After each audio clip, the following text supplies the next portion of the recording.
Chapter 1, April 29th, 2017. Nanjing Olympic Sports Center. The atmosphere on-site was as lively and fervent as a volcanic eruption, filled with resounding screams and shouts echoing throughout the arena. Go we! Go RNG! Indeed, what was about to unfold here was the LPL 2017 Spring Finals of the League of Legends Professional League. The tickets for the thousands of seats in the stadium had all sold out, and the sea of people created a heavy, oppressive atmosphere that seemed to bear down upon everyone.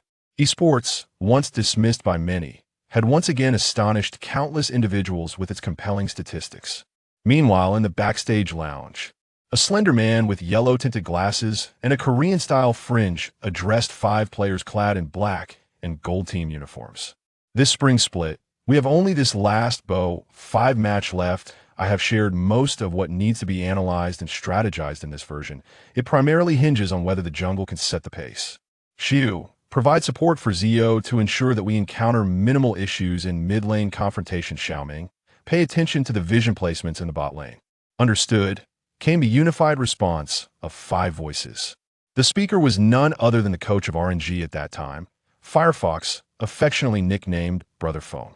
The players listening to Brother Phone were members of the RNG club. At this moment, Ziyou felt a slight headache, although only 20 minutes had elapsed. It was enough for him to sort through his thoughts. Ziyou, had become a time traveler, transcending into this parallel world of the S7 RNG team, where the mid laner was not Xiao Hu, but rather himself. However, the dilemma was that while Ziyou believed he could perform at a level that might be perceived as impressive by ordinary individuals, what he was about to face were the active professional players of China's League of Legends top-tier event, the LPL. It would be one thing if he were facing the bottom-ranked teams, but since this was the spring finals, what remained were the 2 strongest teams of the spring split. Moreover, if Ziyou recalled correctly, RNG had been swept 30 by we in the spring finals of S7. Just how formidable was we at that time? Fans openly declared, there's only one 7 sauce in LPL, and that is me. 957, there's only one Wei Shun in LPL, and that is me. Suhan Wei Xia, there's only one UZI, and that is me. Dajiyuzi Mystic. Such arrogance had provoked the ire of fans for all 3 major figures in the LPL. But there was no refuting it. WE's performance had indeed been stellar. While discontent simmered within him, Ziyou found no grounds for rebuttal. For active LPL players, the baseline represented the ceiling achievable by most ordinary gamers. To challenge this assertion, one would need to display their diamond rank on the Korean server first. In summary, Ziyou felt that the gap between his abilities and those of these elite players was insurmountably vast. They were simply not on the same scale. The most lackluster mid laner in LPL. IDU, muttering to himself, Ziyou bore a bitter smile. The label of the most lackluster mid laner was indeed a harsh assessment bestowed upon his predecessor, although unflattering. Ziyou secretly hoped it referred to him, because he didn't even know how to be lackluster. Could it be that I would let Ziyou come to existence prematurely? Or perhaps something even worse? At this thought, a bold idea suddenly struck Ziyou. What if he just slipped away? After all, if he took the stage, he would merely become a laughingstock. It might be better to let RNG's substitute mid laner take his place. Someone to replace Xiao Hu. Perhaps this way, he could change the course of history and help RNG achieve a better outcome. Just as Ziyou contemplated finding an excuse to slip away, he was suddenly stopped by a slender young man. Come on, Ziyou, let's go. Gugu will take you flying. Oh no, now escaping was no longer an option. Ziyou felt a wave of despair wash over him.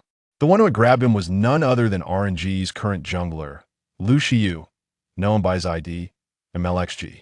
Gua, I fear you cannot carry me. But at this point, his plan to skate away was undoubtedly thwarted.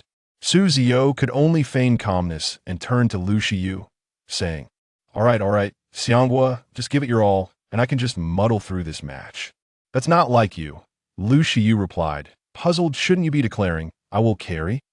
Surely not. Ziyou wouldn't genuinely believe he can't carry, right? The ever-enthusiastic Jin Zaheo Uzi, who had been standing nearby, hurried over to join the conversation. because the previous Ziyou could consistently muddle through. He could aspire to carry. I can't even muddle through. Ziyou, forced to smile, I'm just a bit unwell today, so he'll refrain from making such declarations. What should we do then? Asked Xiaoming, who would later be known as the esports social butterfly, with concern. Brother Feng furrowed his brow upon hearing this and said, Ziyou, bear with it for now. It's not that Brother Feng lacks understanding, but we truly have no substitute mid laner. How about this?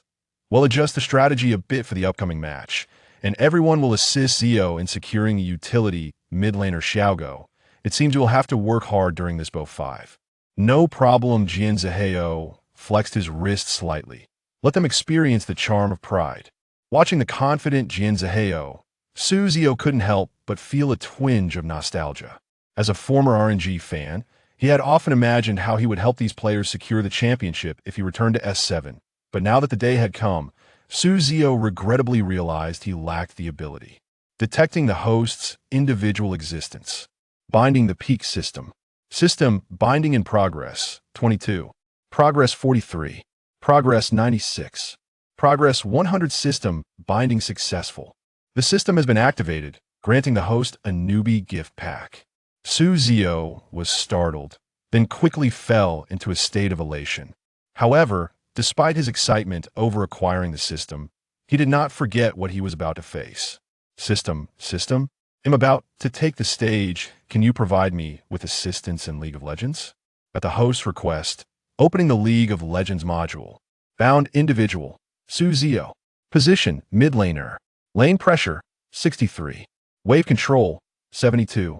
Last hitting skill, 73. Support performance, 60-75.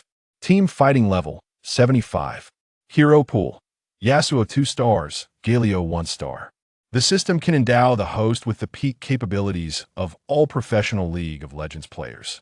Gazing at his panel and the electronic voice relayed by the system, Ziyou felt his inner apprehension gradually dissipate.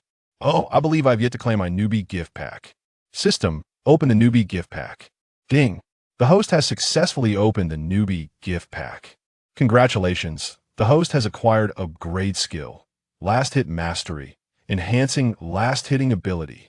Congratulations. The host has acquired a upgrade skill. Positioning mastery. Enhancing positioning ability.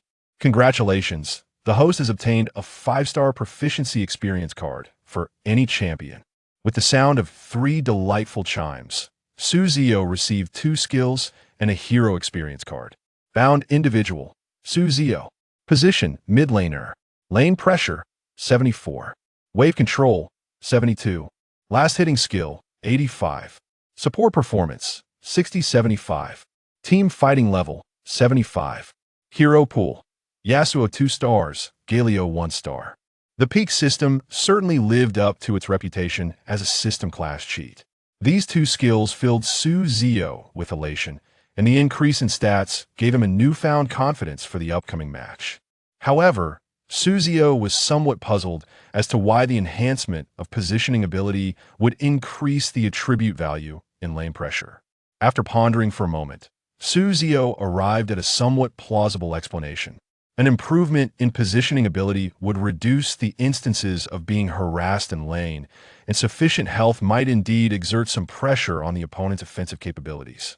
Nevertheless, merely having these skills would not fulfill his ambitions. Ding. Host's wish detected issuing main quest dream fulfillment.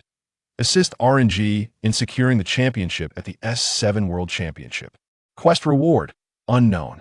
Main quest phase 1. Aid RNG in clinching the championship at the 2017 LPL Spring Finals. Quest reward. Skill extraction 3. Designated level item extraction S rank 1. Ha! Ziyou clasped his hands together and exhaled softly into his palms. What's wrong? Ziyou, are you feeling unwell? Yan Junzi, standing nearby, inquired silently. Although Yan Junzi had faced criticism in S7 as the sole shortcoming of RNG and a measuring unit for LPL top laners, even during the glory of S8, some still refused to acknowledge him. However, Ziyou understood that he, too, had once been a fiery youth akin to the shy yet, for the sake of the team, He chose to temper his brilliance. People remembered only his shortcomings, neglecting his silent contributions. Ziyou gazed at Yin Junzi with a hint of melancholy. It's nothing, just pondering a few matters. Come on, can you not look at me like that? Ha ha ha, my apologies. Observing the jovial banter among his companions Xiao Ming, Xianghua, and Let Me Ziyou felt a sense of relaxation wash over him due to the presence of the system, and he couldn't help but smile. It's our turn to take the stage. Let's strive to secure the championship in this spring split, Fenggu proclaimed loudly. Indeed. 5. Gazing at the sea of spectators before him, Ziyou felt a slight tremor in his hands, not from fear, but from excitement. Perhaps I am destined to excel in the professional arena. As he adjusted the equipment, Ziyou silently reflected. Soon, the familiar BP phase commenced. We banned Jace, Kennen, and Lee Sin in the first round, while RNG responded by banning Graves and Malzahar. What to ban? Ziyou will need a utility mid laner. Choose between Lulu and Karma. Which do you find challenging? Hart suggested from behind. Let's ban Lulu. I'm actually fine now. There's no need to specifically secure a utility mid laner for me. Are you certain? Absolutely. Alright, then well ban Lulu. Ziyou sifted through a plethora of hero icons to find Lulu and subsequently banned her. In the first round, we secured Elise, Ashe, and LeBlanc.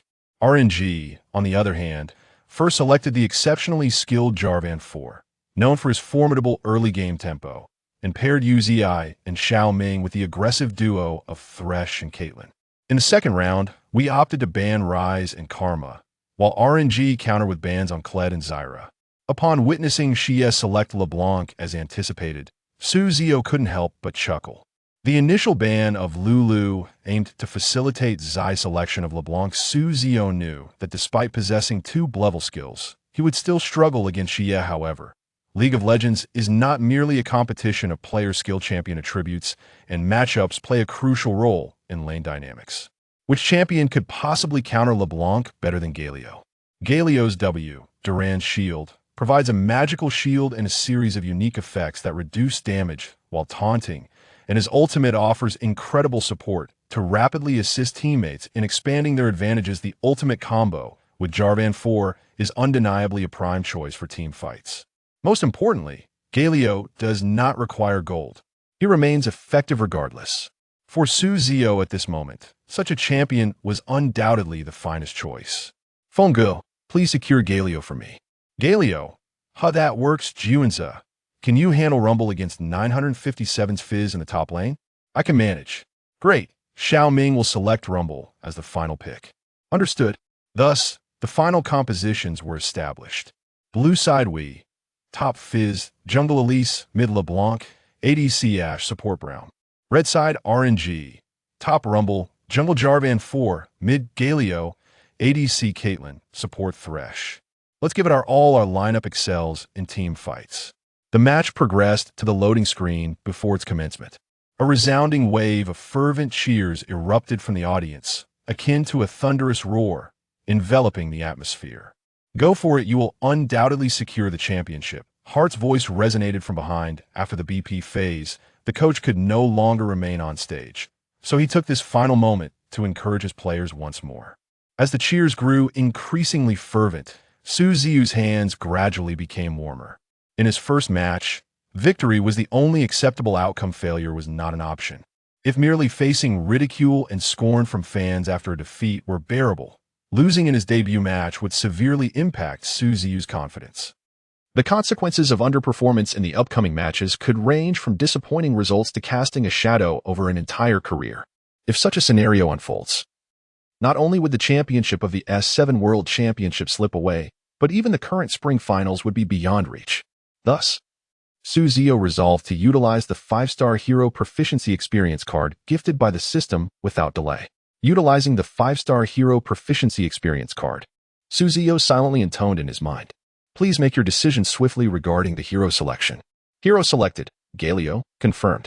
Upon deciding to activate the 5-star Hero Proficiency Experience card, Ziyou was suddenly enveloped in a refreshing sensation that surged through him. The ethereal embodiment of the Justice Golem unfurled its magnificent wings. The statue spread its wings.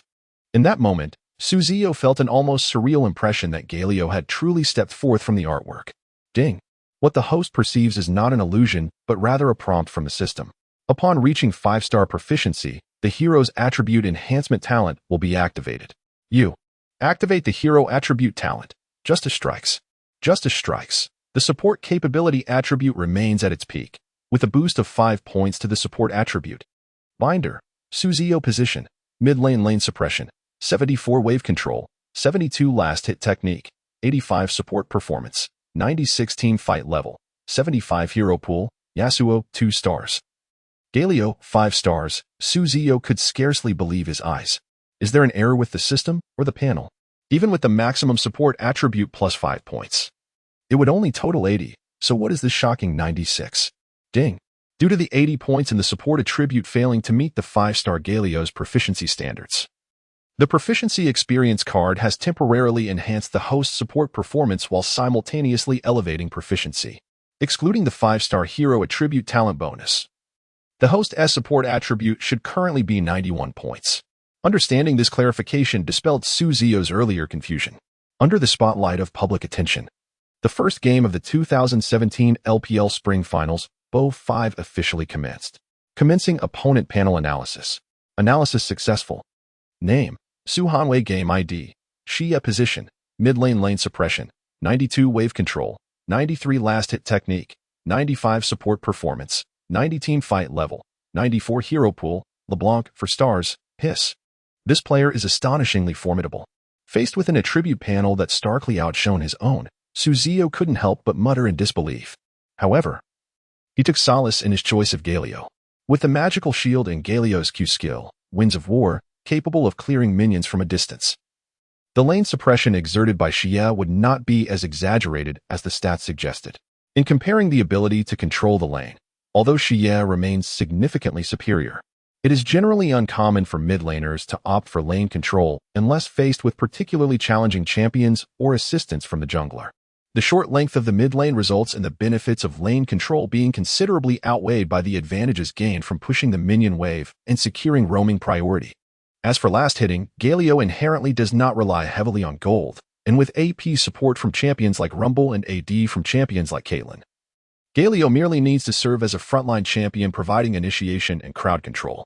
Furthermore, defensive items are considerably less expensive than offensive ones. Currently, the only attribute where Ziyou surpasses Xia is in support capabilities, thus if he aims to secure victory in this initial match, he must invest effort into this aspect. If he can leverage Galio's formidable support potential during the landing phase to gain an advantage, the disparity in team fight contributions will become negligible. After much contemplation, Ziyou ultimately opted for the Corrupting Potion, which offers substantial lane sustain. The choice of this over the Doran Shield stems from Galio's early reliance on mana for his Q ability, Winds of War. While Ziyou has relinquished hopes of priority and movement, Galio, as an ability champion, still possesses the potential to arrive at the battlefield ahead of time, provided he has sufficient mana to clear minions. As for the Doran's Ring, it was never a consideration, despite being the optimal choice in this version. Ziyou felt compelled to follow his instincts. Although he has little competitive experience, he understands the basics of early positioning well enough to avoid any major blunders. At 1 minute and 30 seconds, the minion wave arrived in the mid lane, and Xia and Ziyou commenced their official duel. At level 1, both players chose to refrain from pushing, maintaining a peaceful standoff. However, the situation in the jungle was markedly different. Ziyou, come down. The little fishman has spotted me. Don't let him disrupt my jungle rhythm. Even before the command was fully articulated, Ziyou, leveraging his 96 support attribute, discerned the presence of the fishman and positioned himself accordingly. Seeing Galio, the fishman reluctantly abandoned his plans. Well aware that disturbing the prince's level 1 solo clear of the F6 camp would significantly disrupt his momentum. However, Galio's imposing presence loomed like an insurmountable barrier. Continuing the confrontation would only disadvantage the fishman. The path back to lane was far longer for him, and the disparity in champions was evident. Only Rumble, with his Q ability, could push the wave faster than the unarmed LeBlanc. The fishman had selected his champion to exert lane pressure. Thus he could not afford to remain in a stalemate with Galio. Acknowledging this, he retreated. Juanza, the fishman is likely returning through the river, the prince, who was busy clearing F6, reminded. Okay, I'll ambush him in the bush. I'll help you with F6. Sounds good. After this exchange, Ziyou utilized his passive to deal damage to a cluster of small birds before swiftly departing. He refrained from using his Q ability, fearing it would steal experience from the prince, as even the slightest experience loss could drastically impact jungle tempo. Since the aggro from F6 was directed at Ziyou, the prince sustained minimal damage while securing the camp, but Ziyou lost the experience from 2 minions. For Ziyou, this was undoubtedly a setback. Even the previously dubbed most mediocre mid laner in the LPL would likely hesitate to sacrifice his own gains to assist the prince. However, for the current Ziyou, his experience and economy paled in comparison to ensuring the prince's early game momentum. Moreover, allowing the prince to play comfortably in the early game would benefit Ziyou's subsequent landing phase. After all, having a jungler who could pressure at any moment would naturally compel any mid laner to play cautiously. Suddenly, a precise E ability from LeBlanc, the Ethereal Chains, snared Galio, who had been delayed in reaching level 2 due to missing 2 minions. Xia seized the opportunity, rapidly allocating his stored skill point to learn his Q ability, Malicious Magic. The yellow orb, launched from the hands of the scantily clad Dark Sorceress, struck the massive form of Galio. With deft steps, Galio found himself unable to escape the chain's grasp.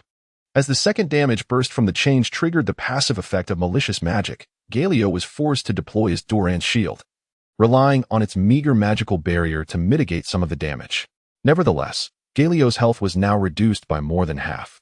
Taking advantage of the chain's immobilization, LeBlanc leisurely landed a basic attack before retreating. Damn, why is it so difficult for Galio to deal with LeBlanc? This is not what I expected, Ziyou lamented. Well, Xiao played that well, exclaimed the commentator, Milu, as he observed the unfolding scene, clearly impressed. She is on fire today, commented Candy, who, while clearing the 3 wolves, kept an eye on his teammate's situation. It seems like he was not in his best form today. His positioning is noticeably off, he added with a chuckle. Haha. Your mid laner, renowned for making every game a 6 versus 4, has he ever been in top form? Candy quipped, eliciting a frown from Xia, though he remained silent.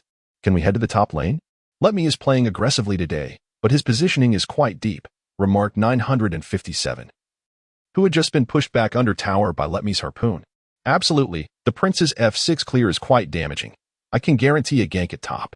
Letme is being reckless. Pushing so deep without his jungler present, Candy responded, maneuvering his spider into the enemy's vision. At this moment, the fishman and the spider had successfully flanked Rumble. Logically, Rumble had no choice but to delay time. Otherwise, his life would inevitably fall into the hands of either the spider or the fishman. However, this was contingent upon the absence of a red-buffed prince lurking in the nearby brush. With decisiveness, the prince executed a quick EQ combo, launching the fishman, who had overextended due to the ambush. Following up with the war drums, the fishman's health plummeted to a precarious level. Rumble's harpoon followed up with additional damage, and his Q ability, Infernal Chains, rendered the fishman utterly defenseless, turning him into a delectable feast for Rumble. However, Candy Spider, confronted by 2 imposing menacing figures, could only retreat in defeat. First blood. Well done, brother, exclaimed Letme, who had just secured the kill, letting out a shrill cry akin to that of a startled groundhog. Xianghua, the gank machine.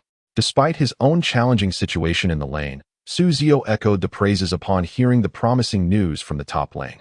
To be candid, this moment was indeed a reflection of Ziyou's contributions. Had he not helped me withstand the pressure of F6, my jungle clear would have been so detrimental that I could not have preemptively ambushed. In response to the accolades from the crowd, Xianghua humbly acknowledged their praise. At this moment, the commentators emphasized the significance of the level 2 gank involving Xianghua and Ziyou. RNG's jungler Xianghua executed a counter-ambush that immediately disrupted the rhythm of the spider, while Letme pushed the wave into the tower. Fortunately, the little fishman possessed a teleport to return to lane, mitigating substantial losses. However, an issue arose. With Rumble holding a teleport advantage, it appeared that the dragon resources in the lower quadrant would have to be forfeited. The combination of Misfortune and Thresh had already secured an upper hand in the lane, and if we chose to engage RNG in a skirmish in the bottom lane, they would inevitably confront a 4 versus 5 scenario. Indeed, although it was Xianghua who initiated this sequence, RNG's mid laner, Yu, made an indelible contribution as well. It is well known that if Jarvan initiates in the upper jungle, it can be quite detrimental. Yet, with Yu's assistance, Xianghua managed to complete the F6 camp with minimal health expenditure, laying the groundwork for his subsequent ambush in the upper lane. Upon hearing this, the audience below suddenly grasped the situation. To their surprise, Yu also played a role in this gank, indicating that all players performed commendably in the finals. However, some scoffed, dismissing him as a mere noob, questioning the merit of the accolades. Meanwhile, the 59 Lemon-essence, witnessing their team's player being eliminated, began to panic, expressing a desire to roar in frustration. At this point, the minor interlude in the crowd did not affect the fierce competition unfolding on stage. Although Ziyou's landing situation was less than favorable, a piece of good news arrived. The system activated once more. Ding! This calculation has indirectly assisted teammate MLXGN eliminating opponent 957, randomly extracting a skill from the enemy. Ding! As the kill was not made by the host, skill level reduced by 1. Since the host did not secure a direct assist, skill level reduced by 1. Ding! Extracting skill. Congratulations to the host for obtaining last hit mastery, B. The system detects that the host already possesses this skill and is proceeding with skill enhancement. Congratulations to the host for achieving last hit expert, A. Last hit expert, A enhances the host's last hitting abilities. Bound player, Ziyou. Position, mid lane. Lane dominance, 75. Wave control ability, 78. Last hit technique, 90. Support impact, 96. Team fight level, 75. Hero pool, Yasuo 2 stars, Galio 5 stars.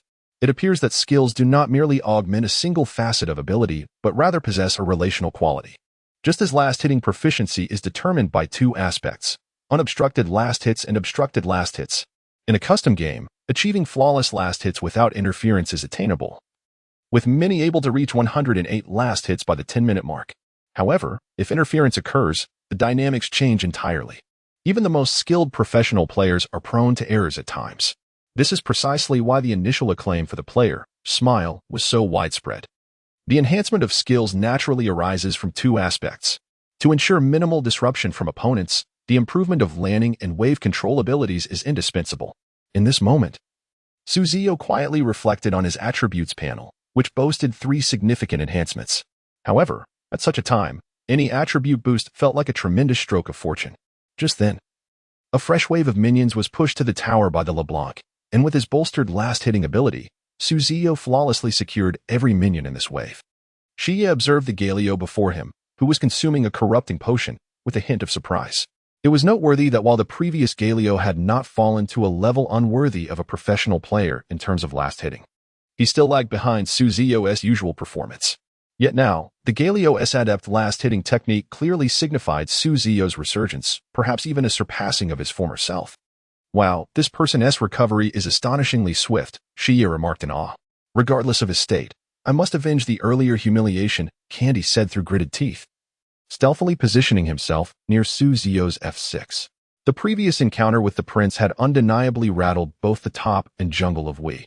Upon observing the prince's level and health, Candy, as a professional jungler, realized that the prince had cleared the upper jungle before ambushing the top lane.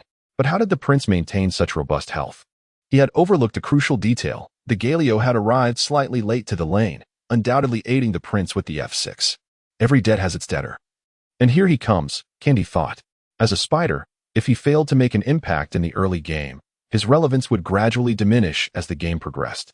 By the late game, his utility might even pale in comparison to a super minion, which at least possessed considerable durability. Candy exchanged a knowing glance with Xia. Their intentions clear.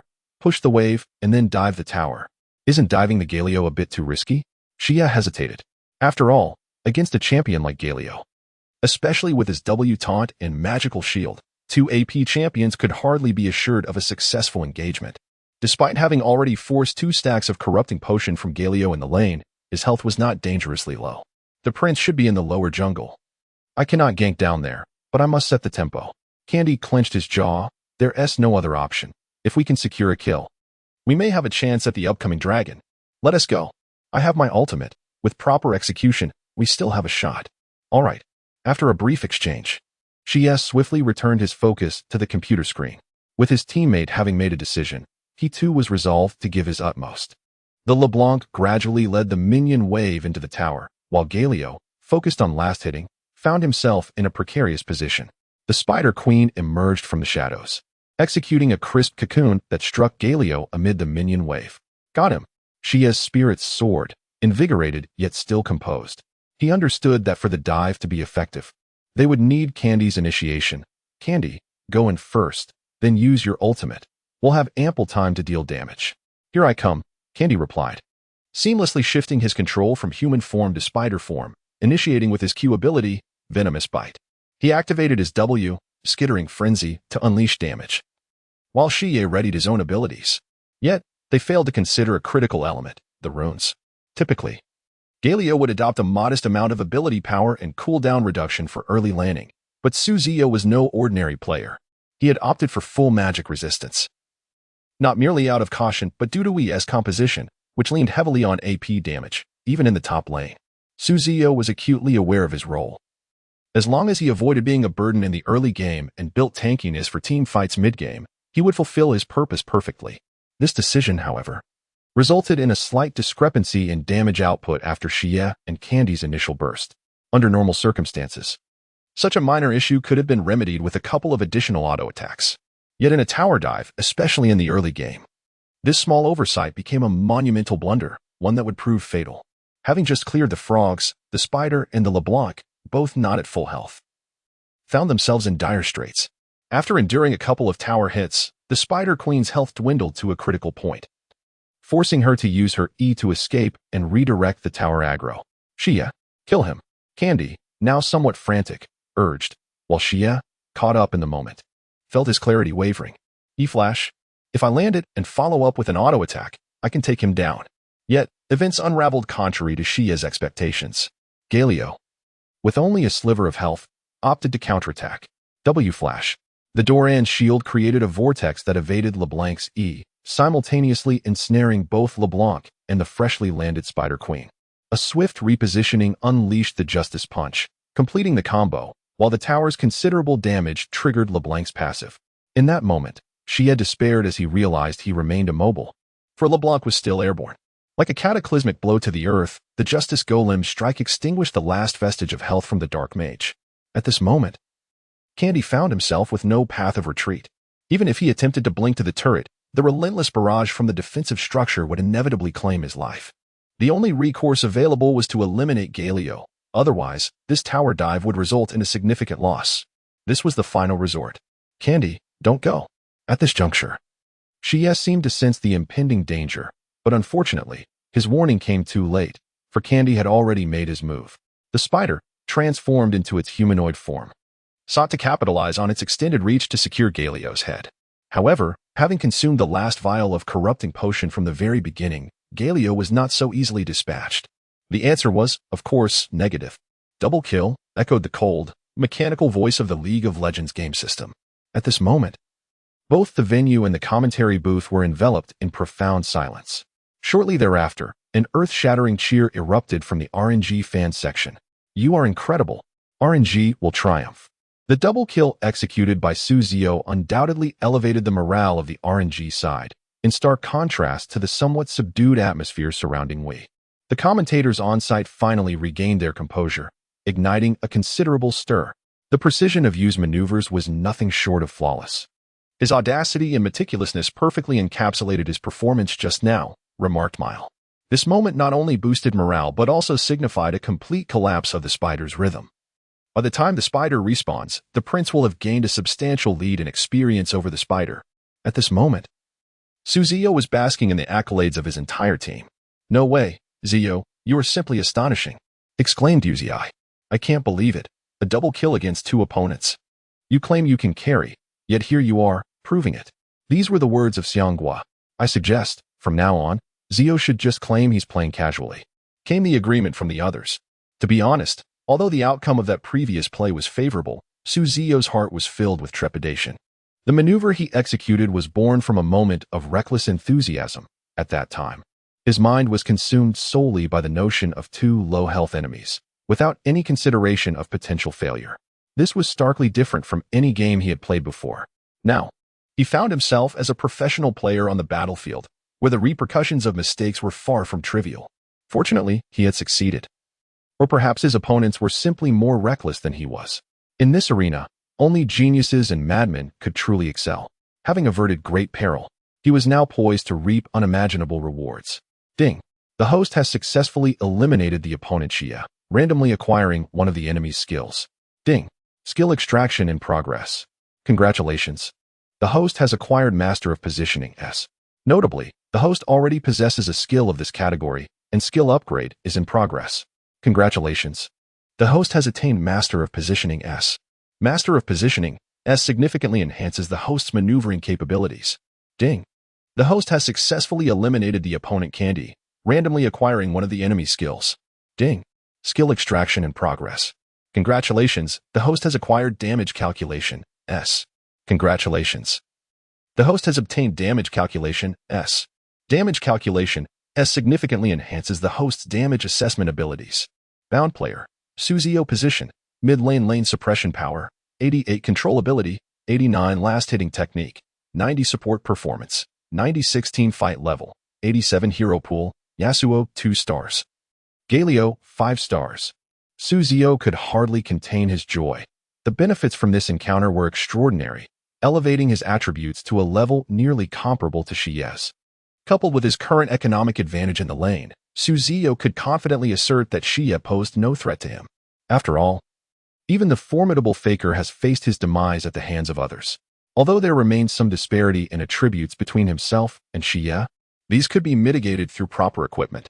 With 700 gold at his disposal, Ziyou promptly purchased a burning gem, a pair of boots, and a magic resistance cloak. He then utilized the remaining funds to acquire a control ward and a health potion, initially relying on the fixed magic resistance from his runes. Ziyou aimed to prioritize cooldown reduction in his build. This aligned perfectly with his strategy, as many cooldown reduction items were intrinsically linked to dual resistances and health. As Galio was the sole frontline champion on his team, it was imperative that he fortified his tankiness. The LPL professional stage was a far cry from casual matches.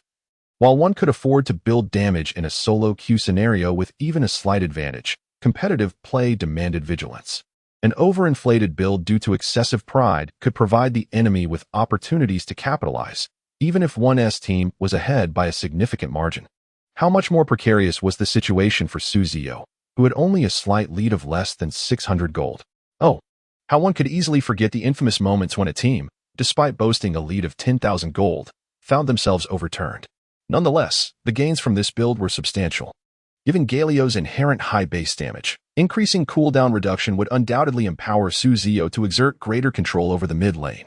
In the face of a fortified Galio, W's mid-jungle duo would appear utterly outclassed. Furthermore, after the combustion of gemstones, one can seamlessly synthesize a rocket belt with the technological revolver. Such a smooth synthesis curve is undoubtedly the premier choice for Ziyou, and the rocket belt's ability to clear lines is indeed formidable. For RNG, Galio's tank role was entirely a premeditated strategy. For it was undoubtedly a piece of dreadful news. Upon Ziyou's return to the battlefield, when Xie glanced at the scoreboard and beheld the red orbs and yellow cloak, he felt a wave of despair wash over him. How can you be in such formidable form today, even opting for a tank build? Do you have no aspirations left? It seemed there was no opportunity left to seize. Xie, focus on your own development. It truly appears that help is beyond reach now. The damage disparity is simply too great. Upon witnessing such equipment on Candy, his brow furrowed in concern. Though Xie felt a pang of frustration, he reluctantly acquiesced to Candy's suggestion. Very well, then you should assist the top and bottom lanes. Should he oppose this counsel and insist on eliminating the Galio, they would need a numerical advantage of at least 3 to succeed. If it remained just the two of them, they would merely be glorified repairmen this time around. Watching the Galio sway before him, Xie felt an indescribable sense of grievance. I cannot simply allow him to be so arrogant. I must display some semblance of authority. With this resolve, Xie engaged, utilizing his abilities Q, W, and E, all to merely chip away at Galio's health by a quarter. At this moment, Ziyou was decidedly displeased. Who granted you the audacity to act so brazenly before me? As soon as the enchanting LeBlanc approached, he immediately taunted her, following up with his Q ability, unleashing his passive alongside it. In an instant, LeBlanc's health plummeted to nearly half. Had she not deftly evaded the control of Galio's E ability by utilizing her W to retreat to her original position after breaking free from the taunt, she might well have faced a swift demise. Having clearly perceived the disparity in combat strength between them, LeBlanc immediately adopted a more cautious demeanor, diligently focusing on last-hitting minions. Too intimidated even to glance at Galio. However, just because LeBlanc and the spider had no intentions toward Galio, it did not imply that Galio and Jarvan 4 were devoid of designs on her. Previously, during a tower dive, Ziyou had keenly observed that she as LeBlanc had expended her flash. While LeBlanc's skill set inherently affords her considerable agility even without flash, she is undoubtedly more vulnerable without it. As the minion wave approached the tower, the spicy hot pot emerged from the brush near Xiao's side of the F6. A level 5 Jarvan 4 and a level 6 Galio found it exceedingly easy to capture a LeBlanc who had yet to reach level 5. Yet, who was Xia? A top-tier mid laner in the LPL, he would not simply resign to fate beneath the tower, promptly activating his W to propel himself backward. The spicy hot pot would not allow the succulent meat to slip away so easily.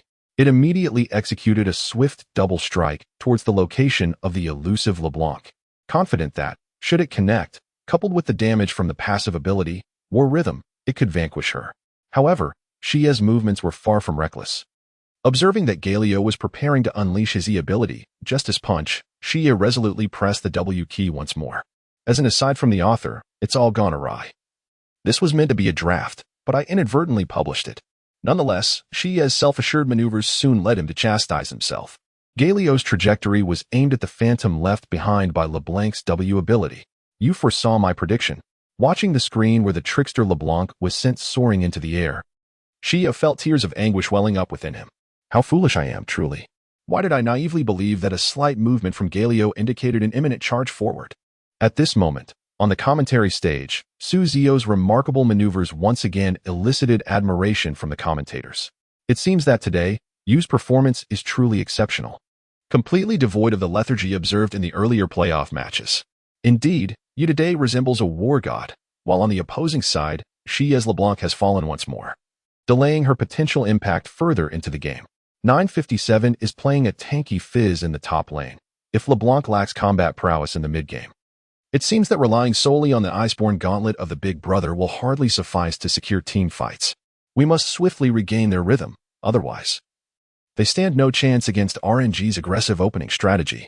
How astonishing, Ziyou. Did you truly foresee that? Exclaimed the nearby commentator, Xiao Hu, in disbelief. It was merely luck. I was contemplating that if LeBlanc did not return, she would inevitably fall to you, so I prepared for the eventuality. To my surprise, she actually came back, replied Ziyou with a smile. Great. It appears the mid lane is now entirely secure. Ziyou, you have reached level 6. Let us coordinate our efforts shortly. Alright. Galio's ultimate in this patch is extraordinarily potent, offering significant map-wide support and even providing allies with substantial dual resistances. One must not underestimate these resistances. At times, when allies are targeted first, this very dual resistance may turn the tide of a match that could have been lost.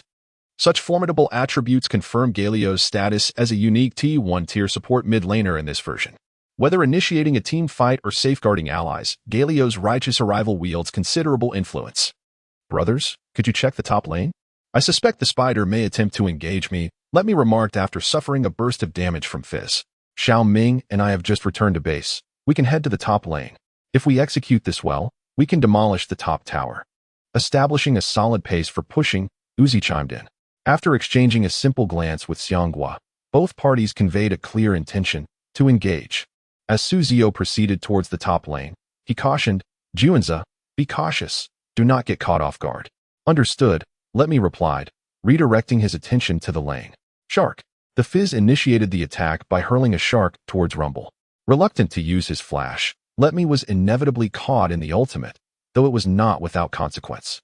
With his brothers close behind and Galio present, RNG still needed someone to step forward to ignite the team fight. In W's voice chat, 957 proclaimed, I have landed my ultimate. AD, use your ultimate. I am on my way. Responded Kong D, affirming his top laner while issuing commands. I have respawned. I am at the triangular bush. Despite we being at an economic disadvantage, if they could win this team fight and swiftly take down the top tower, they would gradually regain control of the game through vision. In W's hearts, this 5-on-2 engagement seemed impossible to lose, yet had anyone witnessed from a god's eye view, their command would have been singular, retreat. For RNG shared the same intention, albeit with differing motivations. We aim to minimize losses, while RNG sought to amplify their advantage. At this juncture, we, 5 against 2, would typically triumph, but the reality was a 5-on-5 confrontation facing Rumble's ultimate, Galio's ultimate, and Jarvan's ultimate, all while contending with RNG's economic lead. As Jarvan encountered Ashe and Braum, he charged forward rather than retreating, executing a quick EQ combo to knock up both opponents, followed by his Cataclysm, which visibly diminished Ashe's health. Galio's ultimate was cast the moment Jarvan initiated. The area of his righteous arrival encompassed both Ashe and Braum, while also affecting the stunned Fizz and the Spider, who were eager to eliminate the vulnerable Rumble. To ensure her continued combat readiness, Ashe immediately flashed out of the range of control, as Ziyou's positioning of his ultimate aimed to catch 4 targets, leaving Ashe on the periphery and swiftly escaping the zone of righteous arrival. At this moment, the Fishman and the Spider hastened their assault, as they observed Rumble's health plummeting. However, could the situation unfold as it did with Wei? The answer, of course, is no. Xiaoming's Thresh, with a deft flash, bestowed a protective shield from his W ability onto Rumble from a considerable distance, coupled with Rumble's own W. The elongated white shield bar instilled a sense of despair in Candy and 957. Boom. How dare you lay a hand on my brother, you nefarious scoundrels. Justice may be delayed, but it is never absent. Galio's righteous presence finally descended upon the battlefield, directly launching a powerful blow that sent both Braum and the previously damaged Fishman soaring into the air, while the Spider narrowly evaded this calamity by taking flight. At this moment, the enchanting assassin gracefully descended, surveying the battlefield but struggling to find an opportune moment to engage. Upon landing, Ziyou, intent on safeguarding Xianghua from being mercilessly targeted by icy projectiles, hastened to provide cover for a strategic retreat, aware that his survival was precarious. Let me unleashed his ultimate ability. The relentless warmth scorched his foes, inflicting excruciating agony and rendering their movements sluggish. Meanwhile, the Spider sought to stealthily eliminate Rumble. Yet Uzi's timely healing callously shattered his ambitions. Concurrently, the marksman, with a solemn expression, utilized her sniper rifle to claim the bounties of 2 nefarious individuals. Recognizing the dire turn of events, Braum could do little but raise his shield while aiding Ashe in a hasty and disordered withdrawal. Although following this, she, leveraging the nimble attributes of the enchanting assassin, managed to secure Letme's life. The overall outcome of the skirmish left Wei with merely a meager solitary kill. Initially, RNG secured 2 kills, followed by the dismantling of the top lane turret, which granted them a significant advantage in vision. This also resulted in a teleport discrepancy for both LeBlanc and Galio. Additionally, the kills acquired by Wei were awarded to a struggling LeBlanc, who despite this small boon, posed little threat to Galio. Most crucially, following this team fight, Uzi's Caitlyn claimed 2 kills, compounded by the existing minor farm advantage in the bottom lane, which led to a substantial economic disparity between Caitlyn and Ashe. The Uzi, equipped with gear that surpassed his opponents by nearly 800 points, made it abundantly clear to the opposing team what true cruelty entailed. Ziyou, how splendidly he executed that ultimate ability. The chubby player, having secured a double kill, wore a radiant smile on his face. It is safe to say that Ziyou's Galio shouldered a significant portion of the credit for the triumph in this team fight. The intimidation factor of his ultimate rendered the long-distance duo from W's bottom lane and their top jungle combination utterly disconnected, allowing RNG to effortlessly seize victory in this skirmish. After dismantling the top lane's first turret, the lead in vision enabled Caitlyn to dictate the pace of tower pushing, further encroaching on W's developmental space and exacerbating the already existing economic disparity between the two teams. This pivotal team fight was, naturally, captured by the broadcast, providing a vivid spectacle for all present. The coverage of Galio's ultimate was nothing short of exquisite. Although it struck only a few, it effectively forced crucial abilities out of the opponents. The Spider, lacking her escape mechanism, was unable to evade, while Ashe, after expending her flash, needed to exercise utmost caution during the interim before her ability came off cooldown. Indeed, for an immobile ADC like Ashe, the flash may well equate to her very life. At this juncture, aside from Ashe's modest ability to challenge Galio, the damage output from other members of Wei was negligible in comparison. The barrage of comments on various live streaming websites has begun to flood the screen. 6,666. Has you taken a stimulant today? The gameplay is astonishingly fierce. A suggestion for a drug test. This strike, delivered by the righteous fist of the proletariat, has truly toppled Wei. The earlier remark about the proletariat had me in stitches. Haha. Lumbo has already made his purchase. I wonder where I might encounter such a Galio master to elevate my gameplay. It seems we must ban this Galio in the next match. He is simply too formidable. Indeed, he has decisively defeated Xie twice in lane. Enough said. Shilao makes me laugh. At this moment, Ziyou received yet another notification from the system. Ding. This calculation has indirectly assisted teammate Ziyou in defeating the opponent 957. Randomly extracting a skill from the enemy. Ding. As this was not a kill by the host, the skill level is reduced by 1. Since the host did not directly assist, the skill level is further reduced by 1. As this is not the first time the host has received such a reward, the skill level is again diminished by 1. Ding. Skill extraction in progress.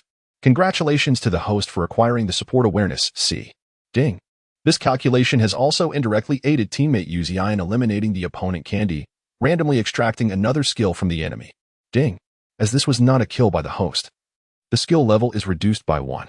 Again, as the host did not directly assist, the skill level is diminished by 1. Furthermore, as this is not the first time the host has received this type of reward, the skill level is reduced again. Ding. Skill extraction in progress. Congratulations to the host for acquiring the support awareness, C. It has been detected that the host already possesses this skill, and an upgrade is underway. Congratulations to the host for achieving support mastery, B. Binding individual, Ziyou position, mid lane pressure, 88 controllability, 89 last hitting skills, 90 support performance, 96 teamfight level, 87 hero pool, Yasuo 2 stars, Galio 5 stars. The attributes remain unchanged, indicating that the B-level skill currently offers no significant enhancement. Nevertheless, the host's high support attributes are largely attributable to the 5-star proficiency card for Galio, which is expected to decline significantly after this match concludes. Ziyou mused silently.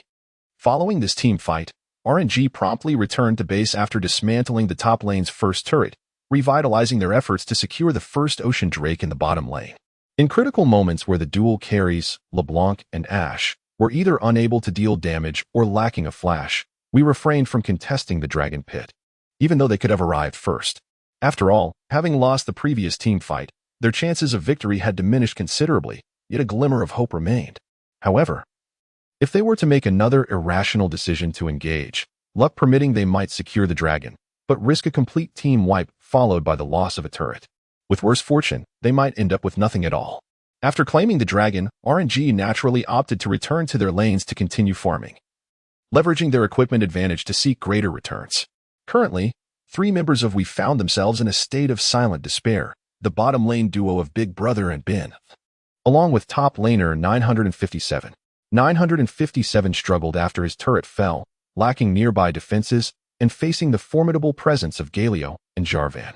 His development became exceedingly difficult, often retreating at the slightest hint of danger from the mid lane's missing signal. Meanwhile, the opposing Rumble comfortably farmed wave after wave. In the bottom lane, Big Brother and Bin faced Ziyou, who wielded the gleaming Infinity Edge, leaving them speechless. After securing a double kill and claiming the bounty from a turret, as well as gold from last hitting, Ziyou managed to acquire the Infinity Edge alongside a pair of Berserker's Greaves, capitalizing on advantages in movement speed, attack speed, and range while stacking critical hits. Ziyou unleashed a ruthless playstyle. A long-range critical hit, coupled with Q skill and the passive from Peacekeeper, reduced Big Brother's health by nearly half in an instant. What absurd damage is this? Big Brother exclaimed, witnessing his AD's health plummet. With his current level, Ashe barely exceeded 1,000 health points. Yet Ziyou's critical strike dealt close to 300 damage. Although Braum's shield could block the Peacekeeper, it still had a cooldown when Braum was unable to provide protection. Ashe not only had to farm but also maintain awareness of her positioning. She had to be wary of Caitlyn's auto attacks, her Peacekeeper, traps, and Thresh's hooks. All of this left Big Brother in a state of despair. He initially perceived a slight disadvantage against Caitlyn in lane, thinking he could apply pressure with his ultimate after reaching level 6.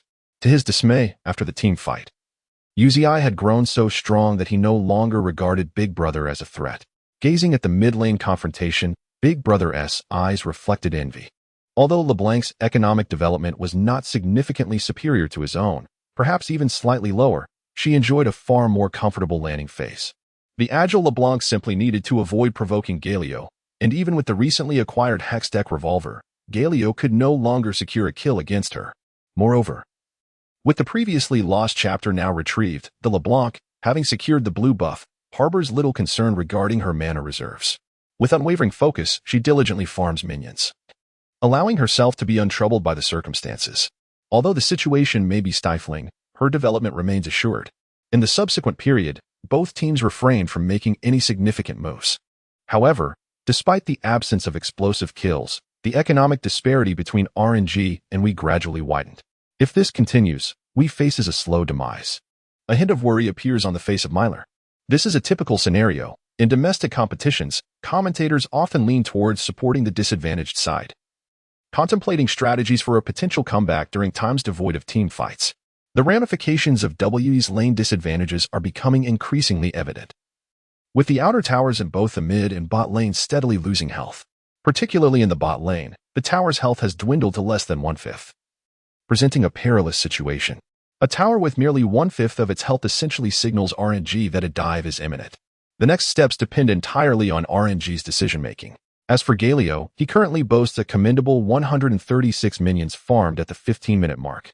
For a mid laner of his caliber, such statistics are certainly impressive. His KDA stands at 302. Given the team's kill-to-death ratio of 1:6, an 83 participation rate is nothing short of explosive. Observers and commentators alike marvel at his performance, achieving a double kill under the tower in a 1v2 scenario, executing a perfect hero's entrance, and providing support in the top lane. He has undeniably established his presence, showcasing an MVP-worthy performance.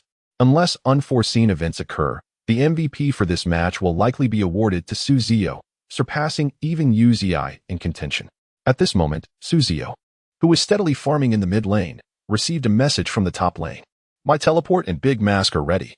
Juanza, pay attention to the bottom. We shall directly ambush the enemy's duo and push the tower. Upon hearing this news, Uzi was overjoyed and promptly began rallying his teammates. Big brother, Ben, are you unable to play? He silently made a gesture of hope for W's bottom duo, and then earnestly maneuvered the massive Galio towards the bottom lane. Hope the team isn't gone. JPG. Relying on their advantageous positions across all lanes, the spicy hot pot, having invaded W's bottom jungle for a group of Krugs, quickly approached the battlefield upon hearing Uzi's call. Here they come. The spicy hot pot then engaged in brief communication with Ziyou through his headset. Ziyou, prepare to ult me. The prince, deserving of his place alongside Xiao Xian as a Damation, had learned many of Xiao Xian's skills. However, while Xiao Xian was known for arriving with a flash of cold light, the prince was heralded by a banner's advance. From the shadows of the Summoner's Rift, the prince emerged, swiftly casting his banner. The EQ combo shot forth like an arrow, racing towards the icy champion in brown. Yet, it seemed the positioning was slightly off. Nevertheless, the summoner known as Spicy Hot Pot remained calm, activating his flash, which summoned a mysterious rune energy around him. With a flash of golden light, he instantly closed the gap, sending both Big Brother and Ben flying. Nice, Hot Pot. Ziyou praised loudly, his keen sense of opportunity capitalizing on this advantageous moment, as Galio's Justice entrance marked a significant portion of the bottom lane. This time, the ultimate move revolves around a vast radius centered on Ashe and Braum, from which it is evident that Ashe cannot simply escape with a mere flash. However, Ashe persists in her struggle, skillfully utilizing her flash to evade the devastating damage of Jarvan's ultimate, Cataclysm. Once in a relatively secure position, she retaliates by launching her magical crystal arrow, immobilizing Uzi, who had recklessly positioned himself forward in haste to deal damage.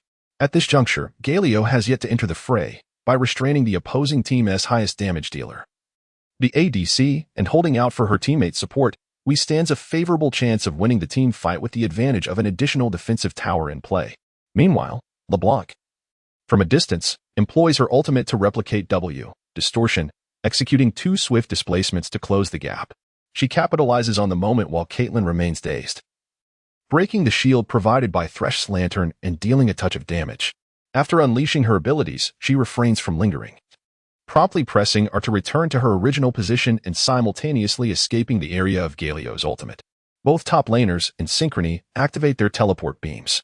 All these events transpire in the blink of an eye. Bang! Galio's mighty fist now makes its grand entrance. At this moment, the viewers in the LPL live streaming rooms across various platforms were in perfect synchrony, fervently declaring, "The justice of the proletariat has arrived. The iron fist of the proletariat." The much-anticipated Ziyou certainly lived up to expectations. "Behold the justice from the heavens!" Ziyou exclaimed with excitement. As Galio entered the fray, he swiftly incapacitated and launched into the air both the Frost Archer and Brown present on the battlefield. This left the already weakened Frost Archer with a diminished health bar, further exacerbating her plight. Upon landing, Ziyou immediately unleashed his E-skill, Justice Punch, closing the distance to the Frost Archer and sending her airborne once more. The passive Giant's Might and the Q skill, Winds of War, followed in quick succession, raining down damage upon the Frost Archer's fragile form. The considerable damage inflicted rendered her situation increasingly dire, mere moments away from demise. After executing his offensive skills, Ziyou promptly activated his W skill, Duran's Shield. The colossal figure on the screen began to contract, slowly gathering energy for a taunt. Candy, look at me." Galio's aggressive intent sent shockwaves through the opposing team, leaving Candy flustered as he hastily dispatched his healing abilities, calling upon his jungler and broken Chinese for protection. I'm on my way. I'll interrupt Galio." After several seconds into the skirmish, Candy, adorned with the red buff, finally arrived on the scene. Perceiving the inadequacy of his equipment, he felt his damage output would be lacking. Relying on his instincts as a professional jungler, he sensed an impending clash in the bot lane and opted to secure a red buff first, believing it would compensate for his damage deficiency. Consequently, Candy's spider arrived at the front line later than the Prince of Spicy Hot Pot. Nevertheless, the timing was of little consequence. Candy mused silently to himself, for he had indeed arrived. Eager to hasten his entrance into the impending 5 versus 5 team battle, Candy decided to pull the red buff into the nearby brush, allowing him to swiftly join the fray through the explosive fruit. Navigating this route brought him close to the bot lane, rendering him invisible to the red side's RNG vision, a fortunate opportunity for Candy. If he could seize the moment to incapacitate the isolated Galio and interrupt his W skill's charge, he could rescue the Frost Archer from his clutches, bereft of any abilities. Even if Galio attempted to flash away, he would be gradually kite to his demise by the red buff spider and the Frost Archer's dual slow effects. Although the enemy team boasted a formidable Caitlyn, the 5 against 4 scenario would not render we powerless. Just need to control Galio, just need to control. Candy cursed under his breath, observing the Galio on his screen. The Galio, in a moment of sheer audacity, had chosen to W-flash despite being within a guaranteed range to reach the Frost Archer with Duran's Shield. He cast his abilities as if they were of no consequence, resulting in Candy's carefully laid E-skill, Cocoon, falling perfectly astray. As Candy instinctively moved forward, he inadvertently exposed himself, stepping into Galio's W-flash range. In that instant, the pale yellow vortex created by Duran's Shield contracted with a ferocity. The Frost Archer, previously facing away from Galio, was suddenly compelled by an irresistible force to turn, drawing back her crystalline bow and unleashing a barrage of arrows upon the gargantuan figure. Yet, for the stalwart Galio, the damage was but a mere drizzle, akin to a gentle rub. Galio's passive, Giant's Might, had a cooldown of 8 seconds at all levels, but each successful hit would reduce that cooldown by 4 seconds. Moments earlier, as Ziyou landed and activated his first passive, he immediately followed up with the Q skill, Winds of War. Although the cooldown had recently elapsed, the taunt effect of Duran's Shield recharged Giant's Might in due course. Boom. Galio clasped his hands together, delivering the final judgment upon the Queen of Freljord. The Justice Giant. RNG. You, slain the Frost Archer, we. Mystic.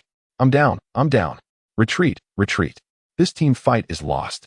Lamented Candy as he watched the screen transform into shades of gray. Who would have anticipated that Galio could evade the spider's cocoon from the brush without any sight? It was utterly absurd. In a ranked match, Candy would have deemed it a clear case of hacking. However, this was the stage of the LPL Spring Finals, where computers were rigorously checked for any cheating software, and monitoring was continuous, rendering the possibility of hacking nearly non-existent.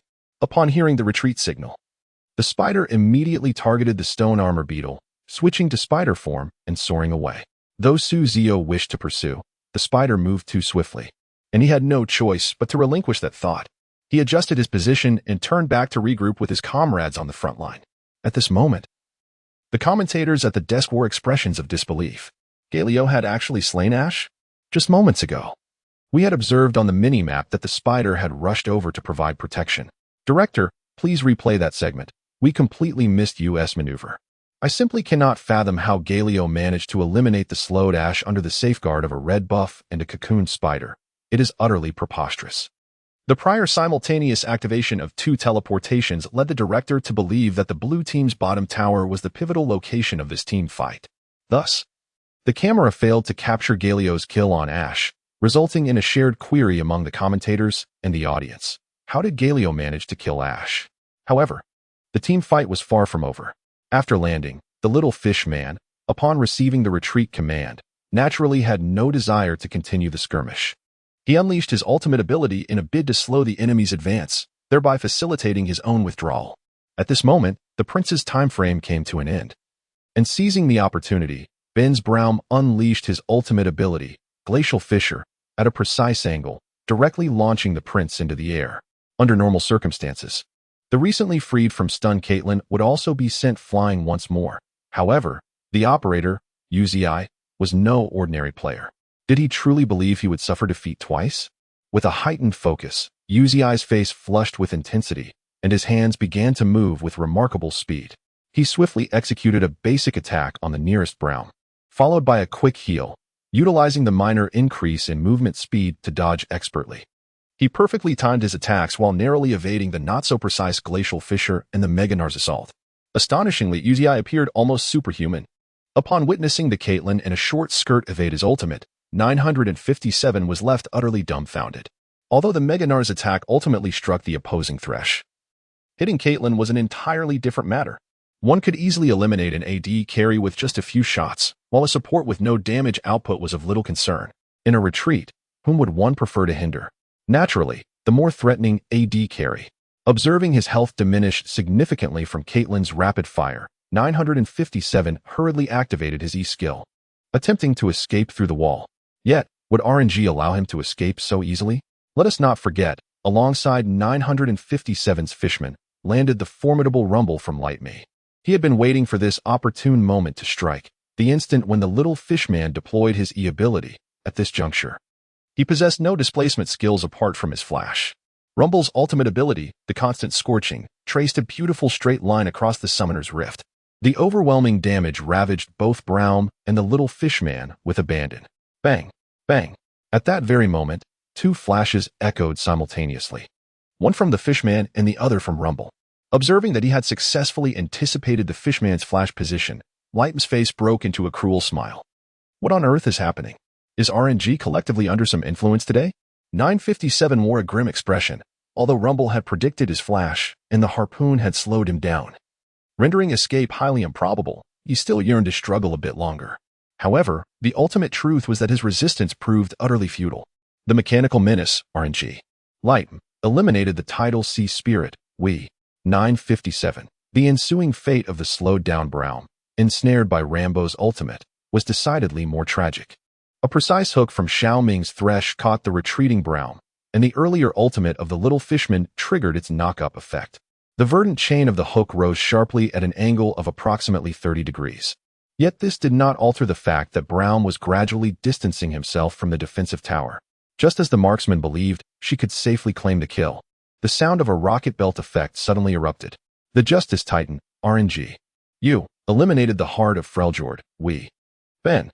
Observing his teammates, some lay dead, some injured, and others fleeing, the LeBlanc on the edge of the situation could only return in frustration. Wow, Ziyou, you did that on purpose, didn't you? As he watched the once certain kill slip away, Uzi could not help but exclaim loudly. My apologies, I couldn't help it. Ziyou struggled to suppress his laughter, feigning an expression of guilt. I truly didn't mean to. Jian Zihao, the old workhorse, remarked the spicy hot pot, unable to contain his laughter at the scene. Ziyou, remember this. Next time when you want a pentakill, I'll just snatch it from you. Little dog. You're overthinking it. Ziyou is merely having a stellar performance this game. There's no way anyone truly believes he can secure a pentakill. With a kill under his belt, the elated Letme also joined the fray. So, shall I carry again next game? Let us indulge in a hot pot at the villa tonight. Sure, came the reply. Let us push the tower. At this moment, Ziyou finally activated his long-dormant system notifications. Ding. This time, the host has slain the opponent mystic, randomly extracting a skill from the enemy. Ding. Skill extraction in progress. Congratulations to the host for obtaining a 4-star experience card for the Holy Gun Ranger.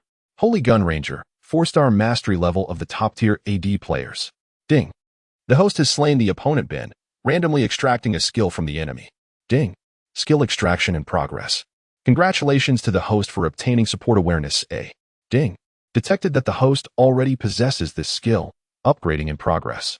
Congratulations to the host for acquiring support awareness A. Ding. This calculation indicates that the host indirectly assisted teammate Let Me in slaying 957, randomly extracting a skill from the enemy. Ding. Since this was not a direct kill by the host, skill level decreased by 1. As the host did not directly assist, skill level decreased by 1. Since the host has not previously obtained this type of reward, skill level decreased by 1. Ding. Skill extraction in progress. Congratulations to the host for acquiring pressure resistance C. Pressure resistance C increases compatibility with defensive towers. Binding individual Ziyou. Position mid lane. Lane suppression power 89. Control ability 89. Last hitting skills 90. Support performance 96. T-fight level 89. Hero pool Yasuo 2-star, Galio 5-star. Both lane suppression power and team fight level saw slight improvements. Though the increments were minor, Ziyou was quite satisfied with this acquisition, particularly the 4-star proficiency in Holy Gun Ranger, which further enhanced his hero currency. He resolved to dedicate more effort to expanding his hero pool after today's match. Otherwise, his options were regrettably limited. Ziyou pondered quietly. In stark contrast to the lively atmosphere within RNG, the mood on the Wii side was somewhat bleak. This match appeared to be slipping away. With the second dragon, the bottom tower falling, and a 3-4-0 exchange, RNG boasted a composition far superior in teamfighting capabilities, rendering victory exceedingly difficult. Maintain composure. We must persevere in this match. Agreed. At this moment, on the commentary stage, RNG executed that teamfight superbly, achieving a flawless victory with no casualties. Although Ziyou did not secure any kills, he still emerged significantly ahead.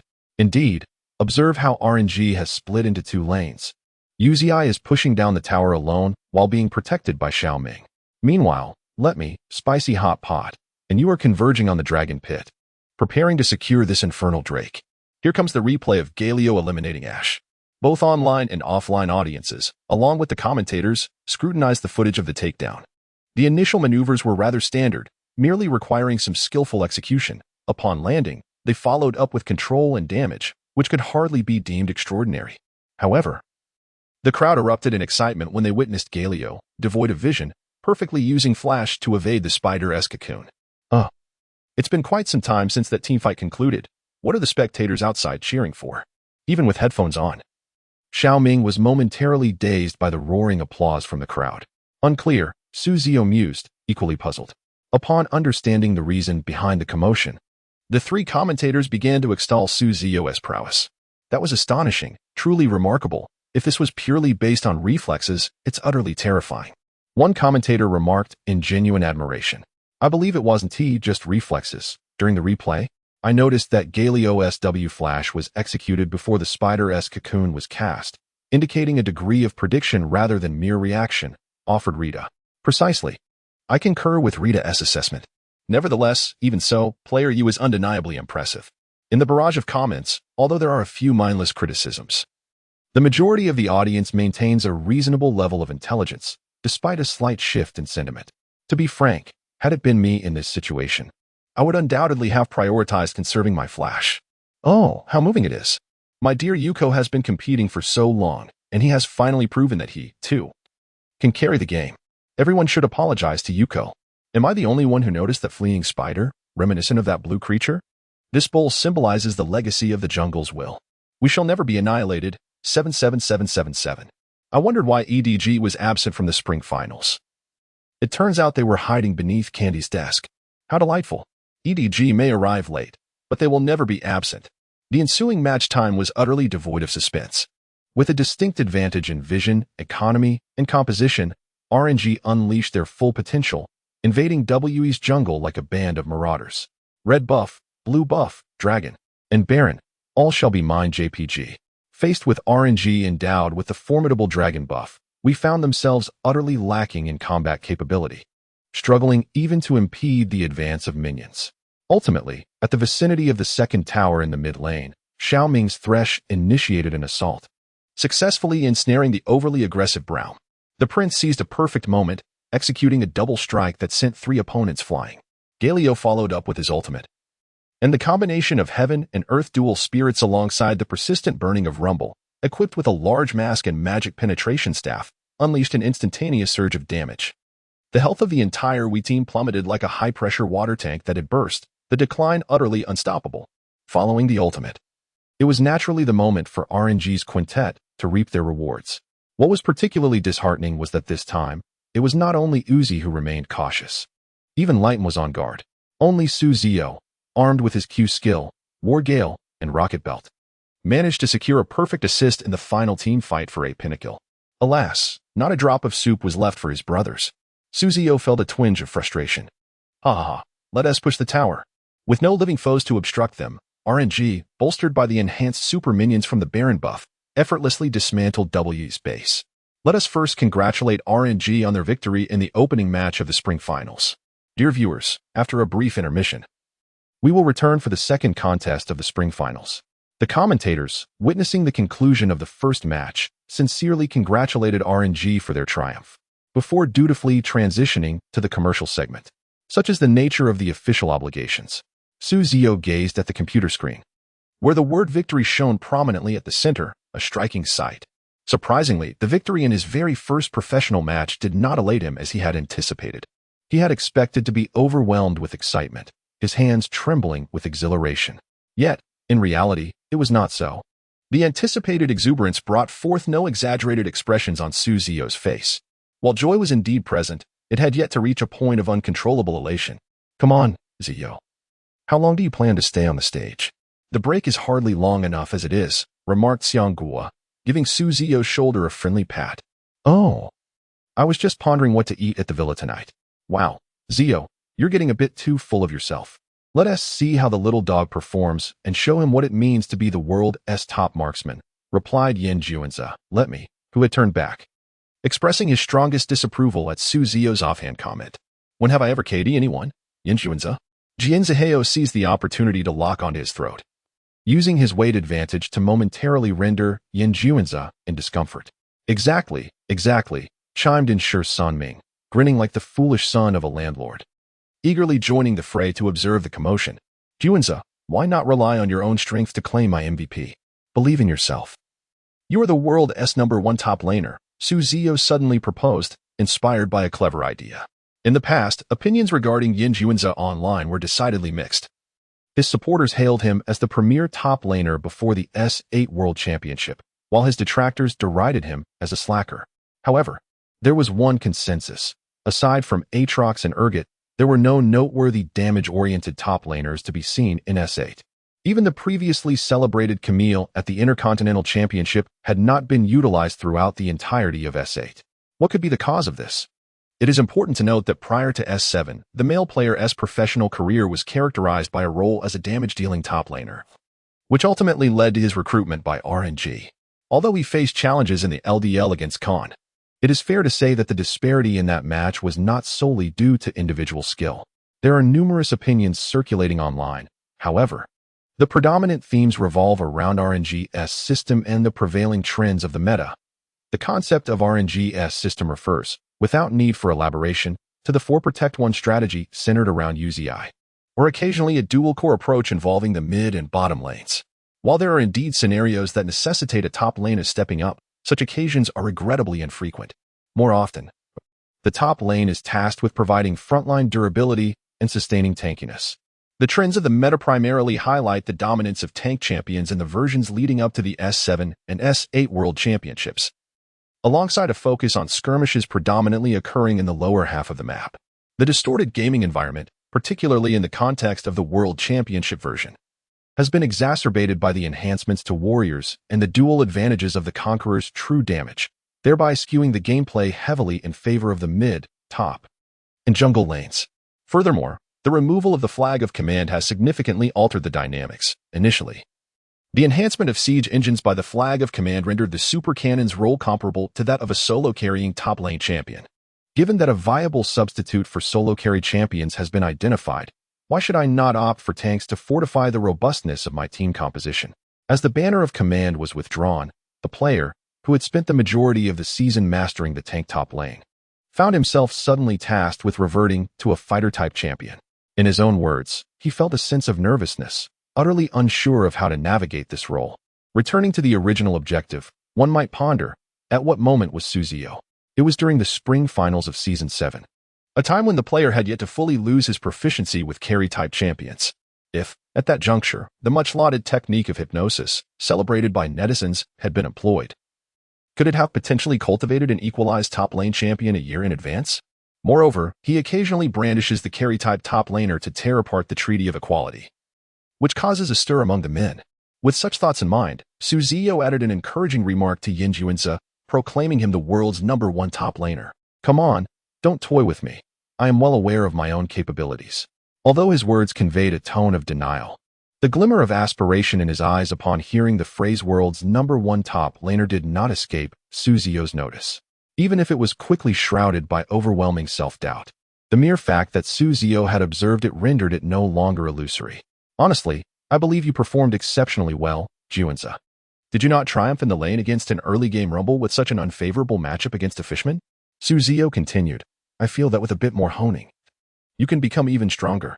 Upon hearing Ziyou's profoundly insecure remarks, Ziyou felt compelled to offer encouragement as well. However, compared to Ziyou's declaration of world's #1 top laner, Ziyou appeared considerably more reserved. Really? Ziyou responded with a face full of disbelief. Yet, this individual was exceedingly genuine. When I express similar words of encouragement, they are met with skepticism, but when Ziyou speaks, they inspire wavering confidence. Ziyou mused internally. I suspect you might be looking down on me. He couldn't help but critique Ziyou's excessively pragmatic demeanor. All right, let us head down. The referee is preparing to usher us out. We need to retreat to the lounge to discuss strategies for the next match. Ziyou announced to the RNG team while flashing a subtle smile at the referee standing behind him.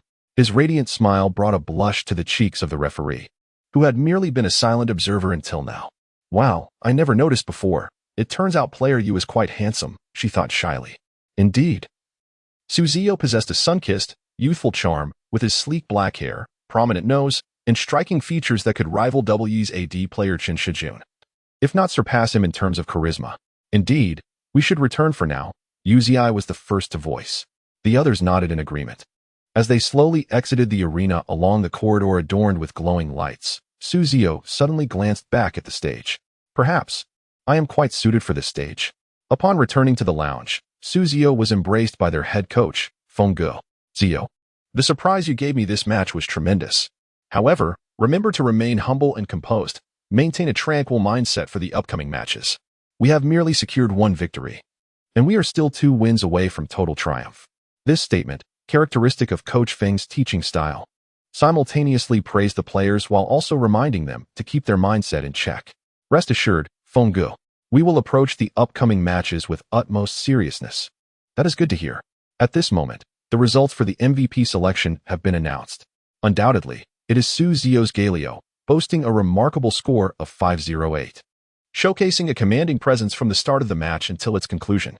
It can be said that Ziyou truly deserves this MVP accolade. Following the announcement of the MVP results, the 5-star proficiency card for Galio attached to him also indicates that its time limit has been reached. Binder, Ziyou position, mid-lane lane pressure, 90 controllability, 90 last-hitting skills, 90 support performance, 90 to 96 teamfight level, 90 hero pool. Galio, 3 stars, Yasuo, 2 stars. The attributes panel has undergone a significant transformation, with all attributes surpassing 90. It is unclear what was acquired during the final teamfight that resulted in an increase across all attributes. Among these 5 attributes, the one that Ziyou should pay the most attention to is the support performance attribute, as it has once again become a fluctuating value. System, could you clarify? Why was my support attribute during the match a fixed 96 points, and now it has transformed into a variable value? Ziyou silently pondered. Ding. The support performance attribute is determined by both the hero's attributes and the player's condition. Generally, those with strong support abilities will reach the maximum value, while those with weaker capabilities will correspondingly attain the minimum value. Ding. Let me correct a misconception. The attributes displayed only represent the theoretical maximum achievable by the player in this match. If there is a significant mental fluctuation, surpassing the panel's displayed strength is conceivable. Conversely, if the player's condition is poor and their spirit is lacking, it is also possible for their performance to fall far below the panel's representation. Oh, I see. This explanation makes more sense, as one is indeed a living being and cannot be constrained by mere numerical data. Throughout the history of League of Legends, there have certainly been instances where the weak triumphed over the strong, and the number is not insignificant. What about my proficiency with Galio? I recall it was only 1 star before. Ding! While the host experiences the 5-star proficiency with Galio, the host is simultaneously in a learning process. Your situation is akin to a teacher explaining how to tackle a specific problem. When faced with a similar challenge again, the prior learning will aid in solving it. Ziyou then realized that the high support attribute cap of 96 points was attainable precisely because he had previously experienced it. Thus, the hero experience card is not merely a one-time item as he initially assumed. Rather, it serves as a textbook that can profoundly impact him. What are the methods to obtain the hero experience card? Apart from acquiring it through hero kills and matches and task rewards, there exists another avenue to gain hero proficiency experience cards, the achievement system. The achievement system? Indeed. When a certain title of the host reaches widespread recognition, a random reward can be claimed. The reward's level is determined by the scope of influence. For instance, achievements associated with players like Ziyou, Stain, God, Ziyou, or Krailers, 777, Coach, and Noodle King. Having grasped the concept, Ziyou began to review the rewards obtained after the final teamfight in the first match. Ding! The host has indirectly assisted teammate Ziyou in defeating opponent Candy, randomly acquiring 1 skill from the enemy. Ding! The host has indirectly assisted teammate Ziyou in defeating opponent Xia, randomly acquiring 1 skill from the enemy. Ding! The host has indirectly assisted teammate Ming in defeating opponent Ben, randomly acquiring 1 skill from the enemy. Ding! The host has indirectly assisted teammate Let Me In defeating opponent Mystic, randomly acquiring 1 skill from the enemy. Ding! The host has indirectly assisted teammate MLXG in defeating opponent 957, randomly acquiring 1 skill from the enemy. Ding! Since it was not the host who secured the kill, skill level decreases by 1. Since the host did not achieve a direct assist, skill level decreases by 1. Since the host has not previously obtained this type of reward, skill level decreases by 1. Ding! Skills are being extracted. Congratulations, the host has acquired Support Awareness, B, Support Awareness, C4. Ding! It has been detected that the host already possesses this type of skill, and it is being upgraded. Congratulations, the host has acquired Support Awareness, S.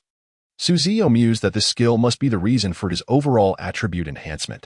After completing all tasks, he closed the system panel. As Win Brother was about to commence a brief post-match analysis and strategize for the next game. As a member of RNG, it was essential to listen attentively. Since we won this match relying on the Heaven and Earth Dual Ghosts combination of Jarvan and Galio, we have taken the initiative. My personal opinion is that if the opponent does not impose systemic restrictions, we should maintain the Jarvan and Galio duo for the next match, adapting to any changes. Win Brother stated, observing the attentive team members. Coach Wind, I believe we should prepare for a dual strategy. Hart, the assistant coach, remarked in a slightly regional accent. Although we are the first to select champions, if we manages to restrict our damage dealers, relying solely on Galio may not guarantee an advantage. Thus, I suggest we refrain from picking Galio first. Such a tactical intention would be too transparent. Jarvan is not particularly strong in this patch, and the early jungle can be quite detrimental. Had Ziyou not sacrificed his lane experience to assist Jarvan in safely clearing the upper jungle, we would not have been able to execute a successful ambush. Honestly, the variables are too great. If I were I would likely allow Jarvan through, either by counter-picking or outright banning Galio. Indeed, you make a valid point, Wind Brother nodded thoughtfully. Before long, Wind Brother raised his head and inquired of the RNG team. What do you think we should do? Coach, Ziyou raised his hand, signaling he had something to contribute. Go ahead. Well, if Xia attempts to counter Galio through a strategic ban, I can pick Lucian to counter his Galio. Wind Brother looked at Ziyou with mild surprise, as did the other RNG team members. Really, Ziyou? When did you practice Lucian? The puppy was somewhat incredulous. As an AD player, particularly one who had once been bested by Double Left, the North American master, while utilizing Lucian, He was acutely aware of the challenges associated with mastering this champion. Lucian, as a marksman, possesses one of the shortest attack ranges among his peers. However, his early game damage is exceptionally high, which demands a player's precision in managing distance. Moreover, despite Lucian's limited auto-attack range, his Q ability, Piercing Light, can be effectively employed to deliver long-range poke damage. The high base damage affords him an accessible learning curve, while his short attack range and unique skill utilization render mastery a formidable task. In casual matches, it is not uncommon for players to transform a strong early-game Lucian into a feeble early-game champion. Lucian, devoid of any additional attack effects, is rendered ineffective if he fails to secure an early advantage by the late game. He becomes merely a hero capable of superficial scratches against frontline opponents. Thus, the audacity of Ziyou to utter such words signifies his profound confidence in mastering the Saint's Spear. However, Ziyou could hardly fathom that the individual before him resembled a student armed with answers, capable of solving the majority of problems merely by filling in the blanks. "Are you serious, Ziyou? This is no jest," Fengge remarked, his expression serious. "Indeed, I am quite earnest." Ziyou nodded, then turned to Yinjuanzi, saying, "Juanzi, be ready to treat me to dinner at the villa tonight. I have pulled out all the stops for this hot pot feast." "Well, whether you even get to play Lucian is uncertain," Yinjuanzi teased back with a laugh. "All right, if Ziyou can indeed utilize Lucian to counter Galio, then we shall focus on a rapid-paced strategy centered around the mid and jungle. Xiangguo, if you select the Spirit Guardian, do you have the confidence to maintain the rhythm?" "I believe I can," Xiangguo replied, adjusting his glasses with a solemn expression. "Good." Fengge responded before turning to Ziyou. "Ziyou, you must safeguard Xiangguo's jungle tempo. As long as he maintains his rhythm with the Spirit Guardian, we can swiftly invade the jungle and create a significant economic lead." Okay. The second match was about to commence, and the staff announced for the players to prepare. Hearing the call from the LPL staff, Ziyou said, "That should suffice. Let us go, gentlemen. It's your time to shine." Fengge glanced at his watch and encouraged them loudly. Although a phone could also tell the time, in this setting, a watch felt more fitting to the atmosphere. RNG will triumph. X5. Ziyou adjusted his gear. Although this was a parallel world, the equipment he used was identical to that of the previous Ziyou, saving him considerable time in becoming accustomed to it. Once ready, he followed his teammates through the player tunnel, once again arriving at the main stage of the competition. Gazing at the dense crowd below, Ziyou could not help but squint slightly. Pressure? Perhaps, but it was minimal. His heart was filled more with anticipation and enjoyment for the match. "Hey, Ziyou, look over there." Xiao Ming, with a cheerful grin, tugged at Ziyou's jersey sleeve, urging him to observe the direction he indicated. Following his gaze, Ziyou spotted two attractive young ladies, their faces adorned with the RNG emblem and holding supportive placards, cheering for him. The proletariat's hero, you. It was evident that the sign had been hastily made. Though somewhat rough around the edges, it warmed Ziyou's heart. Previously, a significant portion of RNG's fanbase consisted of personal admirers of Xiangguo and Xiao Dog. The remaining small fraction consists of the fans of Xiao Ming, Yinjuanzi, and Ziyou. Among Ziyou's fanbase, there are those who merely find amusement in his title of the most lackadaisical mid-laner in the LPL, which prompted them to pay him some attention. Now, it appears that I have fans who have specially crafted support banners for me. Ziyou thought to herself, her heart brimming with indescribable joy. She then waved in that direction, greeting them. Observing their reaction, it seemed they had indeed received her acknowledgement, as the banners swayed with increased fervor. "How enviable, Ziyou. Those two young ladies seemed quite charming. When will I ever have such fans?" Although Xiao Ming's words carried a hint of despondency, her smile remained intact. "Aren't you a fan of Lin Yuner? Does that conflict with my desire for fans?" "Indeed, it does not. Let us proceed, since I have supporters now. I cannot disappoint them." Determination shone in Ziyou's eyes. Upon reaching the competition area, Ziyou began to make slight adjustments to her peripherals. "Ziyou, why are you only now adjusting your equipment?" Mala Xiangguo inquired, puzzled. "Didn't you already fine-tune it before the first match?"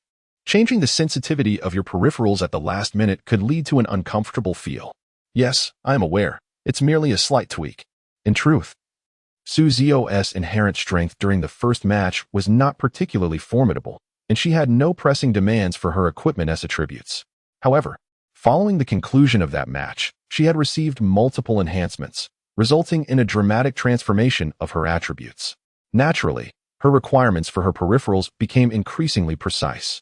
While Ziyou adjusted her keyboard and mouse, the commentators Methria, Remember, and Rita were already prepared. Dear viewers, you are now watching the live broadcast of the 2017 LPL Spring Finals. After experiencing the first match, we are about to commence the second match. The players in the previous match delivered a spectacular showdown. What surprises will the forthcoming second match hold for us? Let us await in anticipation. As the commentators' words resonated, the match entered the pre-game band and pick phase. This time, RNG was positioned as the blue side, while we took the red side. Since RNG aimed to secure the safety of the jungle for their champion, they immediately banned the formidable and highly aggressive jungle champion, Rek'Sai. In the initial ban phase, we allocated their first ban to the future guardian, Jace. The exchange of bans between both teams proceeded swiftly, culminating in the conclusion of the first round. RNG's bans included Rek'Sai, Graves, and Elise, all of whom are aggressive, carnivorous jungle champions renowned for their early game prowess. In the draft phase, we chose to ban Jace, Lee Sin, and Fiddlesticks. Due to prior arrangements, Let Me hastily selected Ivern without a moment's hesitation. The arena erupted in a cacophony of astonishment at this choice. RNG was indeed unleashing something significant.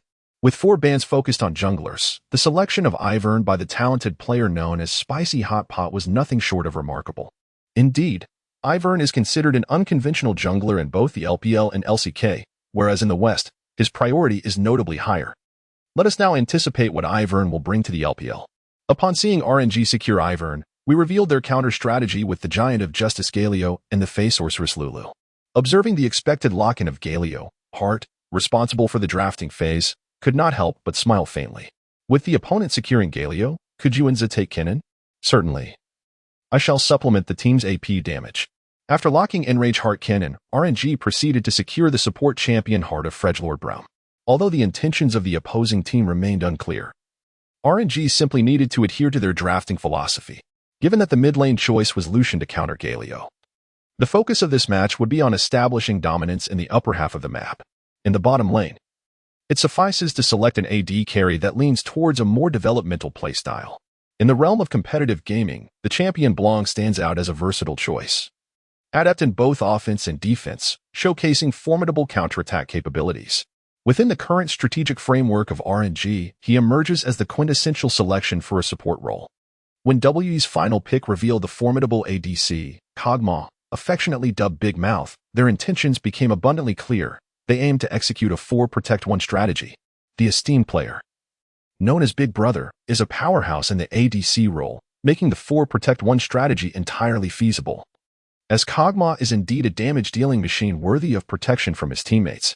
Consequently, while Hart expressed surprise, it was not exaggerated. The draft then swiftly progressed to the second round of bans, with the red side, we, taking the initiative. Given their 4-protect-1 strategy, it was imperative to ensure the uninterrupted growth of the singular core champion. Thus, to facilitate the comfortable development of Kog'Maw, they strategically banned the formidable bottom lane champions, Caitlyn and Ashe. There are essentially 2 approaches to limit Kog'Maw's effectiveness. One is to incapacitate him during the landing phase, with Caitlyn being the optimal choice for this tactic. The landing matchup against Caitlyn is particularly arduous for Kog'Maw, especially when facing UZI's renowned Caitlyn, known for her landing dominance. Furthermore, if RNG were to establish a rapid tempo of tower pushing in the early game, Kog'Maw, lacking sufficient equipment, would struggle to shoulder the heavy responsibilities placed upon him. The ban on Ashe is primarily due to the fact that, although her lane dominance does not quite match that of Caitlyn, her ultimate ability at level 6 poses a significant threat to champions like Kog'Maw, who lack mobility. It can be said that she is the most viable alternative to Caitlyn among the remaining ADCs. RNG strategically targeted the opponent's unselected top lane by banning Shen and Gragas. The ban on Shun was due to his early game sword formation, which renders Kennen utterly helpless against him. Furthermore, Kennen's stun mark can be evaded by Shun's sword formation. Although Kennen is an AP champion, he primarily relies on basic attacks for early damage when lacking equipment. Moreover, Shen's ultimate serves as a formidable shield, effectively neutralizing a top lane champion that aligns perfectly with the 4-protect-1 strategy. As for Gragas, the ban was implemented to prevent Wei from utilizing his ultimate to safeguard Kog'Maw, thereby significantly enhancing Kog'Maw's survivability. Furthermore, the meat-producing barrel in this version assumes a role akin to that of a troublesome disruptor. It possesses both tenacity and control. Such a manageable variable must be suppressed by RNG at its inception. When it came time for Wii to make their initial selection, they opted for the jungler Kha'Zix. Although Wii's draft strategy revolves around a 4-protect-1 formation, they remain reluctant to relinquish control of the jungle rhythm, especially in the face of Ivern. This hesitation is primarily due to the fact that Ziyou's Galio, while impactful, is not enough to warrant placing this most inconsistent mid laner in the LPL in high regard. With the involvement of both mid laners, it may not even be necessary for the formidable Aatrox to unleash his full potential. The synergy between Xia and Candy in the mid-jungle duo could suffice to dismantle RNG. The focus now shifts to RNG's side of the draft. The goddess of war, Sivir, is secured. Wheelchair Mom, as she is colloquially known, emerges as the ADC that best aligns with RNG's tactical approach. Her ultimate ability offers formidable acceleration, enhancing the team's pursuit capability. Furthermore, as a late-game ADC inclined towards farming, her E-ability's shield provides a crucial safeguard, mitigating the risk of the bottom lane becoming overly targeted by the opposing jungler. Moreover, Ziyou's mastery of Wheel Mother is exceptionally high, and it is indeed one of his signature skills. This particular proficiency in Wheel Mother is closely linked to a certain streamer. Following RNG's swift selection of Wheel Mother, they promptly secured Holy Gunner Lucian. The sound of holy light silver bullets echoed sharply, accompanied by a deep, raspy male voice that resonated with maturity. Every life eventually meets its end, yet some individuals require a touch of assistance. The moment Lucian was confirmed as a selection, the entire audience erupted in excitement. You are playing a carry-type mid laner. My youth has reached its conclusion. Is this performance genuine? In the past, Lucian was played as a jungler. Now he graces the mid lane.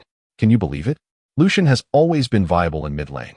Do you dare underestimate my brother Uzi's ability to carry?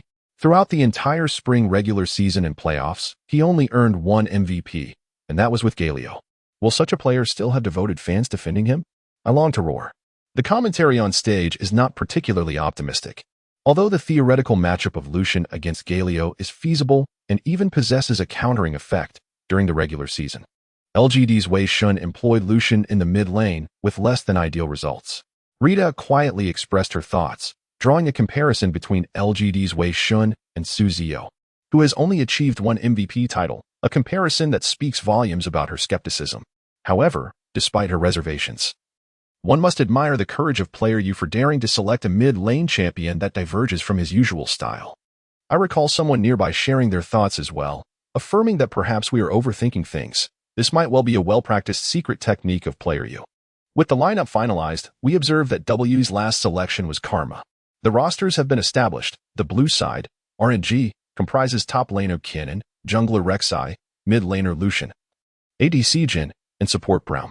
The red side, we, features top laner Karma, jungler Kha'Zix, mid laner Galio, ADC Tristana, and support Lulu.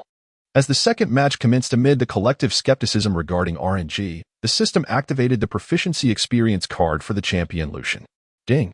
After detection, it confirmed that the host possesses Lucian for stars. 1. Would you like to use it? Yes. A familiar yet slightly different sensation of coolness surged through him.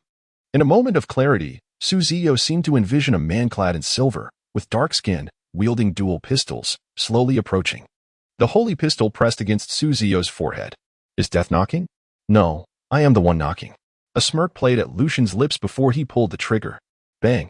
The figure of the holy gunslinger gradually faded, revealing the matchup interface that had just materialized at the fountain. Ziyou? Uzi shouted while rapidly clicking on Lucian's icon with his mouse. Lucian survives. Lucian survives. Lucian survives. I apologize. I seem to have lost focus. Ziyou, slightly embarrassed, hastily purchased a Doran's blade and a health potion before embarking alongside his teammates. In this match, RNG opted for a long snake formation, boasting a potent level 1 team composition with Braum and Lucian, allowing them to assert dominance in the jungle. Should Braum's Q ability, Winner's Bite, connect, Lucian could quickly follow up with his skills, utilizing his passive, Holy Silver Bullets, to unleash rapid auto attacks, effectively securing an early kill if he refrained from using his flash. The members of We naturally understood the situation. They merely placed some defensive wards at the entrance of the jungle before retreating. The players of RNG, relying on Xiaoming's scans, set 3 false wards, thereby sharing a modest amount of experience. Subsequently, the unproductive RNG returned to their own jungle. After assisting Malatang and defending their blue buff for a while, both teams established wards at the two entrances of the jungle to prevent incursions before returning to their lanes. In the S7 version, the trinket wards could be upgraded, unlike in the subsequent 2 seasons, where the free trinket wards lasted merely 120 seconds. Initially, the duration is a mere 60 seconds. Only upon reaching level 9 and undergoing upgrades does it extend to 120 seconds. With such a brief period of 60 seconds, the ward designed to prevent ganks proves to be of limited utility. Unless one fortuitously catches a glimpse of the enemy jungler's movements, its effectiveness tends to be minimal. Conversely, when utilized as a ward to deter invasions in the jungle, it demonstrates commendable efficacy. In instances where genuine protection against ganks is required, players typically rely on the green jungle knife and invest in true sight wards. In this match against Galio, with an impressive mastery level of 4 stars and bolstered by his inherent attributes, suppressing Galio's movements becomes a relatively straightforward endeavor. However, achieving a kill during the landing phase proves to be an arduous task. After all players occupy a similar tier of professional skill, and they possess an instinctual awareness of when their health is perilously close to the execution threshold. Nevertheless, as long as one can effectively stifle Galio's mobility, they would have met the pre-match standards set by Fengge. Securing lane control and ensuring the rhythm of Xianghua is the primary objective for this match. While the thought of securing a solo kill crosses Su Ziyou's mind, there is little fervor behind the desire to achieve it. With this mindset, Su Ziyou guided Lucian slowly from the jungle to the lane. Given that Lucian is a marksman with long-range basic attacks, he and Galio, who possesses only a single skill, are not comparable in terms of hero strength. Thus, Shi began the match with the intention of only claiming half of the first wave's gold, positioning himself behind the minion wave. In this game, Su Ziyou's Lucian dons the skin of Project Lucian, which, prior to the release of the subsequent Western Shadow skin, was regarded as the most satisfying skin among all of Lucian's offerings, boasting commendable effects. The mid laner of the opposing team, Wei, chose the King of War skin for Galio, his deep brown armor emanating an aura of solemnity and dominance. A pale yellow data beam, punctuated by mechanical sound effects, erupted from Lucian's relic pistol. With the frontline melee minion as the target, it traced an exquisite straight line, striking with impeccable precision. The damage was deftly inflicted upon a distant ranged minion while simultaneously grazing the nearby Statue of Justice. A resounding crack echoed as the dark red damage numbers materialized over the deep brown statue, and a visible fragment of the green health bar above it diminished. The pupils in Xie's eyes suddenly constricted, and Wang Zai's heart began to race. Could such a distance truly yield results?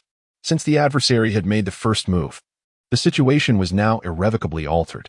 In mid-lane confrontations, one must adhere to a singular principle. One may endure strikes, but not without reciprocation. This implies that if the opponent's mid-laner inflicts a modicum of damage upon you, you must likewise extract a measure of damage from them. This principle is quite comprehensible. Consider this. If the opponent frequently seeks to exchange blows, and each engagement concludes with your own unwarranted loss, then as health disparities mount, the adversary will become increasingly reckless in their assaults. At this moment, even if you wish to engage in combat, you no longer possess the qualification to do so. Furthermore, when the jungler assists the laners, it is essential to consider the disparity in health points. Even if you control a hero with substantial crowd control, if your health is significantly lower than that of your opponent, the jungler will weigh the probability of success in initiating a gank. Given that the mid lane represents the shortest route, the hero in this lane typically achieves the highest level across the battlefield under normal developmental circumstances. In this version, where the experience for the bottom lane has not yet been diminished, a jungler with a challenging farming style may find themselves struggling to even match the level of the AD carry. At this moment, there exists a considerable disparity in health between you and the opposing mid laner. Hence, when the jungler arrives, the situation will not transform into a typical 2 versus 1 encounter. It is merely another form of one-on-one confrontation. In a situation where the jungler's level is significantly behind, it becomes all too easy to relinquish one's own bounty. A single misstep could result in a double kill, effectively allowing the enemy to thrive at your expense. Therefore, even in a disadvantaged lane, when the opposing mid laner seeks to harass you, it is imperative to extract something from them, even if it does not yield a profit. However, this should only be pursued when the opportunity presents itself. At this moment, Xiao was still somewhat overconfident. Despite Su Ziyou's Galio performing remarkably well, Xia did not regard Ziyou with any seriousness. The title of the most lackadaisical mid-laner in the LPL was not merely a claim. Consequently, this led to the unfolding of a tragic sequence of events. Xia, observing his Galio's health dwindling to half on the screen, was engulfed in doubt. Ziyou was exceptionally relentless today. Rewinding 10 seconds, Xia noticed Lucian retreating slightly. Without a moment's hesitation, he unleashed his Q ability, Winds of War, aiming to predict Lucian's movements. However, to his surprise, at the instant Galio raised his hand, Ziyou's Lucian halted his retreat. A clever ruse had been employed. A sly smile of triumph surfaced on Ziyou's face. Not only was Galio's Q ability evaded, but the range of Winds of War was already limited, particularly when predicting Lucian's backward position. Naturally, Galio found himself somewhat overextended at this juncture. Having halted his retreat, Lucian did not remain stagnant. Instead, he chose to advance. With this movement, the previously distant Galio found himself firmly within Lucian's striking range. Lucian raised his hand and unleashed 2 rapid shots of his silver bullets, significantly reducing Galio's health. In a state of panic, Xia hastily maneuvered Galio backward. At level 1, Galio possessed no effective means of retaliation aside from the Q ability, Winds of War, which he had just employed. It would be unwise to allow Galio to move forward to activate his passive. If the battle continued in this manner, Xia's Galio would be akin to offering a free kill. In this match, Ziyou's Lucian was equipped with the Keystone Mastery, War Enthusiasm, a talent that is exceptionally potent in skirmishes. The attribute of War Enthusiasm states, your basic attacks and skills grant you a stacking enthusiasm effect that lasts for 5 seconds, up to a maximum of 10 stacks. Each stack of enthusiasm inflicts an additional 1 to 8 physical damage on enemy champions, scaling with your level. Previously, the Radiant Light had begun to accumulate during the enhancement phase. Coupled with the passive effect of the Holy Light Silver Bullet, the talent of War Zeal had now reached its 3rd tier. Given that it was a low-level match and none of the participants had acquired boots, the movement speed of the heroes was relatively similar, preventing Xia's Galio from creating distance from Lucian. It was only when Xia maneuvered Galio to retreat under the tower that Ziyou's Lucian ceased his pursuit. Nevertheless, at this juncture, Galio's health had plummeted to a critically low level. Had Ziyou opted for Ignite in this match, there would have been a significant opportunity to dive the tower and eliminate Galio outright. Unfortunately, Ziyou had chosen Teleport instead. In this version, the strategic advantage of Teleport far outweighs that of Ignite, especially since the cooldown for Teleport had yet to extend to 300 seconds as it would in the subsequent 2 seasons. Moreover, with the ability to teleport, RNG can wholly depend on Kennen and Lucian to execute a 131 split, pushing strategy. However, even if they have not managed to eliminate Xia's Galio, reducing him to such a precarious health state is undeniably distressing. At this moment, Galio's health is in a precarious position. One could argue that after consuming a potion and waiting a while, he is not in immediate peril. Consequently, Xia is reluctant to return home and surrender his teleport, as he currently possesses merely around 20 gold from natural growth. Yet, maintaining a stable farming position at such a health level proves to be a formidable challenge. Xia's expression is one of bitterness. Had he known, he would have opted for a Doran's shield from the outset, or at the very least, a corrupting potion would have been preferable to his current predicament. Confident in his own abilities, Xia chose to equip a Doran's ring along with 2 health potions for his starting configuration. The significant loss in the first wave has left Galio, devoid of any substantial healing capabilities apart from potions, in a state of utter passivity. Wow, Ziyou, your Lucian is truly impressive, exclaimed Malatang, immediately drawing the attention of all RNG members. Goodness, knocking Xia below half health at level 1. How is Galio supposed to lane now? Ziyou, you're phenomenal. Keep applying pressure like this. I'll head to the enemy blue area to steal their buffs. This match will kick off with a 3-buff advantage, leaving Kundi severely disadvantaged. Malatang joyfully declared. Stay humble, it's just basic mechanics. What is so astonishing about that? Ziyou replied with a gentle smile. Ziyou began to boast. My youth has come to an end. Lighten, who is currently in a top lane duel, jested in response.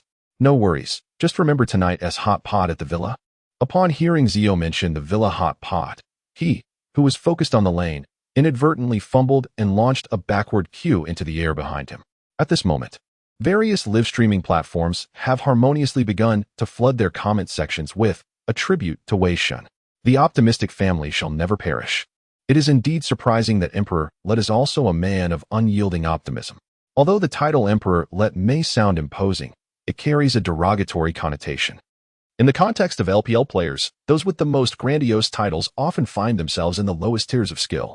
A similarly pejorative title is Emperor, as exemplified by Xiao Hu's Spring Tiger Emperor, which initially referred to his dismal performance in the spring season. Yet, in recent years, Xiao Hu has paradoxically thrived during the spring, transforming the title into a form of jest. Titles such as Shu Emperor, Ice Emperor, and even the earlier Ning Wang are all laden with similar disdain.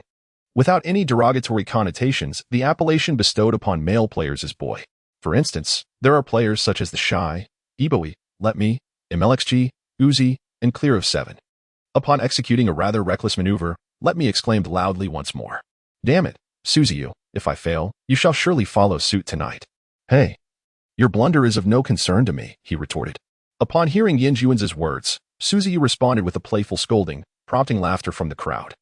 After sharing jovial banter, the team from RNG redirected their focus back to the lanes. The Galio, with his health dangerously low, could only remain at the rear of the minion line. Following the revision of the experience mechanism in League of Legends, the difficulty of forcing opponents out of the experience zone at level 1 has significantly increased. This update expanded the areas where champions can accrue experience. It could be said without hesitation that even a player entirely unfamiliar with League of Legends, when confronted by the world's most formidable professional players, would not be driven from the experience zone, provided they refrain from greedily pursuing minion gold. Thus, despite Galio's precarious health, Ziyou found himself powerless to prevent him from gaining experience. However, when it comes to minion economy, the situation is markedly different. A sly smile crept across Ziyou's face as he maneuvered Lucian to the intersection of both minion lines, carefully securing the last hits. Noticing Galio advancing, Ziyou's controlled Lucian pressed forward. Upon witnessing the situation, Galio could only retreat and utilize his Q skill to secure minions. Professional players are indeed human. They are not pre-programmed robots that never err. They too can make mistakes and experience lapses, much like the current player, Xia. Before reaching higher levels, Galio's Q skill, Winds of War, inflicts relatively modest damage at level 1. Under normal lane conditions, employing Galio's Q skill may result in imprecise damage control, leading to missed minions. This challenge is exacerbated when facing a formidable opponent like Lucian. Merely avoiding damage from Lucian proves to be a daunting task. In such circumstances, achieving precise minion last hitting with the Q skill becomes exceedingly difficult. Therefore, influenced by various factors, the first wave of minions, arriving at 1 minute and 30 seconds, comprises a total of 6. In the game, Xia's Galio could only pityingly secure 2 ranged minions, amounting to a meager sum of over 30 gold. Upon opening the tab panel, he beheld Lucian's impressive tally of 6 last hits, stirring a sense of imbalance within him. TSK. That rascal Ziyou is flaunting his champion advantage and behaving unjustly, he thought to himself. Good heavens! Xia, how could you have lost so much health at level 1? Kombi remarked with astonishment. It's a matter of hero matchups. I simply made an early misstep. It's indeed challenging for a short-range champion to contend with a long-range one. Xia defended himself. Earlier, the vision from the blue side had already spotted Kha'Zix in the vicinity, likely leading to a counter. It was now too late for him to intervene. In any case, I cannot do much at the moment. I will come to mid lane shortly to alleviate some pressure. Kondi offered, observing Xia's struggles in the mid lane. All right, just help me clear this wave of accumulated minions, Xia replied. Although the level 2 Kha'Zix's ganking potential was limited, he could still assist Galio in relieving some lane pressure, Kondi mused. Thanks to the red buff, Kha'Zix possessed significant slowing capabilities, providing an opportunity to at least force a flash if Lucian retreated unwisely. With this in mind, Kondi maneuvered Kha'Zix toward the river's brush. As his intent was not to secure a kill, Kha'Zix confidently emerged from the brush, emboldened by the presence of his supportive ally. Galio stepped forth confidently from behind the minion wave. However, Ziyou's Lucian appeared to be akin to a novice player, seemingly oblivious to the approaching threat of the mantis controlled by Candy. Rather than retreating, Ziyou's Lucian advanced and unleashed his Q ability, Piercing Light, as its cooldown concluded. A pale yellow data beam, imbued with mechanical sound effects, erupted once more from Lucian's relic pistol. Bang! Witnessing his health plummet again, Xia was taken aback with alarm. With the jungler now present, why did he dare to engage so recklessly? Did he not fear the repercussions of my jungle presence? Patience, patience. Since he refuses to retreat, we shall ensure he remains here. Even if he wishes to escape later, he will find it impossible. A glimmer of determination flickered in Candy's eyes as he swiftly directed the mantis towards Ziyou. To avoid disrupting the landing phase, Candy soloed the red buff. To mitigate damage while farming, Candy's mantis learned the W ability, Void Spike, at level 1. Void Spike. Kha'Zix launches explosive spikes that inflict physical damage on enemies struck. If Kha'Zix is within the explosion radius, he will restore health. After completing the red buff, Candy's Kha'Zix naturally reached level 2. In order to alleviate the pressure in the mid lane, Candy hastened to the mid lane without delay. Uncertain of what challenges awaited him, Candy held on to his skill point in reserve. At this moment, Candy could not help but commend his own actions. Had it not been for this solitary spare skill point, he might have found himself utterly helpless in the face of such a predicament. At this moment, the allocation of skill points serves as a pivotal element in the synergy between their mid and jungle duo and we. Typically, the standard approach for the champion Kha'Zix is to prioritize the Q ability, Taste Their Fear, upon reaching level 2, which inflicts physical damage upon a target, with increased damage against isolated foes. Given Kha'Zix's relatively modest damage output in the early game prior to acquiring significant items, securing kills can prove to be quite challenging. Thus, players often opt to enhance the Q ability, Taste Their Fear, to establish their jungle rhythm. However, in this particular match, the circumstances were rather unique. Due to the distinctive nature of the mid-lane confrontation and the opposing jungle champion, Candy opted not to invest in upgrading the Q ability immediately upon reaching level 2. Instead, he chose to reserve this skill point. Now he could revitalize the entire situation by learning the E skill, Leap. Leap allows Kha'Zix to jump to a designated area, inflicting physical damage upon landing. While the damage dealt is secondary, the displacement it provides is paramount. This ability enables the previously distanced insectoid to leap directly into Lucian's face to unleash his assault. Furthermore, Lucian's Q skill, Piercing Light, had already inflicted damage on Galio, drawing the minions aggro. It is noteworthy that, in the early stages of the game, the damage dealt by minions can rival that of a champion. Coupled with the red buff on Kha'Zix, one could assert that Lucian was doomed in this encounter. Huh, did you expect this? I learned E at level 2. Consider this my statement, Candy said fiercely. Upon uttering this, he felt a wave of relief wash over him, and as thoughts of avenging his previous defeat crossed his mind, he began to hum a cheerful tune. Conversely, on Ziyou's side, there was no trace of panic upon his visage. Instead, a smile of cunning triumph graced his lips. Everything was well within his control. What Candy was unaware of was that Ziyou had already transcended from being the most lackluster mid-laner in the LPL to something far more formidable. Rather, he is a player who frequently engages in casual matches with friends and has experienced lower-tier games. Is there truly any surprise in learning E at level 2? In the silver ranks, capturing an opponent at level 2 and utilizing E's to close the distance for a headshot is simply fundamental gameplay. Although this is a professional arena, Ziyou is aware that Mantis typically does not learn E at level 2. Nonetheless, he remains vigilant and cautious. Such a psychological preparation rendered Candy's ambush utterly futile. Ziyou unleashed his utmost speed, swiftly positioning his ring finger over the A key on the keyboard. As the Mantis remained suspended in midair, Lucian's relic pistol had already discharged its first bullet. However, the Mantis was about to descend, and Candy had indeed made a valid assessment. Should the Mantis close the distance, Ziyou's Lucian would find no room for maneuver, hindered by the burning damage and slowing effect of the red buff. Yet, an obscure mechanism of Lucian's transformed the outcome dramatically. Upon the discharge of the first silver bullet from Lucian's passive ability, the second bullet would be fired automatically regardless of whether the hero was in motion, executed the E skill, Relentless Pursuit, or employed any other attack. Thus, the second bullet would not be cancelled like a regular attack, but rather released by the system by default.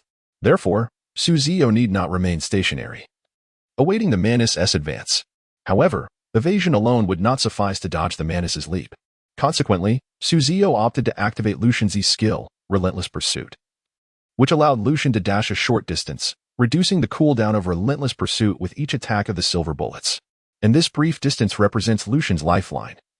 Dancing on the edge of a blade, observing the distance widening between himself and Lucian, Candy, in a moment of desperation, sought to pursue with his W skill, Void Spike. However, upon glancing at the blue minion obstructing his path, Candy reluctantly abandoned this notion. He chose instead to proceed with caution. maneuvering past the minions before unleashing his W skill, Void Spike. With a resounding thud, Galio's massive form collapsed to the ground. Lucian, bathed in holy light, ascended to a higher realm. The cold, mechanical voice of the League of Legends system echoed for the first time in this match. First blood. What? How could that individual suddenly flash in and eliminate me so swiftly? How could the damage be so immense? She exclaimed in disbelief. I can't believe it. Candy also found it hard to accept, for such a scenario was utterly unfavorable for him. How did all of this transpire? Let us rewind time for a moment and observe closely. After Lucian unleashed his E-skill, Relentless Pursuit, both Kha'Zix and Galio assumed that Lucian intended to retreat. Therefore, in order to prevent Ziyou, the jungler, from returning empty-handed, they sought to advance and utilize their Q skill, War Cry, to provide a modicum of assistance to the jungler. Yet, this seemingly trivial distance transformed into the grim scythe of death knocking at the door. Without hesitation, Ziyou decisively unleashed her flash, triggering the passive of Holy Silver Bullet from her E-skill, Cold Pursuit. 2 Holy Silver Bullets swiftly eliminated the deep brown gargoyle. Earlier, when Ziyou advanced and struck Galio with her Q skill, Transcendent Light, the Keystone Mastery, War Enthusiasm, had already begun to accumulate. The hit from Transcendent Light, along with 2 basic attacks, struck the Mantis, elevating the stacks of War Enthusiasm to a formidable 3rd tier. Galio's health was already diminished, and considering Ziyou's rune configuration, which included a critical strike rune designed to gamble on miracles, it fortuitously fulfilled its purpose. Even without a critical hit, Ziyou, armed with her high-level damage calculation skills, was entirely confident in her ability to eliminate Galio. However, a critical hit merely adds luster to an already splendid achievement. Having secured the bounty and experience from the first blood, Ziyou's control over Lucian has officially reached the pinnacle. At this moment, he was intently watching the not-so-healthy Mantis not far away. The red buff is indeed a valuable asset, Ziyou pondered silently. He unleashed his W skill, Passionate Shot, striking a nearby low-health minion that was desperately delivering damage. Relying on the passive ability, Holy Light Bullet, he swiftly fired 2 shots at the marked minion. The significant increase in movement speed allowed the Saint Gunner Lucian to carry his 2 sacred pistols behind him as he rushed towards the void creature, the Mantis. Damn, this beast. You still wish to kill me? If you push me to my limits, I can do anything, Candy shouted in frustration, hoping that the power of his words would compel the Saint Gunner to retreat. In truth, it serves no purpose whatsoever. Lucian charged at him like a famished wolf, leaving Candy with no choice but to expend his flash and escape over the wall to save his life. Previously, in an attempt to eliminate Galio, Lucian had already expended his flash. His E-ability, Relentless Pursuit, was also on cooldown, forcing him to abandon his aspirations for a double kill. As he gazed at the large screen, he witnessed the merciless assassin and the beleaguered escape of the Mantis. The entire venue fell into a profound silence.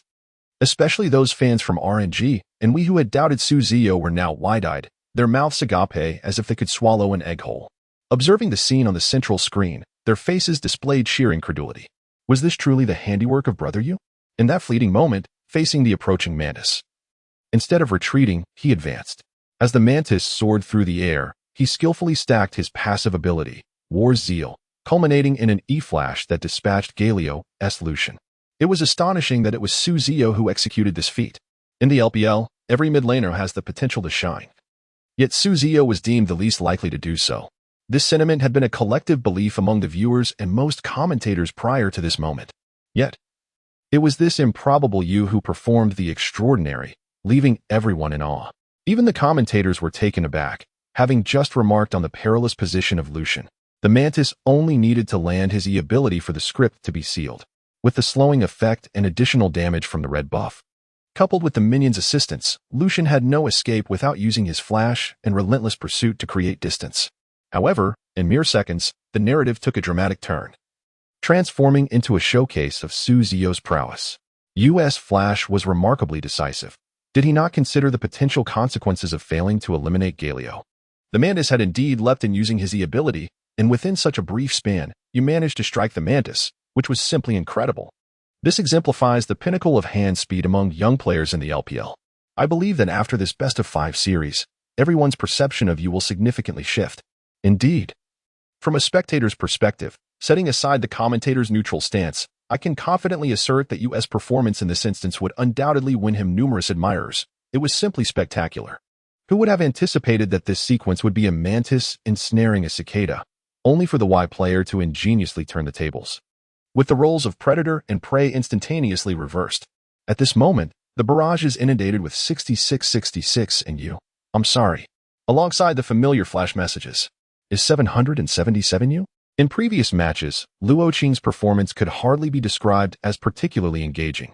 It certainly did not exemplify a capability to carry the team. Previously, Ziyou often played as a utility mid laner, where the outcomes bore no relation to his performance. When someone who has long been accustomed to a passive role suddenly takes on an aggressive mid laner to lead the game, it is only natural for the audience to express skepticism and confusion. Thus, when Ziyou selected Lucian, the screen was filled with derisive comments. What a timely reign indeed.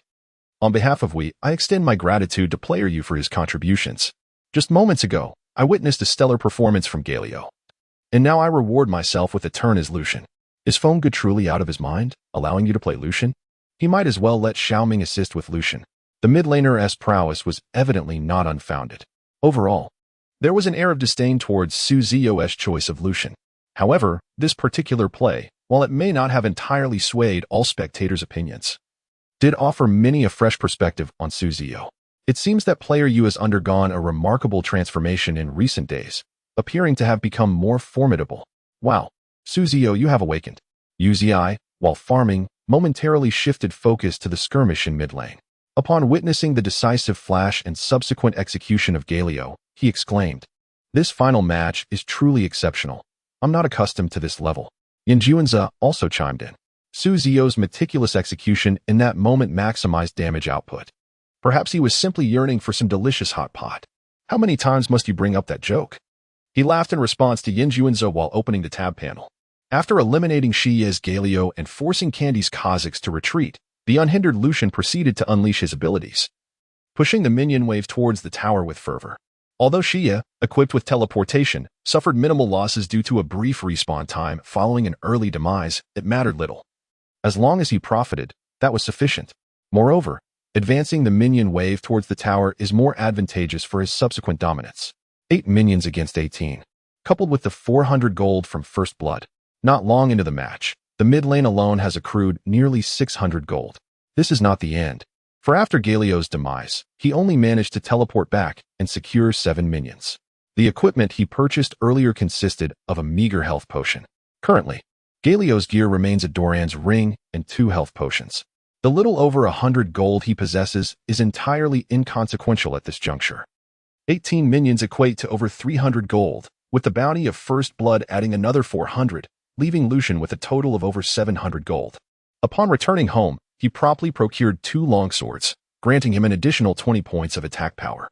Furthermore, Ziyou had enough spare coin to acquire a control ward, a luxurious item worth 75 gold, colloquially known as a true sight. He then opted to teleport back to lane.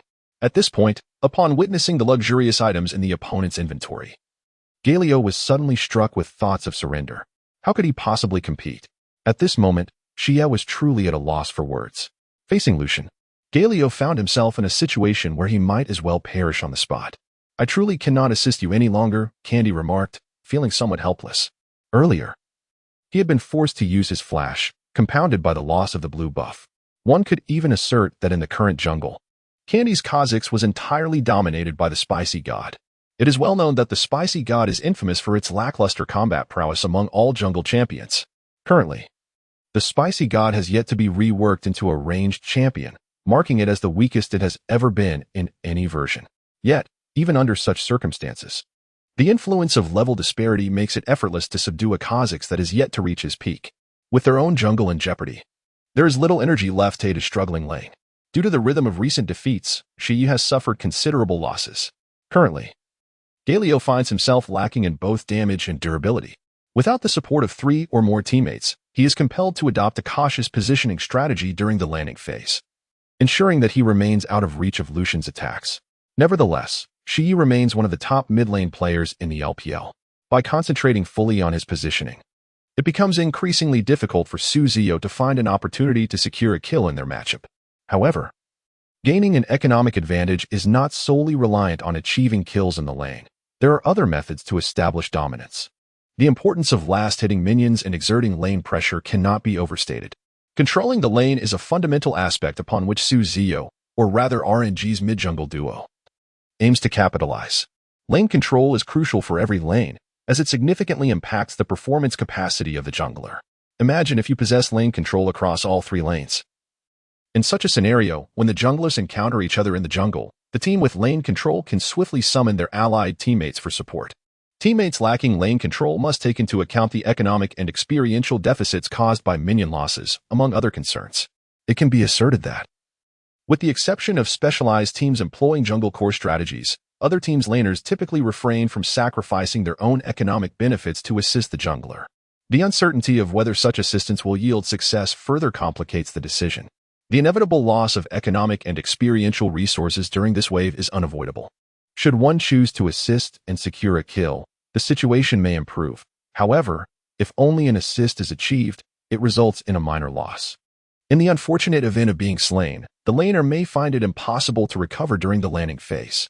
In such circumstances, the jungler of the disadvantaged team in the 3-line setup is inherently placed in a disadvantageous position, even if they have selected a powerful champion for the jungle. They are often reluctant to implement their counter-jungle strategies. In situations where a weaker jungler encroaches upon their own territory, they are likely to endure the affront in silence, opting to avoid confrontation altogether. Currently, Candy finds himself in a perplexing predicament. The notoriously underwhelming jungle champion, the Spirit Guardian, has audaciously invaded his territory. Yet, Candy is left with no option but to concede, devoid of any measures to mitigate his losses. Typically, a formidable jungler would resort to a strategy of counter-jungling to stem their setbacks. So why has he refrained from this approach? Is it because Candy is lacking in skill? Certainly not. While it may be true that Candy cannot yet be regarded as an elite jungler, he undeniably ranks among the top 3 active junglers in the LPL at present. To label him as weak would be a gross misjudgment. His reluctance to engage in counter-jungling is not due to a lack of insight or desire. However, there are 2 reasons that prevent him from choosing to stop the loss. The first reason lies in the earlier wave of forced flash. Without the flash ability, Candy would not dare to venture into the jungle. It is the presence of flash that provides a safety net. As a professional player, one must consider the majority of scenarios and calculate whether the risks outweigh the potential rewards. It can be said that had Candy possessed flash during that moment, he would undoubtedly have entered the jungle to exchange resources, for with the flash of the Manus and his own E-skill leap, he essentially had 2 forms of mobility.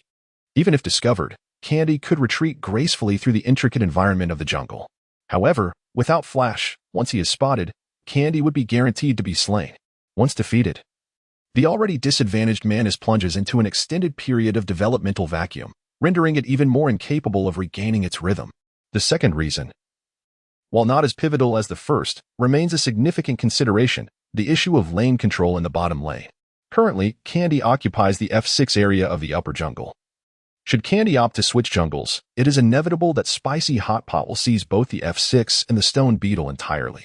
At this moment, he finally arrived at the bottom lane, entering the enemy's red buff jungle, without mentioning Lucian in the mid lane, who would already present a significant challenge. The duo of Janna and Braum in the bottom lane would not allow him any respite either. Interestingly, it was we who inadvertently dug their own grave. The combination of Kog'Maw and Lulu in the landing phase undoubtedly possessed an advantage over Janna and Braum. Securing lane control was thus a foregone conclusion. However, their overwhelming strength led to unforeseen complications. Currently, the minion wave was pushed under the enemy turret. Yet, when Kha'Zix arrived at the bottom lane, the minion wave would begin to reverse its course, regressing towards the midpoint of the lane. At this juncture, both bottom lanes were in a position to engage. Janna and Braum did not need to worry about the jungle being farmed. They only needed to stall until Lucian arrived. A misstep could potentially result in the demise of Kha'Zix, Kog'Maw, and Lulu. Should the situation escalate into chaos in the mid and bottom lanes, even divine intervention would be of no avail. Thus, Kha'Zix was left with no choice but to take a gamble with his smite. "Damn it, my bird has been stolen," exclaimed Xiao in frustration. "Come on, be reasonable. That F6 was clearly someone else's." Meanwhile, Ziyou, adeptly controlling Lucian, seized the opportunity to use his Q ability, Piercing Light, to chip away at the health of Xia's Galio while lamenting, "Ha ha ha. I forgot. Life has been too comfortable. I thought I was in my own jungle." At this moment, Candy felt an indescribable sense of discomfort. Just a short while ago, in his own jungle, He had used his smite to secure a large bird while in prime condition, and initially, he felt a flicker of joy.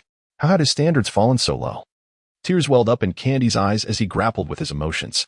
Smite is an exceedingly crucial skill during the early stages of jungle development, as it allows players to restore health by slaying jungle monsters. Typically, it is employed when one is low on health to regain vitality or to contest neutral resources such as the river crab. In regard to Candy's previous predicament, it could be described as a minor setback. Fortunately, Candy was oblivious to the exchange between Ziyou and Malatang in the RNG team's voice chat. Otherwise, he might have been driven to the brink of fury. Noticing that Candy had not retreated, despite Malatang's confidence stemming from his team's positional advantage, he refrained from pressing the pursuit any further, as Candy had just flashed towards the blue buff jungle. Only the red buff rock beetle remained for the first wave of monsters. Suddenly, Candy glanced at the position in the bottom lane, contemplated for a moment, and reached a conclusion. It seemed that this wave could be an opportunity for a gank in the bottom lane. Perhaps the jest of the online community had come to fruition. It appeared that the spirit of a determined jungler had indeed possessed Candy.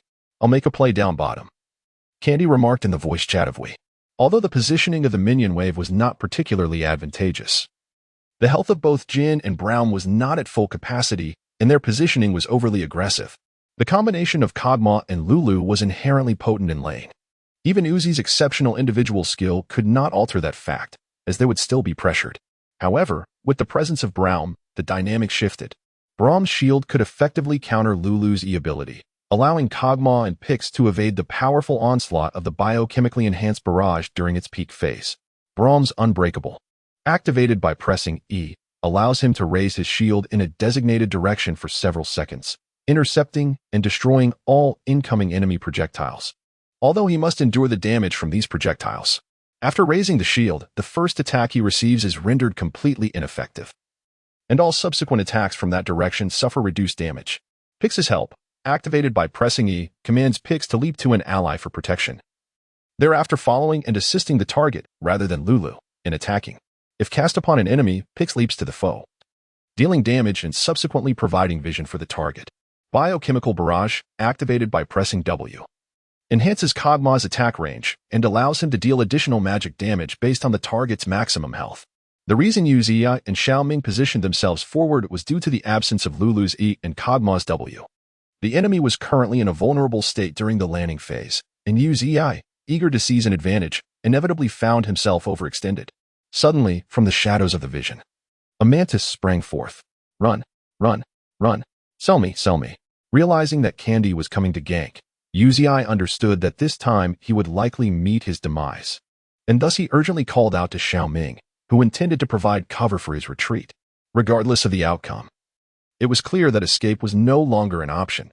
We had sacrificed too much to secure this kill. First, Lulu flashed in directly to ensnare him with her W ability, Whimsy, transforming him into a sheep, rendering him incapable of using his flash or his spell shield. Void Sludge. Kog'Maw ejects a mass of special secretion, inflicting damage and slow effects on enemies that pass through or linger in it. Whimsy. When cast on an ally, it temporarily increases their attack and movement speed. When cast on an enemy, it transforms them into a cute animal, preventing them from attacking or casting spells. Spell Shield creates a magical barrier to block a single enemy skill. If Sivir successfully blocks a skill, she regains mana. Kog'Maw's ability, Void Sludge, had already slowed him down, and even if he managed to break free from the control of Whimsy, his health was so low that using Flash would likely lead to his demise at the hands of Kog'Maw's follow-up. It would be wiser to conserve his Flash for the next potential gank. Consequently, the kill was undoubtedly handed over to Kog'Maw. The focus of W's resource allocation in their 4-Protect-1 strategy, where the 4 champions only needed to develop normally while the 1 benefited from as much economy as possible. Naturally, Kog'Maw became the centerpiece of this resource distribution. "Ah, I shouldn't have pushed so deep," Yu Ziyou remarked with a hint of guilt. "It's all right. We've established a great rhythm in the top, mid, and jungle. Ziyou's Lucian is now thriving," Xiangguo promptly reassured. "Yes, I'll just focus on farming steadily with him from now on." Ziyou glanced at Yu Ziyou in surprise, although Yu Ziyou remained oblivious to the astonishment in Ziyou's eyes. This Yu Ziyou before him seemed somewhat different from the one etched in his memories. The Yu Ziyou he recalled was relentless and would always pursue high-risk strategies, such as securing a significant lead in lane. This moment felt unfamiliar to Ziyou. As a fan of Ziyou in his previous life, although he had never met the man, he had followed every match closely.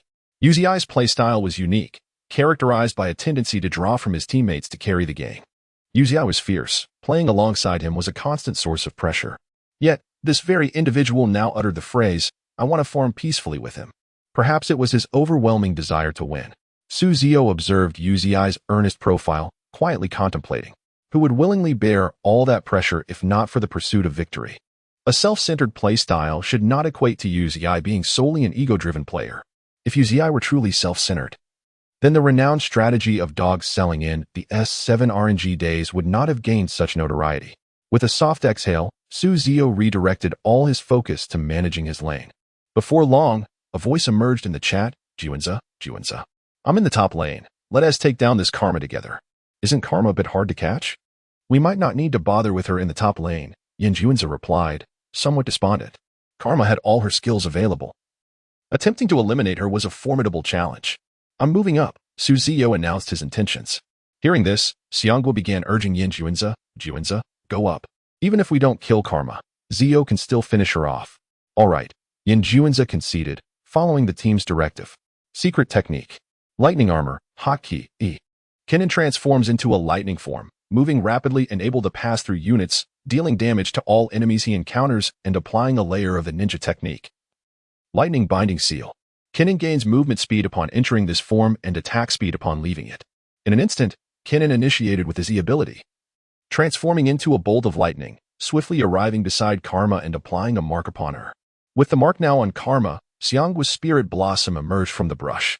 Upon exiting the state of E skill, Kennen commenced his assault with remarkable attack speed. Wow, do you hold me in such high regard? You've sent two to deal with me? 957 expressed his astonishment, yet his demeanor remained largely unperturbed. After all, a fully equipped Karma is not easily vanquished. Lucian moved to the top lane, while Xia, quietly farming in the mid lane, provided vital information to his teammates. Why didn't you say so earlier? At this moment, 957's previous composure was entirely replaced by a look of alarm. What is Karma's role? A mage support. Her skills? Soulflare Q allows Karma to launch an ethereal orb forward, which explodes upon striking the first enemy, inflicting damage.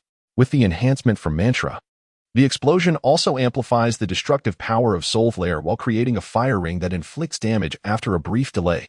Inspire W conjures a spirit chain between Karma and her target, inflicting damage and exposing the enemy. If the chain remains unbroken for a duration, the enemy is immobilized and suffers additional damage. Mantra enhances the skill, healing Karma and prolonging the root effect. Defiance E summons a defensive shield to absorb incoming damage while boosting the movement speed of an allied target. The Mantra enhancement radiates energy from the target, augmenting the initial shield and applying the Inspire effect to nearby allies. Mantra R empowers Karma's next skill, bestowing additional effects. It is available from level 1 without needing skill points. In essence, the Q skill Soulflare provides a slow effect, while the RW combo, enhanced by Mantra, allows for both immobilization of the enemy and healing of lost health. Coupled with the E skill Inspire, which offers significant movement speed and a shield to mitigate damage, Karma remains formidable, especially since her summoner spell flash remains unutilized. In a scenario where only Kennen and the Spirit Guardian are present, despite the long lane above, she can ensure her survival by retreating safely to the tower. This is due to the insufficient control chain between Kennen and the Spirit Guardian prior to Kennen's ultimate ability, rendering their damage rather lackluster. In such a situation, where control is inadequate and damage is lacking, Karma feels no threat. However, if Lucian were to join, the dynamics would shift entirely. Lucian's talent, Warbringer, is inherently a robust foundation for skirmishes, coupled with his substantial development. His damage output surpasses what would typically be expected at this juncture. The earlier concerns regarding the insufficient damage from Kennen and the Spirit Guardian would thus be alleviated. This is going to be a challenging retreat, thought 957 with a tinge of bitterness. Yet, despite the turmoil in his mind, his hands continued to execute actions without pause. Karma first unleashed her skill Inspire, granting herself a shield of considerable value and a significant boost in movement speed. With this newfound swiftness, she maneuvered in a precise 90-degree trajectory, deftly evading Kennen's Q skill, Lightning Rush. What does it signify when Kennen's Q ability, thousand birds, is unleashed. It implies that Kinnan is utterly incapable of accumulating the 3 layers of the lightning binding mark. However, the inability to perfectly execute a triple-layered ninjutsu. The lightning binding seal signifies that the already brief duration of control has been further reduced. At this juncture, RNG finds itself in a precarious position, as Kinnan has already rendered 2 of his abilities ineffective right from the outset. He is left merely to contribute some negligible ordinary attack damage. Fortunately, he still possesses the E ability, the essence of lightning. Upon its completion, he experiences a fleeting surge in attack speed. But what follows? He is unable to deliver any further output. It is at this moment that Xiao Hu finally converges with Lightman's Kinnan. Observing that Lightman's Kinnan has drawn the ire of numerous minions due to his initial engagement, Xiao Hu's Spirit Blossom hastily bestows the E ability, Seed of Agitation, upon Lightman's Kinnan. The Seed of Agitation, activated with the shortcut E, allows Ivern to place a shield on an ally, which will explode after a brief delay, inflicting damage and slowing the enemies. The ability instantly manifests its effects upon Kinnan, enveloping this Ionian ninja in vibrant green natural energy, temporarily shielding him from the ravages of battle. The substantial white shield value elevates Kinnan's health to a considerably safer threshold. Seeing that Kinnan is now momentarily secure, Xiao Hu, controlling the Spirit Blossom, casts the Q ability, Rooted Growth, towards Karma's position. The Rooted Growth, activated with the shortcut Q, conjures a thicket of thorns that inflicts damage and ensnares the enemy units it strikes. Ivern's allies can then dash to the vicinity of the entrapped target. This Q ability is a result of Xiao Hu's astute prediction of 957's positioning, thus landing perfectly. After targeting the white line generated by the Q ability, Ivern propels his entire form towards the ensnared Karma, launching a series of ordinary attacks upon her. At this moment, the shield from Kinnan's skill, Ninja's Trick, had reached its limit. The emerald shield erupted in a brilliant explosion, unleashing a tempest of verdant natural energy. This storm ravaged Karma, inflicting damage while simultaneously bestowing a significant slowing effect. However, at this juncture, Karma found herself ensnared, rendering the deceleration effect less perceptible. Thus, all the skill bursts from the RNG's top lane Kinnan and the Spirit Guardian had been expended, leaving only a vacuum of skill cooldowns. A previously mentioned issue had resurfaced. The damage output was insufficient. After all skills had been unleashed, 957's Karma still retained nearly 20% of her health. For most champions, such a health threshold would be critically low, yet for Karma, it was merely a middling figure. Taking a deep breath, 957 initiated his escape maneuver. Surrounding Karma on the screen, emerald energy emanated, signaling the effect of her skill mantra. A green beam tethered the nearby Spirit Guardian, while Karma instantaneously regained a substantial amount of health, courtesy of her W skill, Inspire. Inspire generates a spiritual link between Karma and her target, dealing damage and exposing the enemy. If the link remains unbroken for a duration, the target is immobilized and incurs additional damage. The empowered mantra enhances the link, healing Karma and extending the duration of the binding effect. Her health surged from a precarious 20% to approximately 40%, swiftly elevating her from a perilous state to one of safety. This elucidates why Karma's 20% health is perceived differently compared to other champions. After a brief interval, the binding effect from the Spirit Guardian's Q skill, Rooted, dissipated, freeing Karma from its grasp. At this moment, Karma's W skill, with its unwavering immobilization effect, began to take hold. Boom. The Spirit Blossom was ensnared, while Karma regained her freedom of movement. Nice, I can escape now, exclaimed 957, elated by the efficacy of his maneuver. Once liberated, Karma promptly cast her skill, Inspire, upon herself, seeking to evade the battlefield with heightened movement speed and retreat to the safety of the turret. Kinnan, on the other hand, had finally cooled down his second Q skill, Lightning Rush. He hurled it straight ahead, successfully striking Karma at last. Just before the other 2 layers of the ninjutsu, Thunderbinding mark on Karma vanished. He managed to hit her, unleashing the 3rd layer of Thunderbinding, which inflicted damage and rendered Karma momentarily stunned. Seizing the opportunity, Kinnan immediately commenced a series of basic attacks from the sidelines. Regrettably, however, his damage output in the early game proved insufficient, even with the Q skill, Lightning Rush. During Karma's stun, he could only manage 2 basic attacks.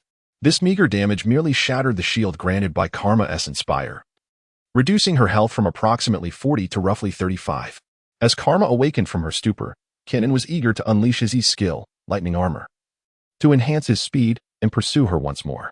Yet, Karma was not about to grant him such an opportunity. Should she fall victim to Kennan's skill once again, she risked being stunned anew. Thus, as Kennan dashed toward her with haste, Karma swiftly activated her flash, creating distance between them before turning to unleash her Q skill. Spirit Fire. Spirit Fire, activated with the Q key, propelled a sphere of psychic energy forward. Upon striking its first enemy, the sphere would explode, dealing damage and inflicting a slowing effect.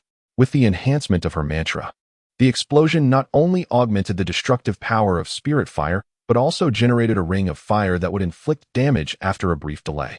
The significant slowing effect rendered Kennan immobile, causing the distance between them to gradually increase. Observing Karma retreating further away, Kennan, with a sense of reluctance, released his W skill. Electric Blade. Electric Blade, activated with the W key, enabled Kennan to strike continuously, applying additional damage and inflicting a layer of thunder binding on his target.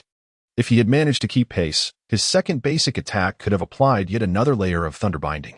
Coupled with the effects of Electric Blade, he could have immobilized Karma once more, potentially securing her defeat. Alas, he could do nothing but watch as she escaped. Ah, how frustrating. Yinjuanza lamented in the RNG voice chat. It's all right, I'm on my way, Ziyou promptly reassured him.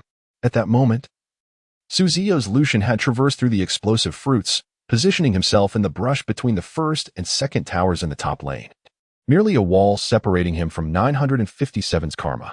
957's escape was remarkably executed, significantly delaying Xiangguo's momentum and granting WE's other champions ample time to develop, he mused. The crux of the matter was that Karma had yet to perish. One could only wonder how frustrating this was for RNG. Hey, what does Ziyou's Lucian intend to do from that position? Does he plan to eliminate 957's Karma? Mi Lu exclaimed, witnessing Lucian vaulting over the wall. At this moment, among the audience present, the fans of We are fervently shouting within their hearts, urging, run. At this moment, 957 stood calmly beneath the tower, even aware that Ziyou's Lucian had arrived in the top lane. However, without the flash ability, Lucian could scarcely threaten him with merely an E-skill for relentless pursuit.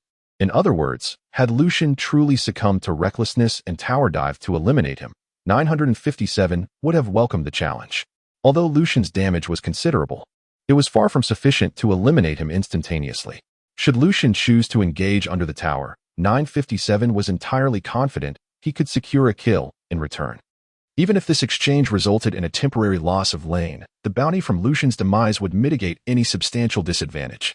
Most critically, she as Galio would thrive, comfortably farming additional waves of minions without pressure. While one could not claim an absolute lack of disadvantage, it was certainly less severe than before. In 957's perspective, regardless of the outcome, we stood to gain. Yet, plans are but mere conjectures, often disrupted by unforeseen circumstances. Ziyou, leveraging the explosive fruit, vaulted over the wall. Rather than immediately seeking trouble with Karma, he opted instead to engage fiercely with the nearby Refreshed Rift Scuttler, pouring his full effort into the endeavor, utilizing both Q and W abilities. Such actions left everyone present utterly perplexed. You, indeed, made a sagacious choice. Seeking out Karma at this juncture would yield little, as her position lay securely beneath the tower. The only recourse was to mitigate losses by clearing a set of neutral monsters. After a moment of contemplation, an explanation was proffered. However, the audience in the barrage could hardly accept it. As anticipated, usage began to falter. His youth had returned with a vengeance. The mid laner was deemed unworthy to wield Lucian. Why not substitute him? Why not? Even within RNG's internal communications, Xiangguo expressed some confusion. Ziyou, hurry. Karma is right under the tower. His tone tinged with urgency. Yet, Ziyou, after a brief moment of reflection, remarked in astonishment, could it be? Indeed. While responding to his teammates, Ziyou did not cease his actions. At last, he eliminated a small stone crab, and with it, Lucian bathed in the radiant light of his level up. At this moment, Lucian attained level 6. Without a moment's hesitation, he upgraded Lucian's ultimate ability, Final Spark. The radiant bullets unleashed from Lucian's weapon would reach Karma, who was retreating beneath the tower, without the need for her to enter it. As Final Spark illuminated, a triumphant smile graced Ziyou's face. Having achieved his goal of clearing the stone crab, he had to act swiftly. Otherwise, allowing Karma to escape would turn this moment into a great folly. With a decisive use of Lucian's E ability, Relentless Pursuit, he glided forward through the lush grass. Utilizing the enhanced movement speed gained from marking the stone crab with his W ability, Piercing Light, Ziyou swiftly arrived at the outer limits of the top lane's first turret, drawing forth his twin pistols. Death is a mercy, and I possess ample mercy to bestow upon you. Thus proclaimed the gunslinger on screen. The ultimate ability, Final Spark, was activated. Unlike the classic skin's silver-white projectiles, the source plan skin's Final Spark featured distinct, data-like beams of light. Nevertheless, the inevitable outcome was that the harbinger of the apocalypse, Karma, fell slowly in response to the gunfire. The gunslinger of RNG. You have slain the harbinger, we. 957. At that moment, 957 was engulfed in a multitude of questions, unable to fathom how a level 5 Lucian could bring about his demise.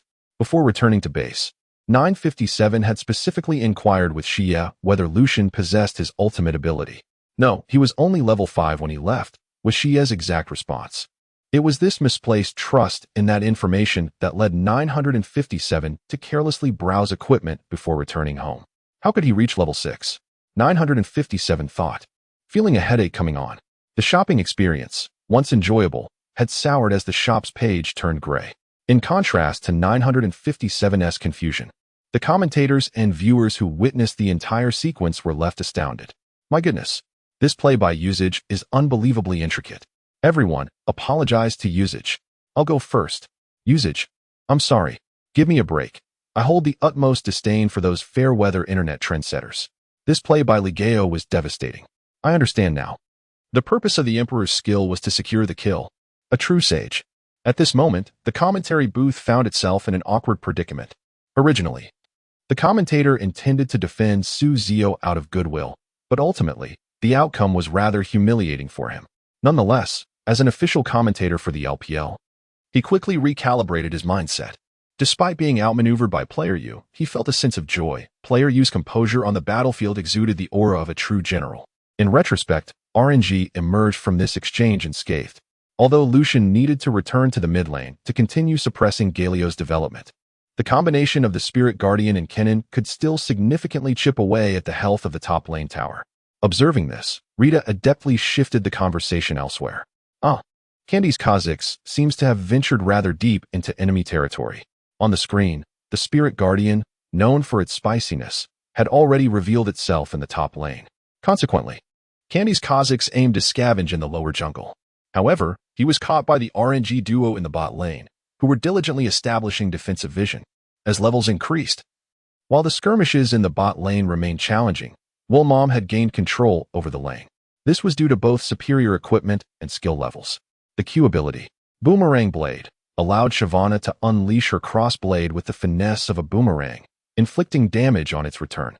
The W ability, Ricochet, enabled Shyvana's subsequent basic attacks to bounce to nearby targets, dealing diminished damage to secondary foes. By activating the W ability for ricochets and following it up with the Q ability, Boomerang Blade, a substantial wave of minions could be summoned. While it may not suffice to keep Kog'Maw and Lulu under their tower, there was indeed some time available to set vision in the jungle. By mere coincidence, Candy found himself in this particular time frame. To his astonishment, he exclaimed, "How is it possible that Wheel Mother and Braum are here?" Upon encountering them, Candy panicked and swiftly commanded his Mantis to leap backward with its E-skill. However, Braum, after executing a basic attack, swiftly applied his Q skill, Winner's Bite, which not only slowed Candy down but also bestowed 2 stacks of the passive ability, Concussive Blows, upon the Mantis. This passive skill allowed Braum's normal attacks to inflict the Concussive Blows effect on the target. Once the first stack was applied, allied champions' normal attacks would also contribute to the stacking of Concussive Blows on that target. Upon reaching 4 stacks, the target would be stunned and receive magical damage. For the subsequent few seconds, neither Braum nor his allies could further stack Concussive Blows on the target. However, Braum's attacks would continue to deal additional magical damage to it. Uzi's Wilmom demonstrated her prowess with remarkable finesse. As she unleashed a basic attack, she deftly employed her W skill to cancel the aftercast delay, allowing Braum's passive to stack a formidable 4 layers of concussive force, stunning Candy's assassin and rendering him immobile. Recognizing the precariousness of the situation, Candy hastily activated his flash to make a desperate retreat. However, Wilmom, who had previously been ensnared but saved her own flash, now seized the moment to retaliate. The jovial figure seated beside Ziyou, a chubby young man, reveled in delight, his eyes narrowing into slits. You thought you could catch me? Do you fancy yourself the factory director? Watch as I reclaim the battlefield. With relentless precision, Wilmom followed up her flash with a series of strikes, steadily diminishing the health of the beleaguered assassin. River crab, allow me to execute my judgment. Despite the assassin's sluggish movements, Candy clung to the hope of survival. When he unleashed his smite, the assassin's already precarious health surged dangerously. Alas, it proved futile, ultimately serving only to adorn Ziyou with a victory. At that moment, Xiaoming's Braum initiated his ultimate, Glacial Fissure, with a decisive strike to the ground. Braum sent all enemies within his vicinity and along a straight line soaring into the air.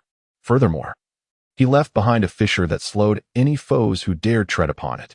The robust, bald figure leaped high, forcefully crashing down, once again sending the already beleaguered assassin skyward, quashing Candy's meager hopes of escape. Yuziai's mother would undoubtedly seize this opportunity. With swift precision, she effortlessly claimed the life of her opponent, simultaneously dispatching the river crab, which had been left with only half health due to punishment. The goddess of war, RNG. Yuziai eliminated the Void Reaver, Candy. Ah, what a delightful moment. Yuziai closed his eyes in enjoyment.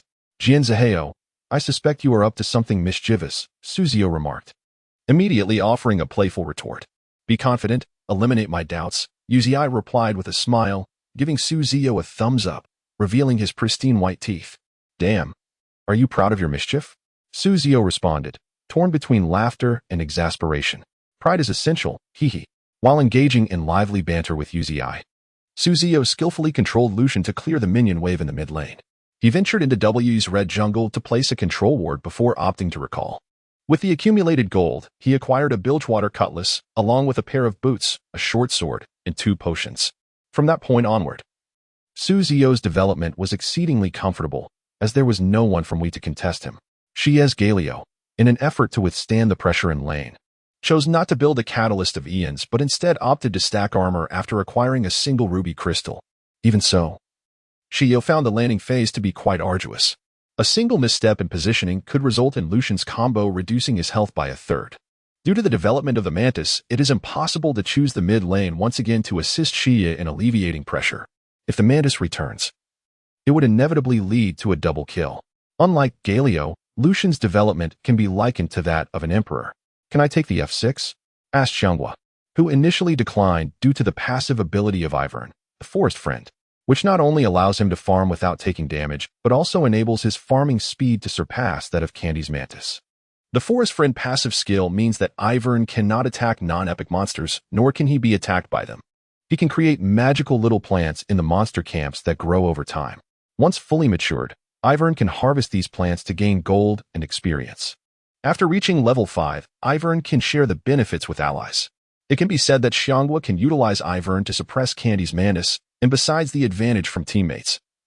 This unique passive of Ivern plays a significant role. Moreover, who is he? Spicy Hot Pot. Besides Yuzi, who else could farm in such a manner 20 minutes in?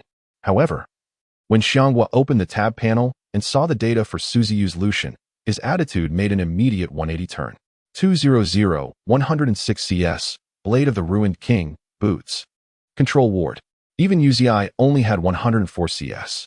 Though the presence of Kog'Maw and Lulu in lane was exceedingly formidable, it should be noted that Lucian is a mid laner and had roamed a bit, resulting in some inevitable losses in minions. In this scenario, Ziyou's CS was even higher than that of Yuzi, known as the CS machine. This was unimaginable in the past. You eat. Your performance today is too fierce. I suggest you get a drug test after the match, Xianghua joked. Of course, this was in jest, in the realm of esports like League of Legends. Performance enhancers do not provide any real advantage to players, and may even hinder their performance. I was just being serious this time, okay? Ziyou rolled his eyes in annoyance.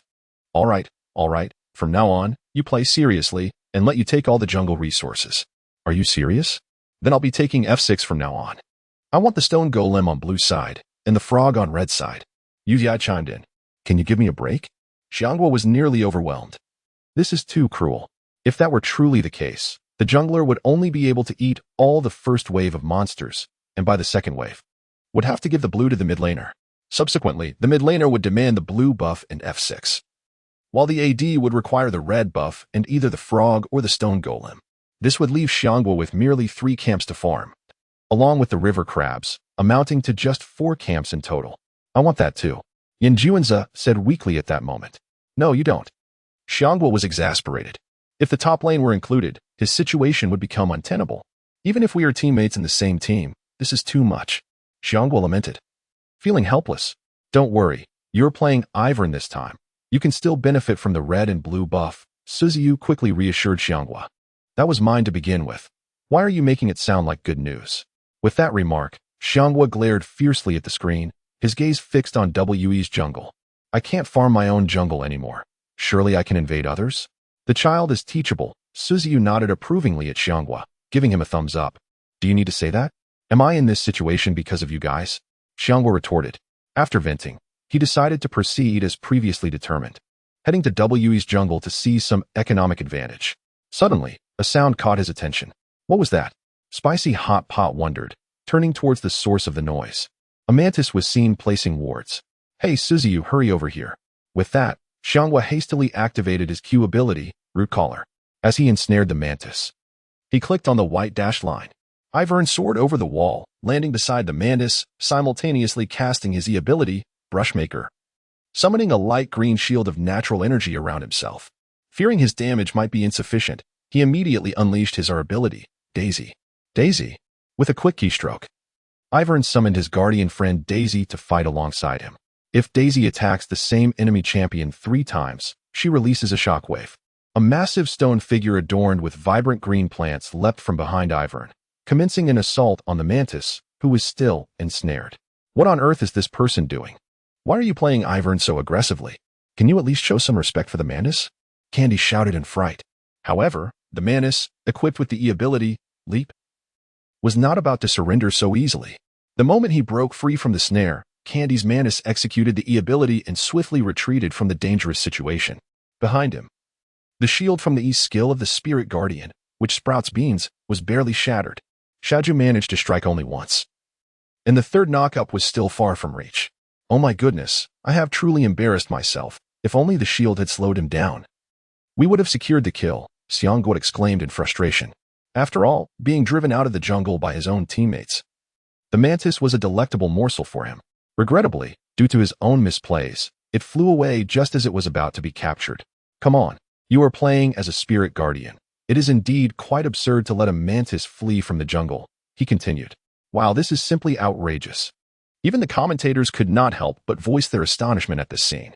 The spirit guardian is notoriously a weak presence in the jungle, and the fact that he managed to drive away the mantis certainly added a touch of comedy to the situation. Milu, with a beaming smile, chimed in, echoing the sentiments of the commentators. RNG has initiated the early game rhythm exceptionally well. The primary objective of RNG's composition is to ensure the Spirit Guardian maintains a strong jungle pace in the early game. As we observe the current state of affairs, RNG has not only met this goal, but has exceeded it, even revealing unexpected advantages. Originally, this strategy would have allowed the Big Mouth to develop without significant interference in the early stages. However, due to the mid-jungle advantage radiating across the map, despite the Wheel Mother being caught by the mantis earlier, leading to the Big Mouth gaining some economic benefit, the Wheel Mother has now returned home after claiming the mantis's head and is able to suppress the Big Mouth's developmental space on the lane. At this point, Rita took over the conversation. Under normal circumstances, the Wheel Mother should have been able to suppress the Big Mouth a bit later than now. This is not good news for we. If the 4 Protect 1 strategy does not allow for superior development beyond the current timeline, it effectively translates to a tactical failure, sacrificing the team's mid-game combat potential while preventing them from dragging the match into the late game. The elder brother felt helpless. He was acutely aware of We's disadvantage. He longed to assist the team in recovering some ground, yet facing off against the Wheel Mother was simply unbearable. This discomfort did not stem from the inability to contest in lane, but rather from the fact that the opponent refused to engage. The combination of the Big Mouth and Lulu in the bot lane could be described as a lane-dominating duo. Unfortunately, they encountered an anomaly in the form of the Wheel Mother and Brown. With a single W skill bounce from the Wheel Mother, coupled with the Q skill Spinning Blade, a wave of minions would fall. Although the big mouth's damage and range would significantly increase upon activating his W skill, his wave clear capability saw no improvement whatsoever. Even with Lulu assisting in clearing waves, they were still outpaced by the Wheel Mother. One relied on area damage, while the other depended on single target damage. Thus, they had completely lost control over the initiative to push the lane. The solution to this predicament was simple. They needed to severely injure or even eliminate the Wheel Mother. However, at this moment, we lacked the conditions to achieve this. Firstly, Wee's jungler, Candy, controlling the Mantis, had not kept pace with the required development. He lacked even a single core item. If at this juncture, Candy were to sacrifice his development time to ambush the Wheel Mother, the Mantis would yield no meaningful results, perhaps inflicting only minor damage on her. A single misstep could allow the Wheel Mother and Brown to withstand the pressure from the Big Mouth and Lulu, potentially dispatching the Mantis once again. Should RNG's players not collectively falter and grant the Mantis unearned kills thereafter, we would be poised to prepare for an entire match played 4 against 5. At this moment, he was not the sole individual plagued by worries. Yinjuanza, too, found himself in a state of exasperation. His teammates were performing exceptionally well, which left him feeling somewhat uncomfortable. Whether human or specter, everyone seemed to be showcasing their prowess, while he alone bore the brunt of the struggle. Light me up, he thought, enduring the pressure. Observing Karma, who was advancing to harass him while utilizing the shields granted by her E-skill, an indescribable irritation welled up within Yinjuanza. He did not wish to be a mere bystander. He aspired to be someone integral to the match. He yearned for accolades and applause. Having chosen to join RNG with such aspirations in mind, it may seem commonplace, yet it is undeniably genuine. In the realm of professional competition, who would dare claim they do not wish to achieve fame and recognition? At that moment, Yinjuanza perceived an opportunity.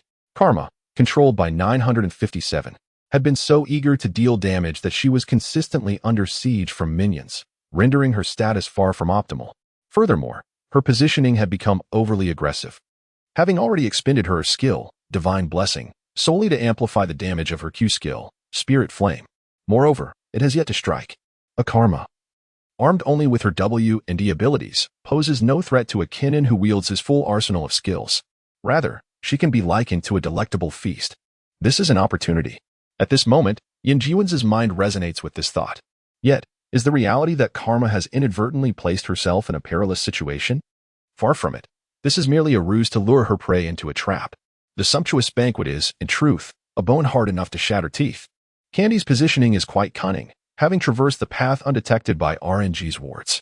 When 957 spots Candy nearby, he too recognizes the trickery at play. Will Light Me fall for this ruse? Nevertheless, Kinnan activated his E-skill and charged in, succumbing to the trap. The commentators shook their heads in lament. At this moment, Candy remains concealed in the brush, biding his time. He knows that Kinnan still possesses his ultimate ability. Should he act too hastily, the stunned Kinnan could easily escape unscathed.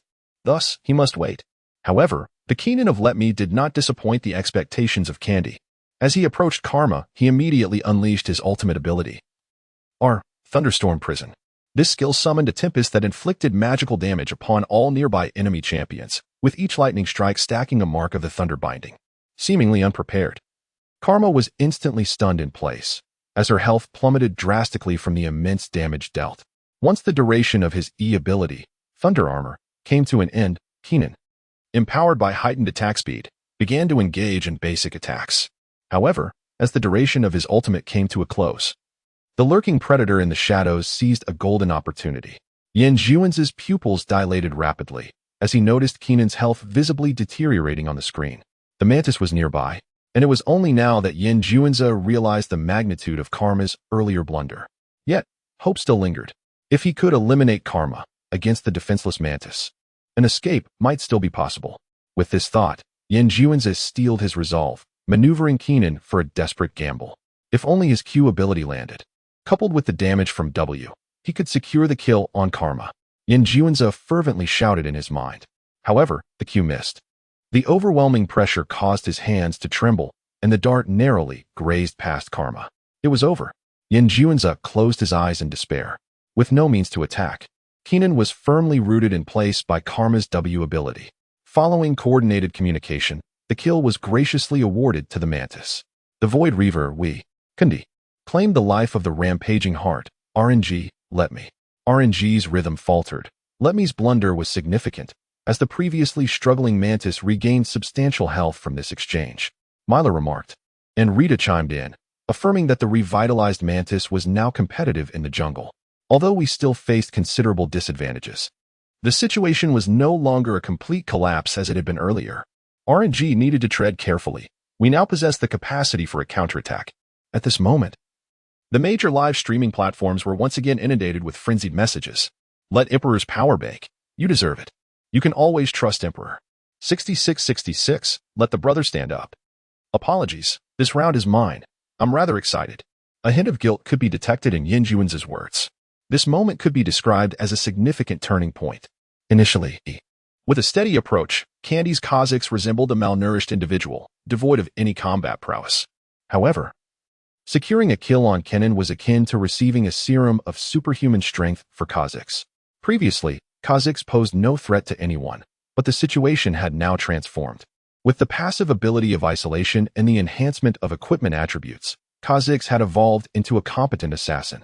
Even Su Ziyou's well-farmed Lucian had to exercise caution against Kha'Zix's potential ambush.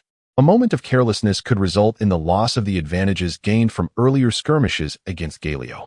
It's alright, it's not a big issue, comforted the RNG players upon hearing this. Indeed, from a certain perspective, the problem was relatively minor. A single kill was worth 300 gold, and even accounting for the 2 waves of minions that Yin Juanza had lost, the total economic deficit amounted to merely 500 gold. Yet, at times, one must look beyond mere numbers. Although a 4-protect-1 composition dragging into the late game with a 10,000 gold lead seems exaggerated, a 3,000 gold advantage is entirely feasible. Originally, according to the intended strategy, Xiangguo would frequently disrupt Candy's development, while Su Ziyou's Lucian could provide substantial assistance in applying pressure in the lane. However, after Kha'Zix acquired this economic boost, his level had now equaled that of the Spirit Guardian. At the same level, the Spirit Guardian could not possibly contend with Kha'Zix. The plan to stabilize and secure a 2,000 gold lead while controlling the first dragon had dissipated with the shift. Although we remained at a disadvantage, the situation had improved dramatically from the brink of collapse it previously faced. Despite everyone verbally dismissing the matter as trivial, they all internally recognized that the tides were about to turn. As anticipated, having secured the gold and acquired equipment, Kha'Zix immediately chose to venture towards the bottom lanes, aiming to liberate his ally, the formidable Kog'Maw. With the invisibility granted by his ultimate ability, Void Assault, Kha'Zix found it significantly easier to execute ambushes. The shortcut for Void Assault is R. Each level gained allows Kha'Zix to evolve one of his abilities, bestowing it with unique enhancements.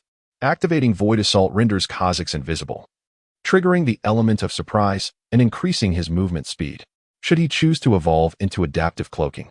Void Assault would gain an extended duration of invisibility and an additional usage. In the face of adversity, Xiaoming's broom sacrificed itself to safeguard Yu Ziai's Will Mother during their retreat. The head was awarded to the formidable brother-in-law, Big Mouth. As Yu Ziai fled, he relinquished his summoner spells, and the bottom lane turret inevitably succumbed to the advances of Wei. Despite Xiangguo and Su Ziyou hastily making their way to the top lane in an attempt to assist Kennen in dispatching Karma, RNG felt the discomfort that we experienced in the previous match. The support from Galio's ultimate, bolstered by his dual resistances, combined with the upgraded group shield from Karma's skill, significantly diminished RNG's output. To avert further casualties, RNG opted for a timely retreat. In this intricate contest of strategy, RNG suffered considerable losses. Meanwhile, we seized the opportunity to secure the first Mountain Drake. The Mountain Drake confers enhanced damage against defensive structures and epic monsters. Subsequently, Yu Ziai's Will Mother, bereft of the support from defensive towers, found herself incapable of suppressing the growth of the formidable Kog'Maw. However, during the course of the battle, she managed to utilize her ultimate ability to grant a collective acceleration, enabling a swift transition that resulted in the destruction of the outer towers in both the middle and top lanes against Wei, thereby maintaining a degree of economic advantage. Yet, this was merely a temporary fix. RNG endeavored to engage in a 5-on-5 team skirmish. Although they succeeded in securing the lives of all WE players except for Kog'Maw, RNG's late-game core damage dealer perished, leaving them with no economic gain whatsoever. Meanwhile, the formidable misfortune steadily claimed the lives of Wheel Mother, Braum, and Zyra, along with 2 waves of minions, Su Ziyou's Lucian and Yin Juan's Kennen. devoid of their skills, dared not pursue further. After a team fight, the four-man protection for Miss Fortune left her in a near-perfect state, having only expended a flash and suffered a slight decline in mana. This was utterly absurd. Thus, they opted to secure the second dragon, the Infernal Drake, utilizing its team-wide buff to mitigate their losses. Although the economic disparity on the lanes was not visible, Miss Fortune was already ahead of Uzi by the equivalent of a large sword and a cloak. At this juncture, Miss Fortune had undeniably reached her peak form. Equipped with the Blade of the Ruined King, Hurricane, Gince's Rage Blade, Berserker's Greaves, a large sword, and a cloak, under the protection of Galio, Lulu, and Karma, her damage output could only be described as cataclysmic. Upon resurrection, she directly initiated a siege on the Baron, exuding tremendous damage. With her clumsy attempt at Mandarin, she conveyed her desire to conclude the match to her teammates. All right, let us take it slow. As long as we protect Miss Fortune, victory is assured. Okay. At this moment, the movements of we have naturally been revealed by the vision placed by RNG at the Baron pit. It appears that we is preparing to engage the Baron, and currently, the damage output of their formidable ADC is exceedingly high, making the objective entirely attainable. The decision now lies with RNG, should they confront we in battle or opt to push down towers. In my humble opinion, engaging in this team fight is imperative. Failing to do so would lead to a gradual demise. Without assassin-type champions, the limitations on their ADC are particularly minimal, should they gain additional buffs. The difficulty of eliminating him will increase exponentially. For RNG to secure victory in this team skirmish, they must execute a miraculous initiation to neutralize the ADC, thereby paving their path to triumph. At this moment in the barrage, a question arises: if Kinnan were to initiate a flawless team fight, would RNG have a chance at victory? Who is to blame for RNG's current predicament? I need not elaborate further. Is the Emperor truly this insufferable? Is it impossible to bear defeat? Have the 59E members begun to lash out indiscriminately? What purpose does your mid laner's choice of Lucian serve? Would selecting an assassin not be more advantageous? Oh, I almost forgot. Your father is inept with assassin champions, only capable of using dominant heroes against weaker opponents in FW South mid lane. The foul remarks in the barrage, however, do not affect the players of RNG who are currently engaged in the match. They are focused on strategizing for the impending team fight. Xiao Hu, please use the blue trinket to scout the vision for me. I will descend to secure the dragon. Xiaoming, join me down there. And ensure your ultimate knocks up the mantis. Taking down the big mouth is secondary. As long as we can claim the Baron, we might still emerge victorious in this team skirmish, remarked Xianghua with a serious demeanor. Understood, Xiaoming promptly replied. In an instant, the blue trinket illuminated the scene of we battling the Baron Nashor, whose health had dwindled to approximately 5,000. Although the blue trinket was swiftly dispelled, that brief moment allowed Xianghua, as a top-tier jungler, to estimate the Baron's health depletion rate. After waiting momentarily behind the wall, he swiftly executed his Q ability. Rooted, ensnaring the Galio who was absorbing the Baron's damage.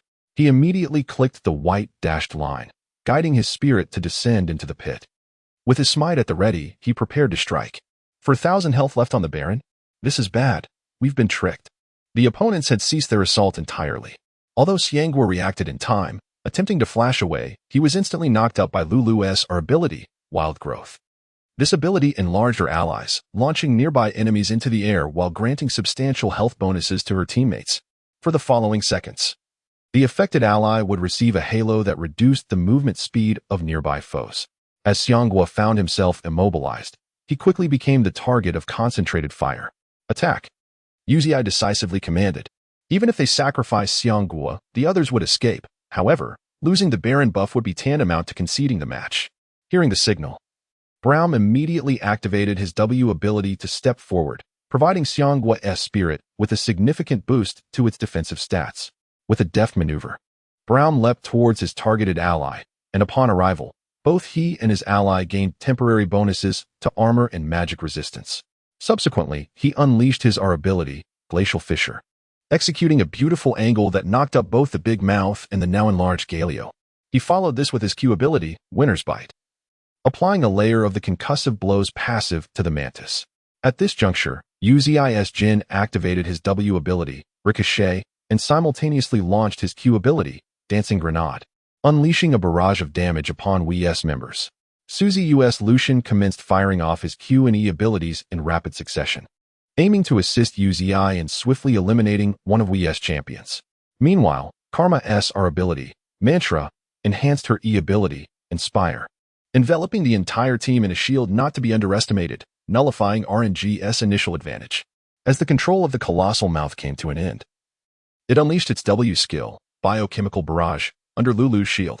The passive of Hurricane, along with the attack speed bonuses from Blade of the Ruined King and the Locket, began to output damage at an alarming rate.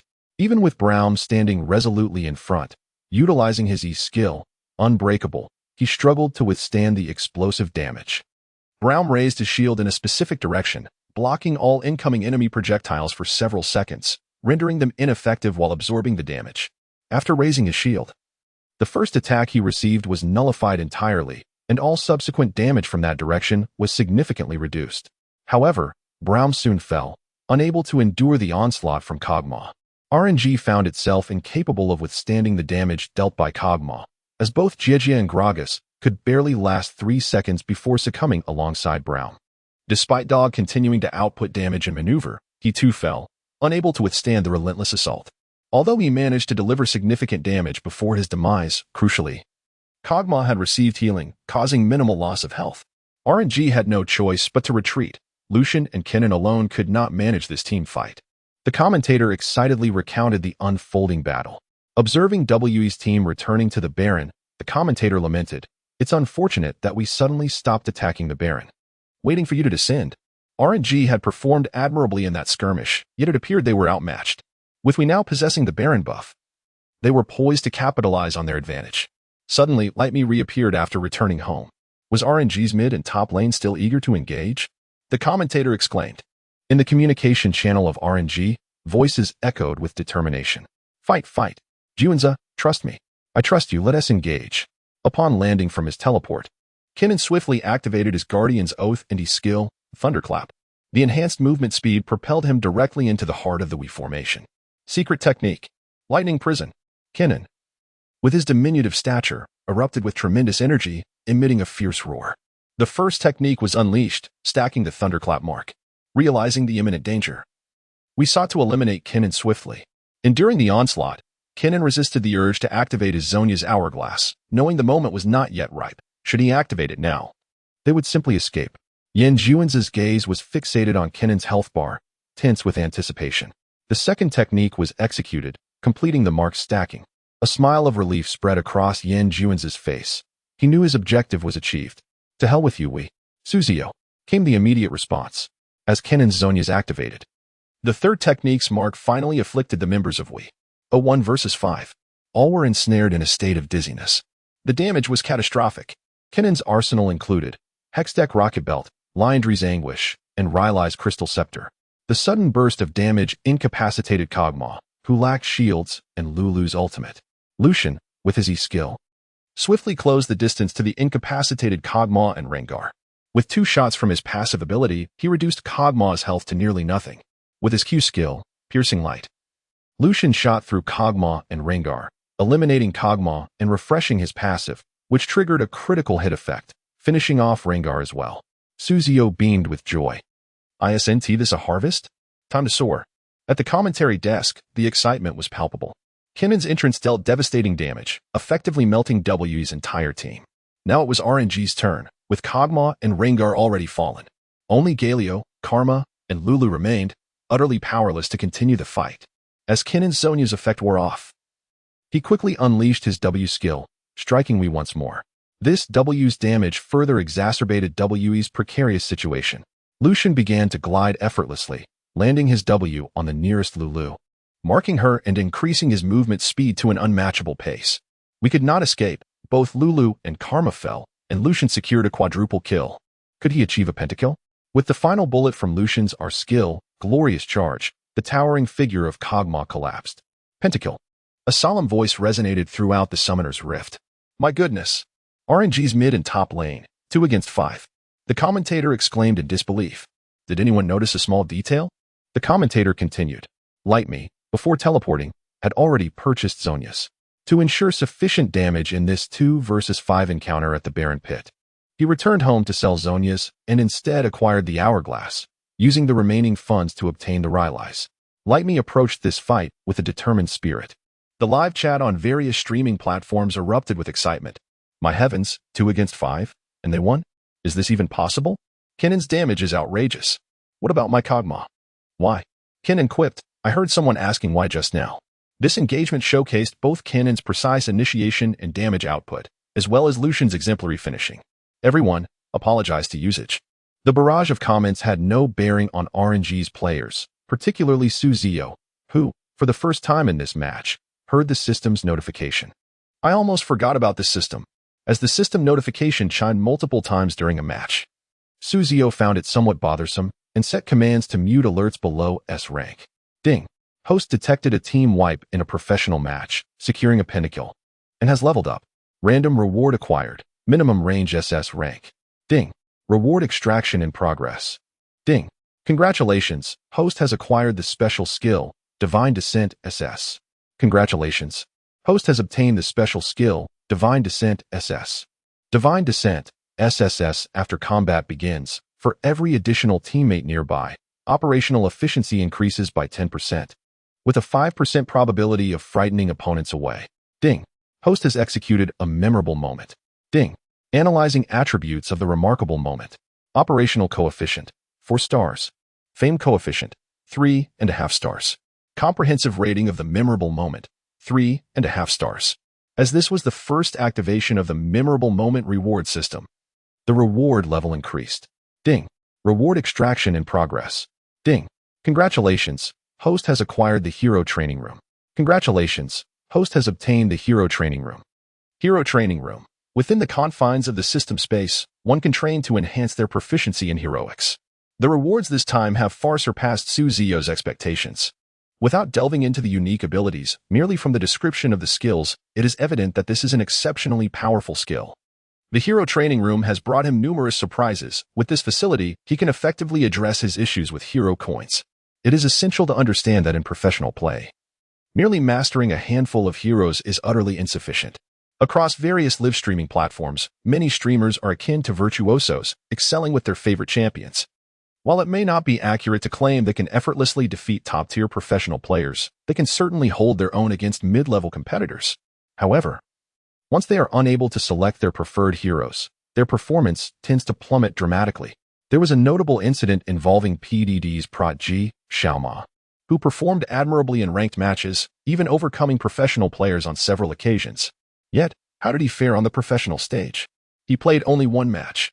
After being banned from his favored champions, he resorted to picking Master E and merely farmed under the tower, posing no threat to his opponents. And this was merely in the LDL arena. If Ziyou wishes to continue shining on the LPL stage or in the World Championship, he must swiftly resolve his hero pool dilemma. Although hero experience cards are beneficial, they are not one-time items and do provide some level of mastery over certain champions. However, there's no guarantee that every hero experience card obtained will be suitable. Originally, the opportunities to acquire hero experience cards are scarce. Luck was on his side this time. But what about in the future? For instance, if he were to receive an experience card for LeBlanc instead of Lucian. While assassins may be able to outmaneuver Kog'Maw more easily, who would he be facing? Galio, the nemesis of mages. All participants are top-tier players, without hero counterplay. Ziyou would find it challenging to gain a significant advantage. Rather than relying on the capricious fortunes of luck to secure the right hero experience cards every time, Ziyou prefers to take fate into his own hands. After annihilating Wei, the resurrected RNG seized the opportunity to claim Baron. Jiwen's heroic play as Kenan was truly commendable. Following this advantage, the expressions on RNG's faces relaxed considerably, and Xiangguo remarked with a smile, to be honest, Jiwen's ultimate was genuinely impressive. It completely drained Kog'Maw's health. Yuzi chimed in with praise, can I get the MVP? I don't want to treat anyone. The likelihood seemed slim, as Ziyou had secured all the kills. Damn. Hiki. With Xiao Ming's signature laughter echoing, the RNG team could no longer contain their mirth and erupted into laughter. The voice channel buzzed with a lively atmosphere. To be honest, I was initially hesitant to engage in that team fight, but then Ziyou kept urging us to go for it, said Yinjuanza, surprised by his words. Ziyou glanced at him. In his previous life, he knew that throughout Lightme's professional career, he was quite averse to taking blame. Hence, in numerous critical situations, he prioritized stability over risk. However, since he was now expressing such sentiments, It seemed he had undergone some transformation. Regardless, as a teammate, Ziyou felt genuinely pleased to witness this positive change in him. Today, I secured a pinnacle. I'm thrilled. I initially intended to treat you all, but perhaps we can just call it even? Ziyou tentatively suggested. What does your bet with Juanza have to do with us?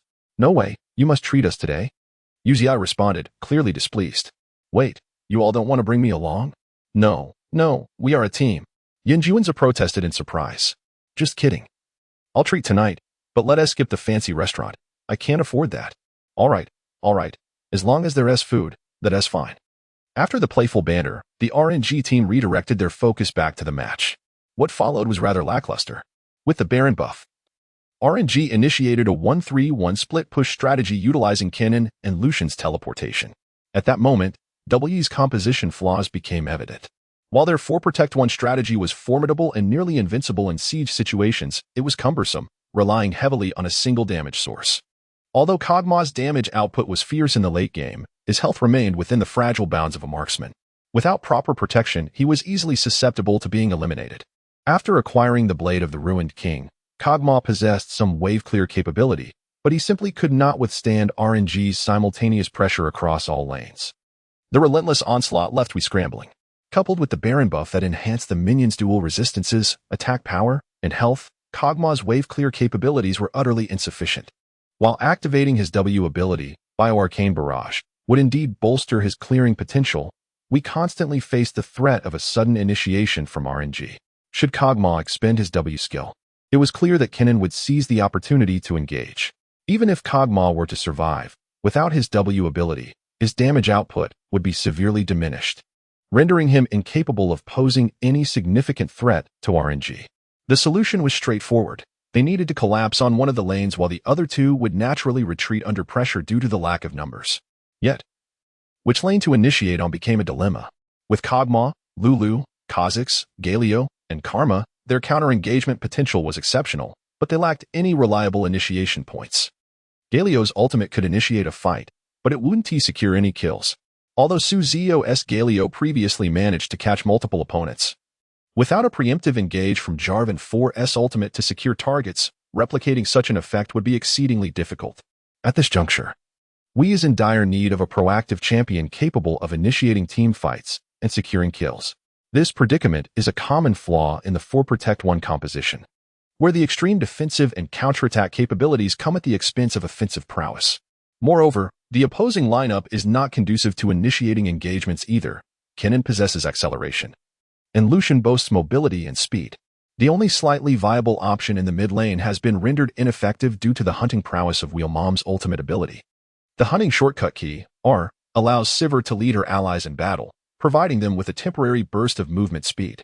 Additionally, this skill grants Sivir a passive increase in attack speed upon activation. Currently, we finds itself in a precarious position, forced to evade conflict and sacrifice outer turrets in exchange for precious time. If they can endure the dragon buff, their discomfort will alleviate. However, Ziyou's Lucian has discerned their concealed struggles and has resolved to offer them a merciful release. Seizing an opportunity when the enemy ADC was momentarily distracted, he executed a ruthless E ability over the wall, rapidly firing 2 shots thanks to his passive. Following this, he unleashed a sequence of QAWAA, resulting in an instantaneous burst that left the enemy ADC with but a sliver of health. The enemy, initially believing this to be a chance to retaliate, activated W for a bioweapon barrage. However, at that moment, Lucian had already flashed down the wall. The loss of vision for the enemy ADC, combined with the speed of the enemy's response, caused him to move just a fraction away. Karma's collective shield failed to protect the ADC, as Lulu's ultimate and shield were insufficient to withstand the electric onslaught of the rat. The radiant light shone upon the earth, and in that fleeting moment, the ADC was swiftly annihilated. In the composition of 4 defenders and 1 carry, 1 had fallen, and the outcome was all but predetermined. Uzi's Will Mother secured a triumphant triple kill in the final team fight, while Lightme's Kennen claimed the lives of both the ADC and Lulu, the dynamic duo. At this juncture, we had lost all capacity for resistance. Time froze at 38 minutes as RNG clinched the second match, establishing a commanding 2 o'clock lead and securing 3 match points. Let us extend our congratulations to RNG for their victory in the second game of this Spring Finals BO5 series. With 2 match points in hand, RNG would undoubtedly exert immense pressure on we. It remained to be seen whether we could withstand such pressure and emerge transformed. Upon returning to the locker room, Fengge was there to greet them. Undoubtedly, the most elated individual in this Spring Finals was Fengge. Not merely due to his role as RNG's head coach, but also because both the outstanding performance of Ziyou in the previous match and the earth-shattering display by Yanjuanza in this one were talents he had discovered. Witnessing the gems he unearthed shine brilliantly in the sunlight filled his heart with indescribable joy. Following the recent team fight in the Dragon Pit, RNG's owner, Bai Xing, had called him. These 2 lads are truly malleable talents, especially the mid laner. He has far exceeded my expectations. After the finals, we should consider elevating their contracts. They deserve a higher remuneration. Moreover, Xiao Hu, should we not aspire to greater heights this year? Given our current form, it is entirely feasible. Prior to the summer season, we can pursue reinforcements. I have a candidate in mind from Team Snake. Lost in contemplation, Fengge was roused by Ziyou's call. Fengge, once the matches conclude, let us dine together. It shall be my treat. Fengge chuckled. If you manage to win the spring split, do you still need to treat us? Do you think the owner isn't paying attention to this match? Brothers, did you hear that? When the next game, and we'll get to leave early, the owner will treat us to a grand feast. Ziyou began to rally the spirits. Let us defeat we. We shall claim the championship. Xiangguo immediately chimed in with enthusiasm. 666, as expected of brother Yuzi. Yuzi added with a smile. Can I have another chance to coast to victory next time? I desire the championship. Ziyou paused for a moment, gazing at the smiling Yuzi. Should they win again, RNG would triumph over we with a resounding 3 o'clock, securing the 2017 LPL Spring Split Championship. To date, aside from the All-Star solo matches, Yuzi has yet to obtain a championship title in any competitive event. It is undeniable that to clinch the solo championship amidst a cohort of elite players at the All-Stars showcases Yuzi's unparalleled individual prowess on the line. Yet, the notion of entertainment matches aside, when it comes to serious competition, no one wishes to lose.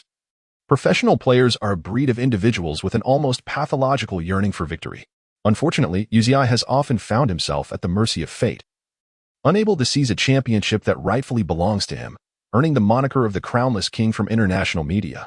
While it cannot be asserted that his lack of titles is solely due to luck when compared to champion AD carries, it appears that he has indeed been slightly less fortunate. Jacula from S8 had not yet reached his pinnacle of personal skill. To claim he relied entirely on his teammates would be an exaggeration. However, it is undeniable that, in comparison to other teammates, Jacula has shown considerable shortcomings. Even the previously criticized, yet now rejuvenated, Blue Princess outshone Jacula at that time. On Bilibili's Barrage platform, there exists a documentary titled The Story of Yuzi, which offers a fair and objective retrospective of Yuzi's entire professional career. Yuzi harbors a profound yearning for a championship that truly belongs to him. At this moment, he stood only a hair's breadth away from his final championship. Ziyou had always been an ardent fan of Uzi, although in his previous life.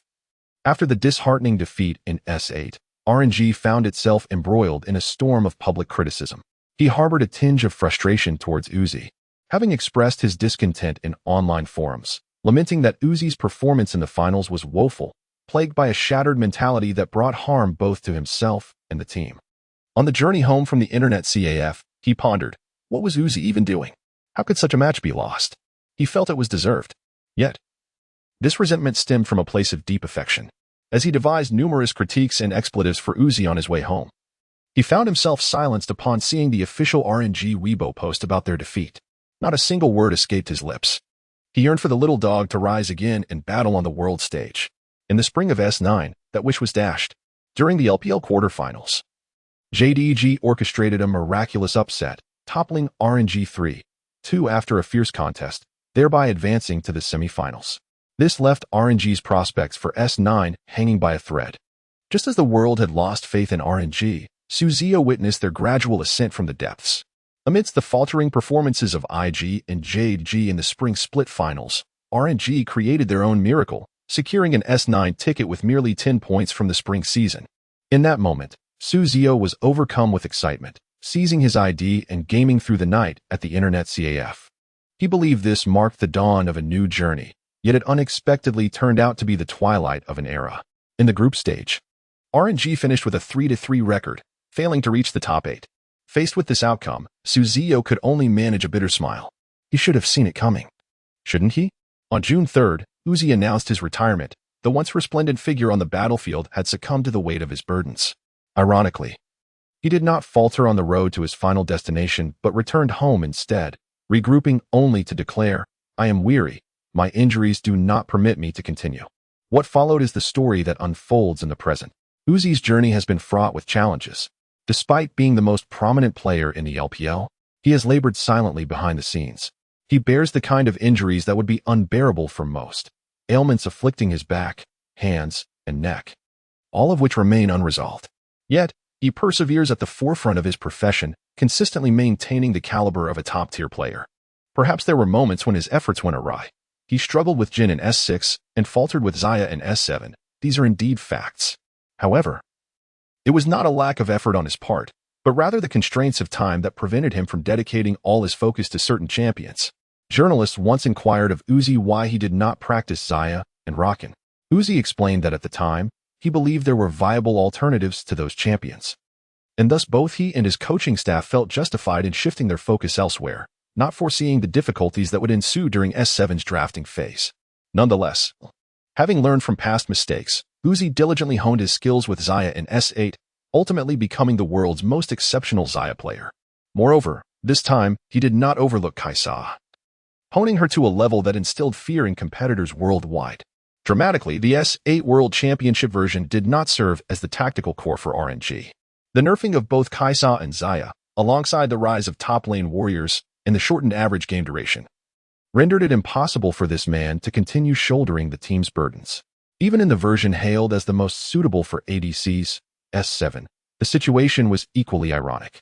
While S7 might be considered a version favorable to AD carries, it certainly was not one tailored for Uzi. The enhancement of the Locket of the Iron Solari led to a bottom lane strategy of dual relic shields at the outset. Everything was orchestrated to allow the support to acquire the Locket sooner. As the most overpowering item at that time, the Locket significantly bolstered the AD carry's capabilities. The increases in attack speed, lifesteal, and shield value were substantial. It could be said that as long as the support equipped with the Locket had merely a Blade of the Ruined King that could unleash the effects of Blade, Hurricane, and Berserker's Greaves, the ideal AD carry build then comprised the Blade, Hurricane, and the Locket-enhanced support. Why all this elaboration? I wish to convey that once the Locket was obtained, it undoubtedly accelerated the pace of the AD carries. It is well understood that an AD carry with only one major item remains in the landing phase, while one with two major items transitions into the farming and pre-team fight development stage. An early conclusion to this developmental phase significantly undermines the advantages of a lane-dominating AD player like Uzi. Forcing a player with an SSS-level landing pressure to be diminished to merely S-level is a tremendous setback. Thus, while S7 was marked by a grotesque strength in the bottom lane, its enhancement to Uzi was not as substantial as one might imagine. It may have even curtailed a considerable portion of his prowess. Engaging in numerous battles does not guarantee victory. However, each of Uzi's failures occurred at the brink of triumph, evoking a deeper sense of regret. Reflecting on this, Ziyou observed Uzi's face, and his expression grew serious as he solemnly nodded, stating, "No problem. But it's not just me. Everyone must bring their best state to face this." Ziyou's sudden remark took Jian Zihua aback for a moment, but soon his smile broadened. Over the years, he had been part of several teams, beginning with the old Royal Club RYL, transitioning to SHR, and finally to OMG in S5. His time with OMG marked a low point in his career, as the mid and junglo clashed over their desire to be the sole core of the team. While the top laner Gogoing was also in poor form, the management even went so far as to bench Uzi, forcing him to sit on the sidelines.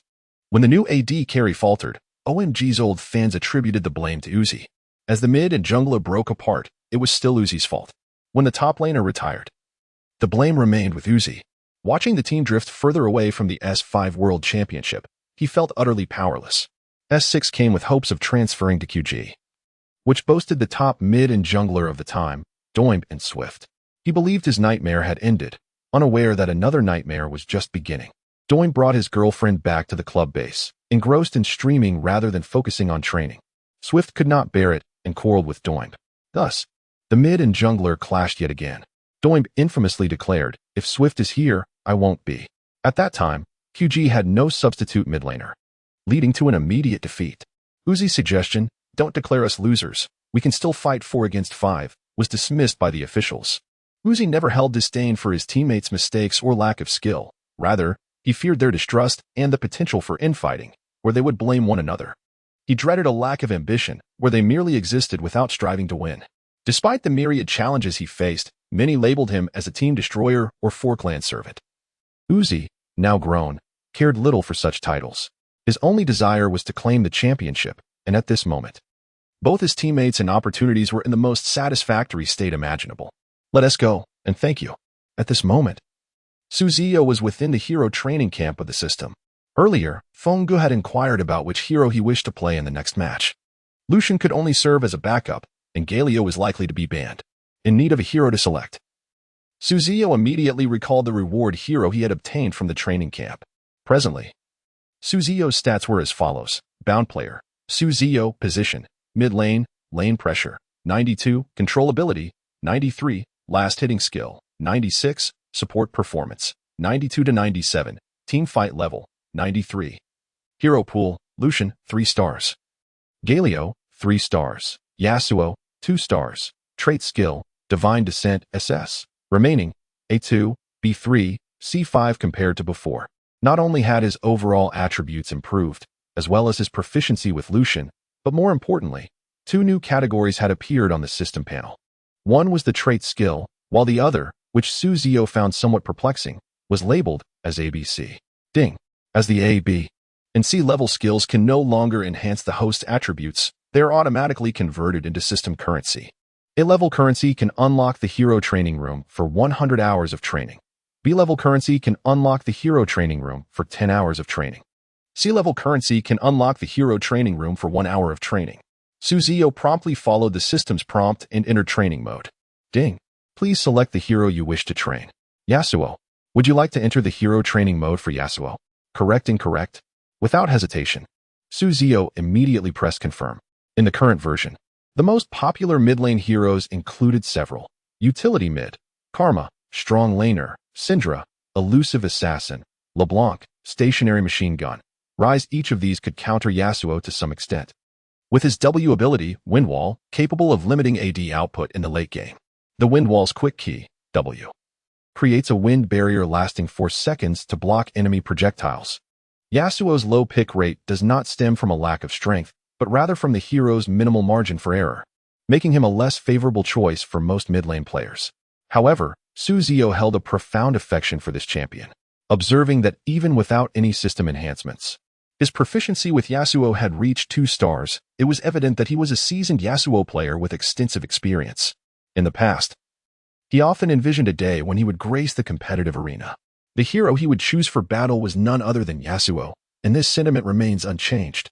His ultimate ability, which provides armor penetration, renders him an explosive damage dealer in both early and late game phases. The unique mechanism of his E skill further bestows upon him an infinite potential. The key for his forward dash, E, allows him to surge toward a target enemy, inflicting magical damage. Each cast enhances the base damage of your next dash until it reaches its maximum threshold, with a cooldown preventing repeated casts on the same enemy within a few seconds. Should he execute Steel Tempest during the dash, it manifests as a circular blade strike. In this iteration, the bloodthirsty nature of the Warlord aligns perfectly with Yasuo. Critical strikes will heal him, with the healing amount equivalent to 15 of the actual damage dealt. Furthermore, it grants an additional 20 attack speed for a duration of 4 seconds, with a cooldown of 2 seconds. These are all percentage-based figures, making them invaluable in both early skirmishes and late-game team fights. Moreover, Yasuo's passive ability, Way of the Wanderer, offers a significant critical strike bonus. This passive skill doubles Yasuo's critical hit chance. Additionally, he accumulates a shield while moving, which activates upon receiving damage from champions or jungle creatures. In the early stages, acquiring a critical strike glove allows for an effortless activation of this talent due to the doubled critical hit chance. In this version, the rise of AD equipment, coupled with the reduction in the price of the greatsword, has resulted in a more balanced synthesis path for Infinity Edge. Once Yasuo has obtained a certain level of critical strike attributes, his critical hit chance is doubled. allowing him to forego lifesteal items in favor of purchasing additional damage or survivability gear with his resources. In the later stages, this talent is as beneficial to Yasuo as possessing an additional Bloodthirster. Interestingly, it is somewhat amusing that every time Riot Games intends to strengthen ADCs, Yasuo, often regarded as their progenitor, emerges as the primary beneficiary. This is because every enhancement to critical strike items for ADCs is equally accessible to Yasuo. In response to the weakening of AD, Yasuo skillfully evaded the situation. At this point in the analysis, Ziyou felt even more resolute in his choice. A match devoid of Yasuo could hardly be deemed perfect. Witnessing his E-ability charging forth was exhilarating. Immediately, a faint glow emanated from Yasuo's hero icon. Then, Ziyou felt a sudden darkness envelop him, and the surroundings transformed instantly. He found himself in a secluded room, furnished with a computer and a bed, the decor exuding comfort. Beside the computer stood a timer, presumably to track the time. However, it remained inactive, likely set to commence when Ziyou officially began. What precisely does the training mode entail? Filled with anticipation, Ziyou approached the esports chair, gazing at the text on the screen. Would you like to commence the hero training mode for the Unforgiven Blade, Yasuo? Start or return? Let us begin. With a serious expression, Ziyou clicked the start button. Although a hint of anxiety lingered in his heart, it was outweighed by exhilaration. What kind of rigorous training awaited him? Eagerly rubbing his hands together, Ziyou prepared to enter the training mode for the Unforgiven Blade, Yasuo. As the system's prompt echoed, a multiple-choice question appeared on the screen. As Yasuo at level 1, which skill should be selected? A. Q skill Steel Tempest. B. W skill Wind Wall. C. E skill Sweeping Blade. D. R skill Last Breath. The countdown began, 10 seconds. Was there any doubt? The clear choice was E skill Sweeping Blade. This selection was not made lightly. It was the result of careful consideration. One must ponder that Yasuo's passive ability, Way of the Wanderer, accumulates a shield based on his movement distance. In the early game, when mobility is limited, learning the E skill Sweeping Blade allows for swift accumulation of the passive shield, facilitating better harass. And what of option D? Surely, no one genuinely believes that Yasuo could learn his ultimate at level 1. Thus, Ziyou confidently selected C, E skill Sweeping Blade. Yet, the system provided no indication of right or wrong. Instead, Luo Qing was ushered into a heroic solo interface. Both champions were equipped with Flash and Ignite, wielding a Doran's blade and a health potion. Ziyou controlled a level 1 Yasuo, who had chosen to learn E first, seemingly without issue. His opponent was a Lucian. The two champions encountered each other in the mid lane, and the skirmish quickly yielded results. The opposing Lucian had opted for the E ability, Relentless Pursuit, and executed no particularly complex maneuvers, merely standing still to harass Yasuo. After Yasuo's shield was shattered, Ziyou sought to retreat.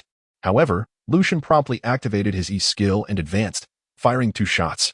He then replicated a prior scene where he had bested Xiao's Galio with Lucian. Whenever Yasuo dared step forward to secure a last hit, Lucian would approach, bullets at the ready.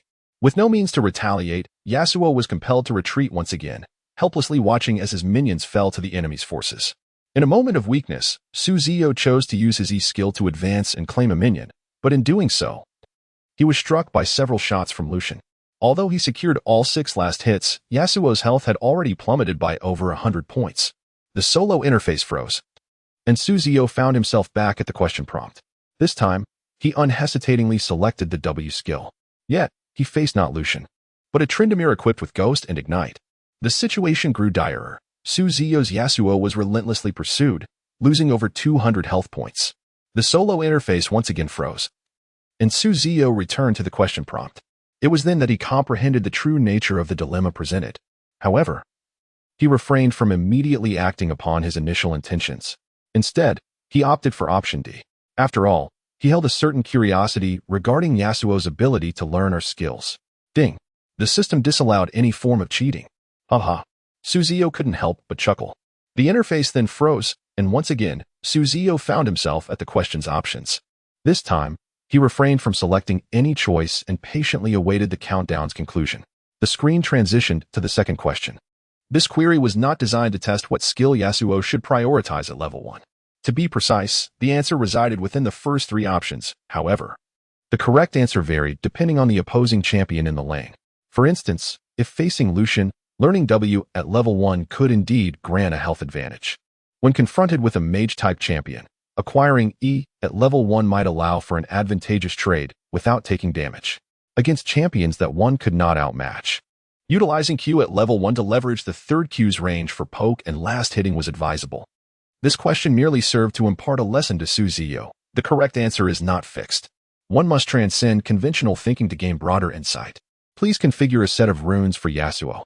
Ziyou swiftly assembled a universal set of runes for Yasuo, opting for red attack power, yellow growth health, blue fixed magic resistance, and a quintessence for attack speed. After completing the rune page, although the submit button illuminated, Ziyou did not hasten to submit his answer. Instead, I meticulously observed the interface, and indeed, in the corner of the screen, there resided a diminutive plus button.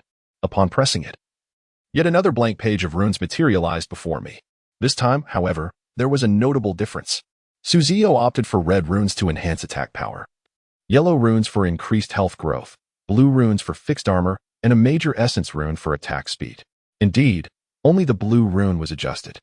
The intention was to establish two sets of versatile runes, one for combating AD heroes and another for AP heroes. Once the second set of runes was meticulously configured, Ziyou submitted the answer. The system did not indicate correctness or incorrectness, nor did it revert to the rune configuration interface. Instead, it allowed Ziyou to once again enter the solo interface. Having grasped the earlier principles, he was now wiser. He first assessed his opponent's champion and discovered that they too were playing Yasuo. He promptly learned the E skill. He found that the dummy he was facing in the lane was rather lackluster, exhibiting a gameplay level that barely reached that of a master in the Korean server, lacking finesse and somewhat clumsy. This time, Ziyou managed to recall his previous skills against Yasuo. At level 1, he evaded 2 Q skills using E, effortlessly landing 2 basic attacks. He then seized the opportunity to engage at level 2, applying Ignite first, and after deftly dodging another Q skill, he executed a series of maneuvers that led him to secure a solo kill right under the tower. Congratulations, host, for completing the basic tutorial. You are now entering the advanced tutorial. With the sound of the system ringing in his mind following his kill of the opposing Yasuo, it seemed his runes were indeed well chosen, prompting the system to usher him into the advanced tutorial. The words landing phase appeared on the screen. Once again, Ziyou entered the lane at level 1 without any skills learned, this time facing a LeBlanc. Was it another dummy? Unfazed, he recalled the previous dummy's performance. Their skill level was merely average, as Yasuo was competent enough, albeit not at the pinnacle of professional play. However, against some masters on the Korean server, he felt like a butcher slicing through vegetables. Yet, just 2 minutes later, Ziyou found himself staring at his pitch-black screen, lost in contemplation. Was this truly a dummy? He could hardly believe he had been so easily bested. Was he who had been dominating moments ago? How could such a drastic reversal occur? The opponent was a virtual player persona simulated by the system. In essence, it was indeed a dummy, who, then, was being simulated by the system. A sense of unease crept over Ziyou as he realized the dummy's strength was terrifyingly formidable. His Yasuo had learned the E skill, expecting LeBlanc to opt for either her Q or W skill, allowing him to poke without taking damage. Instead, LeBlanc had chosen to learn E, ensnaring him and dealing damage with the Thunderlord's Decree, followed by Ignite and a series of auto attacks. Had he not used Flash? He suspected he would have been eliminated at level 1. Malicious Mark, shortcut key, Q. LeBlanc hurls a mark at a target, dealing damage and marking them for 5 seconds. When dealing damage to a marked target with any ability, the mark explodes, inflicting additional damage. Distortion, shortcut key, W. LeBlanc dashes to a target location, dealing damage to enemies nearby. For the next 4 seconds, she can reactivate the skill to return to her initial position. Phantasmic Chain, shortcut key, D. LeBlanc throws out a chain to bind the first enemy struck. If the target remains bound for 5 seconds, they will receive additional magic damage and be immobilized. The system had drawn from the current realm's strongest professional player, SKT. Faker's simulated persona, enhanced through cloud computing. Upon hearing this ID, Ziyou finally comprehended the reasons behind his crushing defeat. Although Li Ji's prowess in the future S8, S9, and S10 would diminish significantly, he still remained among the elite mid laners. Since the system has been enhanced, it is evident that this LeBlanc possesses the prowess akin to that of the peak performance of Li, perhaps even surpassing it. This was clearly demonstrated in the previous solo match, where this champion, typically countered by Yasuo, nearly achieved a solo kill. The strength of this player is undeniable. Although there were aspects of carelessness on Ziyou's part, he believes that had their roles been reversed, he himself would not be capable of such a feat at this moment.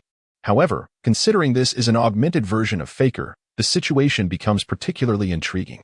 A glimmer of excitement dances in Ziyou's eyes. He is unlike many others, while many harbor an innate sense of trepidation towards the individual known as Faker. Ziyou feels only profound respect and an unwavering determination to best him. Why does he hold such admiration for Yasuo? Because this is the champion he once soloed Faker with in a previous life. Although that encounter occurred during Faker's slump, it remains a remarkable achievement for an ordinary player. Despite the fact that soloing Faker in a casual match may lack significance, Ziyou momentarily drifted into reverie, quickly pulling himself back to focus on training. Overcoming the enhanced version of Faker will not be an easy task, for this imitation possesses an extraordinary ability to seize opportunities. Moreover, every assault proved to be lethal.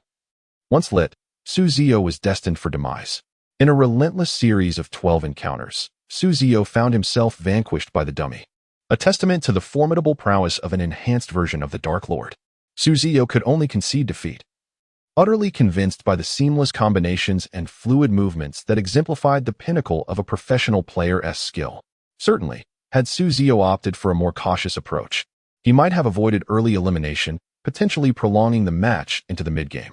Yet, his farm was woefully inadequate, leading to a significant economic deficit that stripped the training of its purpose. If he aimed to refine his Yasuo, he must adhere to the inherent counters dictated by the champion's characteristics. Given that Yasuo excels against LeBlanc in the early game, this training session necessitated that Ziyou cultivate that oppressive advantage. At this juncture, Ziyou sought strategies for confronting the dummy in lane, an intricate process encompassing skill range management, damage calculations, minion wave manipulation, and blood trade tactics. Through repeated failures, he began to analyze the causes of his demise, gradually mastering the nuances of laning. This time, up until level 6, he managed to avoid being solo killed by LeBlanc, suffering only minor harassment in terms of last hits. Host has completed landing against the deceptive mage. Shall I return to lane or proceed with a new champion? Was this truly the benchmark for success? Yasuo was meant to dominate LeBlanc in the early game. Being slightly harassed and last hitting hardly seemed a valid criterion for achievement. Even if facing an enhanced version of Faker, such low standards felt insulting. Ziyou struggled to believe it, quickly succumbing to indignation. What did a few harassed last hits amount to? He resolved to demonstrate his capability by securing a solo kill instead.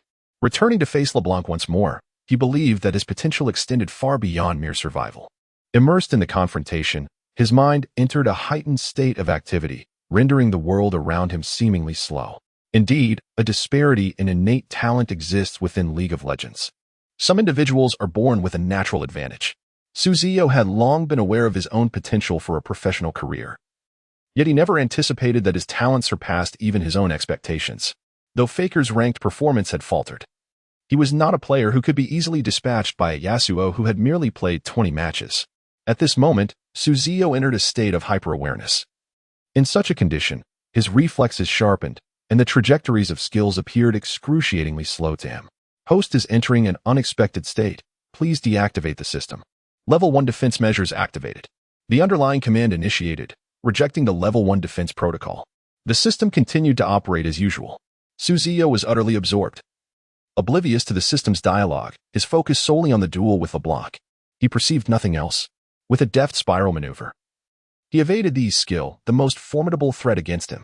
In every prior skirmish, if Ziyou had not deployed his wind wall, he had failed to avoid this E-skill 12 consecutive times. The enhanced version of Faker S. LeBlanc wielded her E-skill with precision akin to the relentless grasp of the Harbinger of Hell.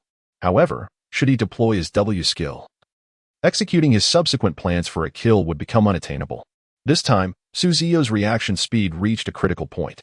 The moment he discerned the instant the Demoness executed her E-skill, he immediately began to maneuver in the opposite direction, narrowly evading her attack. He then swiftly countered with a predictive QA strike, landing a direct hit on the Demoness after her evasive maneuver. The W wind wall emerged, effectively blocking the Demoness Q skill. Perhaps even the enhanced version of Faker could not have anticipated that her Q would be obstructed at such close range. As an aside, the author initially intended to delay the release of this chapter, but due to feedback regarding the overly verbose skill introductions in the comments, I felt compelled to address this issue. Since the concern has been raised, it will undoubtedly be rectified. However, the manuscript I pinned a few days ago was structured this way, and making last-minute alterations would disrupt the sequence significantly, consuming a considerable amount of time, mainly due to my own laziness. Therefore, some chapters may still exhibit such issues. I am currently writing chapter 41, and I shall refrain from elaborating further on this matter. In the heat of battle, the demoness unleashed her W skill, landing squarely on Yasuo's face, inflicting a trivial amount of damage. Yasuo ignited his spell, striking a nearby minion with his EQ, then swiftly turned to deliver another blow, wounding the demoness once more. Bang! Bang! Both players executed their flashes simultaneously. However, Yasuo retained his E skill, allowing him to close the distance rapidly. The EQ propelled the demoness into the air, simultaneously interrupting her as she attempted to escape after using her R skill to replicate her W skill. Unhurried, Yasuo followed up with a basic attack. Subsequently, the R skill, Tempest's End, was activated. Accompanied by the demoness' descent, her clone was also dispatched. Yet, with the ignited revealing effect, Ziyou quickly discerned which was the true form. As he returned to the R skill's point, he unleashed a fourth Q, and as expected, the demoness opted to return. Yasuo once more delivered a basic attack, ultimately slaying the demoness. At the moment of her demise, Ziyou leaped from his chair, overwhelmed with excitement. After enduring so many defeats, he had finally exacted his revenge. Dog System, did you witness that? This is the strength of a true champion. The system detected that the host had slain a virtual player persona, rewarding him with 3A grade coins. The moment the reward was issued, Ziyou was taken aback, not by the quantity, but by its insignificance. Clearly, the difficulty of this kill was exceedingly high, yet the system deemed it worthy of merely 3A grade coins, equating to 3A grade skills. Is that all? Ding. What does the host think? Hero counters played a significant role. Ziyou awkwardly touched his nose. Would he receive such a meager reward for every kill against a dummy? Indeed, he mused, instantly exhilarated. If it were not a one-time reward, he could accumulate wealth over time. If each dummy kill yielded such coins, he could potentially amass hundreds of A-grade coins by defeating each one. Practicing for 100 hours in training mode yielded only a single coin, which could be deemed a losing proposition. Moreover, Ziyou was certain that the hero training room was by no means the sole purpose of these currencies. However, he remained oblivious to how to unlock the other functionalities. At this thought, he cast a glance at the number of coins he had expended. Upon focusing, he realized that 7 hours had slipped by, without even spending a single A-grade coin, an astonishing feat yet. He had managed to duel against the elusive LeBlanc for a full 7 hours before finally defeating her. Would the host like to continue facing LeBlanc? Or switch to another hero? Let us change to another hero. Ziyou had nearly reached his limit facing LeBlanc. Now, he could almost predict her every move as if he were reading her thoughts. Yet, for reasons unknown, he found it difficult to regain the previous state of heightened reflexes. His reaction speed had noticeably slowed, though his dueling prowess had significantly improved. Within the confines of the hero training mode, fatigue, weariness, and hunger were foreign concepts. His mental acuity was unwavering. Thus, he faced all the regular heroes of Season 7, each one a fortified version of Faker. He mastered the cooldowns of summoner spells, ultimate abilities, and even began to memorize the cooldowns of basic skills. Additionally, he absorbed knowledge regarding the mana cost of various heroes' abilities, their casting speeds, movement speeds, armor, magic resistance, and kill thresholds. Through countless failures in dueling, he experienced tremendous growth, particularly with Yasuo. He had attained the level of the world's elite players when facing popular mid-lane champions like LeBlanc, Galio, Ryze, Orianna, and Syndra. Even the system-enhanced Faker was unable to contend with Ziyou in dueling. Upon concluding his dueling, Ziyou discovered that 56 hours had elapsed. Unbeknownst to him, he had been engaged in continuous dueling for an astonishing 56 hours without any awareness. Ironically, the most challenging opponents were not the formidable Syndra but rather Orianna and Ryze, against whom he had to invest 10 and 16 hours respectively to achieve his first solo kills. In fact, during his singular kill against Ryze, he nearly faced a counterattack. The formidable foes were indeed deserving of their notorious reputations. Was League of Legends truly this captivating? After 56 hours of play, it seemed necessary for him to exercise caution. Otherwise, he risked severe consequences. In truth, Ziyou was overthinking it. The ability to endure 68 hours of gameplay was attributed to the system's influence, which ensured that he experienced no sense of fatigue. It was then that he heard the system's notification. Dueling completed. You will now enter the advanced training mode for team battles. Would you like to proceed? Enter. As the command was executed, Ziyou's computer screen transformed once more. He continued to control the swift swordsman, Xiao Hu, who was now thrust into the chaos of a battlefield. Both factions were poised for confrontation in the mid lane. The team fight on the verge of erupting. Are we starting the team fight now? Ziyou licked his lips. This training mode was precisely to his liking. And without hesitation, he charged into battle. Glancing at his equipment, he noted the green fork, infinity edge, attack speed boots, and the scythe of vice. With a critical hit rate of 60 and an attack power of 223, his stats read 202, clearly indicative of a favorable match for Xiao Hu. Underestimating me, are we? Who would know how to play a 202 Xiao Hu? Isn't it merely a matter of having hands? Ziyou felt a tinge of dissatisfaction. The system had provided him with equipment that was far too advantageous, failing to showcase his true capabilities. He had anticipated that the team battle training would challenge him to rectify a disadvantageous situation, yet he found himself in an overwhelmingly favorable scenario, which detracted from the training's purpose. At the very moment this thought crossed his mind, from the shadows of vision emerged an unexpected foe. An EQ combo caught Ziyou off guard, followed by an earth-shattering ultimate. In an instant, the Kenan, who had been repositioning, unleashed his ultimate, while the bounty hunter activated hers from the opposite wall. Ziyou frantically attempted to cast his W skill and flash away, but to no avail. He was swiftly controlled by the enemy and fell victim to a lethal combo, his impressive equipment yielding no value, resulting in a loss of 550 gold in bounty to the opposing team. Where did that Jarvan come from? And what was that coordination? How did they eliminate me so effortlessly? Ziyou was taken aback. Mere moments ago, he had been dissatisfied with the system for providing him with such advantageous gear, which left little room for his own performance. His stellar performance in the dueling segment had fostered a sense of inflated confidence. But this brutal awakening from the harsh realities of battle swiftly grounded him. In this team fight, without question, Ziyou's damage output was 0 throughout the encounter.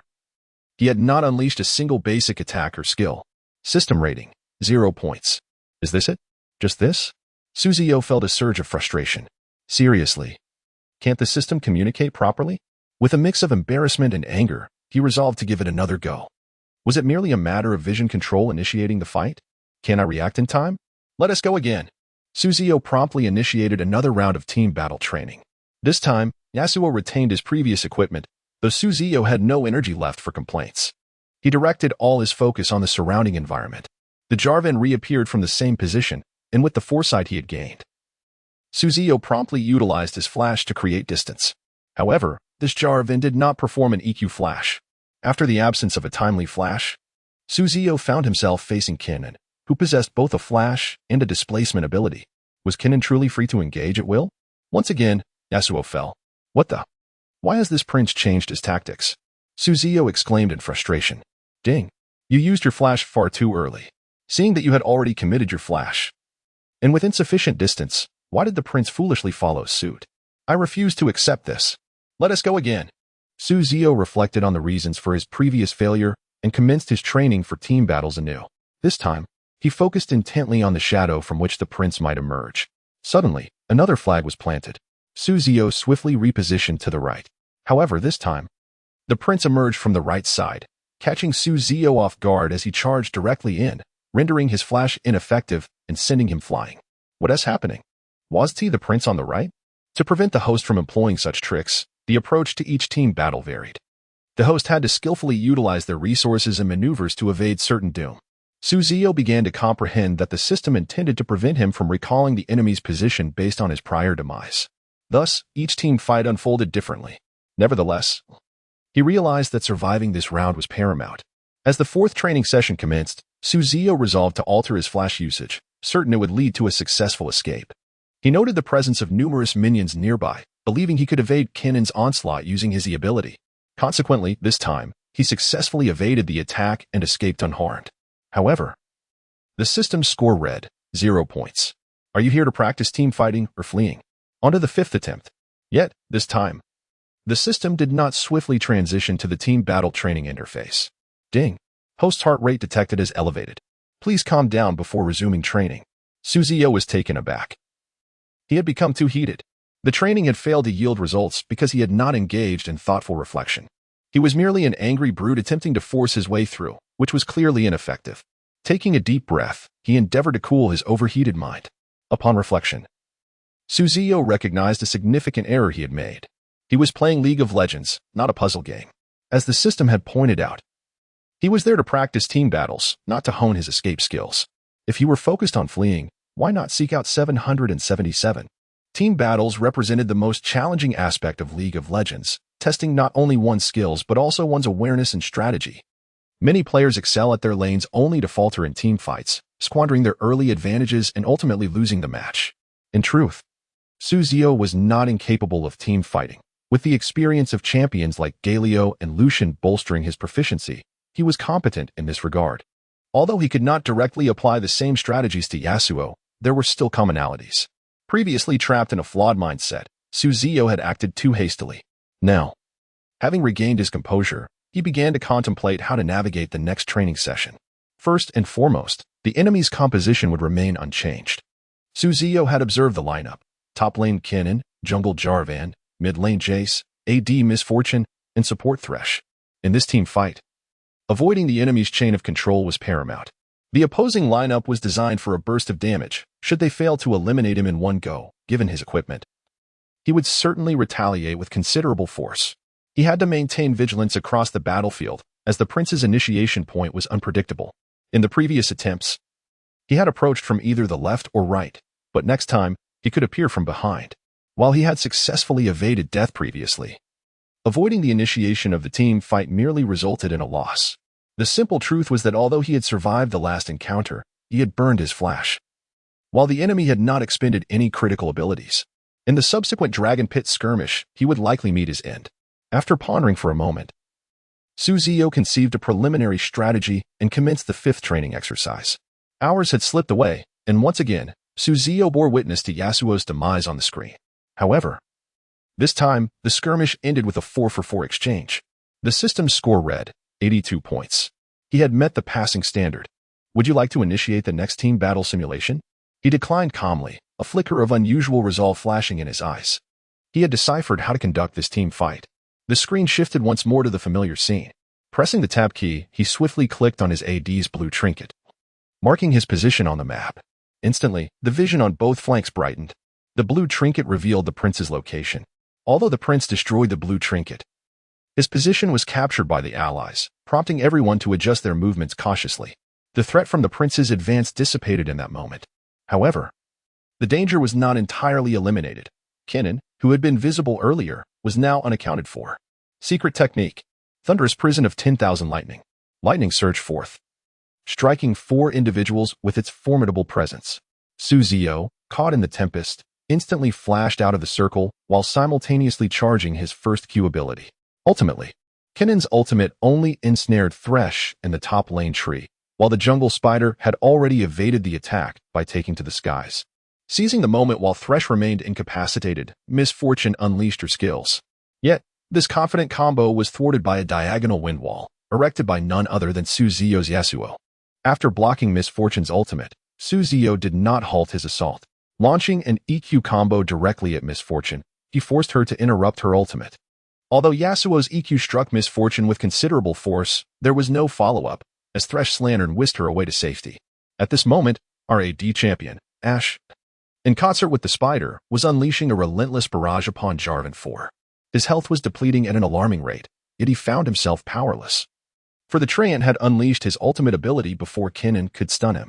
Jarvan 4 was left immobilized, a mere spectator to his own demise as he watched his guardian angel being triggered. Simultaneously, the enemy mid laner, the aircraft, had set its sights on Ziyou, swiftly closing the distance thanks to the explosive package's remarkable speed. Activating its E ability, the Gatling gun, without the aid of his W ability, Yasuo soon found himself losing a third of his health. Had it not been for Yasuo's evasive maneuvers that dodged the aircraft's Q and her abilities, his predicament would have been far more perilous. However, mid-attack, the aircraft halted its assault on Yasuo, opting instead to soar towards the direction of the Treant and Braum, propelled by the explosive package-enhanced W ability. Yet, halfway through its flight, it collided with a fierce gale and was compelled to land. This was precisely the third Q that Yasuo had anticipated. Observing the white trajectory, Ziyou chose not to follow the same path as before to engage the ultimate, despite the potential to secure a kill on the aircraft. Instead, Yasuo elected to dash towards a nearby minion with his EQ, contemplating a grander strategy, hoping his teammates would align with his vision. In the meantime, Ashe's ultimate struck true, hitting the grounded aircraft. Braum awoke from his stupor, decisively using the Treant as a springboard, and flashed to close the gap. With a powerful leap, he struck the ground, causing the earth to fracture. On either side of the fissure, the bounty hunter, Thresh, the stunned aircraft, and Kinnan, just freed from his invulnerability, were uncontrollably launched into the air. Ziyou's Yasuo maintained a circular stance with his blade as he ascended. As the final strike of the last breath descended, Yasuo landed and executed another steel tempest. The bounty hunter, having sustained grave injuries, gradually succumbed to the ground. As Ziyou's Yasuo approached Thresh, a confrontation commenced. The outcome, as expected, culminated in Ziyou's triumph. With deft footwork, he evaded the plane's Q ability yet again, swiftly closing the distance with an EQ combo. Empowered by the sword's intent, Yasuo was invincible in that moment. His Q now infused with the power of a tempest. As the plane took to the skies once more, Yasuo unleashed 2 decisive strikes, sending the plane on a jubilant departure. The prince, rising to his feet, could only manage to unleash a cataclysmic strike upon the icy figure, only to find himself ensnared and immobilized by the passive ability of the frost. The same fate befell Kinnan, as Yasuo joyfully danced upon the winds. He claimed the lives of 2 adversaries. Although Kinnan meticulously attempted to utilize the Ka combo to swiftly mark and stun Yasuo for an escape, misfortune struck once more. The timely wind wall obstructed the first Q, compounded by the binding of the Treant, extinguishing Kinnan's hopes of evasion entirely. A resounding pinnacle echoed throughout the summoner's rift. Did you witness that, system? This is the essence of my prowess.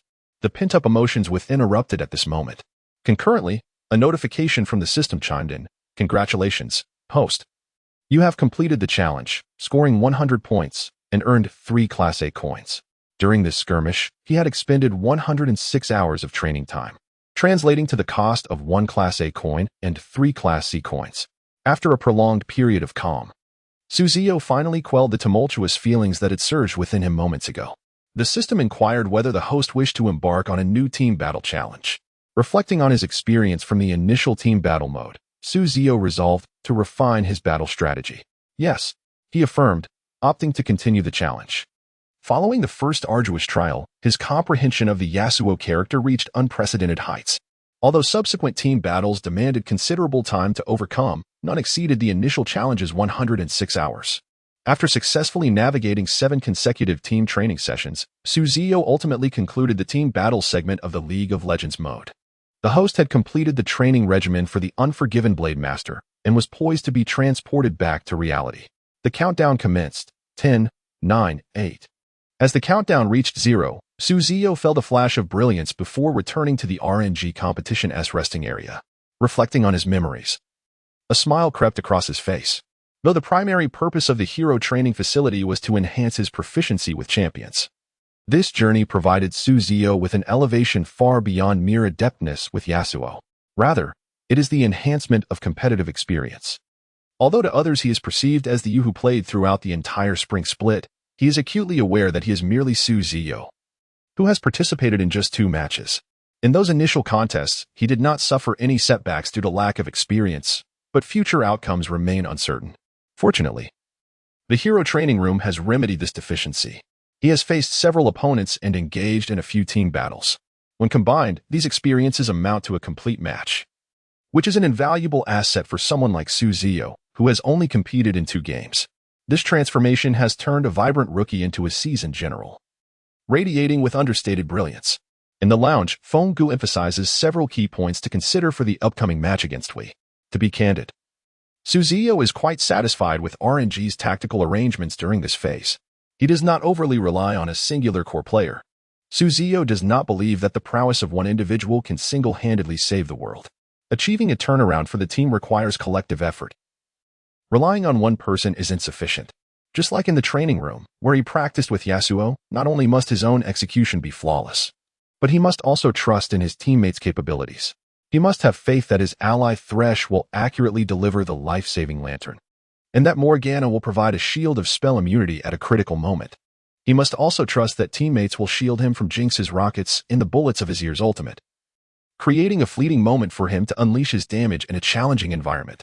In fact, the majority of remarkable plays in professional leagues are crafted through the collaborative efforts of teammates, in the absence of allies. It is often impossible for one person to achieve such feats.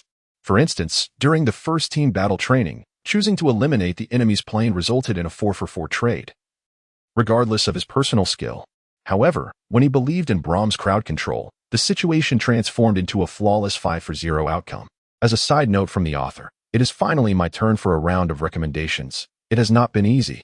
At this moment, Ziyou stats are as follows. Binder, Ziyou position, mid lane pressure, 95 controllability, 94 last hitting skill, 96 support performance, 92 to 97 team fight level, 95 champion pool, Yasuo, 5 stars. Lucian, 3 stars. Galio, 3 stars. Special trait, Divine Descent, SS. Remaining, A2, B2, C1 all attributes, except for support performance, have seen significant improvement. His proficiency with Yasuo has also been elevated to an impressive 5 stars. This level of mastery triggers the champion's innate abilities, promising a substantial increase in his prowess upon selecting Yasuo.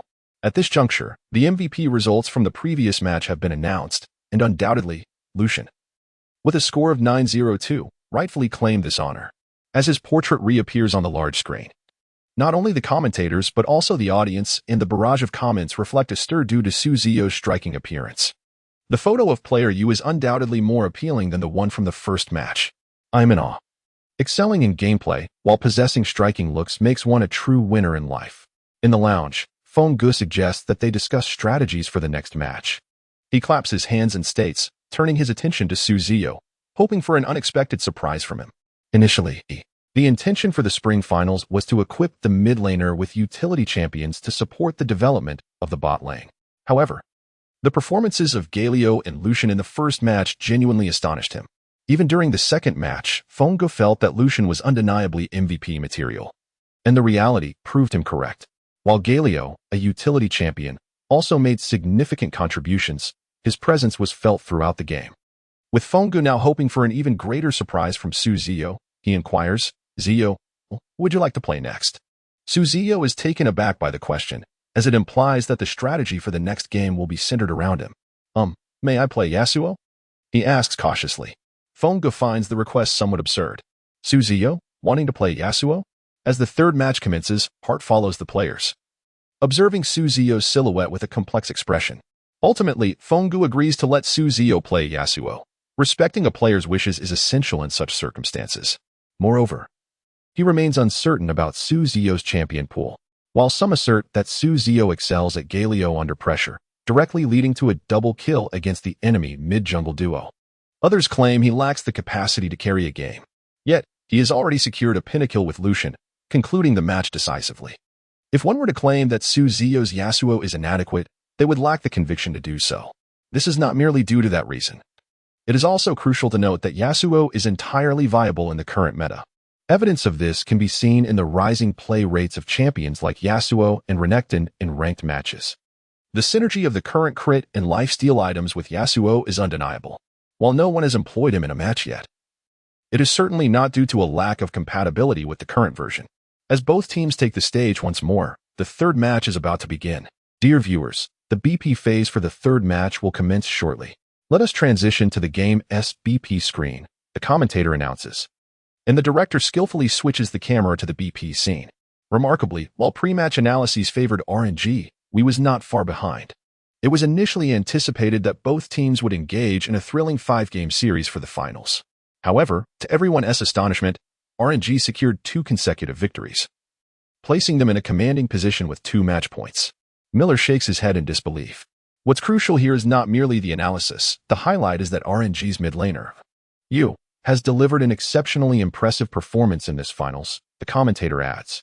Indeed, player Yu's performance in the finals has vastly surpassed his previous match against EDG, indicating his diligent training and improvement. Rita offered a commendation, noting that in the 4 matches against EDG, Ziyou executed Feng Ji's strategy flawlessly, alternating between playing Karma and Lulu in the mid lane. He did not afford the rookie scout much of an advantage during the landing phase and in the later stages. Yuzi's formidable individual prowess led them to victory. Although they emerged victorious, few regarded Ziyou's abilities as commendable, with many perceiving him as underperforming. This perception gave rise to the moniker the most lackluster mid-laner in LPL. As the interactions among Milu, Rita, and the others unfolded, the draft phase for the third match commenced without delay. We wasted no time in making their intentions clear, promptly selecting Galio. RNG opted to ban Lulu, as her presence in the previous match had indeed caused Ziyou considerable discomfort. WE's subsequent ban was the departure of Kinnan, the electric rat. At this moment, within the confines of RNG's voice chat, Juanza expressed his determination, exclaiming, "I, Yin Juanza, have risen." He added with a chuckle, "You all are quite repulsive." Yin Juanza further suggested, "Xianghua, let us ban Malzahar. While Yasuo is a concern, we cannot neglect the bottom lane. In this patch, Malzahar as a support is exceedingly troublesome. If we do not adopt a 4-protect-1 strategy, the opposing team may very well focus on the bottom lane." Consequently, RNG proceeded to ban Malzahar and Rek'Sai. In a striking turn of events, we opted to ban the marksman champion, Misfortune, and subsequently seized Lucian. This spectacle elicited an audible reaction from the audience, with an enthusiastic RNG supporter vocally exclaiming, "Ziyou is remarkable." Initially, during the pick and ban phase, the audience's audio was muted. However, the fervor of this individual pierced through, resonating via the commentator's microphone. Prior to the finals, no team had ever dared to ban Ziyou's preferred champions. Yet, this time, we appeared apprehensive, unwilling to allow Ziyou to access Galio and Lucian. It was undoubtedly a pinnacle moment in his career. Hart, in the early stages, refrained from selecting Yasuo for Ziyou, instead confirming the jungle pick of the blind monk for Xianghua. The inherent risks associated with Yasuo are substantial, as this champion consistently finds himself in a pushing state. The likelihood of being countered upon early selection is notably high. Thus, with the agreement to allow Ziyou to play Yasuo, the choice could not be made lightly. Despite Ziyou fervently assuring Fenggu in the practice room, "If you secure Yasuo for me, I can handle any matchup," Fenggu remained somewhat persuaded by this declaration, recalling the earlier success with Lucian as a precedent. However, the distinction between simply being able to play and achieving a favorable advantage is critical. If given the option, securing a dominant position is undoubtedly preferable. Consequently, Hart resolved to select Yasuo later in the draft, wary of the potential counter strategies from the opposing team, as a misstep could cost them valuable points. As RNG was positioned on the red side for this round, they had the privilege of selecting 2 champions initially. In addition to Xianghua's blind monk, Hart conferred with his teammates and subsequently locked in the second champion, the support hero, Braum, for Xiaoming. Observing this choice, Ziyou felt a wave of nostalgia, recalling that his first team fight training in the hero training camp hinged on his confidence in Braum's ability to execute a legendary counterplay. After the training session, Ziyou had inquired about which player Braum's simulated persona represented, receiving the response that Braum, the heart of Freljord, simulates the virtual persona of the strongest support, Ming, from Season 8. Quietly, Ziyou glanced at the jovial Ming seated nearby, contemplating that since the champion was indeed his, there should be no issues moving forward. It was now WE's turn to make their selections, as they too were required to choose 2 champions. We secured the jungle champion, Elise, for Candy, alongside the ADC champion, Ashe, for their top laner. RNG has secured their final pick, the ADC champion, Twitch, known as the Plague Rat. With this, the first half of the draft phase comes to a close, and both teams proceed to the second round of bans. In the latter half, RNG bans the top lane champions Shin and Kled, while we bans Camille and Fizz. It is now RNG's turn to select first, and they opt for the barrel-wielding Gragas. Given that they had previously chosen Lee Sin, we quickly deduces that Gragas will be played in the top lane as a tank. They first secure Bin's support champion, Zyra. Subsequently, WE's coach inquires about 957's preferred champion. "Can I play Jace?" 957 asks.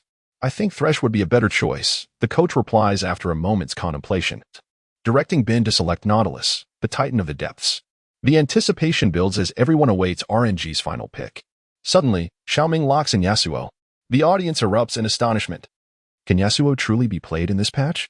If memory serves correctly, this should mark the first appearance of Yasuo in this year's spring split. Rita is equally taken aback by this last-minute choice and quickly seeks clarification. Mithrius swiftly provided his response. If considering the version, Yasuo can indeed be played and possesses considerable strength. However, The mechanics of this champion are exceedingly susceptible to being caught. It is imperative for you to effectively establish vision control in the mid lane. Otherwise, Lucian could easily seize the momentum. It was also noted that regardless of the circumstances, Yu's willingness to select Yasuo indicates he is well prepared. Let us anticipate the surprises that you will unveil. The lineups have been officially confirmed. RNG features a top lane Gragas, a jungle Lee Sin, a mid lane Yasuo, and a bot lane comprising Twitch and Braum. We counters with a top lane Tom Kinch, a jungle Elise, a mid lane Lucian, and a bot lane of Ashe and Zyra. Hart and W's coach, Homie, exchanged handshakes before returning to their respective player lounges. Following the ban phase, coaches are prohibited from remaining on stage. Only official referees and players are permitted during the match. In this decisive game, fans from both sides rallied their spirits, as this could very well be the ultimate showdown. Particularly, WE supporters were fervently vocal, their anxiety palpable as their team teetered on the brink, each shout resonating with desperation. Ziyou, at the helm of Yasuo, swiftly positioned himself. Given the stakes of this match, RNG opted against aggressive incursions into the jungle. Furthermore, should a level 1 skirmish arise, WE's composition, rich in crowd control, would undoubtedly hold the advantage. In competitive play, one must learn to capitalize on strengths while avoiding direct confrontation with opponents' advantages. Otherwise, one risks facing inevitable defeat. Confronted with Xiao's Lucian, Ziyou felt little trepidation. Despite Lucian's previous triumph at MSI, leading Wii to victory over SKT. Although the landing phase presented a slight disadvantage for Yasuo against the longer range of Lucian, this was limited to the early exchanges.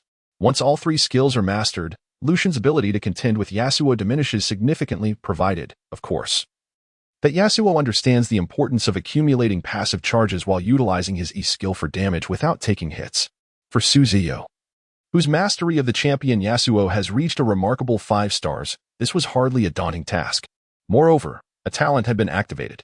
Even during the champion selection, Ziyou had shared a cup of murky wine with that solitary swordsman. The activated hero attribute talent, facing death to achieve life, maintained the peak value of lane pressure while enhancing it by 5 points. A notification chimed. Due to the host's lane pressure attribute exceeding 95, the bonus effect is diminished. Another notification followed. The current host's lane pressure stands at 96. Although the attribute did not increase as significantly as anticipated, Ziyou remained unfazed, for he had surpassed Xia in all attributes. Upon the minion's arrival, he chose to advance aggressively to pressure Yasuo. Xia, being an experienced Lucian, understood that Lucian held an undeniable advantage over Yasuo early on. He seized the opportunity to approach and harass Yasuo, aiming to create a health disparity that would grant Lucian the upper hand in subsequent skirmishes. However, Ziyou's Yasuo was equally astute, promptly retreating to widen the gap between himself and Lucian. At this moment, the director's camera happened to focus on the mid lane, capturing an exceedingly absurd scene. Lucian pursued while Yasuo retreated. Then, Lucian withdrew as Yasuo advanced. Their movements resembled a dance, with an uncanny synchronization and harmony.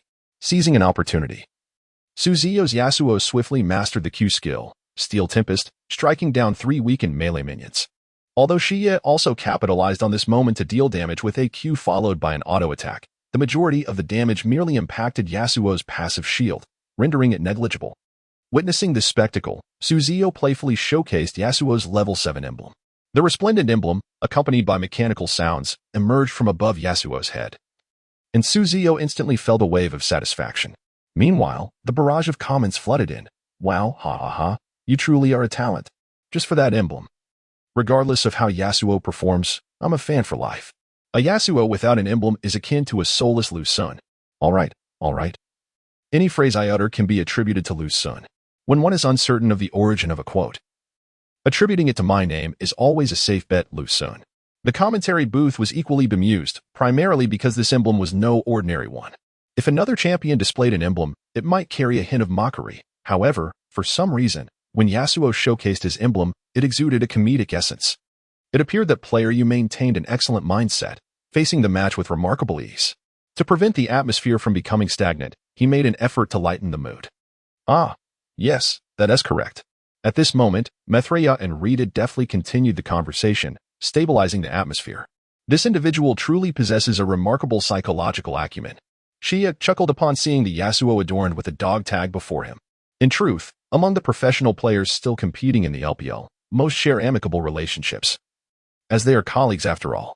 The rhythm of rivalry often stems from the provocations of detractors, which are then echoed by youthful fans, escalating the situation beyond control. The scene shifts back to the confrontation between the two players. After dispatching 3 melee minions, Ziyou wisely retreated to a safe position, facing Lucian in the lane. He managed to secure those 3 minions at level 1 with negligible loss to his health, an auspicious start indeed. Against Lucian, the early levels are not typically favorable for Yasuo. Initially, Ziyou had prepared to merely gain experience at level 1, but the acquisition of those 3 melee minions was a delightful surprise. However, despite having no particular intentions regarding the minion economy, Ziyou was not inclined to remain passively behind the minions to accumulate experience. With a swift Steel Tempest, he executed a precise Q at a distant minion. The blade hummed, imbued with the essence of the wind, as it resonated with Yasuo's sword. After a brief moment, Ziyou guided Yasuo forward with deliberate control. However, Lucian's movement has become increasingly cautious. In this particular moment, Ziyou is fully engaged in a psychological game, deliberately pausing for a moment before advancing. Considering the wind in Yasuo's possession, he possesses a form of control. The jungler for RNG is none other than MLXG, renowned for his aggressive playstyle that seems to dominate opponents, coupled with the exceptionally potent early-game ganking capabilities of Lee Sin. The potential for a level 2 ambush is entirely plausible. Being acutely aware of this threat, Xiao, upon observing the unusually prolonged pause from Yasuo, instinctively retreated. With Lee Sin positioned in the mid lane, Xiao swiftly relayed the information before deftly maneuvering Lucian to withdraw. This scene presents a significant enigma to the audience. What is Xiao attempting to accomplish? Is he engaging Lucian to pressure Yasuo in the early game? The Phantom 6th member, Xiao. The commentary reflects a sense of confusion. The retreat by Xiao appears illogical. There are no other heroes present aside from Yasuo. This withdrawal allowed Yasuo to comfortably seize several minions. Even as Yasuo's wind dissipated, he refrained from employing his Q skill, at which point Xiao realized he had been deceived.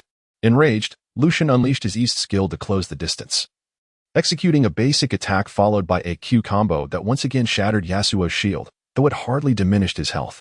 Impressive, Ziyou. How are you managing to secure so many last hits against Lucian? Ziyou, while engaged in the lane, took a moment to glance at the scoreboard, subsequently expressing his astonishment. 9-11. Although still trailing, this was an exceedingly remarkable achievement given the current landing circumstances, and Yasuo's opportunity for a comeback was imminent. Thanks to Xianghua, Ziyou remarked with a smile. Xianghua responded with confusion. In this match, Xianghua did not exhibit the reckless antics he displayed while playing Master Yi previously, opting instead to farm in the jungle until reaching level 6 before attempting ganks. After all, in the jungle position, mere mechanical skill is insufficient. One must also possess insight. Much like Xianghua now, who has altered his rhythm unexpectedly, the prior analysis by we regarding his gameplay has completely lost its efficacy this time. The glow of advancement illuminated the area around Yasuo. The sword was unsheathed. Onward. The swift steps behind Yasuo left trails of afterimages, swiftly bringing him before Lucian. Initiating with AQ. The swordsman's rapid strikes caused Lucian's health to diminish by a small segment. Lucian did not allow Yasuo to take advantage of him without resistance. Employing the same AQ combination, his auto attack shattered the shield, but the ensuing Radiant Dawn was deftly evaded by Ziyou, who had prepared with his E ability. The target was Lucian, controlled by Xiao, positioning Yasuo behind him. With a swift motion, Yasuo traced a shallow line upon the ground with his blade, unleashing a tempest that manifested as wind wall. Yet, Xiao merely smiled at this early deployment of W, questioning whether it implied a lack of respect for Lucian's prowess. In an instant, Lucian activated his E ability, repositioning himself to the opposite side of the wind barrier, quickly firing 2 shots. Had Ziyou heard Xiao's earlier remark, he would likely have retorted, "Apologies, but I truly underestimate you." Compared to the enhanced Scout's Lucian from the training camp, Xiao's Lucian indeed fell short. He had single-handedly defeated even stronger Lucians, so facing this one was hardly a challenge. Yasuo again utilized his E ability to glide to the other side of the wind wall, where the radiant silver bullets were deflected at a 60-degree angle. He swiftly retaliated with a Q ability, Steel Tempest, striking Lucian from a remarkable distance. After this, he turned to depart, leaving the enraged Lucian to unleash a W ability that merely nicked Yasuo, taking away a trivial amount of health. In this exchange, Yasuo had emerged as the clear victor. having sustained minimal damage aside from Lucian's initial auto attack and the minor harm from a minion and Lucian's W. And what of Lucian? The damage from 2 basic attacks and 2 Q abilities caused his health to plummet by 2/5. Such a significant reduction in health compelled Lucian to consume his soul healing potion. Did I not see correctly? Yasuo executed a flawless exchange without sustaining damage? I could scarcely believe my own eyes. In truth, it was not entirely without injury. The decrement in health was merely too minuscule for the commentators to notice. It was indeed not a flawless exchange, as he had still been struck by Lucian's W ability, explained Melee. Teacher Melee, you seem to be setting the bar quite high. I jested with a smile. No, I have yet to finish my thought. I wish to convey that despite this, such an exchange of blows can certainly be regarded as breathtakingly remarkable. I had not observed it clearly just now. Alas, the opportunity to review it immediately has slipped away. At this moment, the barrage of comments began to stir. What are you lamenting? Xia replied, thank you, I feel somewhat offended. You all wish for my family's Wangzai to perish. Upon hearing these words, I was so enraged that my entire body trembled. Cold sweat beating on my skin in the sweltering heat, my hands and feet turning icy. Can this society not improve? What must our Wangzai endure to satisfy you? Tears streamed down my face uncontrollably, as the nation was rife with oppression against Wangzai. When would he truly rise? In the meantime, the seasoned boxer, Ziyou, was performing astonishingly. What on earth is happening? Exclaimed Xianghua. I merely played a casual match, yet you managed to inflict such a severe beating on Lucian. Remarkably, you hardly lost any health yourself. I simply landed a couple of QS that fortuitously struck him. It was nothing extraordinary, Ziyou replied calmly. Such an explanation was met with skepticism from Xianghua. If Lucian had ventured into Yasuo's Q range, would he not utilize his skills? Would he stand idly by and allow himself to be struck? Surely, even a bronze player would not commit such an error. However, as the match was still ongoing, Xianghua refrained from probing further. After all, once the game concluded, they could review the replay. Following a recent exchange of attacks, Yasuo, whose wind wall was on cooldown, had become considerably more cautious. After all, one cannot recklessly forfeit the health advantage painstakingly earned. Furthermore, even if the wind wall were to recharge, Ziyou would not dare approach for harassment in the same manner. It was not that such maneuvers were beyond his capability. Rather, the circumstances no longer permitted him to act as he once did. Earlier, RNG's defensive vision had detected the spider's movements, and only after confirming that the spider was not lurking nearby in the mid lane did Ziyou advance boldly to engage. Now, having established a significant health advantage, if Lucian wishes to maintain control over the lane, it is highly probable that he will need to summon assistance. Although Yasuo's skill mechanics afford him a flexibility comparable to that of LeBlanc, with a burst potential rivaling that of Zed. The mobility gained by utilizing minions as stepping stones is ultimately confined within a certain range. However, this range does not encompass one's own defensive tower. Should one encounter a spider during an advance to harass, it is highly likely that one will meet a dire fate. Wind and his teammates have faith in him. Allowing him to take Yasuo, he cannot betray their trust. Thus, in the absence of definitive intelligence, one should still harass when possible, albeit with less ferocity. Ziyou's summoner spells for this match are Flash and Heal, while she as Lucian carries Flash and Teleport. It appears he is somewhat disgruntled by the overwhelming defeat in the previous lane. In truth, Ziyou is perplexed as to why mid laners in this version opt for Heal instead of Ignite. Had he chosen Ignite, with a resolute heart, he likely could have executed a kill under the tower. Yet, that remains merely a probability, as he could also fall victim to a counterkill. Thus, one might argue that foregoing Ignite serves as a deterrent against reckless play. Ziyou can't help but chuckle at the irony. Time passes steadily, and soon both mid laners approach level 5, nearing level 6. Upon reaching level 6, both Lucian and Yasuo experience a significant surge in damage potential. Although Wind Wall can block Lucian's ultimate, his health gradually recovers. The control of the lane shifts to Lucian, owing to the threat posed by the spider. Provided Xia executes his maneuvers adeptly, Ziyou's Yasuo will find it impossible to evade damage as he did in the previous encounter utilizing Wind Wall for evasive maneuvers. However, these threats exist only in theory. As soon as Ziyou's Yasuo reaches level 6, the tables will turn, and the dangers will then befall Lucian. While last-hitting minions, Ziyou remains vigilant of Xia's positioning, ensuring he does not inadvertently absorb damage from Lucian's piercing light, which would grant Xia's Lucian stacks of his passive, Ardent Blaze. It is no exaggeration to assert that once he accumulates a single stack of Ardent Blaze, Xie will swiftly engage Yasuo in a duel.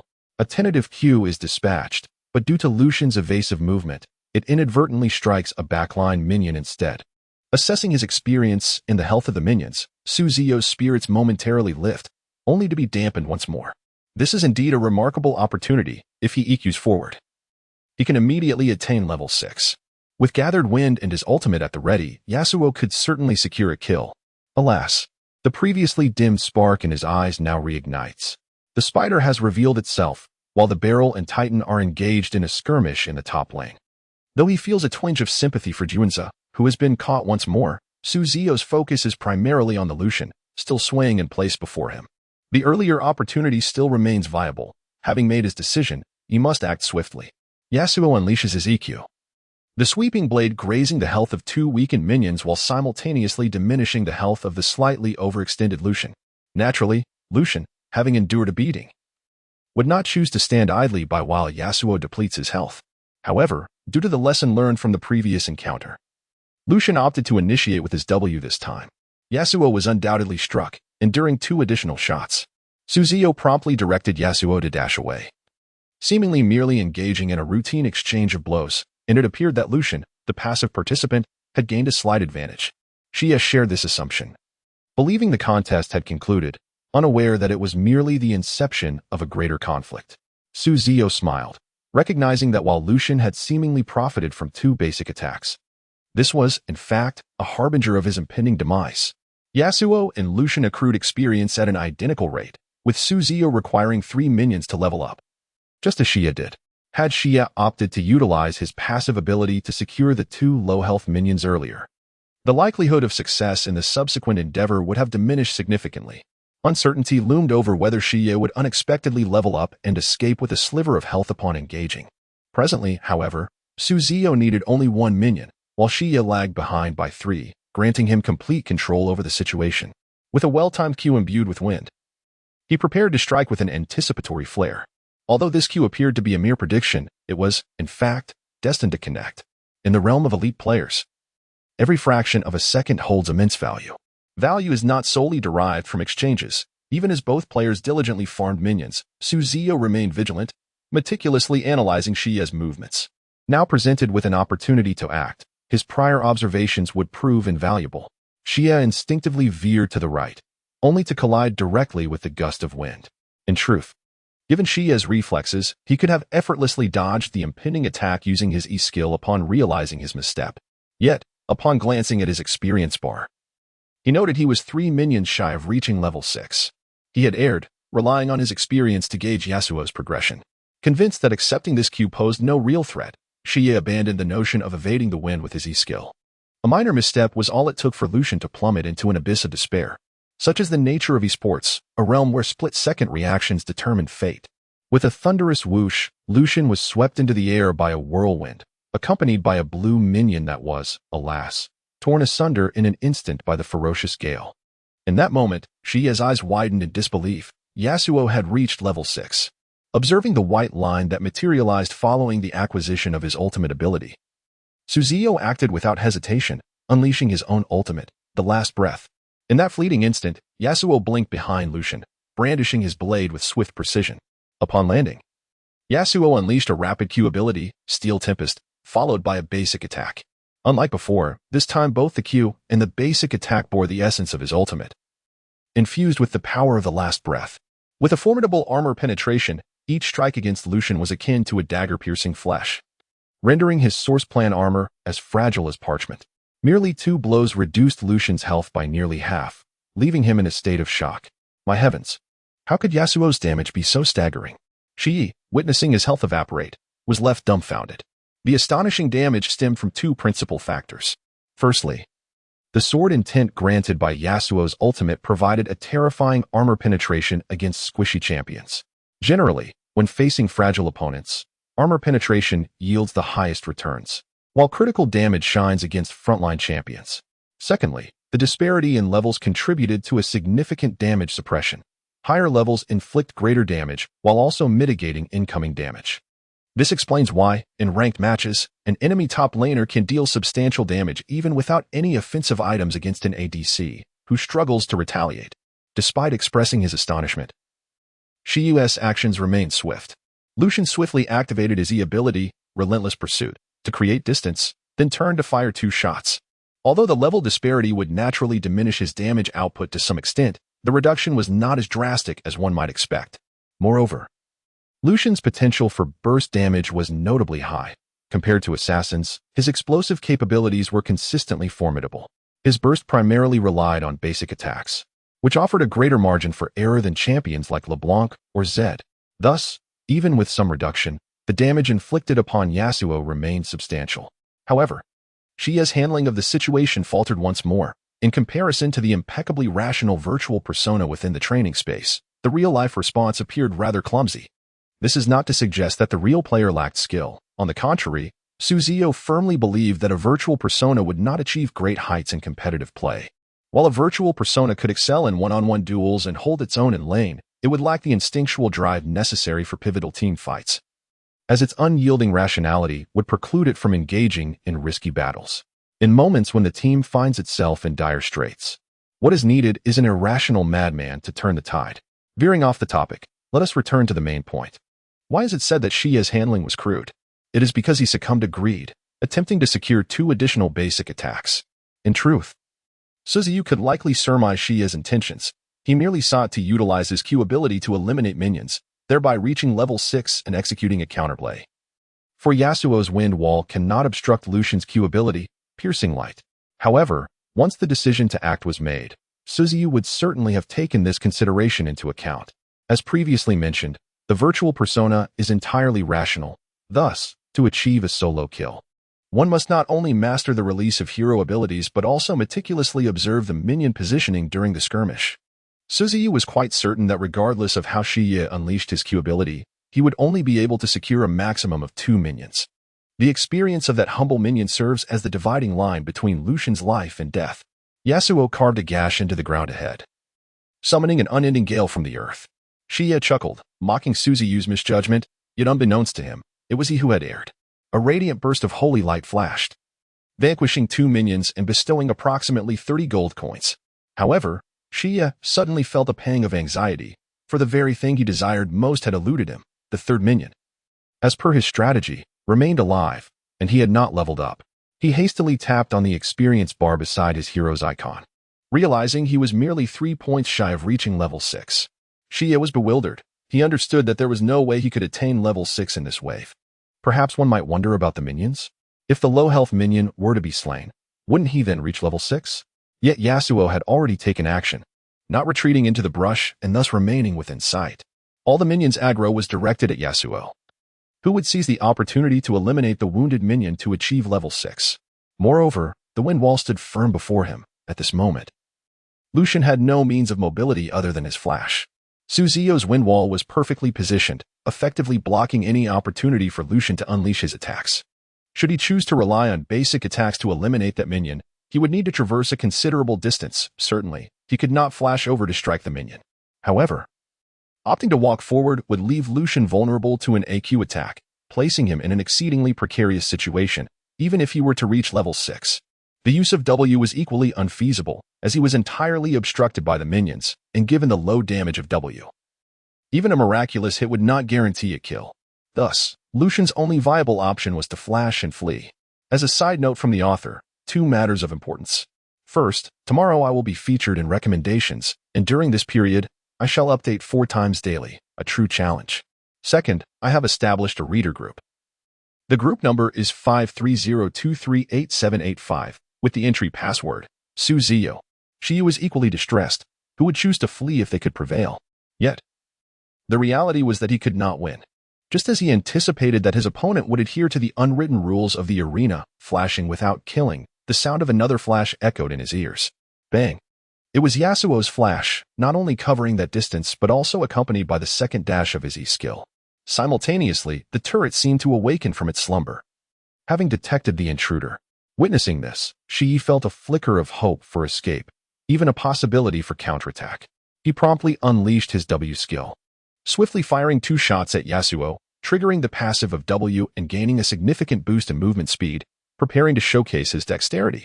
However, as previously stated, since Ziyou had resolved to act, he possessed complete confidence in his decision.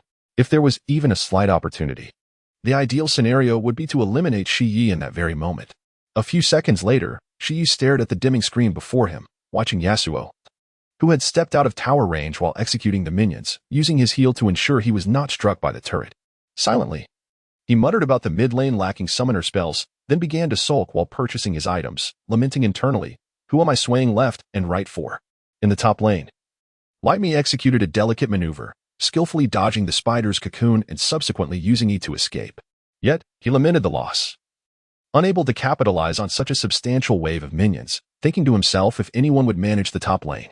The commentator, Mi Lil, swiftly narrated this scene while throwing in his jests. After all, RNG strategies rarely leaned towards the top lane, particularly since both teams had selected blue-collar champions. Naturally, if there was a chance for a first wave of rhythm, Xianghua's Lee Sin would prefer not to expend his ultimate on the top lane. Although the spider failed to secure a catch, we still profited. What? A kill occurred in the mid lane? Player US Yasuo single-handedly eliminated Shiyi's Lucian. This was unexpected for Xiyi.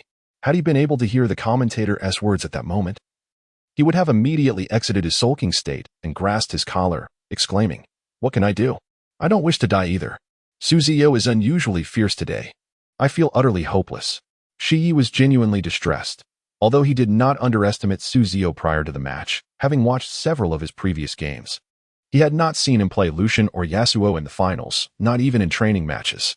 Moreover, each player exhibits increasingly fierce prowess. Xia genuinely wishes to silence those online who refer to Ziyou as the most lackluster mid laner in the LPL. Can you truly label such a formidable player as a slacker? However, Xia's inner monologue, along with the commentary from Methreya and Rita, remains unheard. They, alongside the entire audience, are eager to understand how this remarkable solo kill in the mid lane was executed. Director, please replay that moment. I believe we are not the only three curious about it. The director, in a display of graciousness, chose to air a particular kill clip. Upon viewing it, the three commentators found themselves slightly perplexed. In this instance, Xiyu exhibited a lack of caution, misjudging the damage and greedily retreating for a few minions, which proved to be a significant blunder. Even those commentators with a grasp of the game failed to notice the nuances of this moment, and one can only imagine the chaotic commentary from the audience. However, Player US' strategy of initially distancing himself from Xia reduced his adversary's vigilance, subsequently executing a long-range win prediction that caught Xia's movement, while simultaneously releasing his ultimate at the precise moment of leveling up, which was undeniably impressive. At this juncture, Moreau offered a brief commendation to Ziyou. It seems our pre-match concerns were somewhat unwarranted. Since Player U and the RNG coaching staff opted for Yasuo, they must possess the confidence to yield results. As we turn our attention to the bot lane, it appears that Kaka could not suppress his instincts and began to prepare for an assault on the lower lane. Rita's remark redirected everyone's focus to the bot lane. Observing that the blind monk had arrived, Xiaoming's Braum decisively selected a forward position minion as a springboard to unleash his W ability. His Q ability, Winner's Bite, accurately struck the opposing ADC, Ashe, applying a layer of passive effect upon her. The blind monk, adeptly maneuvering in the game, swiftly unleashed his W skill, the Golden Bell Shield, enveloping Braum in a protective layer. Shortly thereafter, the resonating strike was executed, successfully striking the moving Ashe. Following this, a second Echo Strike was released, and the monk deftly kicked forward, instantly depleting a significant portion of Ashe's health. Alarmed, Ashe hastily activated her flash to retreat. Yet she could not forget the fundamental slowing effect of Braum's W skill, Winter's Bite. Observing that Ashe had evaded capture, Xiaoming's Braum promptly flashed forward to engage Ben Zyra, applying his passive effect. At this point, Zyra found herself in a precarious situation, taking advantage of the monk's ongoing slow and the absence of the mouse's approach. She retaliated with her E-skill, Rucaller, ensnaring Braum before flashing away. In RNG's internal voice chat, an exclamation erupted, "Wow! I didn't even get a hit in that sequence. How frustrating." Dog, with a grin, chimed in. Indeed, although no kills were secured. Braum's flash had traded for 2 flashes on the opposing side, and with the disruption he created, the minions destined for the tower were denied several hits by Ashe. The outcome was undeniably significant. However, some players exhibit a daring, almost reckless nature. Is this the ADC of RNG? Truly impressive, I must say, remarked Ziyou, who was browsing Taba at home. Ziyou, are you feeling bold? I doubt you comprehend the weight of a mouse over 200 pounds, Ziyou retorted immediately. Certainly. Ziyou did not weigh over 200 pounds. It was a playful self-deprecation. After their banter, Ziyou resumed his shopping spree. Upon returning home with a substantial sum of over 1,200 gold, Ziyou had a plethora of equipment options at his disposal. For a more aggressive damage output, he could have opted for a critical strike cloak and a swift short sword. However, Ziyou adhered to his pre-prepared shopping list, purchasing a pair of Berserker's Greaves and a refillable potion instead.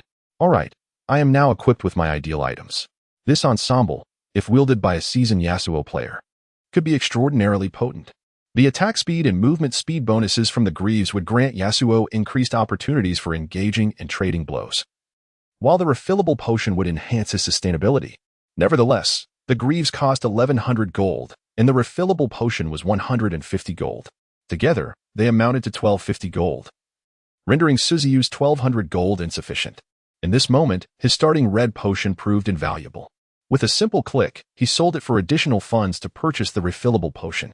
Viewers and commentators alike exclaimed their admiration for his acumen. Ah, Yosho has remained at home, clearly waiting for his equipment, and has sold his red potion to acquire a refillable potion. This is top-tier understanding, no doubt, Moreau noted with a smile. This is hilarious. Potion management is indeed impressive. I suggest Yosho offer a course in Canyon Economics. As a student of Southwestern University of Finance and Economics, I express my desire to enroll. Wait a moment. I also wish to enroll, echoed several others. Seize future opportunities and realize wealth dreams. Correct erroneous financial concepts and cultivate a sound investment mindset. I am Yosho, your financial ambassador. Under the audience's influence, Weibo surprisingly launched a trending topic titled Professor Yu Teaches You Financial Management, which skyrocketed to the trending searches within a mere 20 minutes, soaring at an unprecedented pace. As some marketing firms pondered how to boost a certain rising star's popularity, the fervor surrounding Professor Yu's announcement promptly overshadowed the artificially inflated buzz they had painstakingly created. Moreover, it surged into the top 10 of Weibo's trending topics, swiftly claiming the 7th position. Those who do not follow esports competitions were left perplexed. Who is Professor Yu? Is he holding a lecture soon? When did university professors' lectures become trending topics? They could never have imagined that this fervor was not due to a lecture, but rather a spontaneous surge of enthusiasm from the fans. This illustrates the remarkable popularity of esports today. However, such external commotion could not possibly distract Ziyou, who was engrossed in the match. After returning home to replenish his equipment, he awaited Xiao, facing the dual pressures of economy and level. Just like the previous 2 games. A familiar scent lingered in the air. Wang Zai. It was quite sudden. I was overwhelmed with emotion and burst into tears, observing the carefree man before him, who occasionally approached to harass. Ziyou found that the retaliation damage was largely thwarted by the wind wall, with only a fraction landing on Yasuo, barely breaking through the passive shield. A few strikes with the Doran's blade swiftly restored his health. Xiao was instantly disheartened. The critical issue now was that it was not the right time to call for a jungler's assistance. After the previous 2 matches, Candy had come to realize this. The opponent was in formidable form today. Attempting to engage him would only disrupt their own rhythm. As for Xiao, he would have to bear the pressure himself. A team must ultimately have someone to shoulder the burden. After all, look at how well Lightme managed to endure. Xiao, ultimately, one person bore the weight of it all. If Yin Juanza had heard Candy's inner thoughts, he might have vehemently retorted, though I withstand the pressure. I do not do so willingly, dear brother. In earlier times, when Ziyou was still a novice, he had played matches centered around the top lane. Just recently, in the semifinals against EDG, he had decisively triumphed over Guang with his hands on Qingsu. However, in today's finals, Ziyou was in peak form. Thus, the favorable treatment could not extend to Yin Juanza. After all, Uzi is one of the stable dual cores requiring care. And it is well known that Little Dog is an ADC renowned for his fierce landing prowess. If not closely monitored, he could easily become a target. An ideal team ideally possesses 2 primary damage cores, or at least only 2 during a given time frame. Even the so-called 3 cores of SHIG adhered to this principle. Whenever the Shy and Rookie exerted their influence, Ashui focused on farming. When the moment arose for Ashui to step forward, the Shy's role was not merely to output damage, but rather to disrupt the formation of the opposing team during team fights. Thus, referring to SHIG as 3 Cs is accurate, while dubbing them 3 cores may be a bit of an exaggeration. Oh, Shy using the vampire? Well, that changes everything. My previous remarks were mere trivialities. It is truly a remarkable feat for him to wield the vampire. Once again, he used the wind wall to block Lucian's counterattack, pushing the minion wave toward the tower. Ziyou resolved to take action. Having discussed the issue of lane control extensively, it was clear that Ziyou could not simply push the lane and depart. He seized the opportunity while Xiao was preoccupied under the tower to dash toward the top lane. As Yasuo's avatar gradually ascended, Yanjuanzi was overwhelmed with joy. Brother. Dear brother, I knew you would never abandon your younger sibling. Oh, how infuriating. If you continue like this, I shall take my leave. That was a mistake. A mistake. Observing Yanjuanzi's perceptiveness, Ziyou couldn't help but smile with relief. She had already pinged the signal in the mid lane. Yet the members of We assumed that Ziyou had ventured towards the bottom lane. This was due to the fact that both top laners, whether it be Gragas or Thresh, were champions of the blue-collar variety. The hallmark of a blue-collar top laner is that their teammates generally refrain from offering assistance. The two of you are left to fend for yourselves in the top lane. After all, even if a tank hero manages to develop, their potential remains rather limited. Moreover, my home is also a tank hero. Nurturing him holds little significance.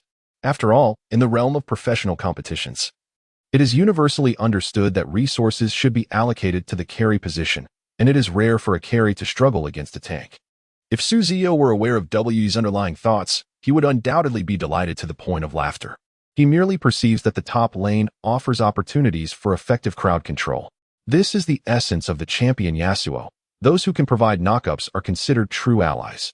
Ziyou identified a cunning position, nestled against the wall as shadow, evading the defensive vision set by 957. He then detonated an explosive fruit to leap over the wall. Entering the upper jungle of We, ready for action, Ziyou proclaimed. Of course, Yanjuanzi had also noticed Yasuo's positioning. This was not the time to conserve skills. The barrel first dashed in a direction away from the Titan with an E ability, and in the brief moment the Titan was caught off guard. He immediately executed a flash.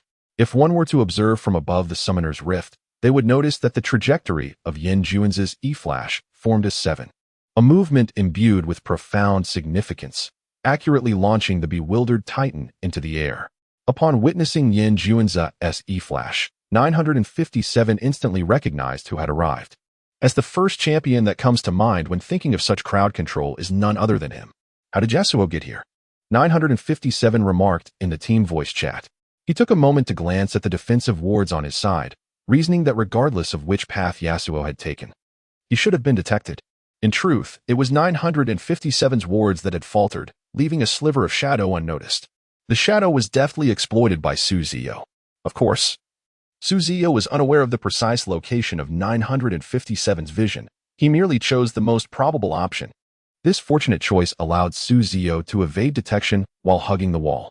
However, the outcome would have been the same regardless. Should 957 have spotted Ziyou's Yasuo, it would have mattered little, as 957 had no means of escape.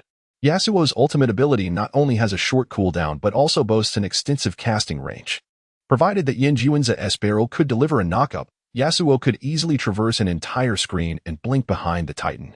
As the ultimate landed, the Q ability previously deployed by the barrel would detonate, applying a slow effect. Seizing this opportunity, the Titan unleashed his own ultimate. But it merely knocked Yasuo into the air. Regret consumed 957. Having expended his Q during an earlier skirmish, he realized that had he retained it, he could have potentially escaped with a well-timed flash and Q to hook the wall. Naturally, if Ziyou could hear the inner thoughts of Brother Leg, he would undoubtedly exclaim, "What a naive notion." The joyous windman, while embodying happiness, was also a figure as agile as the breeze, even with the slow effect applied. The Titan, should he have used Flash and Q, would have struggled to elude Yasuo's grasp. Following the Titan's ultimate, no further escape maneuvers were available. Yasuo, mercilessly, executed a series of AKA strikes to claim the kill.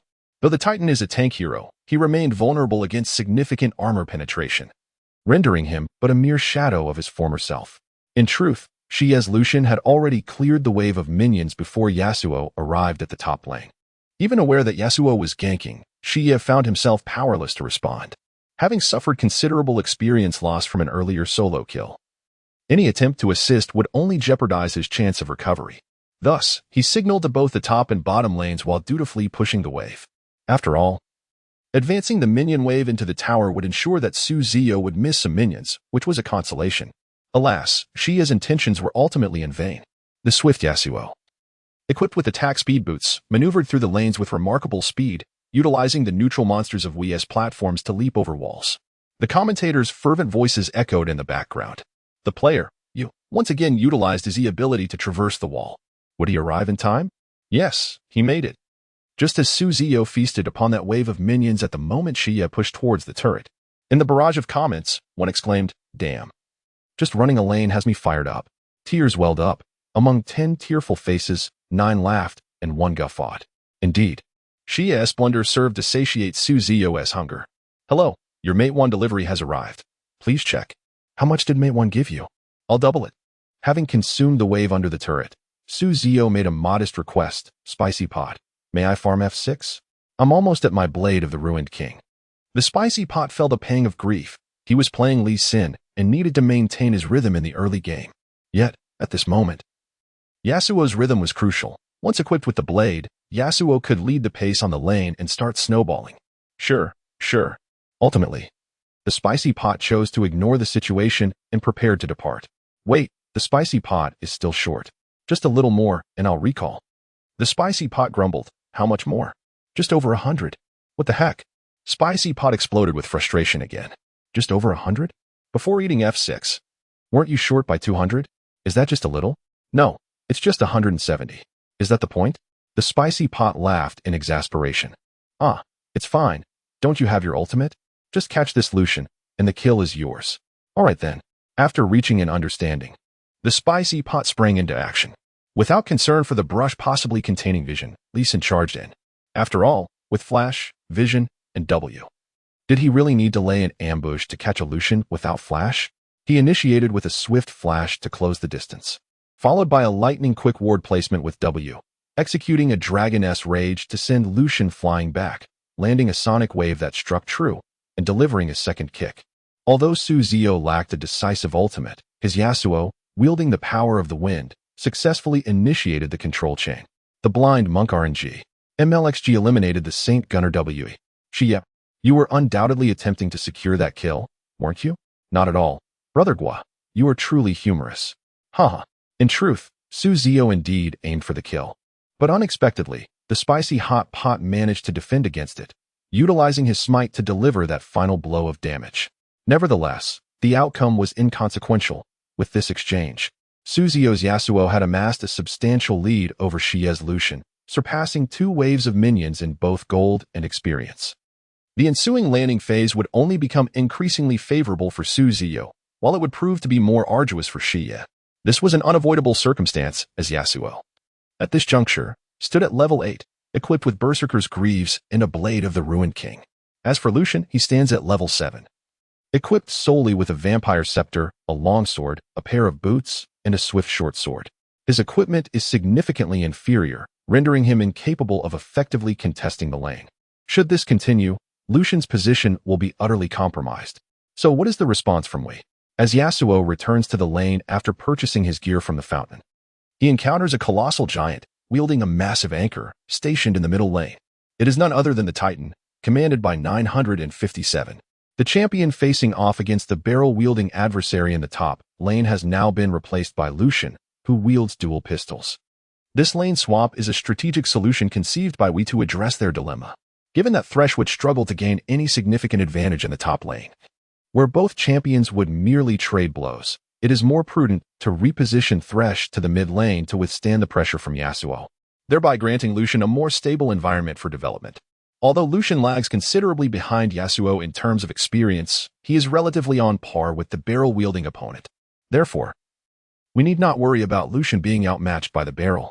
However, we overlooked a crucial point. Can Thresh truly withstand the pressure? Indeed. Yasuo finds it difficult to claim Thresh's life, as Thresh possesses his Q ability, passive, and ultimate, making him a formidable presence. Should Yasuo attempt a tower dive? He risks being caught under the turret and potentially facing a counterkill. Conversely, Thresh fails to exert any significant pressure on Yasuo in the lane. Simply enduring the pressure does not guarantee survival in the lane. While the dynamics may hold true for the top lane, the scenario in the mid lane is entirely different. The top lane resides at the pinnacle of Summoner's Rift, influencing only the upper jungle. The same applies to the bottom lane, which only extends its reach to the lower jungle. Conversely, the mid lane presents a different scenario, as it has a global influence. This is why, across all iterations of League of Legends, the mid and jungle roles are deemed the most pivotal. These two positions possess the capacity to affect the ecological balance of other lanes. It is quite simple to comprehend. For instance, in a casual ranked match, one might select Draven to dominate the opposing Kai'Sa. However, if opportunities to eliminate Kai'Sa do not arise, and the only advantage gained is in terms of last hits, the situation can swiftly change. At this juncture, a mid laner with lane control, combined with a jungler support, may execute a gank in the bot lane, resulting in a 4-on-2 encounter. In such a case, one would be left with no choice but to await their demise. Should both your kill and your support's kill be granted to Kai'Sa, it becomes irrelevant how many last hits you accumulated prior, be it 10, 20, or even 30. Upon returning to lane, Kai'Sa's development will invariably surpass yours. 2 kills amounting to 600 gold are approximately equivalent to the economic benefit of 30 last hits. Moreover, the economy is not of paramount importance as long as that Kasha possesses a modicum of skill and ops to push the lanes.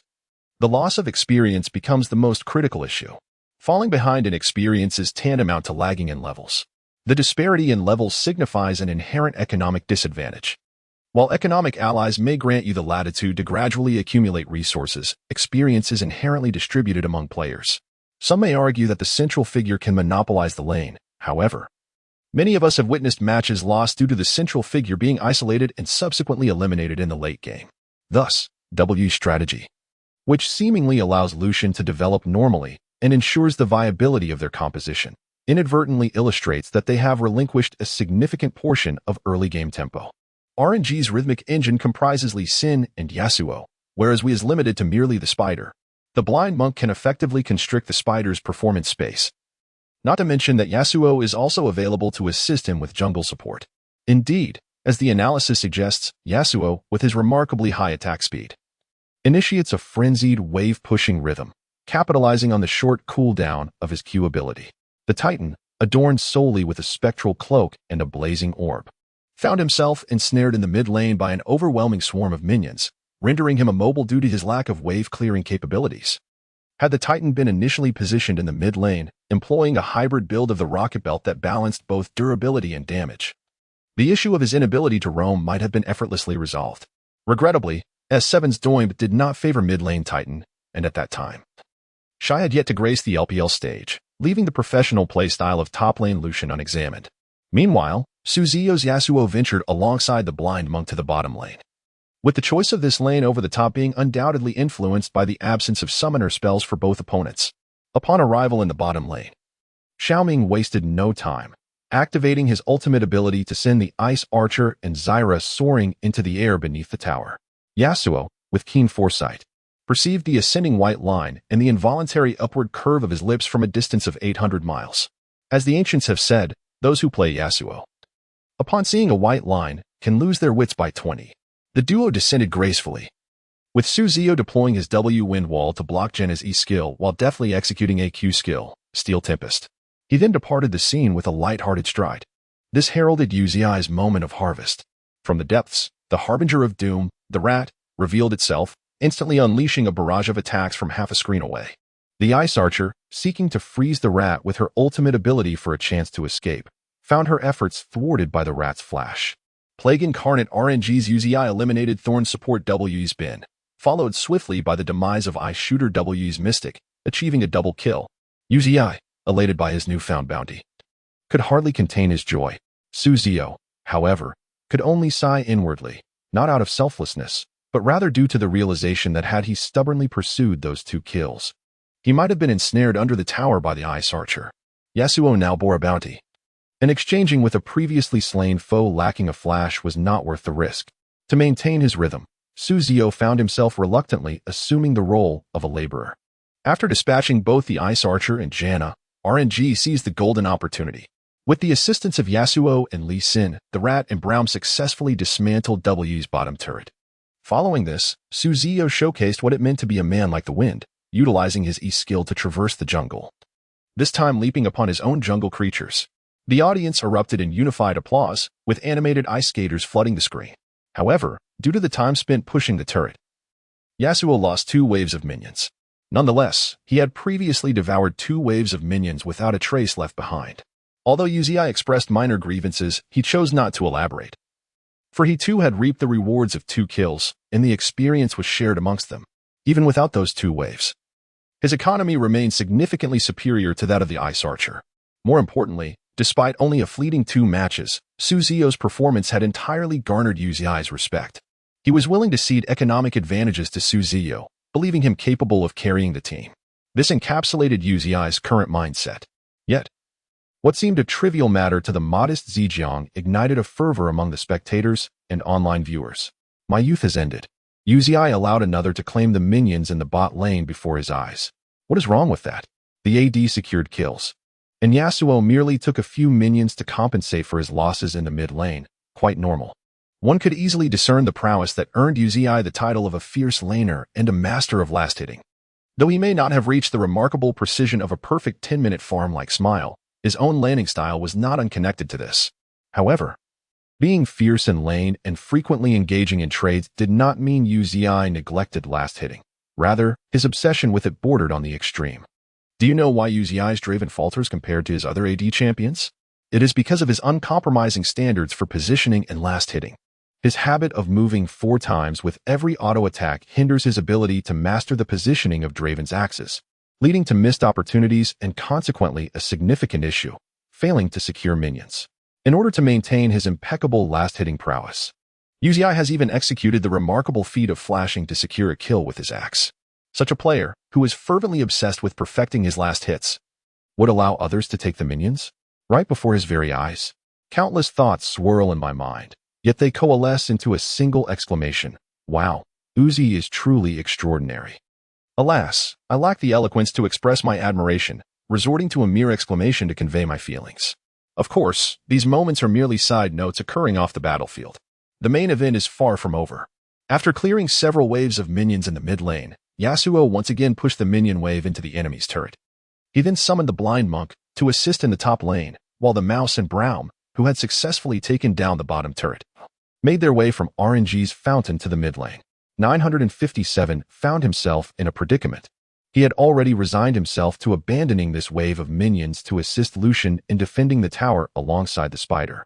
However, Ziyou and Xiaoming offered him no opportunity to roam, keeping him pinned beneath the turret while brazenly demolishing their own defensive structure in plain view. What infuriated him the most was his utter inability to manage the situation, as Hanbing ventured to the bottom lane to farm. The spider assisted Lucian in ambushing from the top lane, while Janna was still en route to the mid lane. Frustration overwhelmed 957, tears streaming down his face. Yet he could only submissively wield his hoe and begin to toil diligently in the fields. Another disheartening piece of news arrived from the top lane. The Blade Dancer, RNG. Yu, has slain the Saint Gunner, Xia. The Blade Dancer, RNG. Yu, has also killed the Spider Queen, Kandi. A double kill. The already affluent Yasuo ascended even further, reminiscent of a verse that speaks of achieving greater heights. In truth, the spider's attempt to assist Lucian in an ambush was an exceedingly ill-advised decision, a fact even we was cognizant of. However, there was no recourse. Should the outer tower in the top lane fall, the mid lane's first tower would inevitably follow suit. With all 3 outer towers compromised, we found themselves in a dire predicament, their vision completely suppressed. Yet, if RNG's tower dive were to falter this time, the tides of battle could be turned. Alas, a team that could only aspire for victory through the missteps of their opponents was undoubtedly a lamenting force. The lamenting warriors are destined to fail, especially those who entertain thoughts of retreat. Even as the formidable trio of Yasuo, Gragas, and Lee Sin emerged in the upper lane, Xia and Kandi were already contemplating withdrawal. Yet, how could these seasoned rogues allow one to don their armor and depart so nonchalantly? Gragas initiated the fray with a decisive ultimate, propelling Lucian and the spider back as they attempted to retreat. Yasuo, with unwavering resolve, unleashed his own ultimate, subsequently erecting a wind wall to thwart the spider's cocoon.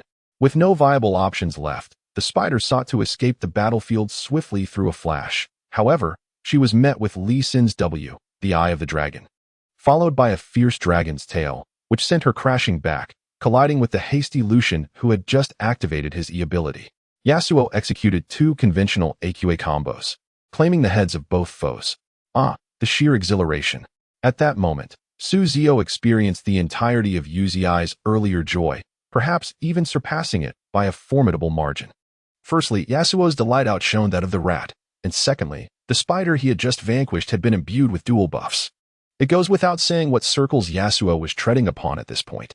After securing a double kill against the spider and Lucian, Yasuo's record soared to 403. Following the destruction of the top lane turret, Yasuo, laden with riches, returned to procure a treasured item, the Green Fork, also known as the Dance of Phantoms. Unlike the reworked version that bears a passive akin to the Blade of the Ruined King, the original Green Fork possessed a unique passive, the Requiem, which reduced the damage dealt to you by the last enemy champion struck by your attacks by 12, dissipating if you refrain from assaulting that champion within 10 seconds. The increase in attack speed is a substantial 45, while the critical strike rate stands at an impressive 30, with the enhancement of runes and passive abilities. Yasuo's critical strike rate has escalated to a staggering 62, which signifies that every 2 strikes will yield a critical hit. The critical strike mechanism in League of Legends is not genuinely random. Rather, it operates on a principle of pseudo-randomness. Pseudo-randomness implies a system akin to a lottery with a guaranteed minimum outcome. Therefore, if you possess a critical strike probability and consecutively fail to achieve a critical hit, the likelihood of your subsequent basic attacks landing a critical strike will increase. This adjustment will persist until a critical hit is finally achieved, at which point the probability will revert to its original statistical value. For instance, if your critical strike chance is 25 and your first basic attack does not result in a critical hit, the probability for your second basic attack will no longer remain at 25. Rather, it is 33. 33 if the first strike does not result in a critical hit. The system will categorize you as having a non-critical hit at 75. Your critical strike probability of 25 will diminish to 25 minus 75, which equates to 33. 33. Consequently, seasoned players often find themselves in situations lacking critical hits. When fully enraged, they may strike 3 or 4 times without a single critical strike. At this juncture, one might contemplate engaging in combat, as the pseudo-random critical strike system significantly elevates the probability of a critical hit on the subsequent attack. Oh, your accent is quite captivating. You've caused me to miss a strike. The little pup in the mid lane is currently last hitting under the tower, nearly causing my cursor to drift to the top of the screen. Hee, not too bad. I shall push the top lane while you all secure the dragon. Do be cautious. As an adult, you certainly must avoid perishing. At this moment, Yinjingza, nicknamed Lemon, decided to speak. Initially, he was content with his landing phase, boasting a score of 002 with his barrel. Although he had yet to secure any kills, his experience and gold surpassed that of the opposing carry. However, upon glimpsing Ziyou's Yasuo, a hint of discomfort crept into his heart. In the past, he and Ziyou had been on equal footing. Or perhaps he had even surpassed Ziyou slightly, as there were times he could stand out. Yet now, with Ziyou performing so impressively, it left him feeling rather obsolete.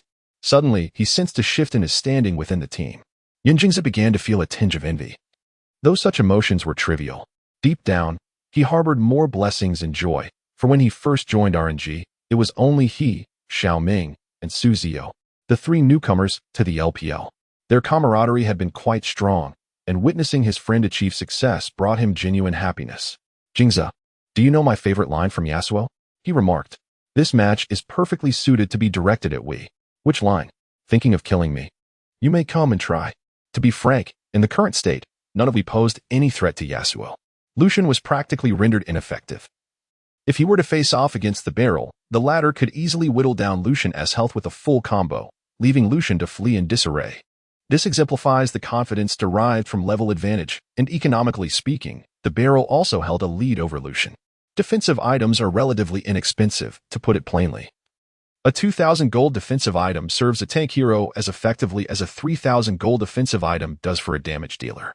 Lucian, lacking offensive effects in his basic attacks, would find it futile to engage a barrel stacked with armor before obtaining sufficient equipment, merely dealing a light scratch. Though Yasuo has not equipped any defensive items, his level surpasses that of Gragas, complemented by his wind wall. Indeed, it is not merely a matter of light scratches. There is no opportunity to even experience that.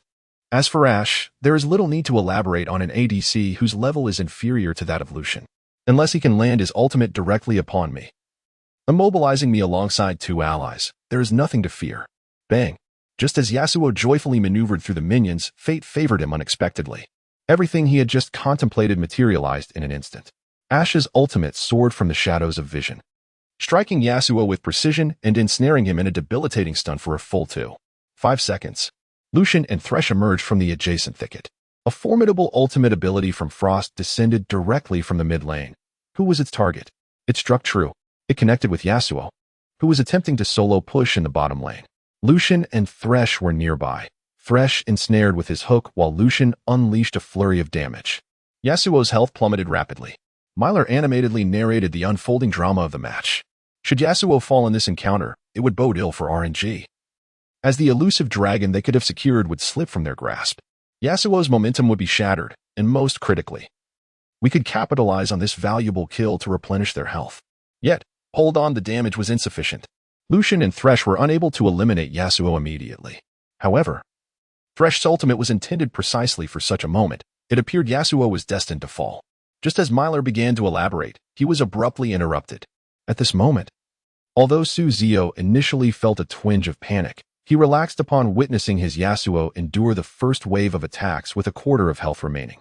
Faced with Lucian's divine judgment, he noted the diminishing health but chose to disregard the wind wall that had been deployed.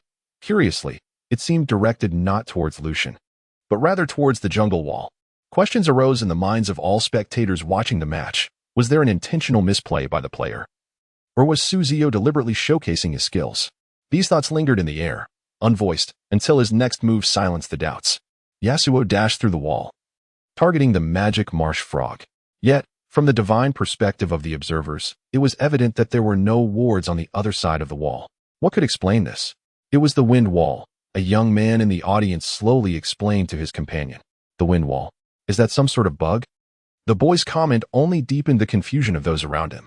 The wind wall takes into account the size of allied units. Ziyou positioned himself perfectly, revealing the frog's location. He paused to drink some water before continuing, but that is not the most astonishing part. What is it? The person beside him, recognizing the boy's understanding of the game, inquired earnestly. If you observe the magic marsh frog closely, do you notice anything? What could there possibly be? The frog is merely attacking Yasuo. What? Yasuo isn't taking damage? As the audience gasped in astonishment, they realized that despite the frog's relentless spitting, Yasuo remained unscathed. This is precisely why I said Ziyou's positioning was impeccable. The wind wall allowed him to see through the wall, which, while not overly complicated, required remarkable skill to mitigate the frog's damage while simultaneously tracking Lucian's ultimate and reacting instantly. The boy spoke with a tone of admiration, revealing that he too was a professional player, albeit not yet in the LPL. However, after witnessing today's match, he recognized the vast distance he still had to travel. Prior to attending the match, he had inquired with his team's owner about the criteria for entering the LPL, to which the owner replied, "Watch today's match between RNG and we. Once you believe you possess Ziyou's caliber, I will assist you." Is this the standard for mid laners in the LPL? The boy's eyes ignited with determination. He vowed to someday grace that very stage. Observing the young man noting details even the commentators overlooked, such as Lucian canceling his ultimate, his companion asked, "Brother, I see you possess considerable insight. Are you aspiring to be a professional player?" "I'm already competing," he replied. "What is your player ID?" "Knight." The older spectator nodded in acknowledgement, mentally noting the name. Knight? Sounds like a fitting name. Meanwhile, the camera returned to the arena, where Yasuo had just crossed the wall with an EQ combo and was subsequently launched skyward by Tahm Kench's ultimate. Presently, besides Tahm Kench's passive control, there were no other skills exerting pressure on Yasuo. As he repositioned himself, Ziyou deftly unleashed a steel tempest towards the frog. With a hum, the blade, accompanied by the song of the wind, swept through Yasuo's unsheathed sword. He onward. Upon reaching Lucian, Ziyou refrained from releasing his Q skill, instead opting to strike Tahm Kench with an auto attack before swiftly executing another E. However, Tahm Kench had already initiated his auto attack, even though Yasuo had maneuvered elsewhere. He remained rooted in place.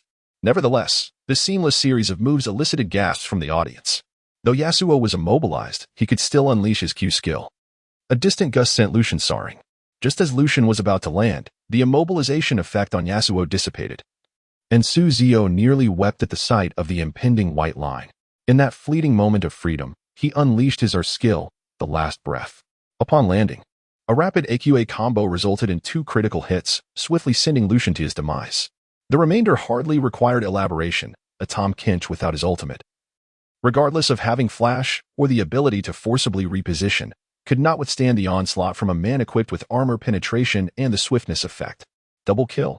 A serious female voice resonated throughout the Summoner's Rift, amplified across the venue and into the ears of every spectator. Ziyou, you are incredible! How many times have I uttered this today? Tears welled in the eyes of those present, finally witnessing a mid-laner comparable to the legendary player from S3, who was also in attendance. Although S3 was the domain of the great Demon King, Allrise had proven victorious against every mid-laner save for him. NB. From this point onward, this is the Barrage Square. After Ziyou achieved a double kill, the already struggling Wii team completely abandoned any hopes of claiming the dragon. With RNG securing the dragon with ease, the remaining 4 members, excluding Yasuo, banded together to assault the mid lane, swiftly dismantling the outer tower. With Wii having lost all their outer towers, their vision control became increasingly compromised. Including the jungler, we found themselves in a dire situation, facing a comprehensive disadvantage across all lanes. It was evident to the discerning observer that Wii's chances of a comeback had become exceedingly slim. This predicament stemmed not merely from economic deficits, but rather from the players' lackluster performance. At this juncture, League of Legends had already traversed 7 years, showcasing countless classic matchups characterized by early disadvantages followed by late-game reversals. Regrettably, after 2 consecutive defeats, we seemed devoid of the spirit required for resurrection. What followed was RNG leveraging their vision dominance to steadily encroach upon Wii's remaining territory. Following yet another return to base, Yasuo acquired his second major item, the Infinity Edge, bringing his critical strike chance to a staggering 100, with even potential overflow. At the 20-minute mark, Yasuo, equipped with the Green Fork, Infinity Edge, and attack speed boots, became an unstoppable force, vanquishing any challengers in his path. Upon exiting, RNG made a beeline for the Baron Pit, bolstered by the Earth Dragon buff, which accelerated their already rapid pace, allowing them to dispatch the newly emerged Baron Nashor in a mere 10 seconds. The Spider had initially intended to contest the dragon, but after activating the explosive fruit, the Baron was obliterated before she could even approach. Had it not been for Candy frantically pressing his flash, he would have surely fallen victim to RNG's relentless pursuit. Empowered by the Baron buff, RNG's advancement became an epic surge akin to an adrenaline-fueled rush. With 2 waves of cannons amassed, the purple laser cannons pushed forward with alarming speed, outpacing even the champions themselves. In the decisive match, RNG played with remarkable steadiness. Despite their high likelihood of victory in any engagement, they chose to leave nothing to chance, diligently protecting their cannons as they demolished towers. In the face of WE's struggles, their primary clearing force, the Frost Archer, failed to even unleash a single gale, while Lucian fared even worse, having just acquired the Blade of the Ruined King. How could they possibly thwart RNG's advance, bolstered by the might of the Baron buff, as the high and low towers were reduced to mere slivers of health? Yanjuan's barrel decisively initiated the engagement. To preempt any potential escape from his adversaries, he executed a meticulous E-flash, crashing into the Spider, and subsequently unleashed his ability amidst the throng. In an instant, W's 5 members were subjected to a formidable and irresistible force, sent spiraling outward. Yet, their flight was abruptly curtailed as Yasuo's ultimate ensnared them. Uzi's Rat unleashed a relentless barrage, while Xiaoming's Braum, after deftly pulling the Frost Archer back into the fray, activated his ultimate, once again sending all but the Titan hurtling into the air. The more fragile champions, Zyra, Frost Archer, and Lucian, were swiftly eliminated by Xiaoming's devastating team combo. The Spider and Titan were ultimately subdued by Uzi's Mouse. RNG's team fight was nothing short of a masterpiece, leaving me in dire straits even before they had fully landed. It's astonishing, Moreau exclaimed passionately. The most outrageous moment was when Xiaoming's Braum achieved a remarkable triple kill. Rita, equally incredulous, remarked on the spectacle. Following this devastating team fight, we, having been completely annihilated, stood no chance against RNG, who now wielded the formidable dragon buff. The atmosphere at the venue was electric, with all the fans of RNG rising in unison, hand in hand, chanting fervently, RNG, champions! RNG, champions! RNG, champions! The fate of the Silver Dragon Cup seemed irrevocably sealed. Jian is proud. Wei lifted the trophy. Ziyou exclaimed with all her might to her companion beside her. The little dog. The cheers from RNG supporters crashed over the audience like a tidal wave, compelling Ziyou to raise her voice to ensure Ziyou could hear her. As the final auto attack secured the 50 gold, Ziyou could no longer bear the anguish of 5 years without a championship. With the exuberance of a child weighing 200 pounds, he leapt from his seat and embraced Ziyou, who sat on his left. Thank you. Thank you. Ziyou smiled uncontrollably, his hands instinctively covering his face. Ziyou, closest to Ziyou, caught the faint sobs masked by the jubilant cheers. Yan Juanza, seated at the edge of the team, could hardly believe his eyes, his right hand clutching his headset, his face alight with astonishment. Having played in the LDL last season, he had now stepped in for Looper in the LPL, clinching his first championship in his inaugural season, as if living a dream. At that moment, Malatang Xiangguo rushed over to embrace the tearful Ziyou, his face radiating joy. Initially, Malatang Xiangguo had pursued a professional career merely for financial gain, even considering retiring once he had earned enough to open a hot pot restaurant. However, he later realized his mistake. He no longer viewed League of Legends as a mere means to an end, but as a profound passion, a love that transcended all else. The desire to win, to triumph resoundingly in matches, became another cherished dream of his life. On the surface, Xiaoming appeared unchanged, still beaming with his usual cheerfulness. However, the tears of joy glistening at the corners of his eyes betrayed his inner excitement. When he first joined RNG, skepticism echoed throughout the online community. Despite Mata's earlier blunder with the champion Zyra, many still believed that Mata was irreplaceable as a support player, even for a team struggling in the LDL. Yet, in this final match, he successfully proved his worth. He held his own in the bot lane and initiated several decisive teamfights, showcasing remarkable gameplay. Though still a newcomer to the LPL, Shiziming began to carve out a name for himself. "Let us go shake hands," said Jiang Zihua, after comforting Jian Zihua's prideful emotions. "All right, let us move." Once everyone had composed themselves, the entire team made their way towards the Wii players' bench. As they exchanged handshakes and embraces, joy radiated from their faces. When Ziyou reached out to shake hands with Xia, he declared, "Next time, I will definitely not lose to you." Xia, feeling a twinge of discomfort, reflected on how he had only gained an advantage in the first game, while the subsequent 2 matches had seen him outplayed. Momentarily taken aback by Ziyou's words, he smiled and replied, "All right, I'll be waiting." After embracing Xia, Ziyou moved on to the next player, Dajiazi. However, he seemed to overhear a quiet conversation between Candy and Xia. "I think it will be tough for you to beat him next time," Candy remarked. "Come on, can't you say something nice?" Ziyou struggled to maintain a straight face.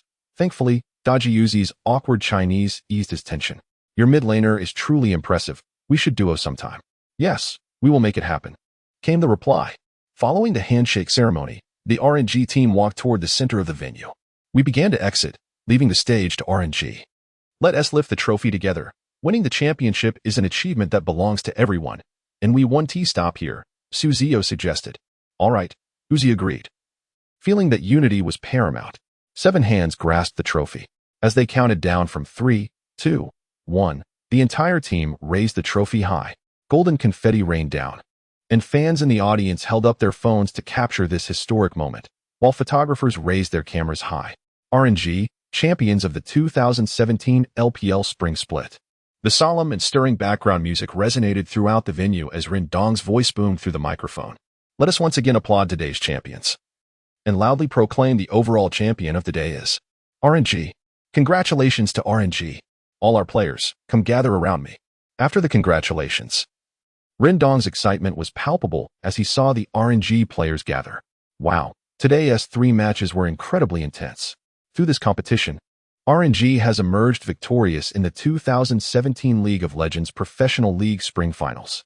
At this moment, I must ask, does Little Dog have anything to say to everyone? Seeing the microphone before him, Jian Zihua gently grasped it, his voice slightly trembling as it echoed through the speakers. "I'm extremely excited. I have longed for this championship for quite some time. I must thank my teammates. Without you, I wouldn't have had the opportunity to realize this dream. I also want to thank my fans. Your support has allowed me to persevere until now." After expressing his thoughts, Jian Zihua couldn't help but wipe away the tears at the corners of his eyes. Witnessing this, Rin Dong smiled warmly. As the host of the region, he felt a sense of joy seeing these veteran players fulfill their dreams. "All right, let us show our appreciation for Little Dog and RNG." The crowd erupted in cheers, with every fan immersed in a fervent emotional state. Now, Ziyou, your performance today was exceptional. Do you have anything to say to your teammates and the audience? Ziyou took the microphone. I'm incredibly excited right now. Before the match, we said we would help Little Dog secure a championship, and now we have achieved it. We did not let you down. Your wait has been worthwhile. At this moment, the barrage of comments on the screen began to flood with expressions of tears of joy. Oh no. I'm getting goosebumps. Brother Yeetzy is truly a great person. As a fan of Little Dog, I support you just for this statement. Yeetzy played exceptionally well in these 3 games. I believe he deserves the MVP for the 3rd match. Roundong chuckled and said, I know that all the RNG players have much to express, but due to time constraints, we might not have the opportunity now. However, don't worry. In the post-match interview, we will ask each player to share their current feelings. Thus, we arrived at the moment of honoring the champions of the LPL Spring Finals. Let's welcome our guests to present the awards. Holding the championship gold card awarded by the official representatives and grasping the Spring Finals prize alongside his teammates. Ziyou felt a bit euphoric and began whispering to Jiang Ziyou. How much do you think this card is worth? I don't know. But it should be quite valuable if it's made of gold. Jian Ziyou, who had been reminiscing about lost youth, was suddenly amused by their banter. Hey, this is an honor, guys. Just joking. Haha.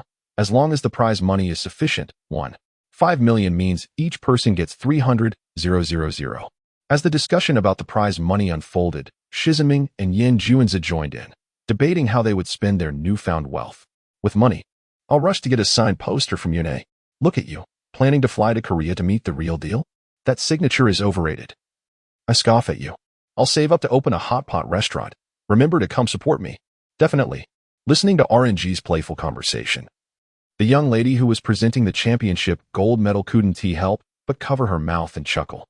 Similarly, for the 2017 LPL Spring Finals, we also have an MVP award to present. I'm currently awaiting notification from the backstage staff. Meanwhile, I believe another award presenter, Ren Dong, is managing the event. Upon hearing these words, the members of RNG recalled a topic they had yet to discuss and began to engage in fervent conversation. Who do you think should receive the MVP this time?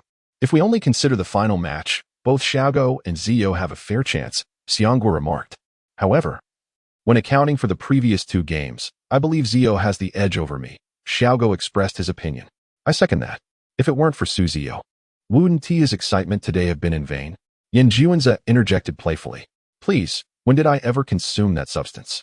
My prowess speaks for itself, he countered. I truly believe Ziyou was exceptionally formidable today. I propose a year-end test, Xianggu jested, joining in the banter. I second that. I second that. The light-hearted banter among RNG was soon interrupted by Ren Dong's announcement. The MVP of this spring finals has been determined. Let us congratulate you. The teammates once again smiled and congratulated. Ziyou, you are incredible. The finals MVP is truly deserving. Ziyou's official photo reappeared on the big screen, and the audience erupted into wild cheers. While he appreciated the acknowledgement of his skill, Ziyou felt an odd sensation within. He secretly hoped that the fervor was a result of his appearance. At that moment, Rendong was blissfully unaware of Ziyou's internal musings. Now, let us invite our hostess to present the trophy, a symbol of glory, to the MVP. Ziyou politely nodded at the middle-aged man before receiving the prestigious trophy for this spring finals MVP. Young man, keep up the good work. The man said with a kind smile as they shook hands, before stepping aside. The climax of the spring finals was upon them. As they prepared to present the RNG team with the themed t-shirts for this year's League of Legends mid-season invitational, the RNG players were instantly invigorated. While the conclusion of the spring finals had brought them relief, this ceremonial send-off reignited their fighting spirit. The mid-season invitational, known as MSI, is an international tournament introduced by Riot Games in 2015, rebranded in 2016. It takes place annually in April and May, and is one of the most significant international events in League of Legends, alongside the World Championship and the All-Star event. Collectively known as the three major tournaments of League of Legends, only the playoff champions from each region's spring split receive invitations. Naturally, having just triumphed in the LPL Spring Finals, RNG secured their place and will soon represent the LPL on the world stage. In RNG, aside from the spicy hot pot, none of the members have previously participated in the MSI, including UZI, who is experiencing it for the first time. Thus, every player of RNG is filled with unwavering determination at this moment. Firstly, allow me to once again congratulate RNG on their triumph in this spring finals. Furthermore, you are about to represent LPL in Brazil, engaging in high-level battles against the top teams from other regions. I hope you will shine and bring honor to the LPL region. After accomplishing all of this, Rendong also began the concluding preparations for the competition. Upon returning to the RNG lounge alongside his teammates, Ziyou was greeted by the unmistakable joy radiating from Feng Ji's face. "Well done, boys," Feng Gu exclaimed, his delight palpable. This championship marks Feng Ji's inaugural triumph since assuming the helm at LPL. Last year, following their elimination in the quarterfinals at S6, both Looper and Mata chose to depart from RNG, Looper for academic pursuits and Mata for more promising opportunities. At that time, pessimism surrounded RNG, with many declaring their season effectively over. Fortunately, the three newcomers, while not top tier, displayed commendable skill. Yet, their contributions were merely satisfactory, as the mid and top lanes lacked opportunities to truly shine. Logically, such a team would have been eliminated in the first round of the playoffs. However, RNG was bolstered by the formidable duo of Ziyou and MLXG, who single-handedly propelled the team into the finals during the spring playoffs. It was only then that the mid and top lanes began to develop, managing to hold their ground against elite opponents. It is precisely this sentiment that leads some to genuinely believe that RNG possesses a chance at victory, while for many others, their hopes are rooted more in emotion than reason, largely influenced by the presence of the renowned player, Uzi. However, what no one anticipated was the awakening of RNG's rookie mid laner during the spring finals, who delivered an outstanding performance. Particularly noteworthy was the mid laner, Ziyou. Throughout the playoffs, every victory was inexorably linked to his contributions. In the first match, his Galio executed a decisive strike. In the second, his Kennen unleashed thunderous might alongside Lucian's finishing blows. And in the third, his Yasuo danced gracefully, complemented by the relentless firepower of Kog'Maw. With a formidable stance, RNG proclaimed a resounding no to all skeptics. As the team began to gather their belongings, preparing for post-match media interviews, the atmosphere shifted. "All right, I kindly ask the members of RNG to take their seats," announced Rendong, maintaining order at the press conference. Once Feng Gu signaled that all was ready, Rendong invited the first media representative to pose a question. "Firstly, congratulations to RNG for winning the spring finals. I am a reporter from TW, and I would like to ask player like me about the decision-making during the critical 2 versus 5 team fight in the Baron Pit of the second game." Yinjuanza appeared somewhat taken aback. He had assumed his role was peripheral, yet here he was, facing the first inquiry. "Well, that team fight was actually initiated by Ziyou. I noticed my teleport was ready and thought I might as well return home to enhance my ability power.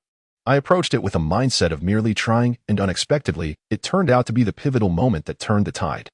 The reporter from TW glanced at Ziyou, clearly surprised by the latter's adeptness in team fight decision-making. Throughout the history of the league, there have been many players known for their mechanical prowess, and while Ziyou's brilliant performance today was remarkable, he seemed unfazed by it.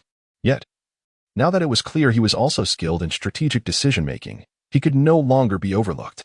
Possessing both the attributes of a mechanical genius and a team strategist, it was evident that Ziyou's accomplishments would be significant. "RNG has truly unearthed a gem," the TW reporter remarked, before taking his seat. Rendong continued, "Next, please.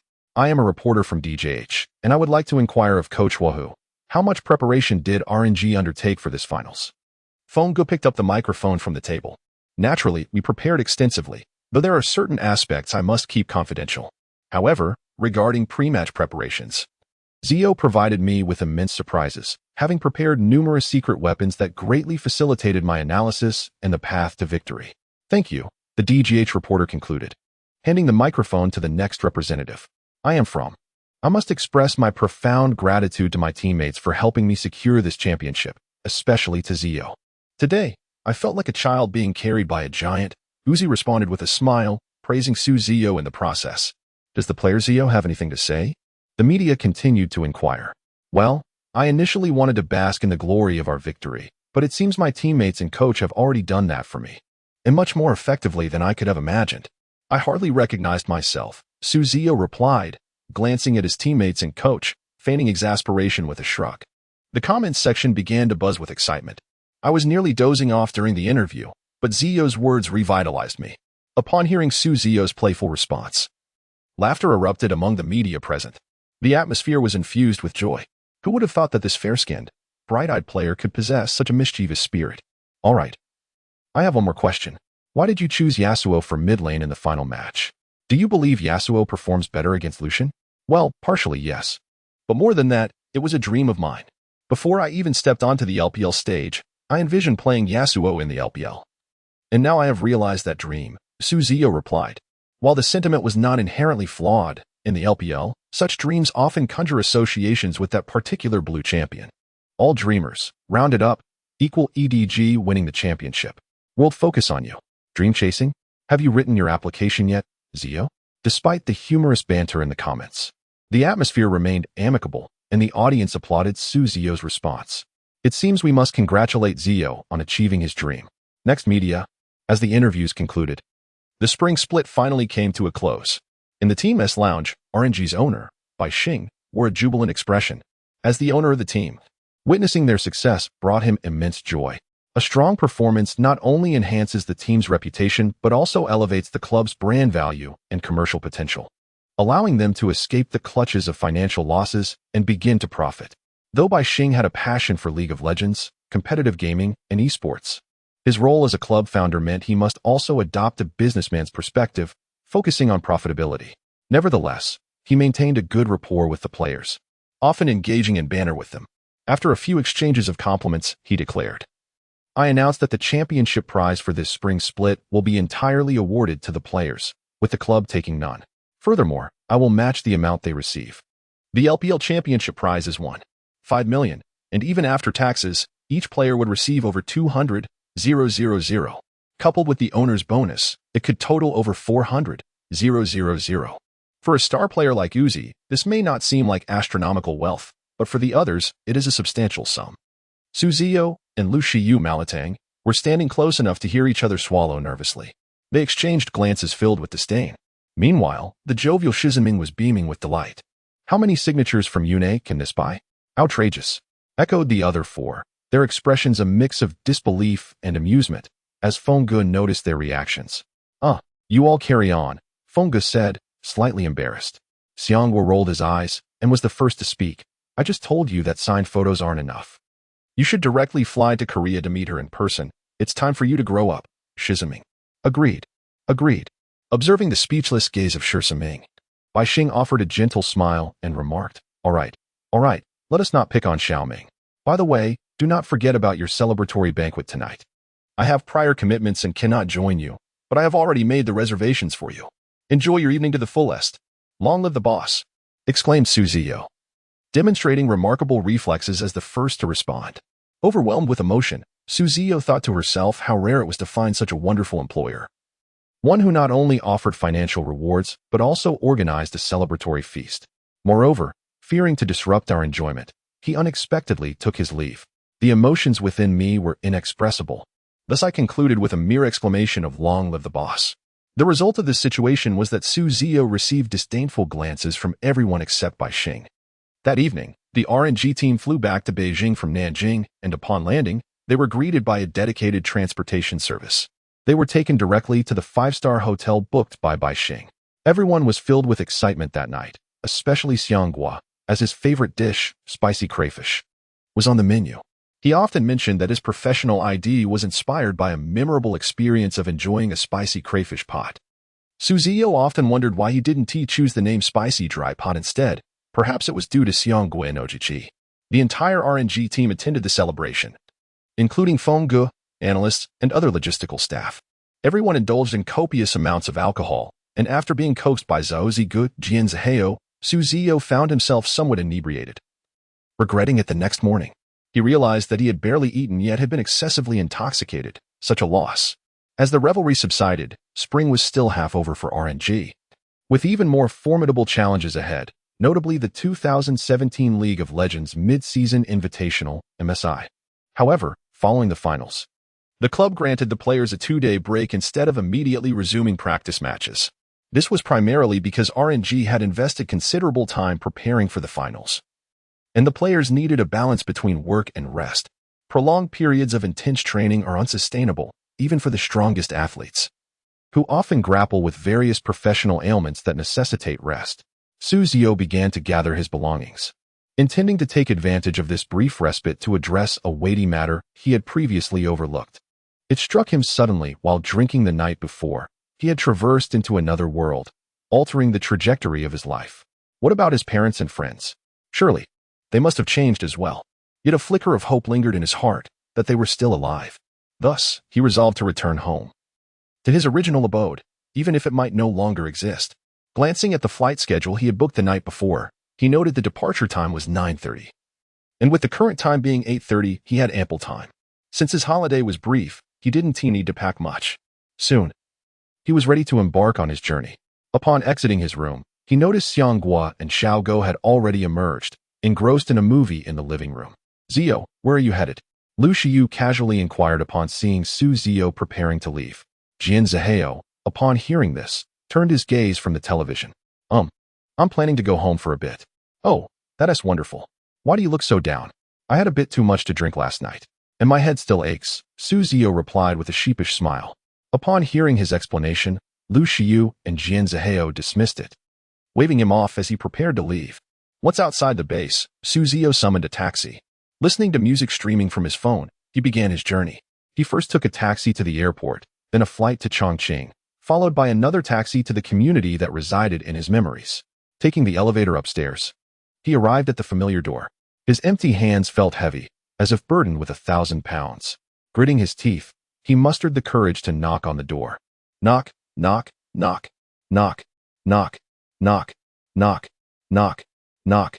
His hands fell weakly to his sides as Su Ziyou slowly sank into a corner, burying his head in his knees. He should have anticipated this. He hadn't attended that university or taken a mundane job. In this parallel world, he was a top-tier mid-laner for a prestigious team in the LPL. His life's trajectory had diverged entirely, leaving him questioning why he believed his parents were still around. In an instant, an inexplicable fatigue washed over him. With no resistance, Su Ziyou succumbed to a deep slumber. Those who are deeply saddened, if they do not wish to cry, must find solace in sleep. The gentle afternoon breeze drifted through the unguarded window, accompanied by the soothing sound of a violin that permeated Su Ziyou's ears. Suddenly, the soft, calming notes ceased. In his hazy state, he seemed to hear a woman and a girl conversing. "Andy, I'll head back to my room now. Jean, remember to come for dinner later." I know, Andy. "See you." "Ah, what happened, Jean?" Upon hearing the girl's voice, the woman hurried over, her footsteps echoing on the floor. Perhaps the girl's shrill scream was too loud. It jolted Su Ziyou from his slumber. Groggily, he lifted his head, rubbing his eyes still clouded from sleep. Upon recognizing the person in front of him, Su Ziyou was taken aback. He quickly checked his own jacket, confirming it was indeed the RNG team's attire. Then, he stiffly turned his head to reconfirm the woman's identity. "Mom, what are you doing here?" "You silly child, where else would I be?" Wang Ying looked at him with an expression that conveyed disbelief, as if questioning his sanity. Su Ziyou noticed that his mother had emerged from room 1607. Isn't our home in 1606? He weakly replied, with the help of his mother's reprimands and the memories in his mind. Su Ziyou finally grasped the circumstances of his family in this parallel world. The people remained unchanged. His mother was still his mother, and his father was still his father. Not a single relative or friend had altered. Their home in the community was also the same. The only difference was that his family now owned 2 apartments in the same complex, both 1607 and 1606. Since he had pursued his professional career, Wang Ying and Su Er had moved from 1606 to the adjacent 1607. This revelation further underscored for Su Ziyou that the world does not revolve solely around him. His life's trajectory had shifted dramatically, yet his family had merely acquired an additional apartment. What of the proverbial butterfly effect, where a single flap of wings could incite a tempest? I have a general understanding now, but there is still one thing I wish to inquire about. Why is Jing here? As she gazed at the girl standing beside Wang Ying, who was smiling brightly at her, Su Ziyou helplessly supported his forehead. Jing, his childhood friend. Su Ziyou had attended elementary and middle school in his hometown, and Jing had also been in the same school and class. They even lived in the same neighborhood, just across the door from each other. However, this was not what puzzled Su Ziyou. What he found strange was why Jing was here. It was important to note that he had moved to Chongqing due to his parents' work commitments. Jing attended high school in her hometown, so it was rather unexpected for her to be here. Didn't I mention a few days ago that Jingjing transferred schools to pursue her passion for the violin? She is currently enrolled in the same school you attended. Upon the mention of schooling, Wang Ying cast a wistful glance at Ziyou, who could only respond with an awkward smile. In this parallel world, despite their parents ultimately choosing to support their dreams, the unresolved feelings about not completing high school still lingered. Noticing Wang Ying's sigh, Jingjing seized the opportunity to speak. I didn't want to live on campus. Aunt Wang offered me a place at your home, so my mother entrusted me to her. Ziyou was quite surprised by this revelation, as it marked yet another divergence from the original world. In his past life, Jingjing also studied the violin but never transferred schools, and their interactions dwindled significantly after they both entered university. However, Ziyou could understand this shift in their life trajectories, considering the considerable changes in his own existence. If the only difference were an additional apartment, it would indeed be a small source of discomfort for him. Oh, I see. Ziyou nodded, intending to enter his room. Wait. Upon hearing his mother's voice, Ziyou paused. He turned to Wang Ying, awaiting her words. Why didn't you answer our call after your competition yesterday? Were you planning to surprise your father and me? Ziyou was momentarily speechless. He had never considered such a notion. However, it seemed he had missed the call entirely, with no records of it. After some contemplation, he realized the reason. He possessed 2 mobile phones in this world. One had run out of battery while the team was preparing for the competition and was left charging in his bedroom. He had been too preoccupied with meals to recall these trivial details, and there was no way he could have remembered them upon leaving. Though the truth was not as Wang Ying had imagined, it did not hinder Ziyou from responding. Yes, I simply wanted to give you both a surprise. He believed this statement was sincere, yet he was unaware that it had struck a nerve with Jingjing, who suddenly covered her mouth and burst into laughter. Wang Ying, initially touched, became more alert upon hearing Jingjing's laughter. Is that so? You think I wouldn't notice your little schemes as your mother? Wang Ying rolled her eyes. It seemed that his emotional appeal strategy had faltered from the very beginning. Ziyou cast a melancholic glance at the beaming Jingjing. Noticing his gaze, she quickly altered her expression, her slender brows furrowing as her dark eyes glistened with unshed tears. Though she appeared pitiable, Ziyou was certain she was secretly overjoyed. Amused by the thought, he covered his forehead with his hand, but soon found himself smiling at her again. I never imagined that even in this parallel world, you, Jingjing, would still be such a dramatic performer. For some reason, perhaps due to the weather, Jingjing's cheeks began to flush. The previous act of nearly crying seemed to have dissipated. I'll head back to my room, she stammered, hurriedly making her way to room 1606. The door slammed shut with a loud thud, startling Ziyou from his reverie, causing him to involuntarily lift his toes. Mom, is Jingjing busy with something important? He inquired, puzzled. I wouldn't know, Wang Ying replied with a smile, but as an observant bystander, she understood everything. She sighed silently, thinking, youth is truly wonderful, before continuing. You'll have to seek the answers to your questions on your own. With that, she joyfully returned to room 1607. Ziyou felt a bit bewildered. As if he were playing a game of charades. Could he loudly declare, I'm done playing? However, he couldn't muster the courage. His inner musings would never reach Wang Ying's ears, even though they shared a mother-son bond. That would be akin to wielding superpowers, which had no place in a realistic competitive narrative. Returning to the main topic, Ziyou realized Wang Ying had already entered her room, prompting him to follow suit. Mom, where's Dad? He called out, surveying the room before directing his voice towards the kitchen, where Wang Ying was busy. Your father went to the office. He mentioned needing to handle some matters. He should be back in time for dinner, Wang Ying answered as she tied on an apron. After receiving this information, Ziyou responded with a simple "oh." He then picked up the remote control from the coffee table and turned on the television, promptly sinking into the soft sofa. As he reclined, Ziyou stretched his limbs and let out a satisfied sigh. Wang Ying, who was preparing to fetch something from the bedroom, smiled faintly at the sight. You haven't changed a bit. You always lie like that while watching TV. It's the most comfortable position, and it's familiar, he replied. That's true, but it feels like you're not genuinely discussing this, she noted with a smile, choosing not to pursue the conversation further. Wang Ying returned to the kitchen to prepare dinner. As the concept of traversing worlds was likely beyond the understanding of most individuals, to avoid unnecessary complications, Ziyou opted not to confide in his closest family members. After watching television for a while, Ziyou grew bored and ventured into the house to locate his bedroom, confirming it by the absence of his computer. Mom, where's my computer? Oh, it seems to be in room 1606. You might want to check there. You act like you can't survive without it. Wang Ying teased. Well, it's essential for my current profession, and we need to prepare for the next competition soon. Understood. Go on, but remember to return for dinner once it's ready. Sure. I will. Upon receiving a definitive reply, Ziyou deftly utilized the key from home to unlock the door of room 1606. The sight of the living room's furniture design and arrangement evoked a profound sense of familiarity within him. After a brief moment of reflection, he swiftly composed himself. For his purpose was not to dwell on the past. With a gentle turn of the key, the door creaked open, revealing a glimpse of his large bed from the crack. A wave of relief washed over him. It seemed that the arrangement of his bedroom had remained unchanged. With this thought in mind, his movements to push the door open quickened, before he could fully comprehend the contents of the room. Ziyou mimicked the actions he had performed countless times upon returning home from school. He leaped with vigor, intending to collapse onto his soft bed. Alas, it was now the year 2017, no longer the 2014 of his high school days. As time had passed, while the external appearances of objects might have remained constant, their intrinsic nature had likely transformed significantly. In other words, Ziyou's room now accommodated an additional occupant, a girl he had only just encountered, Ziyou. Ziyou could scarcely count how many times he had felt bewildered that day. Even as he jumped forward, he caught sight of Ziyou sitting on the bed. Panic surged within him as he inwardly chastised himself for his lapse in judgment. How could he have forgotten that Ziyou was now residing in 1606?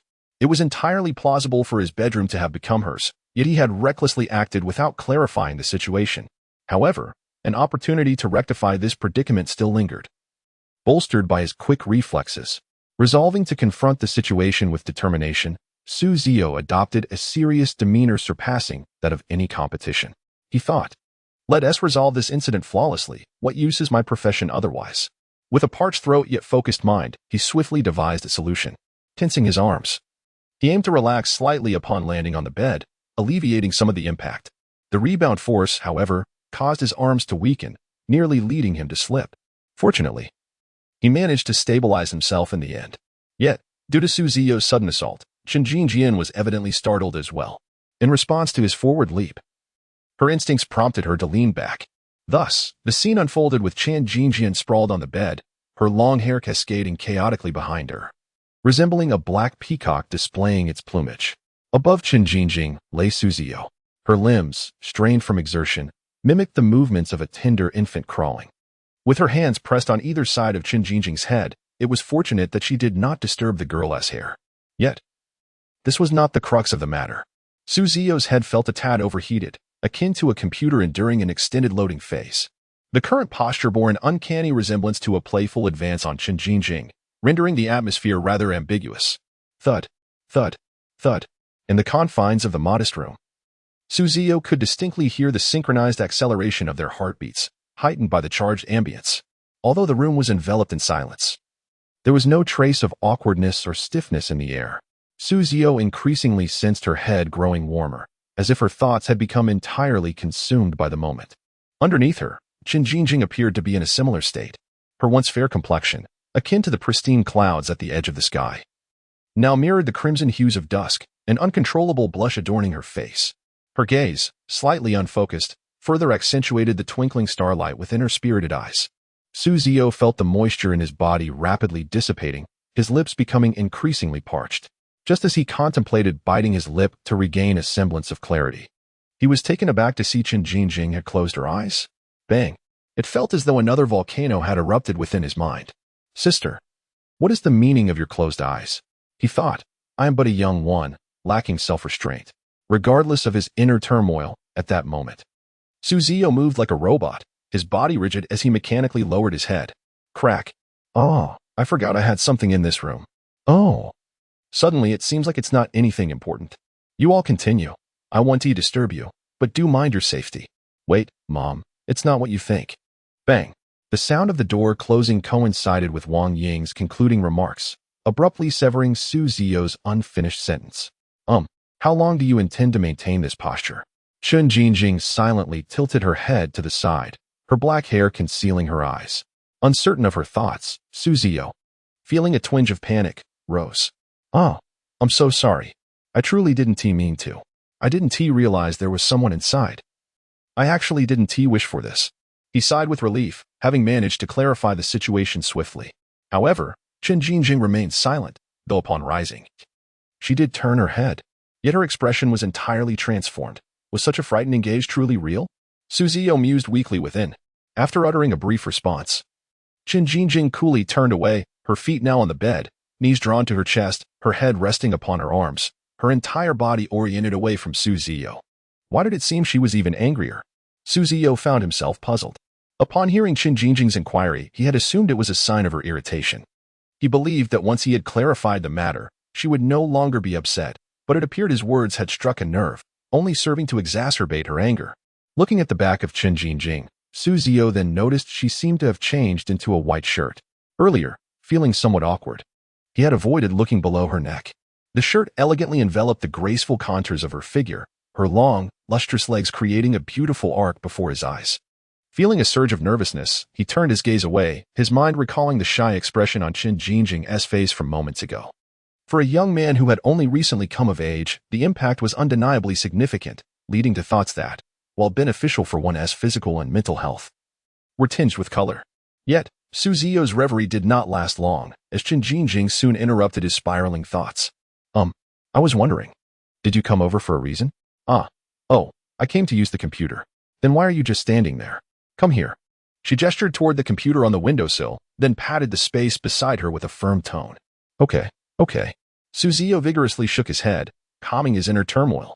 He exhaled gently and sat beside Chen Jingjing, awkwardly pressing the power button on the computer. An air of awkwardness lingered in the atmosphere. However, once the familiar wallpaper emerged before him, Ziyou gradually regained his composure. Perhaps it was the distraction that helped. Once calm, he adeptly logged into his Korean server account. Much like in his previous life, the password and username remained the same, which was quite convenient. Otherwise, he would have had to retrieve them from the official website. A rather bothersome task. The only difference lay in the ranking points. The strongest champion had 17 points, placing 6th in the Korean server. Ziyou couldn't help but exclaim in admiration, as expected of me. While he had previously played on the Korean server and could be considered a champion, he was merely at the tail end of that tier, achieving a maximum of only 599 points. Noticing Chen Jingjing silently engrossed in her phone beside him, Ziyou felt the tension and could not resist the urge to lighten the mood between them. I want to say something. He involuntarily raised his voice. Initially, upon hearing Ziyou speak, Chen Jingjing politely ceased her phone activity, looking up attentively to hear what he had to say. She was very demure during our senior year. I often leaned against her, finding her skin cooler than mine in the summer, and I would rest on her during class. She never complained. Thank you, my desk mate. The wall. Huh? Ziyou abruptly halted his foolish laughter, suddenly at a loss for words as he noticed the displeased expression on Chen Jingjing's face. Do you find joy in boasting about your past romantic exploits to girls? Pathetic. Chen Jingjing retorted, visibly annoyed. Why not bring your childhood sweetheart over for them to see? By the end of her sentence, her tone carried a hint of a quiver, and she hurled a pillow at Ziyou. Hey, don't be upset. Ziyou was taken aback. He had intended only a light-hearted jest, not anticipating Chen Jingjing's vehement reaction. I meant wall, as in the wall, he protested, defending himself against the pillow while raising his voice in explanation. After his clarification, Chen Jingjing ceased her pillow assault. She appeared momentarily stunned, before her previously pale face, now having regained some color, flushed once more. Tossing the pillow aside, she collapsed onto her bed, lying motionless. Are you all right? Ziyou clicked his tongue, his tone tinged with uncertainty. Leave me be, came Chen Jingjing's muffled voice from beneath the blankets. All right, then. Ziyou's mind instinctively responded to the statement. After realizing it, he felt a pang of regret and wished to deliver himself a light reprimand. He was not particularly lacking in emotional intelligence. At least he understood that when a girl claimed she was truly fine, it often implied otherwise. However, having already replied with a simple okay, he found himself at a loss for words, unsure of how to proceed. His initial intention had been to lighten the atmosphere, yet the situation had unexpectedly deteriorated. This led him to conclude that perhaps it was best to remain silent and focus on his own endeavors. Entering the password, Ziyou logged into his live streaming account. He had not yet fulfilled the required streaming duration, so he decided to utilize this time productively. Upon joining RNG, the owner, Bai Xing, had prepared a short-term streaming contract for them, set to expire after the conclusion of the MSI and just before the summer season began. This arrangement was primarily due to the introduction of new players, and the final roster had not yet been confirmed. There remained a window for clubs to trade players before the summer season commenced, should the 3 newcomers promoted from the spring season exhibit any shortcomings. There would still be opportunities for reinforcement in pursuit of a spot at the World Championship. Thus, the brevity of Ziyou's contract was not necessarily a drawback. Rather, it was a positive development, as he felt quite confident in his abilities. The performance during the spring finals would significantly enhance his market value, and he anticipated a further surge post-MSI. Although the prestige of MSI slightly paled in comparison to that of the World Championship, it was still a global event. Having been held only twice thus far, only 2 teams from the LPL had participated, and securing a second MSI championship would undoubtedly be a commendable achievement. Ziyou harbored great faith in his team. As his thoughts meandered, the live streaming interface soon materialized on Ziyou's computer screen. Although his previous performance had not been particularly remarkable, his charisma, voice, and the popularity of his team had garnered him a fair amount of exposure.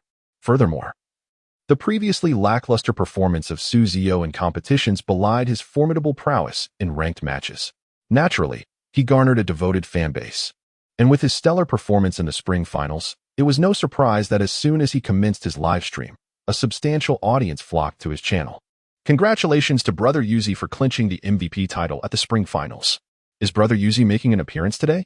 My male roommate from university expressed a desire to behold your handsome visage. Goodness, which wolf dares to challenge Brother Yuzi? Surely, there cannot be anyone who genuinely tunes into Brother Yuzi's livestream for such reasons. Honestly, as a male myself, I find Brother Yuzi rather dashing, albeit rather unremarkable. Unremarkable. Initially, Ziyou felt quite pleased upon seeing the first comment congratulating him on his championship victory. After all, one cannot help but feel elated by such affirmations. However, to his astonishment, the tone of the comments shifted dramatically, culminating in a collective discussion about his looks. This only served to elevate his spirits further. The quality of this generation of viewers is appallingly low, Ziyou lamented with feigned sorrow. How is it that they disregard my intrinsic abilities and instead focus on such superficial attributes? I wager 100 packets of spicy strips that Brother Yuzi is secretly reveling in this. Agreed. Brother Yuzi, this mischievous old man, is quite the trickster. Ahem, ahem, ahem. Ziyou awkwardly cleared his throat thrice, feeling quite embarrassed to have his little secret exposed. You seem flustered. Clearly. The comments were relentless as they united in their mockery of Ziyou once more. All right, let us end the jesting here. Besides, being handsome is a matter of genetics. I too feel rather helpless in this regard. Observing the comments in such a state, Ziyou resigned himself to the inevitable. Do you hear the absurdity of these remarks? Ha ha ha ha. Oh dear. Some conversations, while filled with laughter, can lead to tears. Brother Yuzi hails from Chongqing, as do I. Is anyone interested in forming a group to support Brother Yuzi? Prepared, 1100. Prepared, 2100. No, dear brothers, I was mistaken, judging by the comments. It seems they genuinely wish to confront me in reality. Truth be told, Ziyou felt a tinge of trepidation and promptly surrendered. Is this the demeanor of a champion mid-laner? Quite amusing indeed. Today marks yet another victory for the fans. After engaging in a few moments of banter with his admirers, the game system finally indicated that he had matched into a match. Enough chatter, it is now time for Teacher Yu's lesson, so pay close attention and learn from me. It has begun, once again heralding Brother Yuzi's moment to shine. The comments were rife with playful taunts. However, Ziyou chose to ignore them momentarily, swiftly logging into OPGG to investigate his teammates' IDs. The first was a king with 800 points. Oh, quite impressive, boasting a commendable record and win rate as a support. The second, with 1,387 points, was a remarkable player ranked 4th in the Korean server, even more formidable than himself. The third was a master-level player primarily focused on AD. The fourth, however, was rather absurd, a diamond player, the genuine article. If this were a professional player's secondary account achieving diamond status, one would expect a win rate nearing 70. In this context, with 230 matches and a win rate of 49, a clear distinction is readily apparent. It is not a matter of underestimating the diamond players, rather, it is a reality that ordinary diamonds struggle to keep pace in such high-level encounters. If one occupies the AD role, the situation is somewhat more manageable, as the rhythm required for this position is virtually negligible. One merely needs to understand positioning, timing of damage output, and the nuances of farming effectively. In other positions, the jungle and mid-lane players undoubtedly influence the rhythm of the game at all times. The support role is primarily responsible for establishing the majority of the team's vision control, including but not limited to countering enemy wards. Although the top lane is humorously referred to as the orphan's path, one must always remain vigilant regarding the utilization of their teleportation. The fourth member of the Diamond Tier team is positioned as the jungler, the catalyst for the early game tempo. Ziyou finds little hope in this particular match. However, despite this lack of optimism, Ziyou has not descended into a state of despair. Is it truly contradictory to harbor no hope while striving earnestly to excel at a task? Perhaps not. Thus, for this match, Ziyou intends to deploy his most proficient champion, Yasuo, in hopes of establishing an advantage in lane to safeguard his jungler. The necessity to contemplate so many factors while playing Yasuo has left Ziyou feeling somewhat discontented, given that this is a ranked match. There exists no strategic targeting of the opponent's champion pools. The champions banned by Ziyou's team are those he believes would be challenging to face in lane. Ziyou has opted to ban Pantheon. In this version, Pantheon has not yet undergone a rework, and his passive still allows him to accumulate layers through basic attacks to mitigate damage.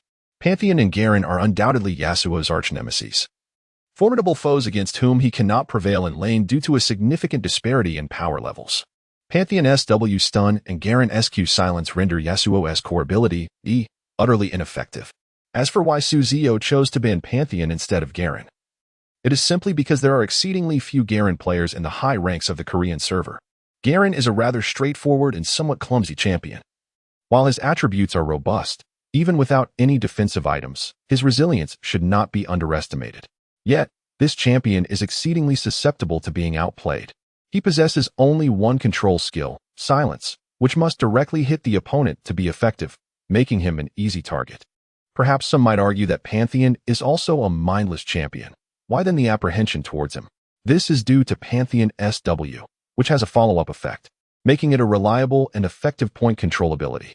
Compared to Garen, Pantheon's ultimate ability allows for swift support, making him strategically superior. During the ban phase, Ziyou shared his thoughts and analyses with his viewers, only to have Yasuo banned by the opposing team. Frustrated, he exclaimed, "After all this analysis, you ban Yasuo? Am I merely battling with thin air?" Observing Ziyou's dismay, the viewers couldn't contain their amusement and flooded the chat with comments. "Haha, Brother Yuzi is truly skilled at arguing with the void," they teased. "Is this all you've got? I used to be a professional player until they banned my Yasuo." Unable to tolerate the mockery, Ziyou retorted, "What I'm doing is not merely arguing with thin air. You perceive my actions on a superficial level, while I am operating on a far deeper plane. It may seem like I wish to play Yasuo, but in reality, my intention was to utilize LeBlanc." As he spoke, he swiftly changed his champion selection to the iconic image of the deceptive mage. Continuing his defense, he stated, "It may appear that my ban was aimed at Yasuo due to challenging matchups, but if you consider it closely, isn't it also difficult for LeBlanc to face Yasuo? From the outset, I was targeting my ban towards my matchup with Yasuo as LeBlanc." At this juncture, some friends inquired why he initially pre-selected Yasuo.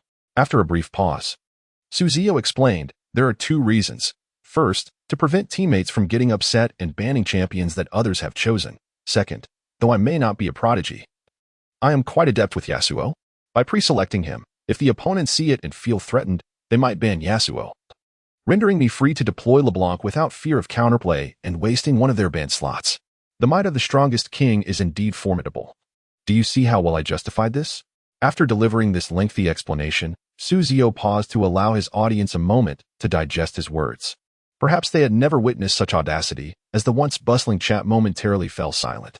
However, it soon erupted with even more fervor. "Brother Yuzi, I think you've outdone yourself. Your sophistry has truly won me over. Had it not been for your last statement, I might have believed you." Others chimed in. Unbeknownst to him, at some point, Chen Jingjing had moved from her cocoon of blankets to sit beside him. Naturally, she had listened intently to Ziyou's elaborate defense, and even he found himself chuckling uncontrollably by the end. Positioned right next to him, Chen Jingjing's laughter rang like silver bells through his stream, captivating every viewer. The chat erupted once more. What was once a male voice was now interrupted by a female tone, igniting excitement among the audience. "I smell a scoop. Confess, Brother Yuzi. Have you found a girlfriend?" they urged. "Be honest and lenient. Resist and be strict." One joked, "I thought we agreed to remain single until old age. Yet you've chosen to sneak off." Emotional sentiments began to spill forth. Ziyou felt a wave of panic. He hadn't even realized Qin Jingjing was now beside him. Perhaps it was best to remain silent and focus on his work, yet here he was, embroiled in yet another dilemma. Due to her proximity, Qin Jingjing could see the chat as well. Suddenly, as Ziyou pondered his next move, he felt a gentle tug at the hem of his shirt. It was Qin Jingjing attempting to get his attention. Upon noticing her, she ceased pulling and began gesturing, first miming a zipper motion at her mouth, then pretending to walk away, and finally pointing at him emphatically. Through years of unspoken understanding, Ziyou quickly grasped her meaning. Zip it. She was about to leave, and he needed to come up with an explanation. He feigned nonchalance, engaging with his viewers. "Let me tell you, my LeBlanc is incredibly powerful." "Did you hear a female voice just now?" "Surely not. Besides me, there is no one here." "Could it be a ghost?" While he jested about the ghost, his fingers deftly locked in on LeBlanc. As his interaction with the viewers grew more animated, he remained blissfully unaware that the audience had a notoriously short memory span. Moreover, some viewers were misled by the barrage of comments claiming they had not heard the earlier female voice. Soon, no one paid any further attention to the matter, each believing it was merely a mistake on their part. Observing how swiftly the incident was brushed aside, Ziyou let out a sigh of relief. Turning around, she noticed that Qin Jingjing had not yet departed. She seemed to be tinkering with something. Before long, the mystery was unveiled as Qin Jingjing raised her phone, revealing a message that appeared on the screen. "Your debating skills are indeed commendable, hee." Ziyou offered a faint smile and silently mouthed, "Well, you ought to see who I am." Although unvoiced, Ziyou was confident that Qin Jingjing could comprehend her words. Sure enough, upon seeing Ziyou's gesture, Qin Jingjing burst into a fit of laughter. Ziyou turned her head away, only to have a question arise in her mind shortly thereafter. "Qin Jingjing and I are certainly not in a romantic relationship. Why did I engage in such antics? Would it not have sufficed to state it plainly?" She dismissed the thought, concluding that it was best to let bygones be bygones. After resolving her thoughts, Ziyou redirected her focus to her own match. Although she was not particularly skilled at playing LeBlanc, she had earned a fair share of rewards following the last match of the Spring Championship. In the final game, Ziyou garnered 3 A-grade coins, 2 B-grade coins, and 9 C-grade coins. The ultimate MVP of the LPL Spring Finals had a chance for a draw. This time, however, Ziyou was not as fortunate as in her first lottery. Instead of winning a rare ability, she received a 5-star hero experience card for the Trickster LeBlanc. Nonetheless, this was not necessarily bad news for Ziyou. LeBlanc was a popular mid laner in the current meta, and acquiring a hero experience card to expand her champion pool was a commendable outcome. Now, Ziyou was prepared to utilize this hero experience card. Although it might seem somewhat exaggerated, Ziyou ultimately decided to proceed. As previously mentioned, the hero experience card is akin to a textbook. While deploying a 5-star hero experience card in a competitive match could yield superior results, Ziyou believed that gradually enhancing her proficiency with LeBlanc would be more beneficial. Having experienced both scenarios, Ziyou distinctly felt that in the first and third games of the finals, her 5-star hero proficiency was evident. However, she sensed that in the third match, playing Yasuo felt considerably more fluid, not due to operational issues, but rather an intrinsic sensation that suggested the 5-star hero proficiency had not been fully realized. Aware of this distinction, Ziyou resolved to early activate her hero experience card to unlock the essential training within the hero training camp. Initially, Ziyou assumed there were no prerequisites for utilizing the hero training camp. However, she soon discovered that exclusive training was only available for heroes with a proficiency of at least 2 stars. If proficiency fell short of this threshold, training could not be initiated. This revelation dashed her hopes of leveling all mid-lane heroes to 5 stars before exiting the training space. As she activated the 5-star experience card for the deceptive sorceress, a surreal vision unfolded before her, resembling a smooth mirror reflecting the moon above, which began to shatter.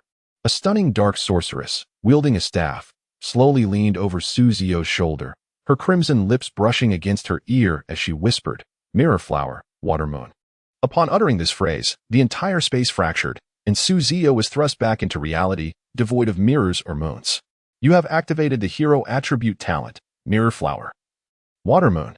Mirror Flower, Water Moon, maintains lane suppression power at its peak maximum, increasing lane suppression by 5 points. Beep. Due to the host lane suppression attribute exceeding 95. the enhancement effect is diminished. Beep. The current host lane suppression is 96. Binder, Ziyou position, mid lane suppression, 96 control capability, 94 last hitting technique, 96 support performance, 92 to 9017 fight level, 95 hero pool, Yasuo, 5-star, LeBlanc, 5-star, Lucian, 3-star, Galio, 3-star. Special skill, Divine Descent, SS. The game commenced swiftly, with Ziyou's lineup consisting of top lane Camille, jungle Rammus, mid lane LeBlanc, bottom lane Caitlyn, and support Braum. The opposing team comprised top lane Malphite, jungle Rek'Sai, mid lane Echo, bottom lane Ashe, and support Zyra. In terms of lineup strength, both teams were comparably matched. Ziyou's side had the initiation potential of Camille and Rammus, while the opposition boasted Malphite and Ashe. Both sides possessed counterplay capabilities, with Braum and Zyra offering commendable responses. The strengths and weaknesses of each side were conspicuously apparent. Ziyou's team relied on Caitlyn as a late-game AD carry, providing substantial leverage for prolonged engagements, with Camille and LeBlanc ensuring a stable transition through the early to mid-game, thus preventing any periods of diminished combat effectiveness. However, the drawback lay in Caitlyn's vulnerability to the focused assault from the opposing Ashe and Rek'Sai, coupled with Echo as an agile assassin, rendering her damage output environment exceedingly unfavorable. Moreover, from the perspective of jungle champions, this pick is undeniably weaker. When it comes to the matchup between Rek'Sai and Gragas, it is evident that Gragas stands no chance against Rek'Sai in any aspect. Furthermore, in the current patch, Rek'Sai can be considered a top-tier jungler, a veritable statistical monster. Nevertheless, upon encountering Gragas, Ziyou felt a sense of relief, as this diamond player exhibited a clear understanding of his role. Acknowledging his inability to carry in such circumstances and opting for Gragas to merely farm. This is not to suggest that Gragas lacks the potential to carry, rather. The path to doing so is markedly different. If he excels at engaging and setting the pace, Gragas can certainly be the MVP. However, when Ziyou reviewed his past performances, he discovered that this player primarily specialized in aggressive junglers like Lee Sin and Kha'Zix. Gragas did not feature prominently in his list of commonly used champions, indicating a likely lack of proficiency with him. After all, transitioning from a playstyle centered around aggression and counter-jungling to one focused on map control and ambushes can be quite challenging. Nevertheless, Ziyou did not place high expectations on Gragas, as long as his crowd control was executed effectively and the early jungle phase was not overly disrupted by Rek'Sai. He could secure an advantage for his LeBlanc later on. By establishing synergy between mid and jungle, he could lead Gragas in orchestrating the tempo of the game.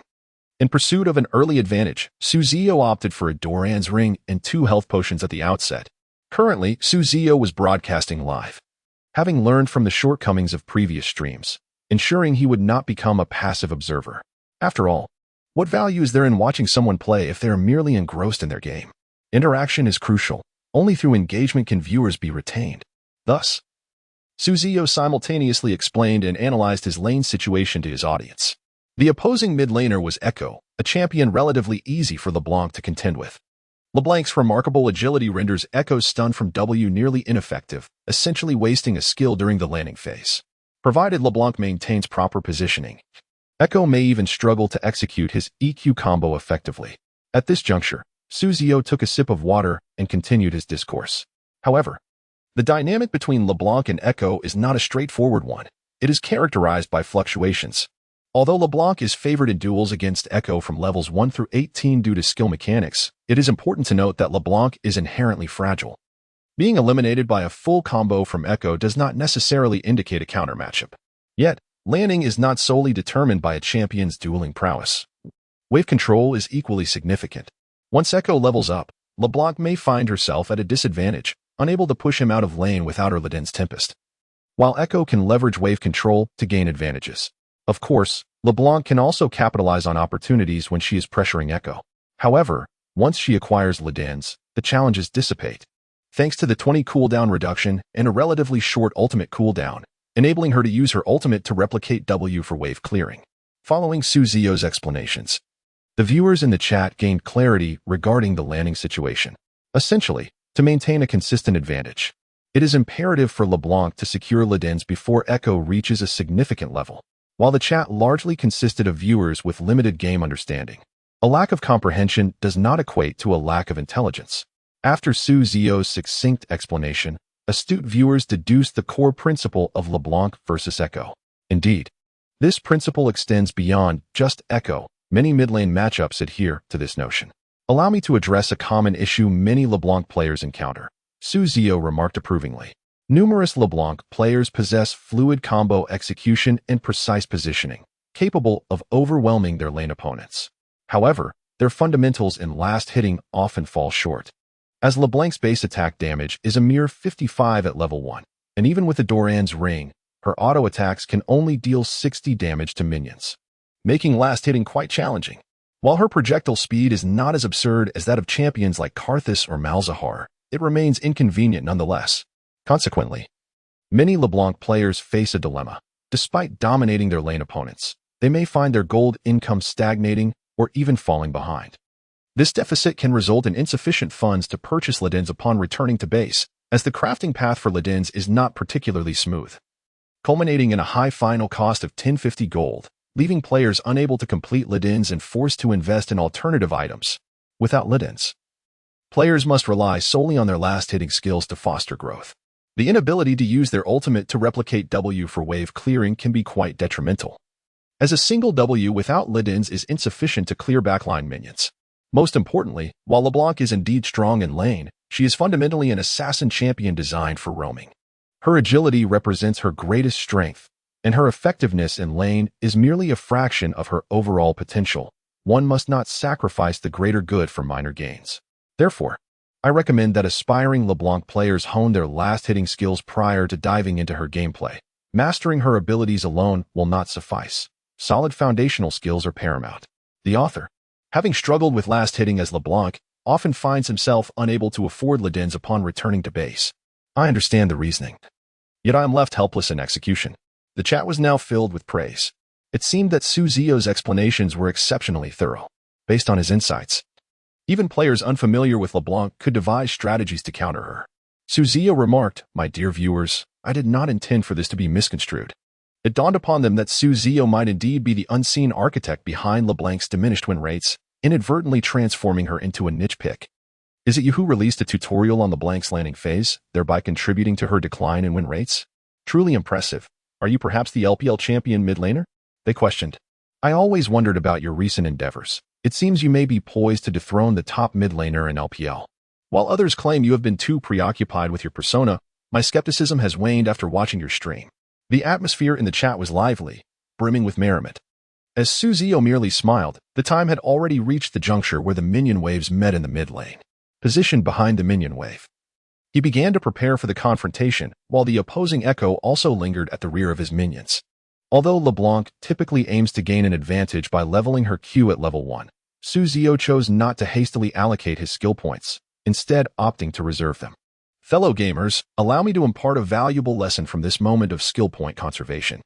If the Lee Sin were to approach mid lane at level 2 without engaging the enemy, I could swiftly acquire W to evade him. The timing of Lee Sin finishing his red buff and arriving at the lane is notably quicker than that of a standard mid-lane matchup reaching level 2.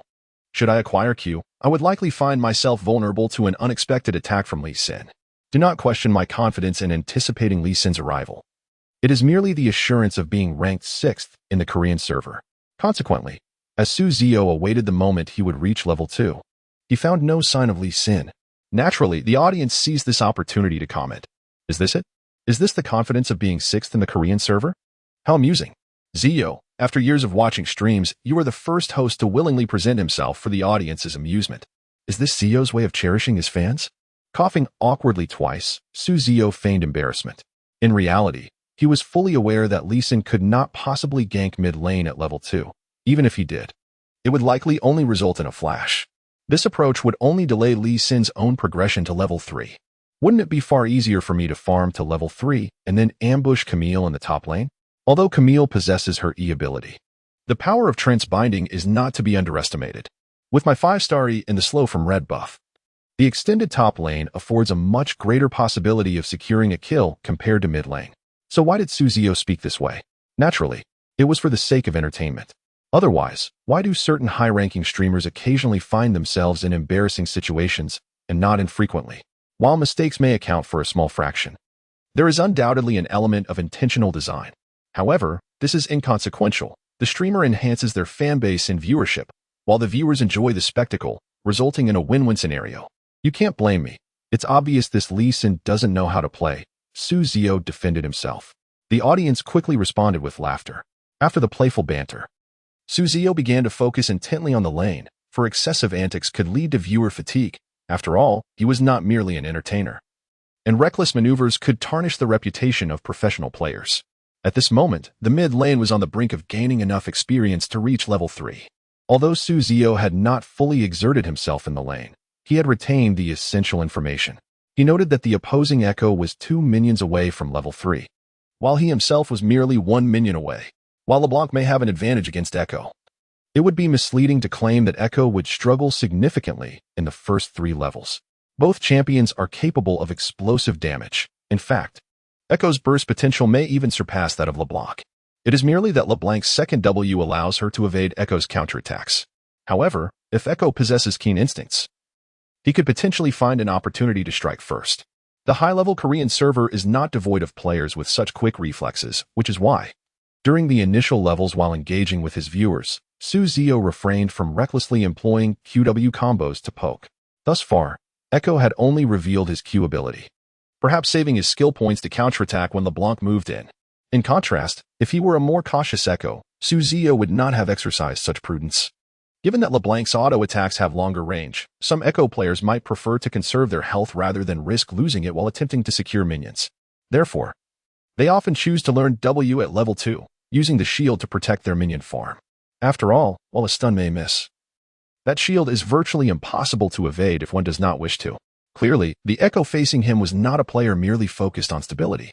He was likely reserving his skill points to execute a well-timed counterattack at level 3. This level marks Echo's sole power spike in the early game. Yet for LeBlanc, the situation is no different. At level 3, Echo possesses the EQA combo and W for shielding, while LeBlanc has her own WQE combo, with the second W potentially allowing her to vanish after securing a kill. The stakes at level 3 are paramount. If Ziyou can predict where Echo's W lands, victory is assured. Even if he miscalculates, a timely deployment of W can rectify any errors. However, Ziyou is not one to allow Echo to exploit this opportunity to escape the disadvantages of the lane. LeBlanc too seeks to amplify her advantage. Thus, the contest at level 3 is critical, and Ziyou will not falter here. As the actions of the white-haired youth on the screen shifted slightly, a small area of time within the space was distorted, a low rumble resonating in Ziyou's ears. He directed LeBlanc to take a few steps to the right, observing Echo's eager movements, and he knew he had made the right call. He had entered Echo's W field of influence, not out of folly or sudden confusion. It is not. My dear friends, have you seen the episode of SpongeBob where the fishhook appears? Ziyou spoke with a calm demeanor. At that moment, the champion, LeBlanc, had unleashed her W ability, ensnaring Echo and draining a portion of his health. Yes. Although the duration was brief, the 2 words could still be articulated. However, engrossed in his lane, Ziyou failed to notice the responses in the chat and continued unperturbed. In that episode, SpongeBob and Patrick believed their cleverness could allow them to exploit benefits from humans without cost, just as LeBlanc decided to return to the residual shadow left by her W. Her position became apparent, with Echo stirring restlessly nearby. Yet, to lure the fish, one must first present the bait. Otherwise, how could it be caught? Echo executed his E-skill, dashing forward, closing the distance to the position. Therefore, one must contemplate thoroughly before taking action, considering the completeness of their own strategy. Echo entered the field, a fleeting white shield materializing above his head. However, contrary to expectations, it did not stun LeBlanc in the final moment determined by the system. She had already evaded the area of effect, and one might even notice a portion of her cloak still lingering within the field. Ethereal blue chains extended from LeBlanc's hands, precisely ensnaring the retreating white-haired youth, as a pale circle manifested on Ziyou's screen. If one does not consider their actions carefully, they may fall into the traps of others, incurring significant losses. The mark from her Q ability drifted from LeBlanc's hand, striking Echo's head. Bang!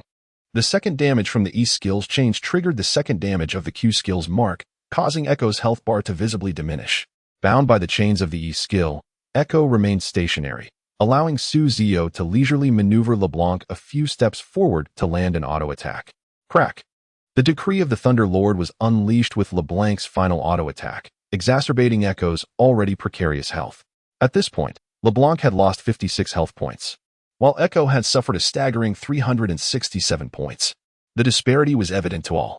Echo is indeed a skilled player, performing admirably, Ziyou remarked slowly. Yet, the viewers in the chat unanimously believed Ziyou was merely posturing, rebuking him for his arrogance. This is the so-called act of elevating one's opponent to highlight one's own prowess? Truly learned, as expected of Ziyou. To be fair, I dare not claim otherwise. I could have executed Echo's skill in that instance as well. Brother Yuzi, my roommate says if you continue to show off, he will reward you. Oh really? Tell your roommate to wait. I shall find an opportunity soon. Ziyou replied in jest upon reading the final comment. In truth, Ziyou was not exaggerating. Echo's prowess was significant, not a mere jest as he claimed. Why did LeBlanc only incur minor damage from minions while Echo was hit with a full combo? There are reasons related to hero mechanics, but more importantly, Ziyou had deduced the placement of Echo's W from experience. During training with Yasuo in the hero training camp, he had encountered similar situations against Echo. However, at that time, he was using Yasuo, who lacked wind at his disposal and could only retreat from danger. LeBlanc, in contrast to Yasuo, possessed considerably greater agility, allowing her the freedom to maneuver. Why is Echo deemed formidable? Consider whom Ziyou faced previously in training camp, an enhanced version of the world's top mid-lane players. Echo adopted the same strategies as them, though it cannot be said he currently possesses such strength. However, asserting that he has the potential to reach that level is certainly not unfounded. With more experience in combat, Echo would not find himself in such a dire predicament. I am Ziyou, a professional player in the LDL. In the past, I believed my laning ability and team fight management were sufficient to compete in LPL matches, even considering myself superior to all LPL mid laners. Until I watched yesterday's match, I realized how narrow my perspective had been. What to do, you has already been ensnared by Thresh's ultimate. What? Yasuo has dashed through the wall. The commentator's passionate voice echoed through the venue, reaching Ziyou's ears. Yasuo is still showcasing his prowess, a double kill. Yu's wind wall was perfectly timed, shielding him from the attack of the frog of the marsh, preserving his health. What? Is it the frog of the marsh that deserves praise? Ziyou found this hard to believe. The wind wall forced Lucian to deactivate his ultimate. Is that not more impressive? Ziyou felt a tinge of dissatisfaction, akin to the discomfort one feels when their favorite idol is slandered. However, considering the presence of strangers around him, he stifled his urge to voice his critique. Fortunately, someone nearby inquired, and Ziyou, with a tone of pride, elaborated on Ziyou's commendable play. When asked for his player ID, Ziyou readily replied, I am Knight. As he spoke, a fierce determination gleamed in his eyes. This is the person I aspire to surpass. Upon returning to the base, Ziyou commenced his ranked training. After a brief rest, he continued to train diligently the following day. With a clear goal to surpass, he felt invigorated. Another ranked match began, with both sides banning champions normally. Ha ha ha, brother Yuzi is truly amusing. The voices of his teammates watching the live stream reached his ears. However, what caught Ziyou's attention was that Ziyou had started streaming. Show me. He hastily leaned in. Upon seeing Ziyou confidently discussing his selection of LeBlanc, Ziyou couldn't help but chuckle. Yet, why do these banned champions seem so familiar? Returning to his computer desk, Ziyou discovered that his match's banned champions mirrored those in Ziyou's game. Echo selected. Matchup. Rek'Sai selected. Matchup. At this moment, Ziyou could assert with certainty that he was matched against Ziyou, facing him as an opponent. A fierce resolve ignited within him, and he promptly swapped his intended champion, Syndra, for his main hero, Echo. It is not the quantity of time you possess, but how you choose to utilize it that matters. A youthful and frivolous tone emanated from the headphones. Soon, Ziyou immersed himself in the game. Initially expecting to face significant pressure in the lane, he was surprised to find himself at ease. The LeBlanc in the early levels did not take advantage of her extended auto-attack range to interfere with Echo's last hits. Ziyou felt a tinge of disappointment. While he could understand LeBlanc refraining from using her QW combo to harass him, her complete lack of engagement left him perplexed. The sensation of his idol's image shattering was disheartening, yet that blind confidence began to gradually seep back into Ziyou's mind. As the winds of advancement swirled around his champion, he promptly learned the Wii skills, preparing to initiate his customary exchanges as Echo. However, LeBlanc's movement once again caught him off guard. She stepped into the range of Echo's W. Though Ziyou Ding had positioned his W cunningly, her brazen advance into its vicinity was simply absurd. He let out a slight sigh. Even if LeBlanc were to tread upon his face, she would undoubtedly suffer in this exchange. With a swifty skill, he closed the distance. Yet, the anticipated scenario of LeBlanc being stunned and him launching a full combo did not unfold. By the narrowest of margins, LeBlanc evaded the W's field of effect. A chain was unleashed from her hands, and a customary combination followed by an auto-attack swiftly depleted a significant portion of Echo's health. At this moment, Ziyou Ding's eyes were filled with astonishment. Was it merely a coincidence? Perhaps. But Ziyou Ding leaned more towards the notion that Ziyou had already calculated that he would not be stunned, or perhaps he had been plotting from the very beginning. The reason he dismissed the idea of it being mere chance was that the way the enchanting assassin evaded Echo's ability was executed with absolute precision and fluidity. Without a hint of hesitation, such an operation could not be performed by someone who simply happened to avoid being stunned. Ordinarily, one would expect the enchanting assassin to pause momentarily before initiating their combo. Although this exchange of damage, this unwarranted beating, was rather unfavorable. Ziyou Ding surprisingly exhibited no negative emotions and even chuckled a few times. This at least proved that he had not misjudged the person, did it not? However, due to his miscalculation in this confrontation, Ziyou Ding realized that it would be exceedingly difficult for him to turn the tide in this match. He had suffered too much damage. Even if he consumed 2 potions, theoretically restoring himself to full health, the enchanting assassin would not simply allow him to recover unimpeded, unless he retreated beyond the experience zone. But what difference would that make compared to self-destruction? Sighing softly, Ziyou Ding lamented not at Ziyou, but at himself. His carelessness had led to a situation where, without assistance from the jungler, he was utterly incapable of reversing the circumstances of the lane. To be frank, Ziyou Ding felt a twinge of indignation, for although the enchanting assassin had just displayed remarkable skill, he too bore responsibility for his own overconfidence. What a pity it was to squander such a splendid opportunity to face off against Yuzi. A sense of regret quietly filled his heart. Suddenly, he felt a tap on his shoulder. It was his jungler. Ziyou Ding, don't you think Echo is being absurdly foolish, getting outplayed by Yuzi? Sorry. I didn't say anything. The teammate, who had initially been smiling, gradually covered his mouth as he recognized the situation on the screen. Alas, it was too late. I think I need to explain to you the meaning of trouble comes from the mouth. I'm sorry, brother. I was wrong. It's useless. It's useless. Divine retribution. Damn, Ziyou Ding. Are you really going to fight? Naturally, Ziyou was unaware of the predicament faced by the Echo he was up against, upon witnessing Echo standing still. He refrained from making any rash movements. Instead, the choice was made to first place a ward in the opponent's jungle, thereby safeguarding the development of the champion known as Pig Girl. Speaking of Pig Girl, her performance in this match has been commendable, allowing her to farm in peace. Conversely, the jungler known as Lion Dog encountered some difficulties after failing to secure a kill on the top lane during the initial ambush against Qing Gangying. He lingered too long in the area.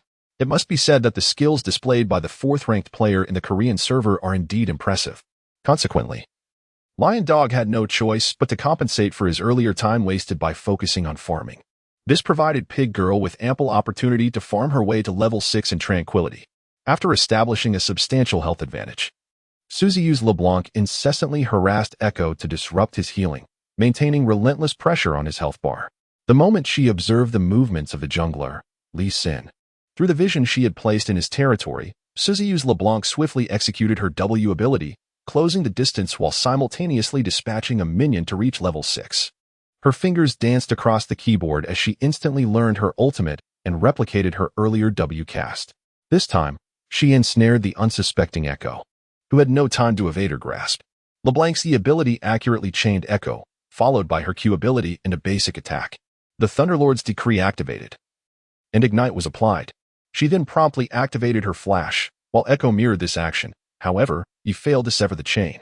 The second part of LeBlanc's chain damage, combined with her Q damage, ravaged the white-haired youth. Ziyou's LeBlanc followed up with a basic attack before pressing W to return to her original position, inadvertently expressing her delight. In summary, even though Echo was left with a sliver of health, LeBlanc could have secured the kill with an additional basic attack while Echo was immobilized. Yet Ziyou chose to retreat, having calculated that the damage would suffice. Echo had consumed his health potion earlier in the lane, leaving him bereft of any means of recovery. As anticipated, the game system chimed, announcing first blood. How about that? That retreat was rather stylish, Ziyou remarked with a grin. In fact, prior to Ziyou's commentary, the barrage of supportive messages had already flooded the screen, with praise such as 666, and I rate the streamer in 82, with the rest in 666 form. However, upon Ziyou's remarks, the tide of comments shifted dramatically. Pooh, isn't it just about having hands? Although I lack hands, I still don't want to see Brother Yuzi show off. Shameless old thief, aren't you afraid of being called out? Understanding, he quipped, bro. I play like this in competitions too. Ziyou, still smiling, expressed his sympathy for the jungler and the mid laner. Looking at his screen, which had turned a dull gray, Zhuoding chuckled resignedly. This outcome was expected. After all, it wasn't a competitive match or a duo queue, and Lee Sin undoubtedly had his own thoughts. Without hearing the signal from mid, he didn't rush over. Devoid of Lee Sin's assistance, the already vulnerable Echo was easily dispatched by the level 6 LeBlanc. Gao Tianliang, hand me your phone. Here, take it. What do you need it for? To send a message, and I'll return it to you. Once Gao Tianliang regained his phone, he noticed the barrage of messages Zhuoding had sent earlier, with a prominent banner making it hard to miss. 666? Wow, Zhuoding. Have you been persuaded? Gao Tianliang gazed at Zhuoding in surprise. As teammates, he was well aware of the pride Zhuoding held as a mid-lane player in League of Legends. Now, he was admitting that someone was stronger than him, and it seemed he was willing to concede. Well, I suppose so. I made mistakes in this match as well. I'm not making excuses. I genuinely respect this game, but I feel I still have a long way to go, Zhuoding replied with a smile. As a player often hailed as a genius in the mid lane, he quickly identified his shortcomings, noting a lack of experience. Regular ranked matches only provided common lane experiences, while that earlier LeBlanc play required a grander stage to cultivate such skills, something even LDL lacked. Well, it's still quite rare. You and Gao Zhenning are alike, both prideful. But he's just a bit more overt about it, Gao Tianliang remarked slowly. After eliminating Echo once, LeBlanc's farming became effortless, and her momentum soared. Assassins possess unparalleled snowballing potential, without exception. During the subsequent landing phase, Echo found himself under relentless pressure from LeBlanc. There was a moment when, had Echo not skillfully evaded LeBlanc's E with his ultimate, he would have faced another death. Nevertheless, this could not hinder LeBlanc's ascent. Within a mere 10 minutes, she had roamed both top and bottom lanes several times, while Echo could only watch. At one point, when Echo attempted to assist the bottom lane, he was ambushed in a river brush by a waiting LeBlanc, who swiftly executed him with a combination of abilities, leading him to play more cautiously. The jungler, Lee Sin, experienced the worst fate, despite losing substantial jungle time early due to top lane skirmishes. He was still a master jungler, and soon found himself feasting on the frozen pig in the enemy's jungle. However, this was merely a prelude to the nightmare that awaited him. When Lee Sin attempted to replicate his earlier success, he was swiftly dispatched by LeBlanc, who had anticipated his movements, leaving him joyfully returning home. Lee Sin barely had time to activate his W for healing before he met an untimely demise. With an economic advantage, Ziyou began crafting his item, embarking on the path of scholarly pursuit. Another 10 minutes passed, and LeBlanc now wielded Leden's Echo, a fully stacked Deathfire Grasp, a Sorcerer's Shoes, and a Void Staff.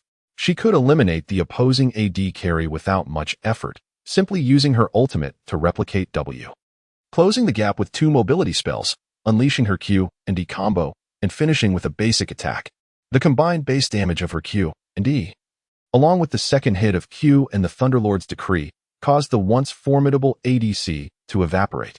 As a human being, I apologize, she mused. With such an advantage in mid, it was clear this game would be a straightforward push. Let me tell you, the Book of Dreams is undoubtedly the most cost-effective item. It's not about disrespecting my opponents. I choose the optimal build out of respect for them. Study, study. This principle is useful at all times. Read more, my friends. Ziyou eloquently expounded during his livestream. Unbeknownst to him, far away in a training facility of a team called YM, a young mid laner whom he had just thoroughly defeated pondered deeply as he listened to his words. Left hand, can you come here for a moment? Oh, have you finished your match? Then come over now. A slightly plump man in his late 20s beckoned to Zhuoding. Upon seeing this, Zhuoding swiftly removed his headset and approached. Teacher Piao, what do you need me for? Zhuoding inquired with a hint of confusion. Let us head to my office. With that, Lu Mao led Zhuoding to his office. Left hand, I have a great opportunity for you to join an LPL team. Would you like to go? Although Lu Mao inquired in such a manner, he believed that the answer to the question was already quite apparent. Zhuoding had previously harbored the ambition of competing in the LPL, and indeed, his prowess was commendable. Now, with such an opportunity at hand, it was likely that he would eagerly acquiesce. Lu Mao settled into his chair, leisurely lifted his teacup, and prepared to sip some water. Ah, Teacher Piao, I have changed my mind. I believe I still need more practice. Suddenly, he realized that the boiling water poured by that rascal had been served to him. Lu Mao hastily set down the teacup, covering his mouth with both hands, his entire body leaning backward. Are you all right, Teacher Piao? Zhuoding asked with concern. Lu Mao waved his hand, signaling that he merely needed a moment to recover. After a while, feeling somewhat better, Lu Mao began to inquire with surprise. What did you just say? You mentioned that you no longer wish to go to the LPL? It's not that I don't want to go. I just feel that I need to hone my skills further. Zhuoding hesitated for a moment before expressing his initial decision. This team has a solid backing. Sponsored by Suning e-commerce, with ample funding and top-tier personnel, it's undoubtedly a splendid opportunity. Lu Mao still wished to persuade him further. No need, Teacher Piao. I genuinely feel that I need to refine my abilities. Moreover, did you not suggest I watch yesterday's spring split match? After viewing it, I have come to appreciate your earnest intentions. Lu Mao was taken aback. After watching Yu's match yesterday, I realized that you have such high expectations of me. You hope I can stand shoulder to shoulder with a mid-laner of Yu's caliber. I assure you, I will not disappoint your hopes. Determination sparkled in Zhuoding's eyes, along with admiration for Lu Mao's profound insights. Ahem, well, as long as you understand, strive diligently and put forth your best effort in training. Yes. As Zhuoding turned to leave the office, Lu Mao couldn't help but cradle his head in his hands. Who am I? Where am I? Did I truly imply that yesterday? Lu Mao found himself in a state of confusion. In truth, he had merely wished for Zhuoding to experience the atmosphere of the LPL. Although he did not immediately endorse Zhuoding's desire to compete in the LPL, he genuinely recognized Zhuoding's capability. Thus, upon learning that SN was in need of players, he promptly inquired about his disciple's willingness, initially believing it to be a sure thing, only to be surprised by Zhuoding's sudden change of heart. Having watched the match himself, Lu Mao acknowledged that Ziyou's performance had indeed exceeded his expectations, and it was no wonder that Zhuoding found inspiration from it. Although Zhuoding was currently hesitant to join the LPL, it was not a matter of concern, as he wished to further refine his skills. It could indeed be seen as a positive development. Moreover, he is still relatively young, with over half a year remaining, and he is bound to find another suitable opportunity. As long as he possesses the requisite skills, Lu firmly believes that Zhuoding will always have chances at his disposal. Once Lu confirmed Zhuoding's intentions, he began to take action. He picked up the phone on the table and dialed the number he had just called moments ago. Hello, is this? At that moment, Ziyou was unaware that he had inadvertently altered a young man's prolonged period of dormancy lasting over 9 months. After completing the first ranked match, he immediately queued for a second one. In this round, Ziyou was assigned to the support role and selected Lulu as his champion. Although they ultimately lost the match, a pleasant surprise emerged. Within just that brief game, his proficiency with Lulu had reached 1 star. He had become an indispensable mid-lane Lulu for the RNG composition and could begin practicing her immediately. Ziyou silently chuckled to himself. Upon finishing the game, Ziyou turned to see Chen Jingjing entering the room. He casually inquired, Chen Jingjing, how long until dinner according to my mom? Not long, she replied. Suddenly, both of them realized that Ziyou was still live-streaming. Chen Jingjing anxiously nudged him, and from her eyes, Ziyou could distinctly perceive the unspoken question. What do we do now? Ziyou swallowed hard before speaking. Hey, guys, I really didn't want to. His intended words were abruptly interrupted by the barrage of comments on the screen. At that moment, the chat was not discussing anything related to the female voice. Even the half-finished sentence he had just spoken was not being addressed. Confused, Ziyou only grasped the situation when a comment appeared, asking, why has the streamer stopped talking? He realized he had turned off the microphone earlier, so his conversation with Chen Jingjing had not been broadcasted. A sigh of relief escaped him. As a somewhat public figure now, the presence of a female voice in his stream, especially one implying a close relationship, would undoubtedly stir up considerable speculation. Chen Jingjing was preparing for her college entrance examinations, and Ziyou did not want anything to jeopardize this pivotal moment in her life. After all, Other parents had sent their daughters to this place precisely because of their academic pursuits. He could not play the villain. After a moment of reflection, Ziyou activated his microphone. While apologizing for the brief interruption, he quickly typed a message on his phone. Before long, he had composed his thoughts and pressed the touchscreen button, showing the screen to Qin Jingjing. Don't worry, they didn't hear our conversation, but I have the mic on now. Upon seeing this, Qin Jingjing patted her chest in relief, but a flicker of disappointment seemed to cross her eyes. Perhaps he was mistaken. Ziyou lightly slapped his own cheek. You should log off soon. Dinner is almost ready, Qin Jingjing typed back, nodding in agreement. Ziyou bid farewell to his viewers before preparing to end the stream. Despite the flurry of compliments and praise for his gameplay, he was not one to linger unnecessarily. He promptly shut down the stream. After completing these tasks, Ziyou felt a sense of ease wash over him. What did you mean by that earlier? Qin Jingjing remarked, appearing increasingly perplexed by Ziyou's words. It's nothing. Let's just go eat, he replied with a smile, gently ushering Qin Jingjing out of the room. Returning from room 1606 to 1607, Ziyou immediately spotted a middle-aged man seated on the sofa, engrossed in a newspaper. Dad, home from work.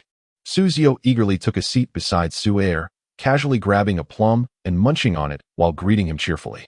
Su'er frowned slightly and advised, eat less. Dinner will be ready soon. Hey, I'm only having this one. Ziyou responded playfully. You. Su'er couldn't help but chuckle at his son's antics. I watched your match yesterday. Though I'm not very knowledgeable, I could tell from the commentators that you played exceptionally well. Su'er smiled gently. But don't let it go to your head. They mentioned you have more important matches coming up, so you must work even harder. I know. Ziyou replied, feigning impatience, before suddenly recalling something that made him chuckle. It seemed he had once exhibited a similar attitude when discussing his studies with his father. What are you two chatting about? Time to eat. Wang Ying, wearing an apron, emerged from the kitchen, carrying 2 plates of freshly cooked dishes. Auntie, let me help you. Qin Jingjing volunteered, stepping forward to assist Wang Ying. Wow, it seems Qin Jingjing has changed so much. When we used to celebrate New Year together, she would often offload the dishwashing duties onto me, Ziyou remarked with a hint of nostalgia. And, whose fault do you think that is? Su'er, lowering his newspaper, turned his head with a playful glint in his eye. Isn't it that she has grown up, matured, and become more considerate? Ziyou hesitated, sensing that the question was not as straightforward as it appeared. Upon seeing that Ziyou's expression did not betray any insincerity, Su'er sighed, patted his shoulder, and said earnestly, Son, your journey is still long. Let us eat now. Watching Su'er rise and head toward the dining table, Ziyou felt a twinge of confusion. It seemed his father had more to say. However, after pondering for a moment, he decided to set aside his thoughts. It was time to eat. There will always be a way forward, a belief Ziyou held steadfastly. Seated at the dining table and observing the array of dishes, Ziyou felt a surge of joy. Yes, my favorite sweet and sour pork. Who made this? Mom, it has to be you. I love you. You treat me so well. Originally, Ziyou anticipated that his overly sentimental confession would leave his mother too shy to speak, as even he found himself overwhelmed by his own words. However, to his surprise, Wang Ying burst into laughter. Mom, what are you laughing at? Oh, it's nothing. Just that I found a few inaccuracies in what you just said, but I won't point them out just yet, she replied, covering her mouth with her right hand, her eyes sparkling with amusement as she cast a sidelong glance at the seat beside Ziyou. The young girl quietly sat next to him, her hands resting on her thighs, her dark hair cascading like a waterfall over her hands due to her lowered head. Unbeknownst to anyone, the corners of her mouth betrayed a subtle upward curve, her eyes shimmering with the tenderness and joy reminiscent of a tranquil autumn lake. What time do you return tomorrow morning? Well, I've booked a flight at 7 a.m., so I'll need to leave around 6, he replied. At this moment, Ziyou was engaged in a conversation with Qin Jingjing on QQ, 3 hours having passed since dinner. As the clock struck 10, they each retreated to their respective rooms. Since Qin Jingjing was staying in her original room, Ziyou found himself in a temporary guest room in 1607. Upon lying down after returning to his room, Ziyou received a message from Qin Jingjing, marking the beginning of their dialogue. However, after sending his response, there was a sudden silence from her side. Just as he was about to scroll through Weibo to pass the time, Qin Jingjing's message arrived. A string of light blue wind chimes. Avatar, look out the window. A little dinosaur making a disdainful gesture. Avatar. Seeing Qin Jingjing's message, Ziyou felt a mix of confusion, Yet he complied and approached the window. Jing, what are you trying to do? He started, but before he could finish, he felt an object strike the top of his head. The sensation was not painful. His hiss was merely a natural reaction to being hit by something unknown. The girl across the window maintained the posture of her earlier throwing motion in Su Ziyou's eyes. Her long hair swayed to one side due to her angled stance, and her bright gaze allowed Su Ziyou to discern her presence even amidst the darkness. Delicate fingers extended outside the window, mimicking a throwing gesture, while a subtle smile adorned her face, the corners of her lips curving into a charming arc. Suddenly, Su Ziyou felt his heartbeat quicken, and a sense of unease enveloped him. To mask his shyness, he redirected his gaze towards the object that had struck him moments earlier. It was an ordinary disposable paper cup, its base attached to a long cotton thread, the other end held in the hand of Chen Jingjing, who also wielded a disposable cup. Ah, the humble tin can telephone. A wave of nostalgia washed over Su Ziyou. This contraption had once served as a medium of communication between him and Chen Jingjing in their childhood, a time when telephones were not yet ubiquitous and adults merely used flip phones, who would provide two children with their own devices, while landlines existed. The prospect of being overheard during a conversation, even without the content being discerned, could dampen a child's spirits. Thus, the tin can telephone emerged as the perfect solution. One person spoke into the makeshift receiver while the other listened intently, as sound vibrated through the cotton thread over distances. The white thread shimmered under the moonlight, reminiscent of delicate strings on a musical instrument, subtly vibrating and creating a melody between the two. What is it? To Su Ziyou's surprise, his voice emerged with an unexpectedly soft and gentle tone, devoid of the usual playful banter. Playing games. Ah, so that was the matter at hand. Quite weighty indeed. What? Playing games? Initially, Su Ziyou's tone mirrored the earlier lightheartedness, but upon processing the information, astonishment caused his voice to rise several octaves. Sister, if you're playing games, why not just say so directly on QQ? Su Ziyou felt a bit exasperated. He genuinely hadn't anticipated that Chen Jingjing's intention was merely to convey playing games. He had thought, cough, are you going to play or not? At this point, a hint of irritation crept into Chen Jingjing's tone. Yes, what are you playing? Honor of Kings. Upon hearing the name of this game, Su Ziyou felt a swirl of complex emotions. In the future, a deep rift would emerge between the communities of League of Legends players and those of Honor of Kings. The similarity in skills between the two games was striking, yet Su Ziyou believed it was not a significant issue, as the mechanics of MOBA games tended to follow a limited array of controls and skill releases, making such similarities understandable. However, the incidents within professional Honor of Kings tournaments, where players had appropriated the IDs of League of Legends competitors, were indeed disheartening. The saga began with the theft of the ID of the renowned player Kong and culminated in the appropriation of Jackie Love from Ashui. In terms of the memes, there is no need for elaboration. The phrase "who dares to wield the sword, only I, General Hu," has been transformed into KPL's own version. Who dares to wield the sword, only I, General Finyu. The striking similarity is evident to any discerning eye.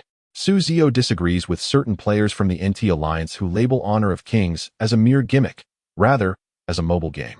It has achieved remarkable commercial success and significantly propelled the mobile esports market. Existence is justification. One cannot dismiss mobile gaming as unworthy of esports simply due to hardware limitations.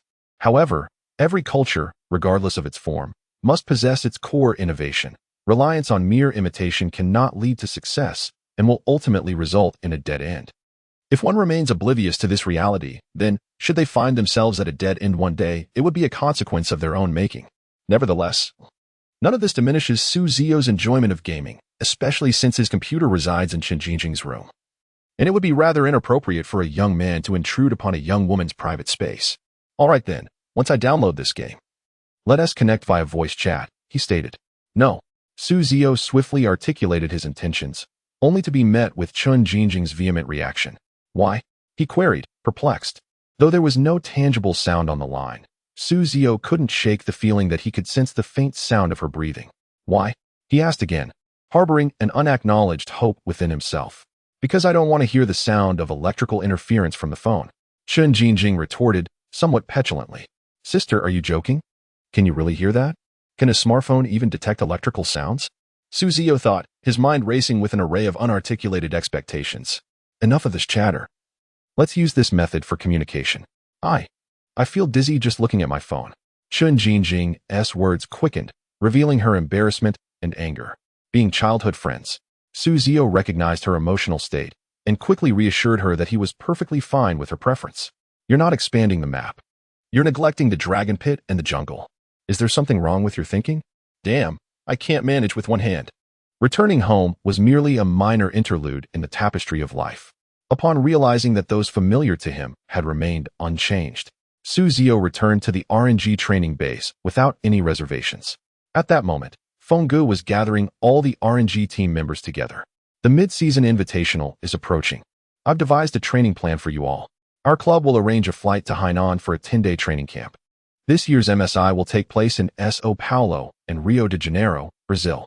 The tropical climate there maintains an average temperature of around 24 degrees Celsius year-round, with heat occasionally soaring above 38 degrees. The weather in Hainan is somewhat similar, so to avoid acclimatization issues, you will head there first to adjust. One more thing. At this juncture, Fenggu's expression mirrored that of Old Man and Jackie Chan Adventures. Please inform me of your peripheral device models. The club will report this to Riot Games. The peripherals will be provided by them, so there is no need for you to bring your own. These words were primarily directed at Yan Juanzi, Shi Sunming, and Ziyou, as Xiao and Xiangguo were already well-versed in international competition protocols. If there is anything you don't understand, feel free to call me. I'll attend to the flight arrangements now. All right, gentlemen, let us get moving. Fenggu concluded with an urging tone. As the members of RNG began to gather their belongings, they set off according to the meticulously crafted plan. Once aboard the aircraft, Ziyou noticed that the other 4 members of RNG had promptly closed their eyes to catch up on sleep. While he found this amusing, he also felt a tinge of fatigue, having woken up at 5:30 a.m. to catch a flight at 7. He had only managed to rest for a mere 5.5 hours after gaming with Chun Jingjing until midnight. The exhaustion from the early wake-up call, coupled with returning to the base for duo training with Xiangguo until midnight, left him somewhat drained. This morning, Fenggu had awakened everyone at 8 a.m., which further disrupted Ziyou's rest. Nevertheless, yesterday's duo training had not significantly improved their rankings, yet it had expanded his hero pool to include 2 1-star heroes, Talia and Oriana, along with 1 2-star hero, Syndra. Previously, due to utilizing a hero experience card, LeBlanc had attained a proficiency of 3 stars. Requesting a blackout mask from Fenggu, Ziyou donned his headphones, covered his eyes, and leaned back against the plane seat, drifting into slumber. Upon landing, Fenggu roused him, announcing that they had arrived. The weather in Hainan contrasted starkly with that of Beijing, which was still experiencing the refreshing chill of early spring in April. Anticipating Hainan's warmer temperatures, he had brought several long-sleeved garments, though it seemed they would not be necessary. After boarding the shuttle to the hotel, Fenggu swiftly collected the room keys from the front desk. He then guided Ziyou and the others to the training room located on the 16th floor. The view from the window was breathtaking, offering a panoramic sight that promised even greater beauty as night fell. To Ziyou's surprise, this training facility was comparably spacious, if not larger, than their training base. The hotel had established a dedicated network, ensuring that their training environment would remain unaffected by fluctuations in the hotel's Wi-Fi. At that moment, the manager spoke, explaining that the rooms had been converted from a presidential suite. The players' quarters were adjacent to the training room, and he provided them with the room keys. There were 5 keys for the 5 members of RNG, along with Fenggu, Hart, the analyst, the team doctor, and the psychologist, totaling 10 individuals. The final arrangements placed Dog and Xiao Ming in one room, Ziyou and Xiangguo in another, while Juanzi shared with a middle-aged and handsome psychologist. The manager informed them that he would take his leave unless they required assistance, providing them with the hotel's phone number for any matters requiring his attention. After the manager departed, he instructed them to join him in the training room, where he would outline the upcoming plans. Ziyou and Xiangguo first stowed their luggage in their room before heading towards the training room. Fenggu, donning glasses, had already been waiting for them. Once all were assembled, Fenggu stroked his chin, adjusted his glasses, and spoke. "We are here for a purpose, and I believe everyone understands why. Do not entertain thoughts of leisure after training. I assure you that the next 10 days will be unforgettable." As he spoke, an enigmatic smile appeared on his face, which the RNG members had come to regard as somewhat ruthless. Fenggu produced a form filled with dense text. Each member received a copy, and Ziyou immediately began to read. The document outlined the training schedule for the next 10 days, clearly detailing the times for practice matches. It became evident that aside from meals and sleep, nearly all their time would be devoted to training. Ziyou felt a headache coming on as he covered his head with his hands, having transitioned directly into performing as a professional player. He had not experienced the arduous journey that preceded the spotlight, making this sudden shift somewhat disorienting. However, as he glanced around at his teammates, he noticed their expressions were indifferent, devoid of any emotional fluctuations, as they attentively listened to Feng Ji's instructions. Taking a deep breath, Ziyou steadied his restless spirit. Having chosen this path, he resolved to persevere through any hardships. Thus, the upcoming days demanded dedication from the young players. Feng Gu flashed a smile before effortlessly departing, leaving behind only a fleeting silhouette. The training regimen initiated the moment Feng Gu exited. With no respite granted, the RNG members commenced their rank training. Later that evening, they faced EDG in a practice match. Unfortunately, the outcome did not meet the expectations of many, particularly the analysts and Feng Gu. Shortly after the practice match concluded, the analyst approached Feng Gu, holding a USB drive containing freshly compiled data analysis. "I have something to discuss," the analyst stated, his face serious. "Li Jun, go ahead." "I have noticed some patterns myself," Feng Gu replied, closing his eyes and pressing his thumb against his temple. "Yes, the primary concern revolves around Ziyou's hero pool." After receiving the nod, Li Jun confidently began his report. In the match against EDG, Ziyou played 3 distinct mid-lane champions, Syndra, Ryze, and Karma. Ryze struggled to hold his ground against Scout Syndra, becoming a target for the opposing jungle. Syndra failed to assert her dominance during the mid-game, not capitalizing on neutral resources to leverage Xiangguo's smite line effectively. While Karma performed adequately in lane, she faltered in the final team fight by not providing timely shields. Had it not been for Dog's remarkable reflexes with misfortune, the outcome could have been disastrous. From these 3 matches, it was clear that Ziyou's hero pool lacked depth. Although he demonstrated proficiency in landing and positioning during team fights, there remained a gap in his skill application. Feng Gu tapped his fingers against his temple, lost in thought. In truth, Ziyou was acutely aware of his limitations regarding his hero pool, feeling a sense of urgency over the matter.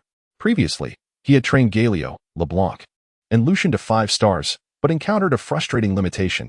He could only access the hero training camp 3 times per week, regardless of how many system coins he possessed. Currently, he could only rely on Galio and LeBlanc, while Lucian and Yasuo had become one-time options. Repeatedly showcasing them would enable opponents to prepare accordingly. Possessing only 2 champions suitable for consistent play proved inadequate, particularly if adversaries opted to ban them outright. Moreover, it is not solely about one's individual prowess. There are instances when a particularly dominant champion in a given patch does not even require a ban from one's own team, compelling you to preemptively guard against the opposing side acquiring them. This is precisely why the phrase "the ban pick strategies of the red and blue sides differ entirely" is often articulated. However, the dilemma can soon be rectified. Following the conclusion of the scrimmage, Ziyou, having recognized certain personal shortcomings, resolved to seek a suitable time to refine his skills in the hero training camp. Presently, the only champion available for him to choose is Syndra, as his proficiency with her stands at a modest 2 stars. Nevertheless, before venturing into the hero training camp, Ziyou intends to engage in a ranked match to reacquaint himself with the feel of playing Syndra.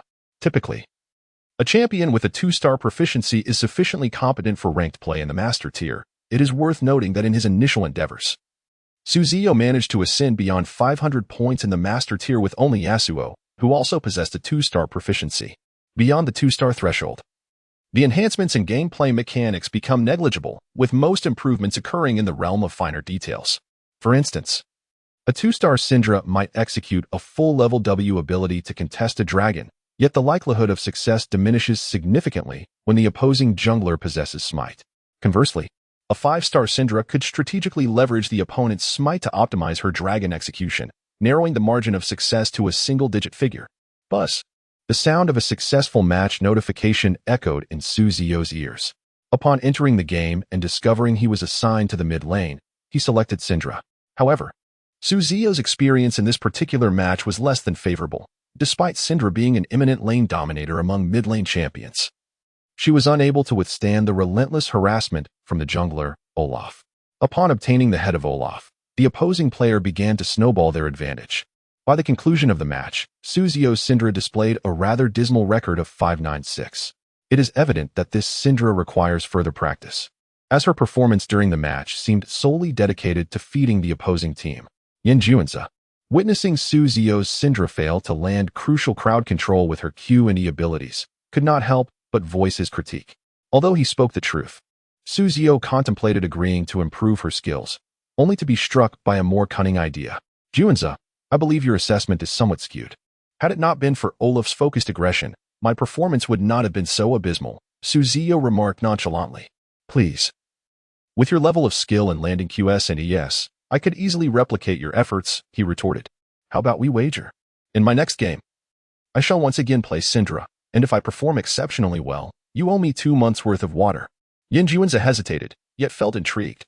After all, he had just witnessed Ziyou's performance firsthand, which was indeed hampered by Olaf's targeting. However, Syndra's impact in the later stages of the game was negligible. Yet, an instinctual caution warned him that Ziyou's proposal may harbor ulterior motives. Ultimately, he chose to trust his own observations. While game outcomes may fluctuate due to circumstances, a hero's proficiency cannot be feigned. If Juanzi were to evaluate Ziyou's previous Syndra, he would classify her as adequate but not exceptional, neither top-tier nor utterly inept. Yet in the realm of elite competition, such a performance could easily become a liability if targeted. Agreed, it's a deal. A sense of unease crept over Juanzi as he observed Ziyou's inscrutable expression. Even if he wished to retract his agreement, Ziyou seemed resolute, and he harbored a belief that he would not be defeated. System. Ziyou silently intoned in his mind, activating the hero training camp and selecting the Dark Sovereign, Syndra. Time around him froze once more, a phenomenon he had long since grown accustomed to. After confirming his selection on the system interface, the familiar sensation enveloped him anew. He found himself in the same secluded chamber, equipped with a computer and a comfortable bed, and immediately entered a state of training. As a mage, it was imperative to hone his positioning and skill range mastery. Ziyou's foundational skills were commendable, allowing him to swiftly surpass this segment of training. Next came the art of predictive casting, the precision of skill hits, an essential measure of a mage's proficiency. Syndra's most pivotal skill, her Q ability Dark Sphere, coupled with her E ability Force of Will, which provides a precious stun effect, relies heavily on the former's support. Furthermore, the damage of her ultimate is directly correlated with the number of energy spheres in play. A deft sidestep from Syndra evaded the Ice Crystal Arrow's prediction, and she unleashed her Q at the feet of her foe. The explosion of energy spheres visibly depleted a significant portion of the Frost Archer's health. Seizing the moment, Syndra decisively targeted her ultimate at the now half-health opponent. The torrent of energy ruthlessly extinguished Ash's life, and as the field was strewn with scattered spheres, Syndra quickly cast Force of Will. The 4 enemies, confined in the narrow space, were instantly ensnared by multiple dark spheres, succumbing to both stun and varying degrees of damage. Thus commenced the bounty hunter's moment of reckoning. Quadra kill. The screen before him slowly faded. Accompanied by the system's announcement, the host has completed the training for the Dark Sovereign and will soon be transported back to reality. A countdown commenced. 10, 9, 8. As the countdown reached 0, Ziyou felt a brilliant flash before him, returning to the training room. Upon returning from the hero training chamber, Juanzi reclined in his gaming chair, exclaiming, "Queue up already. Don't just talk. I'm waiting for you to treat me to 2 months' worth of water. Rest assured, your desires shall not come to fruition." Although the wager of a water treat bore no real loss for either of them, what truly mattered to Ziyou and Juanzi was the authority that such a command represented. Their conversation had not lingered long before the game found a match. After all, most high-ranking players are night owls, and this particular time frame is the most active for elite matches. At this hour, many professional players from China and Korea were also engaged in ranked training. Encountering several professional players in a single match was hardly surprising, especially given that Ziyou's account held the rank of 7th in the Korean server. Recent performances, due to his practice with heroes, had oscillated between wins and losses. However, in the competitive atmosphere of the Korean server, stagnation equates to regression. Ziyou's score had only dropped by 7 points, yet his ranking had slipped by 1.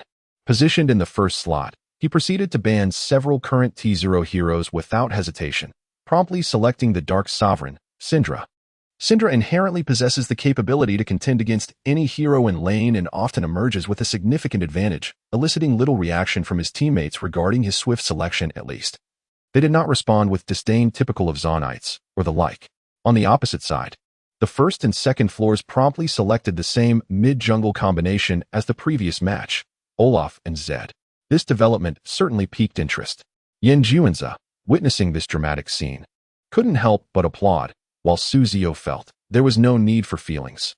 This character had simply picked up the phone to order takeout. Why are you looking at me? For some unknown reason, your gameplay has made me a bit hungry, so I'm ordering some food to fill my stomach. Noticing Ziyou's peculiar expression as he observed his actions, Ziyou inquired with a hint of confusion. I'm primarily worried that if you discover you need to pour me 2 months' worth of water later, the takeout in hand might suddenly lose its appeal. What a waste of food that would be. Rest assured, I don't believe that situation will arise. Upon hearing this, a smile unexpectedly spread across Ziyou's face. For at that moment, the computer screen displayed the game loading interface, and Olaf was none other than SKT's jungler, Peanut. A player renowned for his aggressive jungle style during S6, paired with such an offensively potent jungler as Olaf, Ziyou felt assured of victory. As for Ziyou's remarks, which seemed to express concern, Ziyou paid them little mind, believing Ziyou was merely putting on a brave front. However, Ziyou had little time to engage with him. Despite insisting that Ziyou should worry about himself, he was not entirely confident about this match. Syndra typically excels against all mid-lane champions, even handling 1v2 situations quite comfortably. Yet in this instance, Olaf could not be one of the opponents. The very essence of Syndra's ability to manage a 1v2 stems from her E-skill, which provides a stunning escape for the weaker opponent. Yet Olaf's ultimate, Ragnarok, grants him immunity to crowd control effects, rendering him a perfect counter to Syndra. Moreover, Olaf's identity was not only perceived by Ziyou, but also by Ziyou. To exaggerate slightly, the young Peanut from S6 can undoubtedly be regarded as the preeminent jungler in the world. Although the strategic arrangements of SKT in S7 somewhat diminished his prowess, this decline was merely a fleeting phase towards the end of the S7 season.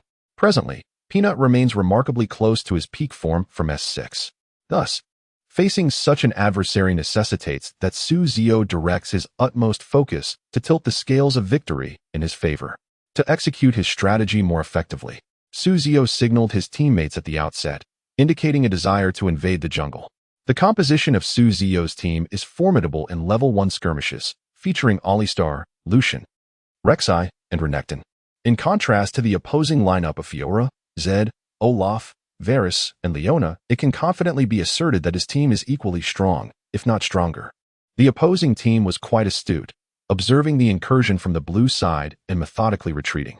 The initial skirmish ultimately ended in failure. However, Ziyou's objective was not to gain an economic advantage from the early confrontation. He opened the tab panel, swiftly clicked on the wards possessed by his AD carry, and marked a point on the map. Lucian, without hesitation, obediently placed a ward at the designated location. This ward was of paramount importance, determining whether Ziyou could establish a lane advantage in this match. As for why Ziyou did not place the ward himself, it was because he had other intentions for his own ward. Controlling Syndra, he initially followed the main group back to their jungle before circling around to the mid lane. As per his usual strategy, Ziyou refrained from learning an ability at the onset to prevent an unexpected gank from the enemy. After all, playing as Syndra against Zed, he could exert considerable pressure simply by leveraging her extended range, even without utilizing her skills. With a casual click, Syndra deftly evaded a probing shuriken from Zed and retaliated with an auto-attack on the now vulnerable assassin. Isn't this rather straightforward? Ziyou mused. But his thoughts were soon diverted by another matter. At 1 minute and 45 seconds, Olaf's silhouette was detected by the ward placed earlier by Lucian. However, it was quickly revealed by Olaf's scanning ability and, mere moments before dissipating, was eliminated by a flurry of axes from Olaf. Had the blue buff and frog just respawned?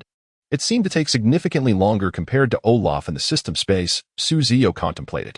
This method of discernment was something he had learned from the system space. Though the primary function of the hero training camp was to enhance the proficiency of champions, one must remember that humans are not machines. They possess the ability to adapt. Currently, the method of determining jungle routes based on time and Olaf's movements is a derivative of Ziyou's training after his time at the hero training camp. During his training sessions, Ziyou would seize several opportunities to place wards in the opponent's jungle while meticulously noting the duration of the match at the time of his passage. This is a substantial undertaking. However, within the confines of the system's space, he remarkably found himself devoid of any feelings of ennui. Ziyou had meticulously memorized every possible jungle route of Olaf and the timing at each monster spawn.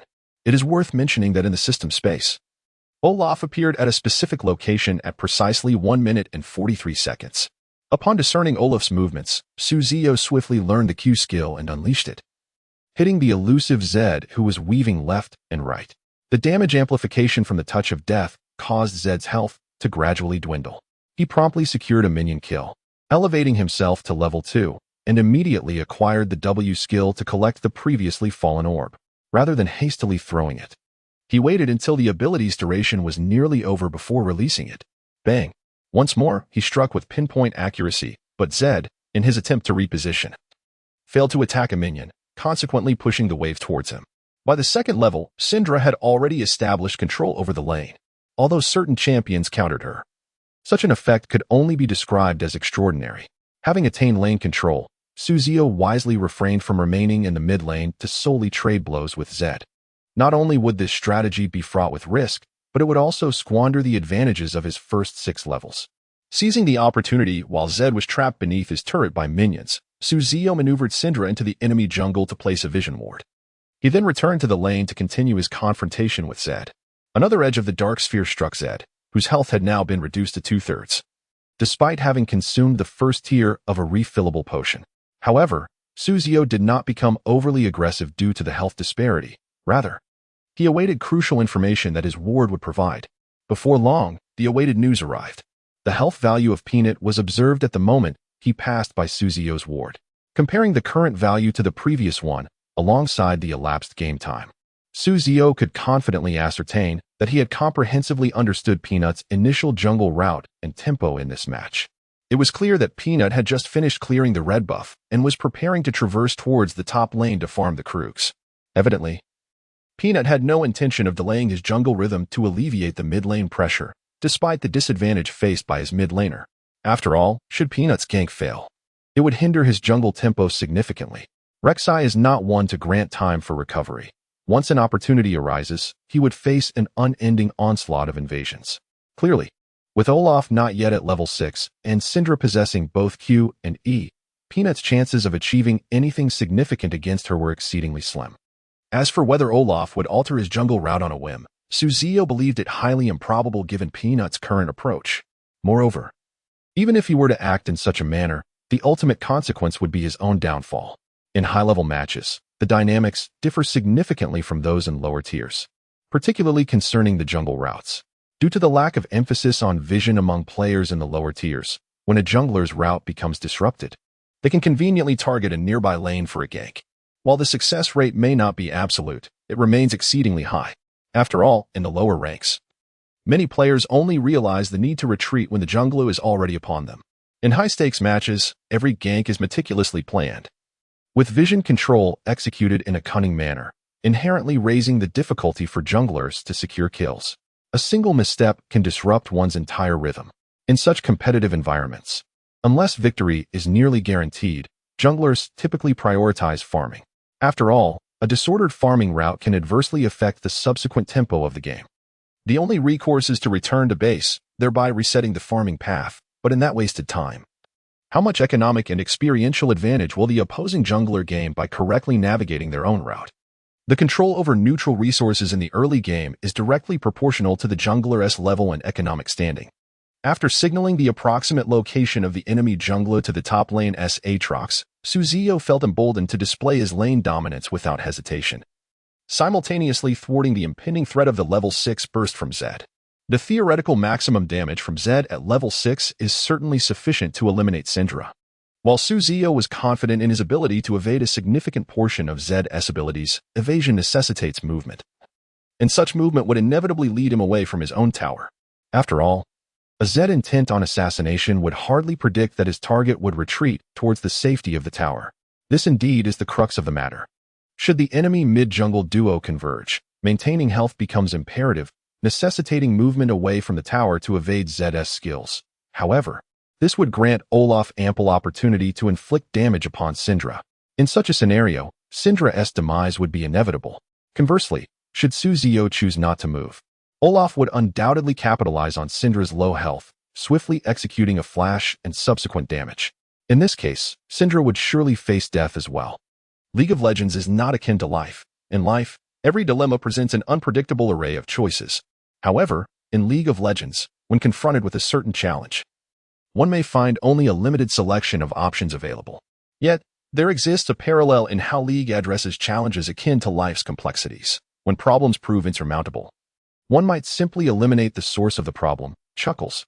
Ziyou possesses his own strategy for the impending situation. It is quite straightforward. All previous scenarios are predicated upon the assumption that Syndra and Zed are of equal level, with both Zed and Olaf possessing their ultimates. Thus, the solution is equally simple. One must prevent the fulfillment of this premise. As long as either Zed or Olaf lacks their ultimate, the mid-jungle synergy presents no threat to Ziyou's Syndra. He can assure himself of this. The next step is to achieve this objective, with levels already reaching 4. The time before the devastating mid-game synergy approaches level 6 is fleeting. While it may not be entirely impossible for Syndra to suppress Olaf until he reaches level 6, such an endeavor would be somewhat counterproductive. Ziyou's aim in preventing Zed and Olaf from simultaneously having their ultimates available for a coordinated gank is fundamentally to safeguard his developmental pace. If Syndra ventures into the jungle, it soon provides Zed with a comfortable space to develop without pressure. Furthermore, Ziyou would suffer considerable losses in both experience and gold. Consequently, the dual constraints of experience and economy, coupled with Zed's ultimate ability, would likely render Ziyou in a precarious position during their lane phase. Thus, there exists but one course of action to delay Zed's ascent to level 6. However, Zed remains consistently present in the lane. Although he may not have secured all the minions, he has certainly not missed out on any experience. Logically, Zed would reach level 6 shortly after Syndra achieves the same, meaning there would be no postponement in Zed's timing to reach that crucial level. Therefore, to accomplish the desired outcome, it is essential for Ziyou to take matters into his own hands. In the realm of the system, he has encountered such deadlocks following level 6 innumerable times. His solution each time is to seek an opportunity to eliminate the opponent before they reach level 6. This strategy delays the enemy's ability to unite after hitting level 6, thereby significantly reducing the threat posed to Ziyou. Syndra, unlike other mage champions, possesses an extraordinarily high burst damage. Post-level 6, her execution threshold is almost absurdly elevated, nearly equivalent to full health. Although she has not yet attained level 6, Syndra's damage remains formidable. Ziyou has equipped Ignite as his summoner spell. However, against a jungle duo like Zed and Olaf, a more prudent choice would be Exhaust, whether in a one-on-one confrontation at level 6 or to mitigate Olaf's ganks. Exhaust proves immensely beneficial. Yet, within the confines of the champion training room, Ziyou has never entertained the notion of merely waiting for team fights or relying on teammates for assistance. With such a dominant champion at his disposal, playing as if he were a weaker character is nothing short of a travesty. To secure a kill before level 6, relying solely on Q, W, and E is decidedly insufficient. However, the additional damage provided by Ignite can effectively bridge that final gap. Thus, Ziyou has grown accustomed to carrying Ignite while playing Syndra. Nonetheless, during team fights, Ignite's effectiveness pales in comparison to other summoner spells. In the chaos of battle, Syndra rarely finds herself in a position to apply Ignite at close range. After all, despite her impressive burst potential, she remains a fragile mage. Should she find herself within such proximity, her safety becomes gravely compromised. At such moments, having summoner spells like Heal, Exhaust, or even Ghost could significantly enhance her survivability. Ignite's utility is limited to specific scenarios, such as when facing opponents with substantial healing capabilities, making its role during team fights considerably less impactful than that of other spells. Moreover, even the effects of healing can be supplemented through equipment. Ignite, during team fights, may be deemed rather superfluous. Thus, in this match, Ziyou opted for Ignite with the intention of establishing an early advantage. Should that advantage fail to manifest, then the choice of Ignite becomes utterly meaningless. At this juncture, Zed has already been compelled to consume the second layer of the refillable potion, yet his health has not only failed to recover, but rather exhibits a slight downward trend. In this match, Zed has chosen a longsword and a refillable potion. Once the potion is depleted, he will possess no means of recovery, relying solely on his inherent regenerative abilities for a gradual healing process. At this moment, the high-ranking Korean player maneuvering Zed is likely regretting his choices. He is acutely aware that Zed struggles against Syndra in the first 6 levels, yet he arrogantly opted for the longsword at the outset. Had he chosen a Doran's shield instead, his circumstances would undoubtedly have improved. Alas, it is too late to lament. The errors made must be borne by him alone. Consequently, before his jungler arrives to assist, a significant portion of the gold from this wave of minions will not be his to claim. As for the notion of returning home to replenish, this player admits that it has never crossed his mind. Indeed, returning home would greatly benefit him. But doing so would disrupt Olaf's rhythm, for at the moment when Olaf has the best opportunity to help with a mid-lane gank, Zed would be deprived of experience due to his prior homeward journey, thus remaining below level 6. This predicament is akin to a self-inflicted wound that undermines his own team's efforts. He is well aware of the repercussions of impairing the jungler's tempo. Therefore, despite the discomfort, he resolves not to return to the fountain at this crucial juncture. Observing Syndra mercilessly harassing and last hitting in front of him, Zed's frustration simmers within him, leaving him with no outlet for his anger. He can only grit his teeth and internally reassure himself, "It will be all right, Zed, you must be patient." Regrettably, Ziyou is perceptive, and understanding is undoubtedly his hallmark. He can discern the deeply concealed thoughts in Zed's eyes. "Since you wish to return to the fountain but are resolutely suppressing that desire, I shall play the Good Samaritan and facilitate your return." Ziyou reflects silently. Syndra's burst damage is indisputable, yet it is only formidable once she reaches level 6 and acquires her ultimate ability. Prior to level 6, Syndra is merely a mage with a variety of harassment tools. Nonetheless, even under such circumstances, with Ignite at level 4, Syndra can achieve a kill threshold of around 380 if her skills land perfectly alongside the embrace of the abyss. However, although Zed currently lacks any means of recovery, he remains quite distant from that threshold of 380. Thus, Ziyou must enlist some external assistance. The player controlling Zed, clearly feeling overwhelmed, can no longer restrain himself upon witnessing the cannon minion poised to be claimed by his own minions. He swiftly hurls a shuriken towards the cannon, claiming a delicious bounty of 46 gold. Yet, following this action, a wave of anxiety washes over him, for in his eagerness to secure the cannon, Zed's position has become rather precarious. Surprisingly, the previously infallible Syndra misses her dark sphere this time. Moreover, in an attempt to advance, he inadvertently intercepted the shurikens he had launched himself. Even the basic attack following the release of his Q skill, the Dark Sphere, seemed to be thwarted by Syndra's excessively swift pivot. Was someone lurking nearby? This was the immediate thought of the player controlling Zed, soon followed by a pang of derision in his heart.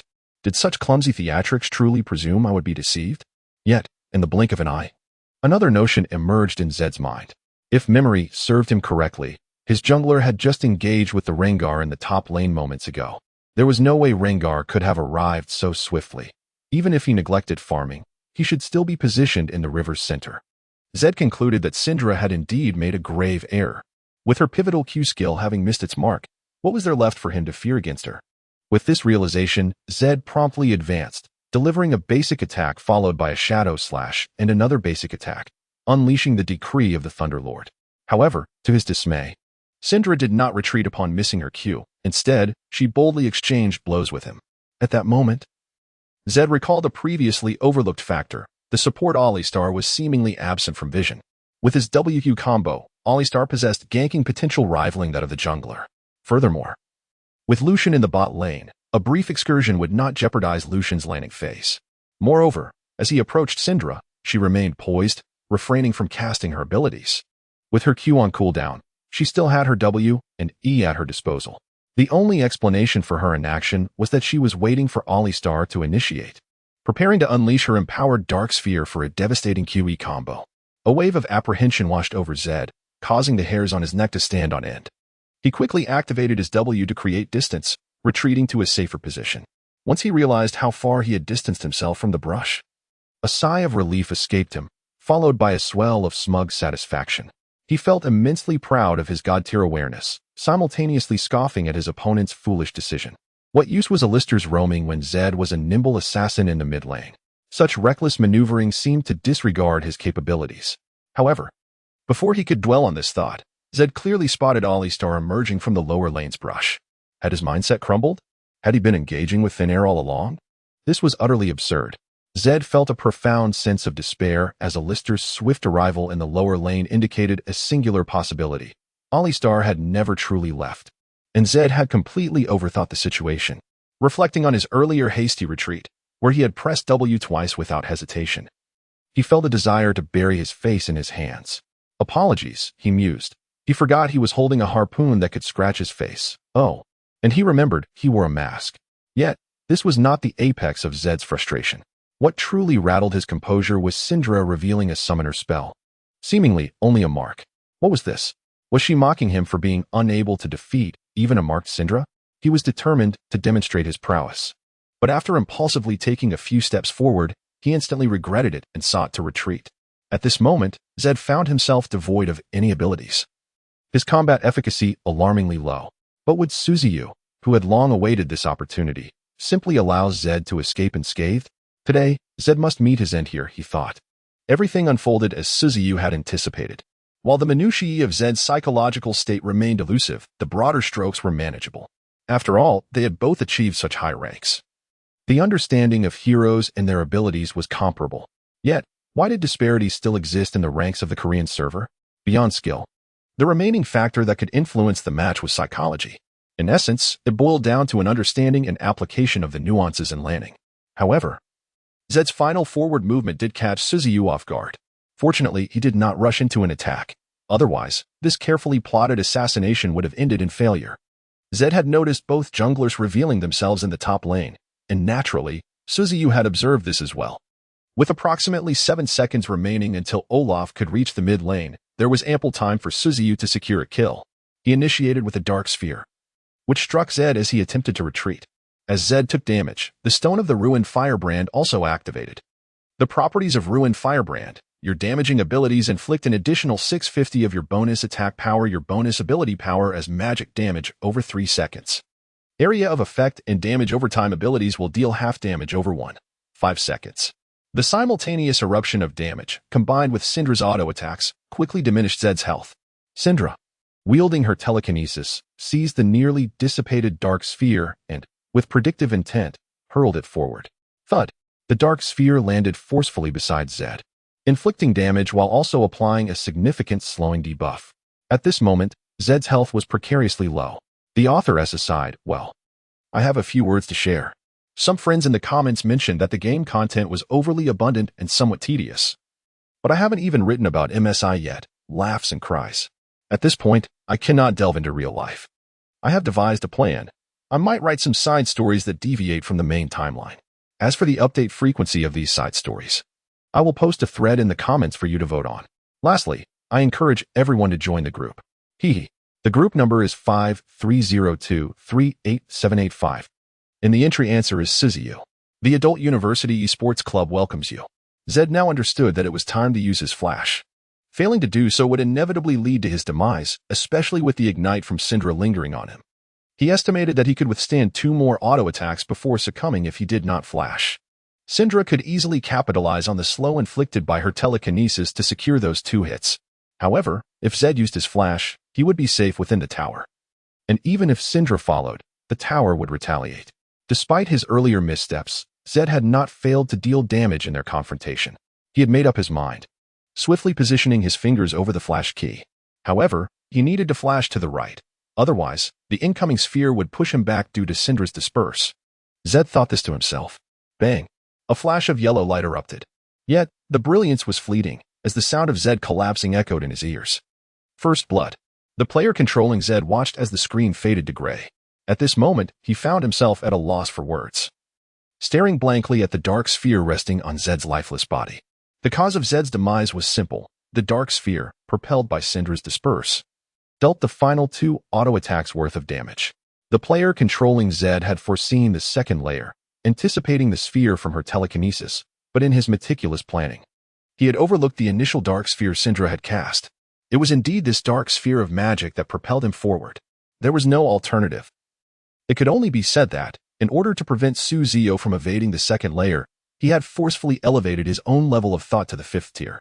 At this moment, Yan Juanza, who sat beside Ziyou and had witnessed this sequence of actions in its entirety, felt an unsettling jolt within his heart, accompanied by an inexplicable sense of foreboding that emerged from the depths of his being. As a fellow professional player, he could naturally discern many clues from the recent solo kill. Firstly, the proficiency Ziyou exhibited with the champion Syndra was nothing short of remarkable, rendering his previous performance almost unrecognizable. The contrast in his improvement was striking, and this was the only thought that lingered in Ziyou's mind.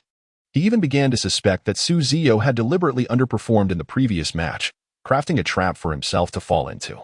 Apart from this explanation, Ziyou struggled to conceive of any other reason that could account for such a discrepancy. After all, this situation was too peculiar.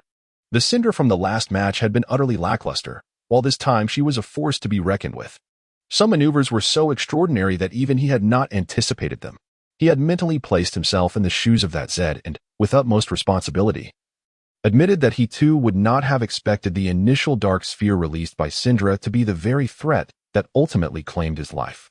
Had the previous match truly unfolded as Ziyou described, being targeted and overwhelmed by the opposing jungler, he would not have been as astonished as he was now. For even the strongest players are prone to occasional lapses in performance and errors in execution. However, the primary distinction between the Syndra of this match and the one from the previous encounter lay in the understanding of the champion, and this difference was monumental, akin to a complete transformation.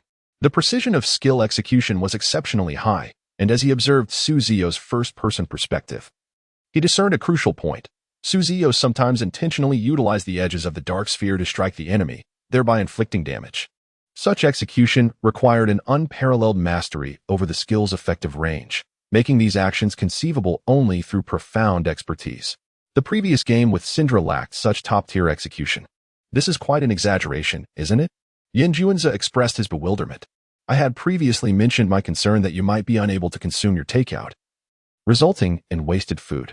Now, having witnessed my performance, baby Ziyou may find himself restless. Upon noticing the untouched takeout on Ziyou's table, Ziyou immediately teased, "Goodness, you are quite repulsive. However, I believe I may not necessarily lose." Ziyou waved his hand in disdain and replied, What do you mean by that?"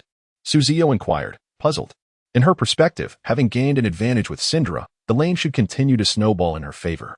Logically, Ziyou should be more concerned about their wager. Such words should not have come from him. Is he merely putting on a brave front? However, the game system's voice soon clarified Ziyou's position to Ziyou. Berserker Key Zero Taka has slain the Predator Myco CC. The Lion Dog was unexpectedly caught off guard and single-handedly eliminated in the jungle by Little Peanut's Olaf. Ziyou was aware that the Lion Dog could not compete with Olaf at the same level. Yet, being caught in such a manner was simply unacceptable. Feeling a sense of foreboding, Ziyou recognized that, despite the economic advantage of First Blood worth 400 compared to Olaf's 300, one must not solely rely on surface-level data. Although it appeared that her side was ahead by 100 in economy, the reality was that they were significantly trailing. The discrepancy arose from the different experience mechanisms in the jungle and lanes. In lane, one could gain experience from minions even without last hitting, whereas the jungle required active farming for experience.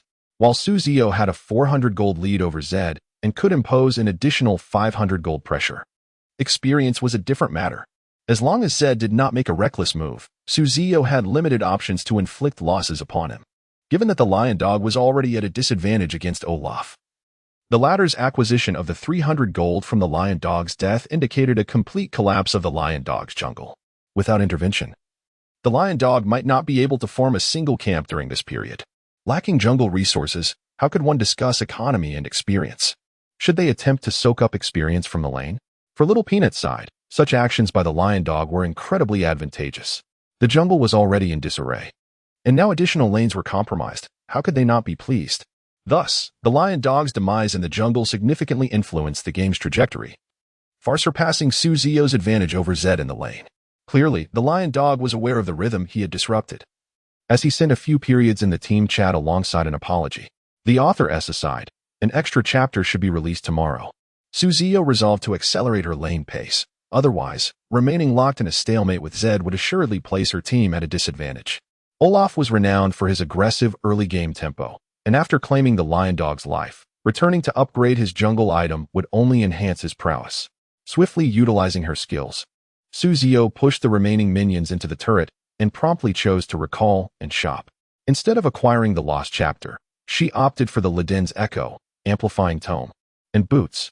The remaining time in this match would not be spent on a war of attrition against Zed. A powerful ability power build was the optimal solution for the current situation.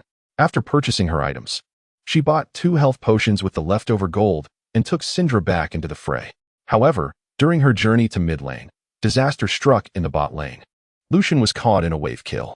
The opposing support, Diana, initiated the assault with Celestial Blade, which struck Lucian, who had just used Piercing Light to last hit. As Diana approached Lucian, she had already charged her Dawn Shield in midair. Upon reaching Lucian, she executed a basic attack, instantly completing a control combo. Without hesitation, Diana applied Ignite, and Varus quickly moved in to commence his auto attacks. At that moment, Alistar reacted and hurried to Diana's side, unleashing his Q ability, Pulverize. However, Alistar's charge only caught Diana and a few minions. Lucian was distraught, while Varus reveled in his success. Still under the effects of the crowd control, Lucian frantically spammed question marks at Alistar to warm up his hands for the impending skirmish. Though it seemed Alistar had successfully knocked someone up, in truth, his Q was nearly ineffective. After casting his Q and E, Diana dealt minimal damage to Lucian, certainly less than Varus could inflict. The crucial point where output should have been restricted was not addressed, which left Lucian fuming. With Varus's second auto attack landing, Lucian finally regained his senses from the stun. He skillfully directed his passive towards Diana, aiming to stack his Warpath charges.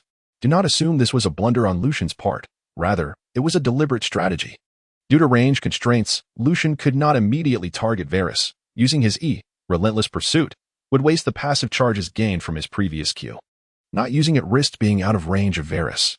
Thus, he opted to apply his passive on Diana to build up his Warpath charges, ultimately enhancing his subsequent damage output. Although Alistar's initial Q was rather painful to watch, he still possessed the necessary awareness, accurately applying Ignite and activating his E ability, Trample. Witnessing Alistar finally execute a worthwhile play, Lucian felt emboldened to engage. Iowa. At that moment, the damage Lucian unleashed drastically reduced Varus's health by more than half. While Lucian's Warpath charges reached an impressive 7th stack, granting him a considerable boost, akin to wielding a longsword. However, Varus was no pushover. After landing his third auto attack, he promptly activated his W ability and followed up with his Q.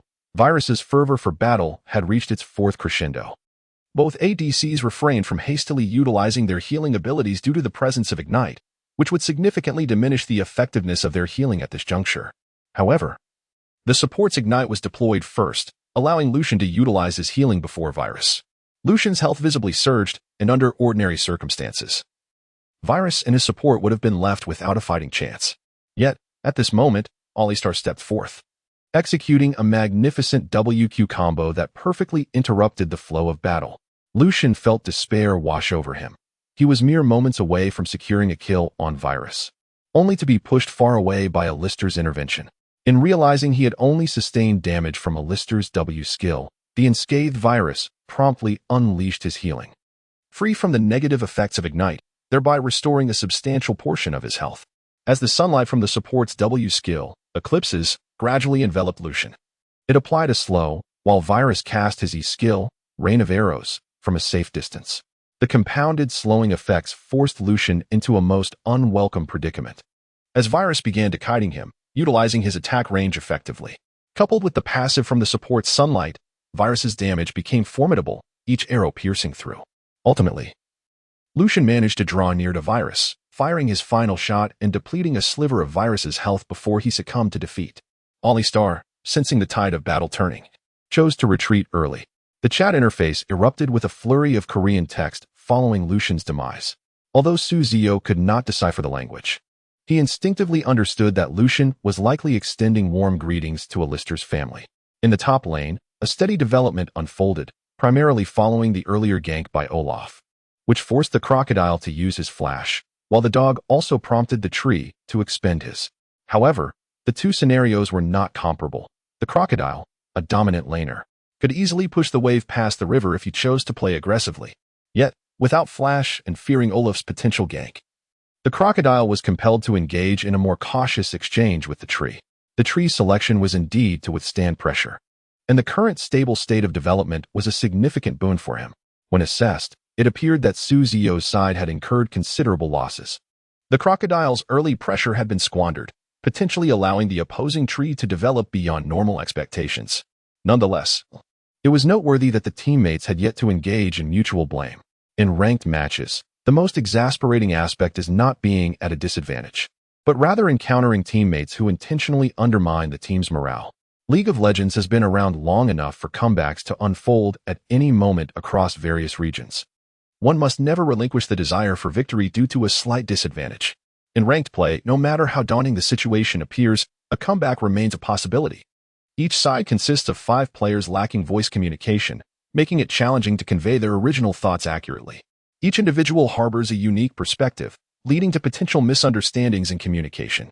This is why capitalizing on opponents' mistakes during a match is so challenging. In ranked games, such opportunities are abundant. The essence of competition lies in the execution of decisions by the 5 players on one side, while individual mechanics become a secondary consideration. However, Ziyou found himself curious about what had quelled Lucian's fiery outburst. Analyzing the chat, it was evident that Lucian's wrath had surged intensely, transforming the entire conversation within mere seconds. Nevertheless, Alistair's actions were indeed perplexing. Any ADC seeking to exert lane pressure would likely share in Lucian's frustration. What could have caused Lucian to be so quick to temper? From his talents and champion choice, it was evident that he was an ADC intent on dominating his lane. Lucian and Virus formed one of the most formidable early-game duos in the bot lane. Yet, Lucian's fury dissipated as swiftly as it had ignited, almost inexplicably so. It seemed that after the top lane crocodile sent an incomprehensible message in Korean, Lucian merely responded with a terse, before falling silent. What could the crocodile have possibly said?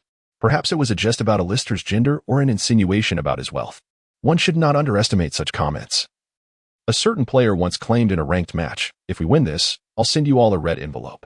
Moreover, in high-tier matches, the prevalence of actors is a well-known issue. Provoking a certain benefactor could easily lead to the hiring of an entire team of actors to swiftly escort you from the Korean server. However, this predicament is intrinsically linked to the nature of Lucian as a mere pawn. After venting a certain amount of frustration, one ultimately realizes that this match is crucial for their ranking and must gather their composure to continue playing. In a casual match, one might have long since surrendered. After all, if one were not a mere pawn, why would they toil tirelessly to climb the ranks at this particular juncture? Ziyou's Syndra is nearing level 7, while the opposing Zed has only recently ascended to level 6, having acquired his ultimate ability. Judging by the timeline, Peanut should soon make a move on the most advantageous position for their blue side. Just as Ziyou intended to message his jungler, Rek'Sai, to assist with a counter-ambush, he discovered that Rek'Sai had already stealthily positioned himself among the F6 jungle monsters closest to mid lane, marking his path toward the center lane. The team chat screen soon displayed the message F6, 6. Rek'Sai's awareness is commendable. Ziyou couldn't help but applaud Rek'Sai's astute judgment. Not only had he anticipated Olaf's impending gank on mid lane, but he had also meticulously planned his jungle route, leaving behind a camp that would allow him to support mid lane while also securing his own farm.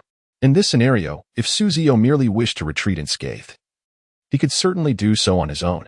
However, Ziyou is ambitious, desiring to seize opportunities from the opposing mid-jungle duo, which necessitates the cooperation of his jungler.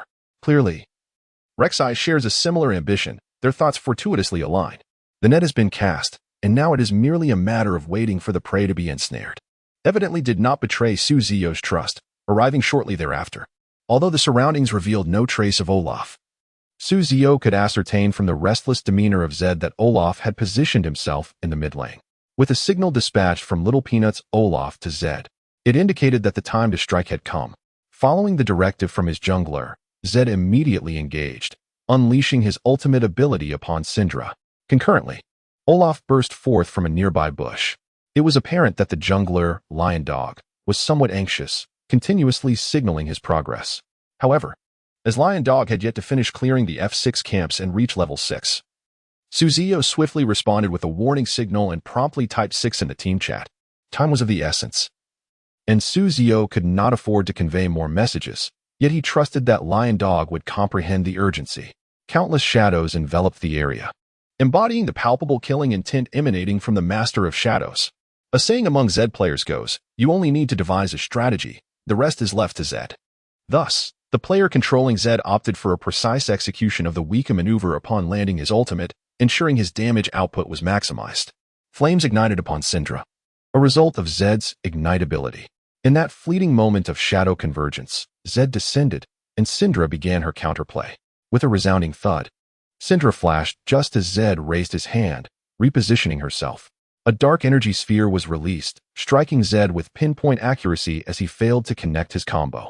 Coupled with her Q and the touch of death, Syndra's equipment, focused purely on ability power, dealt a significant blow, reducing Zed's health by a fifth, a value that continued to climb. Syndra seized a residual orb from their earlier confrontation, tossing it ahead of Olaf, intending to utilize its slow to hinder Olaf's advance. Yet, a deft sidestep from Little Peanut's Olaf circumvented her attempt. Truly, he was a world-class jungler, Ziyou thought to himself with silent admiration. Nevertheless, this development did not impede Ziyou's forthcoming actions. With a basic attack directed at Zed, he unleashed his ultimate, releasing 5 spheres that crashed into Zed's frail form, nearly dispatching him entirely. With damage dealt, Syndra prepared to retreat. However, Olaf would not allow this opportunity for a follow-up to slip away, accurately hurling his axe at the retreating Syndra. The perfect slow combo brought Little Peanut's Olaf ever closer to Syndra. At the moment of proximity, Syndra executed her QE combo, and as she was pushed back, Little Peanut activated his ultimate, Ragnarok. Yet, he soon discerned that Syndra's QE was not aimed at him. Her target was Zed. Witnessing Olaf's ultimate being baited out by a feint, Ziyou could not help but chuckle. A yellow exclamation mark illuminated above Zed and Olaf's heads. The hunt began. The slumbering lion slowly opened its eyes. For those disinterested in this narrative, feel free to skip. I asked for gentle criticism, please. At the age of 6, I first learned that a person's name could consist of 2 identical characters. It was winter, and snow had already begun to fall, a memory vividly etched in my mind. After Uncle Chen Qing declared that Xiao Hu must become good friends with our family's Jin, she reluctantly greeted me under the urging of Aunt Huang Ying, then silently sat beside me, clutching a panda plush toy. Though she sat beside me, the distance was merely a spatial arrangement. In reality, she was half a sofa's length away. Due to the sofa's positioning, I could see the outside scenery with just a slight lean. I watched the snow through the window as it transformed from a flurry to a gentle descent, eventually ceasing altogether. The cleaning lady was already clearing the path in the woods below the residential buildings, the fluffy white snowflakes being lifted from the ground like blossoms in full bloom. The pure veil of snow was lifted to reveal the cobblestone path hidden beneath. Chen Jinjing was a delicate and graceful girl, slightly shorter than I. However, my mother mentioned that girls tend to grow taller than boys earlier, so it would not be long before she surpassed me. Yet, there was an innate aura about Chen Jinjing that made me feel uneasy, rendering me incapable of initiating a conversation, despite her father's earlier encouragement.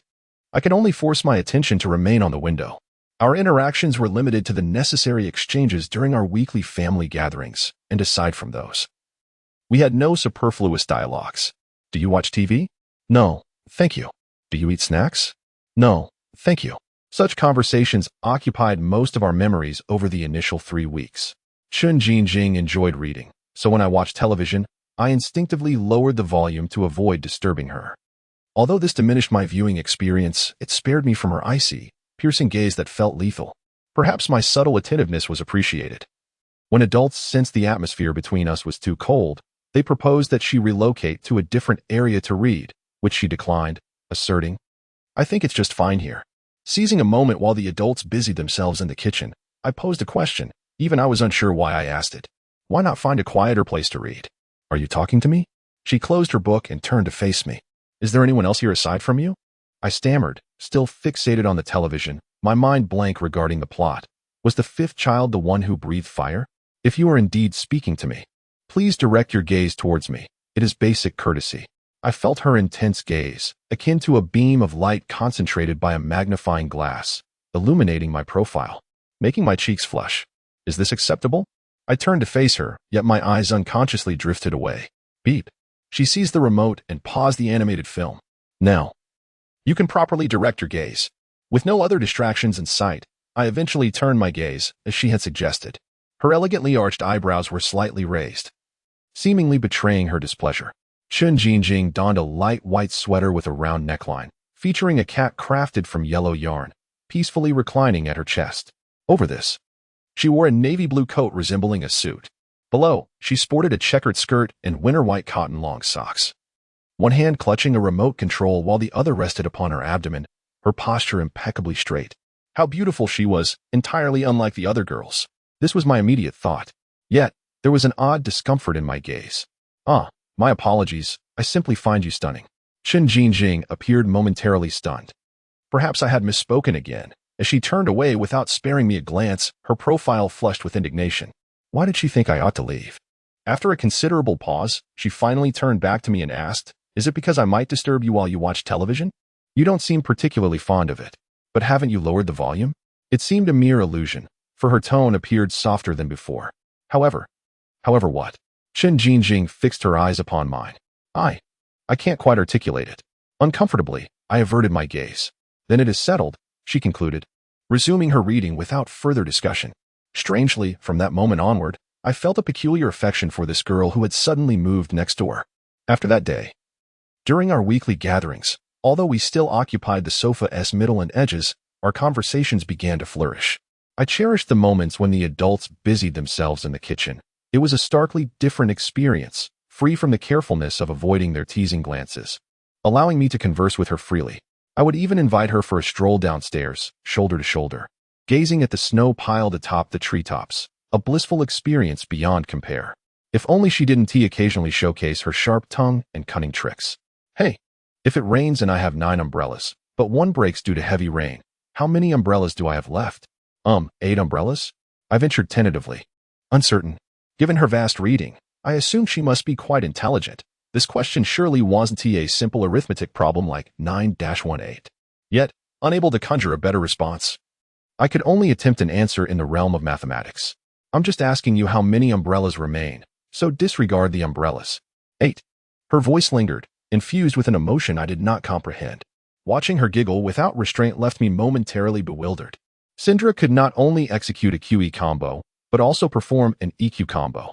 However, the conditions for the EQ combo were significantly more challenging, as it required precise control over the range of the Q ability, Dark Sphere. The Q skill must be released at the outermost edge to trigger the EQ combo's push effect. If cast too close, the rapid casting of the E skill might result in a miss, while casting too far would initiate a movement command, rendering the E skill effective only for interrupting the movement without additional utility. Oh, a humorous comedic effect, one might say. Furthermore, there exists a hidden mechanism of EQ. The sphere propelled by EQ can leverage thicker walls to extend its range. In this moment, Ziyou's ability to incapacitate his adversary, Zed, relies upon a particular finesse. The sphere emerged from the shadows of the wall, leaving one to ponder who could possibly react in time. Helplessly, Zed found himself rendered immobile. Watching as the lion dog claimed him with a single leap, the proud hunter, Myko CC, eliminated the shadowy lord, T-Sexeth, yet did not cease his relentless pursuit. He swiftly navigated to the midpoint of the river's wall, resolutely flashing into the underbrush, and, with his passive ability, executed another leap upon Olaf. Concurrently, Syndra's dark sphere erupted at Peanut's feet. The combination of their attacks resulted in a significantly formidable damage output. Subsequently, both the lion dog and Syndra instinctively engaged in a tactical retreat. Olaf's W ability escalates his attack speed as his health dwindles. Only a fool would opt to engage him in a direct confrontation. From the outset, Peanut resolved to disregard the lion dog, focusing primarily on disrupting Syndra's growth, relegating all else to secondary importance. However, the ensuing events compelled him to acknowledge his misjudgment, not in strategy, but in his assessment of the situation. He had underestimated Syndra's positioning. Initially pursuing her was predicated upon the confidence instilled by the successful strikes of his first 2 axes, yet now, Syndra seemed to anticipate his every move, evading successive axes with ease. Although Olaf possessed the acceleration from his ultimate, Syndra was equipped with boots, while Olaf did boast a higher movement speed. The absence of successful axe strikes necessitated additional time to close the distance. At such a moment, Olaf could no longer wait. As the cooldown of his ultimate ability concluded, the poised Rengar swiftly unleashed his 5-star E-net, firmly ensnaring Olaf in place. The proud hunter Myko CC vanquished the berserker Ki Zero Taka. Ultimately, Ziyou opted to concede the kill to Rengar, recognizing that as an assassin-type jungler, and having previously fallen to Ziyou washing in a one-on-one encounter, Rengar was in greater need of the bounty. However, due to the considerable delay between the kill secured by Zed, the double kill was not recorded. Meanwhile, in the training room of the SKT club in Korea, Xiao Hu expressed his frustration, lamenting his pursuit of Syndra. His decision to chase her was predicated upon the belief that he could indeed catch her. However, should he fail, targeting the nearest Rengar would have been the optimal choice. In this predicament, he found himself metaphorically losing both the lady and the soldiers. He realized that his confidence had been misplaced and shook his head in resignation. From that point forward, not only was he incapable of assisting his team, but after Rengar claimed 2 kills, the safety of his jungle became uncertain. The most unfortunate was Zed, who could genuinely be said to have disconnected from the game, as the term underdeveloped hardly sufficed to describe his plight. It was dire, following his initial solo death. The meager gold he possessed was barely sufficient for 2 long swords and a pair of boots. After being sent back home once more, he found himself just shy of 50 gold for a warhammer and dagger. This sum was exceedingly awkward, equivalent to the gold acquired from last hitting 3 minions or a single cannon. Waiting in the fountain felt akin to choosing to die in place. With no other options, Zed reluctantly purchased another long sword, hoping to secure a kill on a squishy target during the impending team fight with his ultimate. However, after the recent mid-jungle skirmish, Rengar seemed to have grasped the essence of the game's strategy. Focus on mid. Protecting Syndra's development took precedence over everything else. Naturally, Zed, who was already vulnerable to Syndra's combo, found himself even more susceptible under Rengar's vigilant care.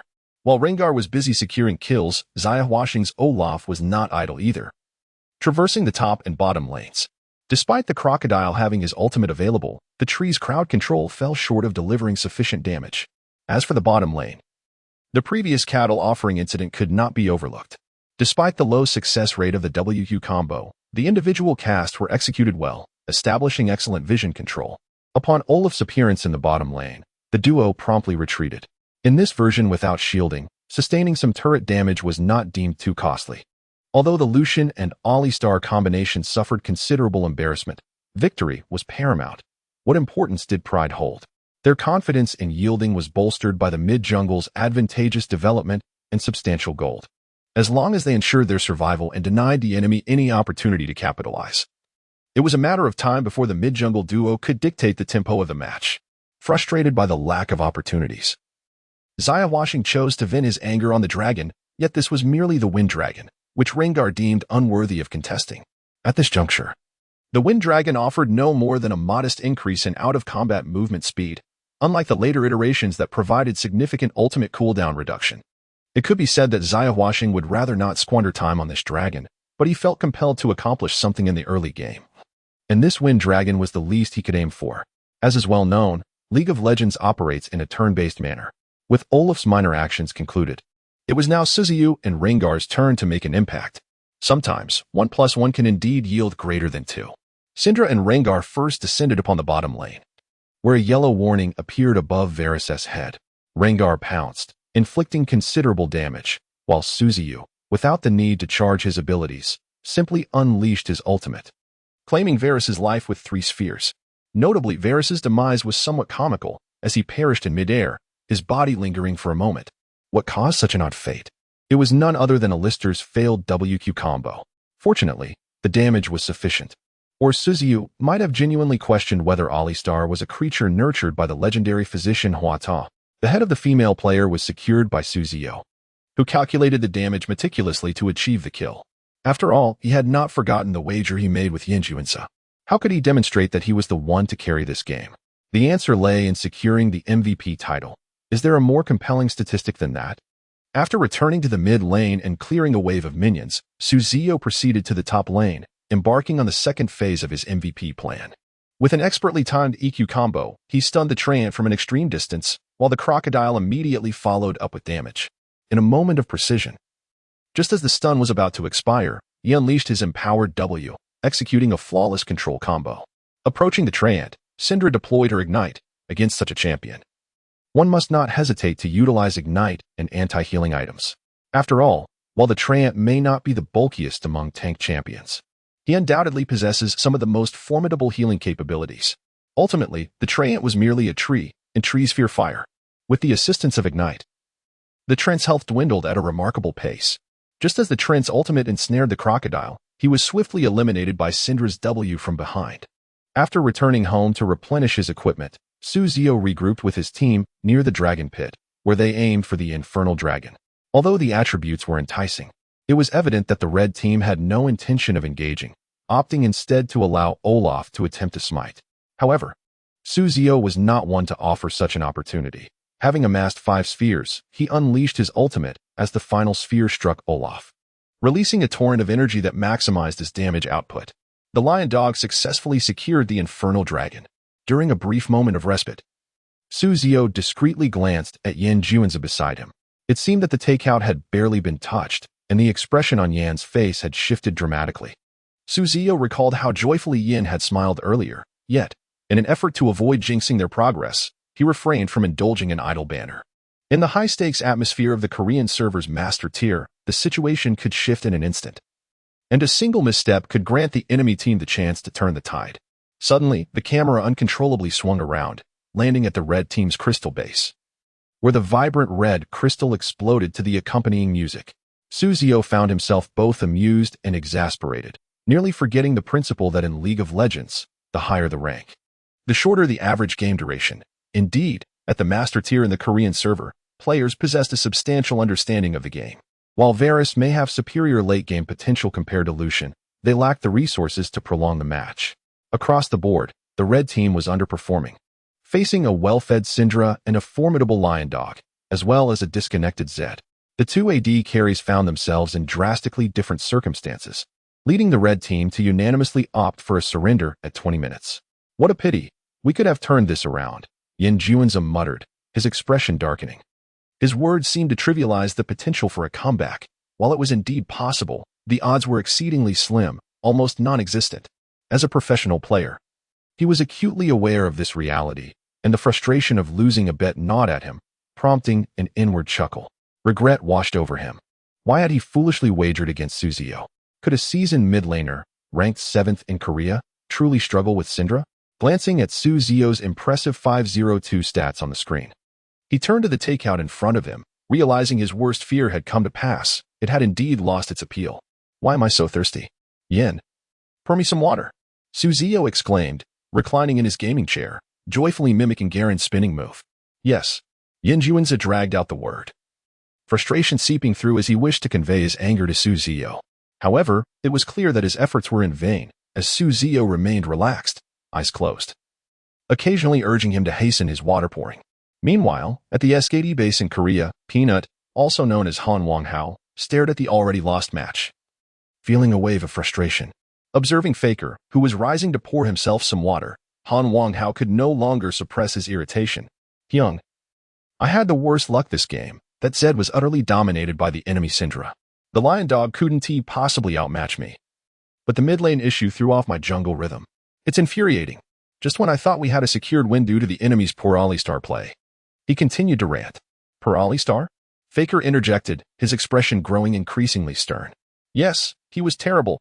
I even doubted his rank, either a booster or an actor, Han Wang-hao lamented, oblivious to Faker's growing annoyance. From now on, don't expect me to support you in matches, Faker stated flatly before walking away. Han Wang-hao was momentarily taken aback, perplexed. With confusion, he scrutinized Alistair's ID once more, realizing it was indeed Faker's secret weapon account. Hyung, I was wrong. Please don't abandon me. In the following days, aside from routine training, the focus shifted to scrims between RNG and other teams. Fenggu paid no heed to Ziyou's feelings, candidly expressing the necessity for Su to broaden his champion pool while inquiring which champions he excelled with. Naturally, Ziyou mentioned his recently mastered Syndra. Observing Fenggu deep in thought, contemplating tactical adjustments based on Ziyou's champion pool. Return to your room now. But remember to expand your champion pool in ranked games. Otherwise, our Team S-Band pick strategy will be challenging, Fenggu advised earnestly. Winter seemed to bring about many events. This was a conclusion I had drawn at the age of 7, yet I did not despise such winters. I'll take you somewhere, Ziyou cheerfully suggested. It's too late. I don't want to go, I replied, not diverting my gaze from the book, casually flipping to the next page while responding indifferently. An air of resignation filled me as I regarded the boy who lived next door, a few months older than me. Even as he matured another year, he still appeared quite naive, though perhaps it was I who was overly mature. I silently reflected on my maturity with a touch of pride. That place is truly beautiful, come on. His face displayed a hint of reluctance, yet he persisted in persuading me once more. At that moment, a flicker of surprise stirred within me. Before today, he had never persistently engaged in a single endeavor. Typically, after expressing his reluctance, Ziyou would cease to pursue the matter further. However, today was notably different, sparking a flicker of interest within me. I was curious to uncover the source of his unwavering determination. Resolutely, I decided to follow him. I closed my eyes, gently clasped the unfinished book in my hands, and slowly uttered this thought. After exchanging pleasantries with the adults, we ventured outside. The snowfall had ceased earlier in the afternoon, yet the air remained sharply cold. To shield ourselves from the chill, we donned thick down jackets and wrapped ourselves in scarves. Silently, I trailed behind Ziyou, observing his steady progression ahead. Previously, we would walk side by side, but I often caught him glancing my way, which made me feel rather bashful, did it not? Though there were no mirrors, I was acutely aware that my cheeks were likely flushed from the biting wind. Is it cold? I told you to wear gloves before coming out. You deemed it bothersome and did not bring them, yet now you must feel your hands growing cold, Ziyou remarked, having turned to my side, taking hold of my hand and slipping his gloves onto me. You should go ahead. The wind seemed to intensify, as if to justify the warmth radiating from my body. Ziyou appeared momentarily taken aback, but after noticing my expression, he inquired with concern. Should we go to the hospital? You seem unwell. Am I ill? Perhaps so, for the sound of my heartbeat echoed loudly in my ears. I am not sick. You were supposed to lead me somewhere, so hurry up. After my insistence, he obediently moved ahead of me. Watching his silhouette, my emotions gradually began to settle. Yet soon, an odd sensation washed over me, and I sensed an awkward atmosphere. Where are we headed? I nervously inquired, fiddling with the loose threads of the gloves he had just put on me. Oh, we are going to a park nearby. Perhaps my voice was too soft, for Ziyou's delicate features momentarily furrowed in confusion before he finally grasped my question. After receiving his response, I fell silent, quietly following him while observing his rhythmic movements and the two sets of footprints we left behind in the snow, slowly fading into the distance. How warm it feels. I had not noticed before, but now, with the gloves on, a comforting warmth spread from my hands throughout my entire body. If I were to remove them now, every cell in my being would surely protest. I shifted my gaze back to the boy ahead, a question forming in my mind. What thoughts crossed his mind the moment he took off his gloves? Lost in contemplation, I inadvertently bumped into him when he stopped walking. We've arrived. How fortunate. There are no clouds, he said slowly. The boy turned, smiling at me. See, it's right here. A massive tree trunk filled most of my view, adorned with ice flowers that blossomed along its branches, glimmering under the starlit sky. The ice flowers, illuminated by the starlight, resembled a static, shimmering meteor shower. I was momentarily rendered speechless by the enchanting scene before me, not only because of the starlight behind the tree, but also because the boy's eyes sparkled with their own stars whispering secrets. Doesn't it resemble a Christmas tree? He leaned closer, asking me, Are you foolish? Christmas is long past. I replied, Let us come back in the summer to see this Christmas tree. He seemed unfazed by my words, maintaining his endearment. A gentle mist escaped from our mouths as we spoke, and a smile began to grace his lips. Are you silly? His tone was unexpectedly buoyant. After conversing beneath the tree for a while, we prepared to descend the hill. To my surprise, Chen Jingjing no longer lingered behind me as she had on the way up. Instead, she removed her fluffy gloves, exhaled warmth into her hands, and before I could inquire, she stepped beside me, tucking my hand into her gloves, her own hands following suit.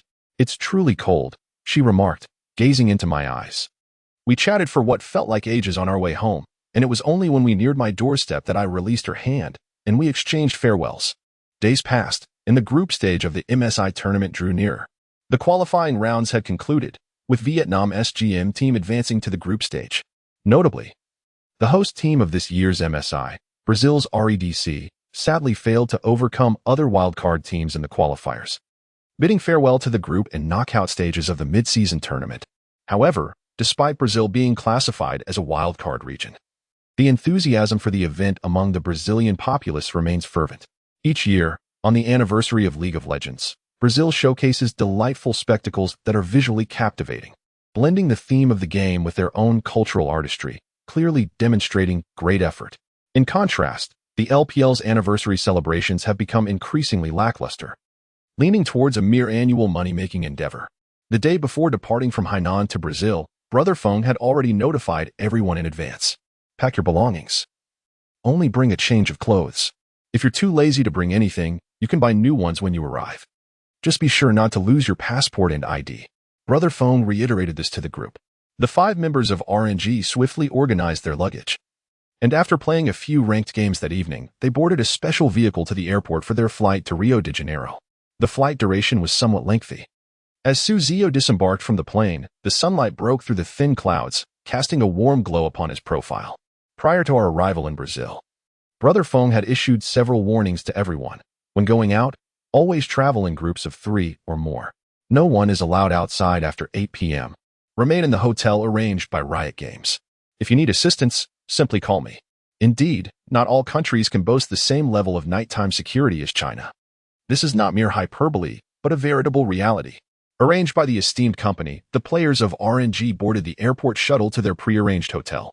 Upon arrival, Feng Ge led the team to the training room, where staff from the company delivered a box to each individual. Upon opening, they discovered the peripherals provided by the company, corresponding to the models they had previously reported.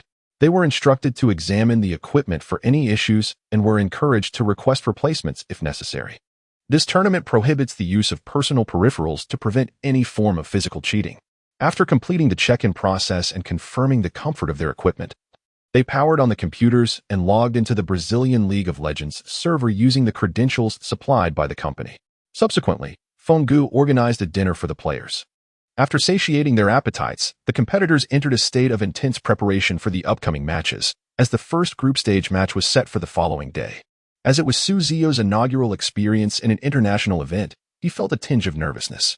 Yet, a slight sense of anxiety could be transformed into motivation, which is indeed a positive aspect. Wouldn't you agree? When the sunlight streamed through the floor-to-ceiling windows the next day, it signified the arrival of that crucial first day. The group stage had officially commenced. The entire RNG team had already adjusted their schedules to align with São Paulo time, as it was essential for official notifications to cater to the varying routines of each team. However, could one truly perform optimally while in slumber? That would be quite unrealistic. Upon exiting his room, Ziyou noticed that others were already seated at the dining table, enjoying breakfast. "How's your health?" Xiao inquired, munching on a piece of bread, directing the question towards the player beside him. Zi's health had long been an open secret. Everyone knew of his severe hand injury. However, few were aware of his diabetes, a fact that would not emerge into the public consciousness for another 3 years. "Rest assured, I am well aware of my own condition." Ziyou reassured with a smile, patting his chest. "Now, with Brother Yuzi helping to alleviate my stress, I can relax." "Then you can rest easy, Brother Ziyou." Ziyou replied with an understanding smile.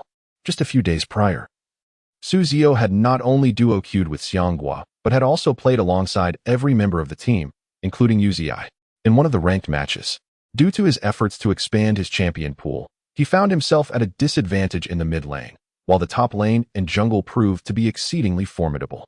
At this moment, Yuzi unleashed a remarkable performance, achieving a breathtaking turnaround with his champion character. Overcome with excitement, Ziyou inadvertently called him Ziyou. Initially, one might assume Yuzi would be offended by this moniker, particularly given that he had taken nearly the entire spring split of S9 to gradually embrace it, despite its origins in jest. However, unexpectedly, Yuzi expressed indifference towards the name, acknowledging that if one has done something, one must confront it. No amount of evasion can sever the connection to it, and besides, the name itself is rather amusing. To be candid, Ziyou held a profound admiration for Ziyou, who boldly faced the mistakes of his past, something that may sound simple but is undoubtedly challenging in practice. "Hey, you're Ziyou, and he is Yuzi. So what should I be called?" "Ziyou?" chimed in Xianghua, eager to join the banter. "Hello, Ziyou. We are the Ziyou duo." Upon hearing this, Yuzi immediately sprang up, striking a pose. Although the gesture was undeniably cool, his considerable frame lent it an amusing quality. "You're quite the opportunist. How does that differ from Ziyou?" Ziyou feigned annoyance. "No difference at all, ha. Yuzi retorted, leaving Ziyou both amused and exasperated. Just then, Feng Ge entered, holding a list. "Ahem, seeing you all so lively this morning, it seems my concerns about your jet lag were unfounded," he remarked with a smile. After all, we did train in Hainan for a while, and we've been adjusting to the time difference since the flight. It's only natural things are fine now. Ziyou responded cheerfully. During the new year, it is customary for everyone to exchange gifts, yet I had never experienced such a tradition until today. My parents, being too familiar with me, never seemed to put thought into gifting anything on New Year's Day. However, I never paid it much mind, as the substantial red envelopes of pocket money were more than enough to satisfy me. Consequently, when Chen Jingjing returned, I had completely forgotten to prepare any gift for her. "Hi, this is for you," Chen Jingjing said, handing me a meticulously wrapped small box. Perhaps noticing my bewilderment, she smiled and assured me that she didn't mind. "No, it's not acceptable," I insisted. "There must be a return gift." I rummaged through my bedroom, but all I found were ordinary toys that I presumed she would not care for. As I continued my search, my gaze drifted past the bookshelf, where an idea struck me regarding what could serve as an appropriate gift. I stretched on my toes, bracing myself against the table, tilting my head slightly to the left, and extended my right hand with effort. Though the endeavor was somewhat arduous, I successfully retrieved a jade pendant that I had acquired during a visit to a temple back home. Initially, I had been reluctant to obtain it, as I believed the deities were merely figments of imagination created by literature. If there were indeed deities, I thought, they could start by restoring the dilapidated temple. I presented the jade pendant to Chen Jingjing. "This is your return gift," I said. "It was obtained from the temple, and wearing it will invoke the deity's blessings upon you." Although I had worn it a few times, I believed its efficacy remained intact. Perhaps my earnest expression appeared somewhat comical, for Chen Jingjing could not suppress a laugh. "Deities? Aren't you a skeptic?" she teased, her eyes sparkling with mischief. "If it can protect you, then I shall believe," I replied. Lately, I had noticed that Chen Jingjing blushed more frequently. The last time I experienced a flush was due to some spicy beef I had consumed. However, she clearly did not turn red from beef. She detested it. After all, had she not given me her portion during our last meal, I might have avoided the blush entirely. "Ahem, you've worn it several times, but what I've given you is a new gift," I remarked. "Then, please return it to me. I will search for something else," I added, chiding myself for thinking that my offering was suitable without considering the significance of new versus used. "Absolutely not," Chen Jingjing exclaimed, her voice rising slightly before she continued. "It's perfectly fine. Items like jade pendants are meant to be worn by others to appreciate their value." She spoke with a tone that suggested a maturity beyond her years. "Let me ask you a question. You know Li Bai, right?" Perhaps sensing my confusion, she pressed on. Yes. Good. Now think. If you had a jade pendant that Li Bai had worn compared to one just acquired, which would be more valuable? The one Li Bai wore? I murmured. Of course. It's Li Bai's. Why hesitate?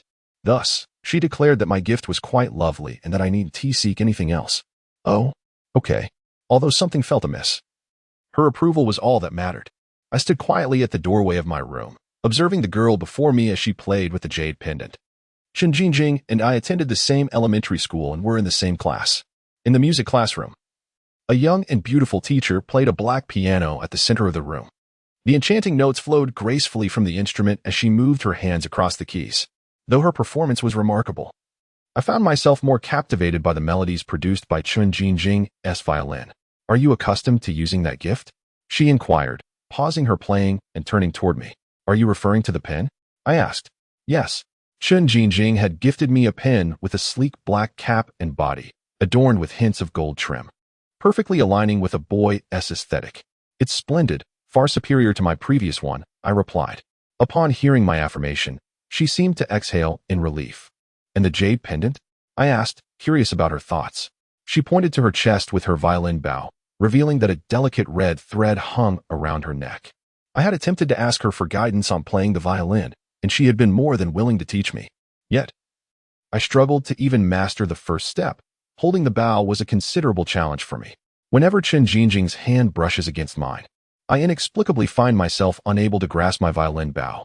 Perhaps I am unwell, yet some unrecognized essence within me continuously transmits waves of euphoric neural signals to my brain.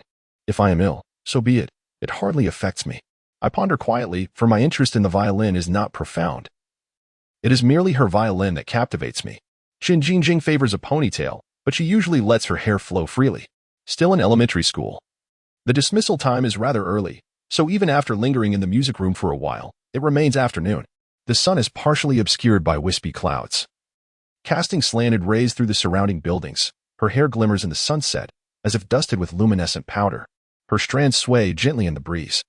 As the wind picks up, I silently halt my steps, shifting my gaze to the distant horizon where the wind leaves its trace. What is it?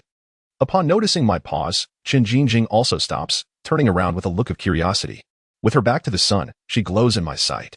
As I gaze at her, an inexplicable flutter stirs within my heart. Chen Jingjing will surely stand there, waiting for me to navigate through the elusive winds and reach her side. I hold this belief steadfastly. No matter, let me recount the events of today.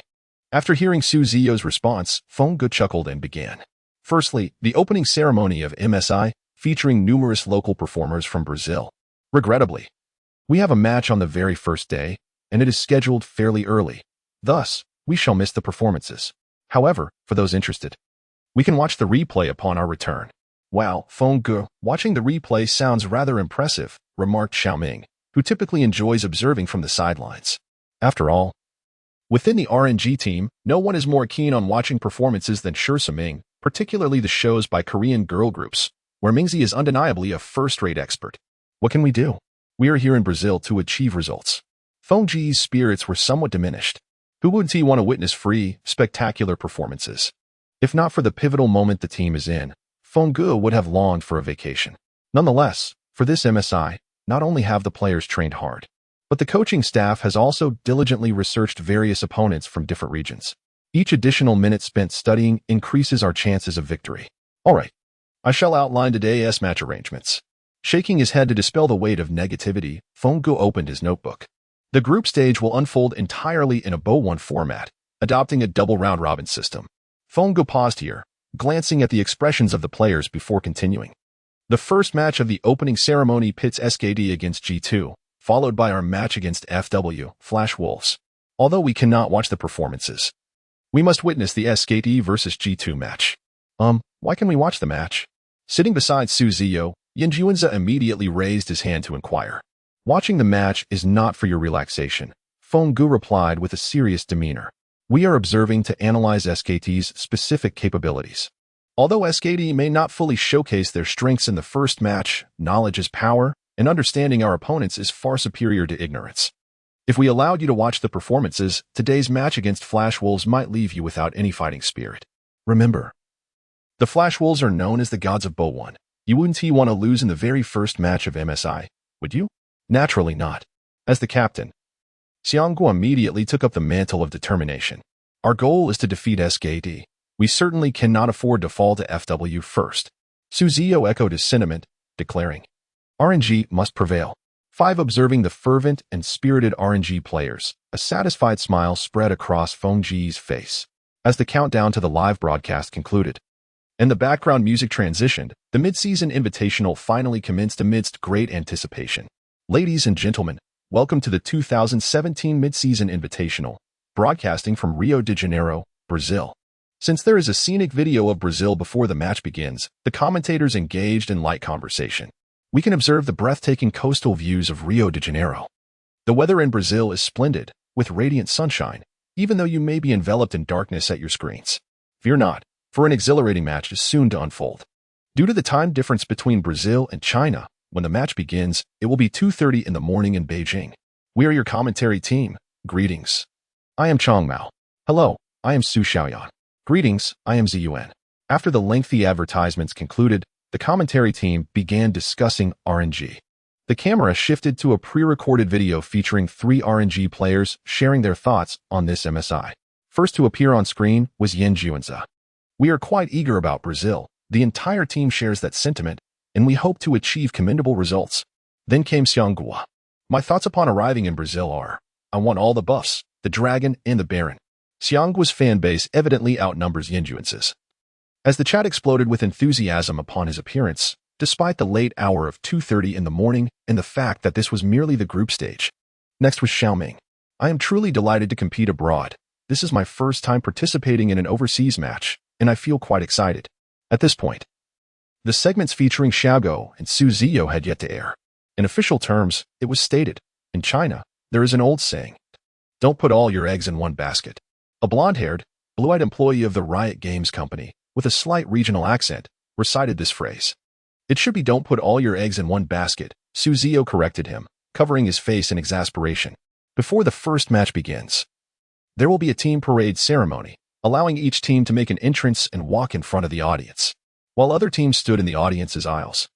Only SKT positioned themselves at the center of the arena, as they were the reigning champions of last year, SMSI, having defeated the previous RNG in the semifinals to clinch victory against CLG. This year, they are responsible for returning the original trophy. As Ziyou gazed at the gleaming golden trophy at the center of the stage, a peculiar expression flickered across her eyes. The spotlight swept across the various teams, ultimately resting on SKT, where Faker held the trophy with a serious demeanor, exuding an aura of dominance.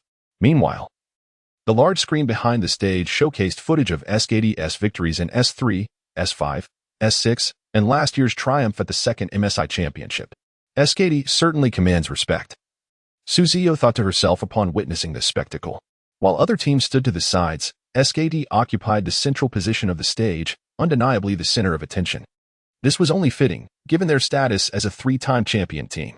As Ziyou stood among her teammates, she suddenly recalled a famous quote by Xiao Hu, who once remarked while observing Qin Shi Huang's procession, "He can be taken down." The audience, witnessing the match live, shared their own sentiments. If only we could see RNG in that position, they mused. The path to victory for LPL still seemed distant, with SKT looming like an insurmountable mountain. "Are you here, Hansa?" Someone interjected. "You like SKT, and I don't mind, but is it truly enjoyable to revel in the defeat of your own country's team? Isn't EDG our national pride? After returning EDG's trophy last year, how can one still claim to represent the nation? Is there any merit in internal strife during international competitions?" What began as a mere expression of sentiment devolved into a chaotic brawl among three factions. The commotion in the audience was merely a minor interlude, and the director failed to capture this debate amid the fervor of the event. The main event was about to commence, and who would still concern themselves with such trivialities? At that moment, the promotional video lit up the large screen at the center of the stage. The camera first captured the changing skies over Brazil, then shifted to a closer view, transitioning from Brazil's coastal cities to the National Stadium in Rio de Janeiro, the venue for MSI. Concurrently, representatives from various regions spoke in sequence. First, G2's Perks, who stated, "From my perspective, we must achieve a better outcome than last year, no matter what." Next, FWS Maple remarked, "Facing G2 this time will certainly be more challenging than our last encounter." Following this, TSM's Bjergsen declared, "Now is our time to reclaim our honor and prove to the world that we are the strongest." After the two wildcard teams had their say, it was RNG's turn. Uzi expressed, "The team I most wish to face is still SKT. Although this is my first MSI and yours is the second." Before Uzi could finish his thought, Ziyou emerged from behind him, seamlessly continuing, "This time, we are stronger than you. Being the best in the world is merely the reason we must defeat you." SKT, as usual, commanded the greatest presence, with the video deliberately leaving a lengthy pause to highlight SKT's unique status as challengers. The man with the English ID, Faker, gradually appeared on screen, stating that the goal for this year's mid-season invitational remained unchanged, to claim the championship. The first match of the mid-season invitational, featuring SKT against G2, was about to begin. This match held significance for many teams, with all participating players keen to discover whether SKT was still formidable this year, while the performances of SKT in the LCK Spring Split suggested their dominance. The considerable time since the LCK Spring Finals raised questions. Had SKT regressed or become even more terrifying? The answer remained shrouded in uncertainty. At 43 minutes and 50 seconds, SKT concluded the match. The result was not surprising, yet the journey of the match astonished everyone. Throughout the game, SKT did not crush G2 outright. Instead, G2 gained a significant early advantage. Although G2 was not a weak team, their pre-match analysis indicated a stark disparity in strength compared to SKT. However, SKT showcased a terrifying mid-game operational prowess that enveloped everyone in an overwhelming pressure. Despite G2's 4-0 lead in the first 15 minutes, they only managed to create a meager economic gap of just over 1,000 gold, while the key kills were with mid-laner AP and jungler Trick. The former failed to snowball his advantage under the pressure from Syndra, who maintained a substantial economic lead of 500 gold. "Oh, the Mercury Child, what happened?" Ziyou pondered, bemused that despite having completed the Greaves first, Faker's damage still surpassed that of AP. While the damage output of the mid laner may not compare to that of a burst mage like Syndra, the disparity should not have been so vast. Ziyou looked incredulously at AP's second equipment slot, recalling the words of a certain blue figure resembling a duck. Those who lie must swallow 1,000 needles. Although this was said in jest, it subtly highlighted Faker's absolute dominance in the mid lane and the fear he instilled in other mid laners worldwide. Let us now turn our attention to the jungler. G2's trick had performed admirably with Lee Sin in the early game. Yet this was merely the baseline expectation for Lee Sin against Graves. After all, Lee Sin typically boasts superior damage and mobility before level 6. After reaching level 6, Graves acquired his ultimate ability, which brought about a substantial leap in damage. The Blind Monk, therefore, represents a qualitative leap in various aspects such as damage, crowd control, and ganking. Consequently, it is entirely reasonable for the Blind Monk to establish an early rhythm when facing off against Graves. To discern whether the Blind Monk is indeed capable of overcoming the Graves in their matchup, one must consider whether the Blind Monk can transform a slight advantage into a significant one, or even a decisive victory, during the mid-game. However, it is evident that Trick did not achieve this in this match. While he cannot be said to have been thoroughly suppressed in his lane, G2 has been utterly defeated in team skirmishes. After all, SKD boasts a reliable Galio in the top lane, ready to initiate fights with a well-timed W flash, while G2 is left relying solely on the long-range engagement from Ashe's arrow. The marksman merely needs to ensure his own development, enabling him to deliver effective damage when his team decides to engage in battle. In contrast, the Monk bears the weighty responsibility of initiating fights for G2, relying solely on his consistent capability to do so. Thus, it is not that the Monk performs poorly. Rather, the burden placed upon him by the team is disproportionately heavy. Consider this analogy. Both the Monk and the marksman are students in an examination hall, yet the Monk receives a test with 100 questions, answering 80 correctly, while the marksman has only 10 questions, answering 9 correctly.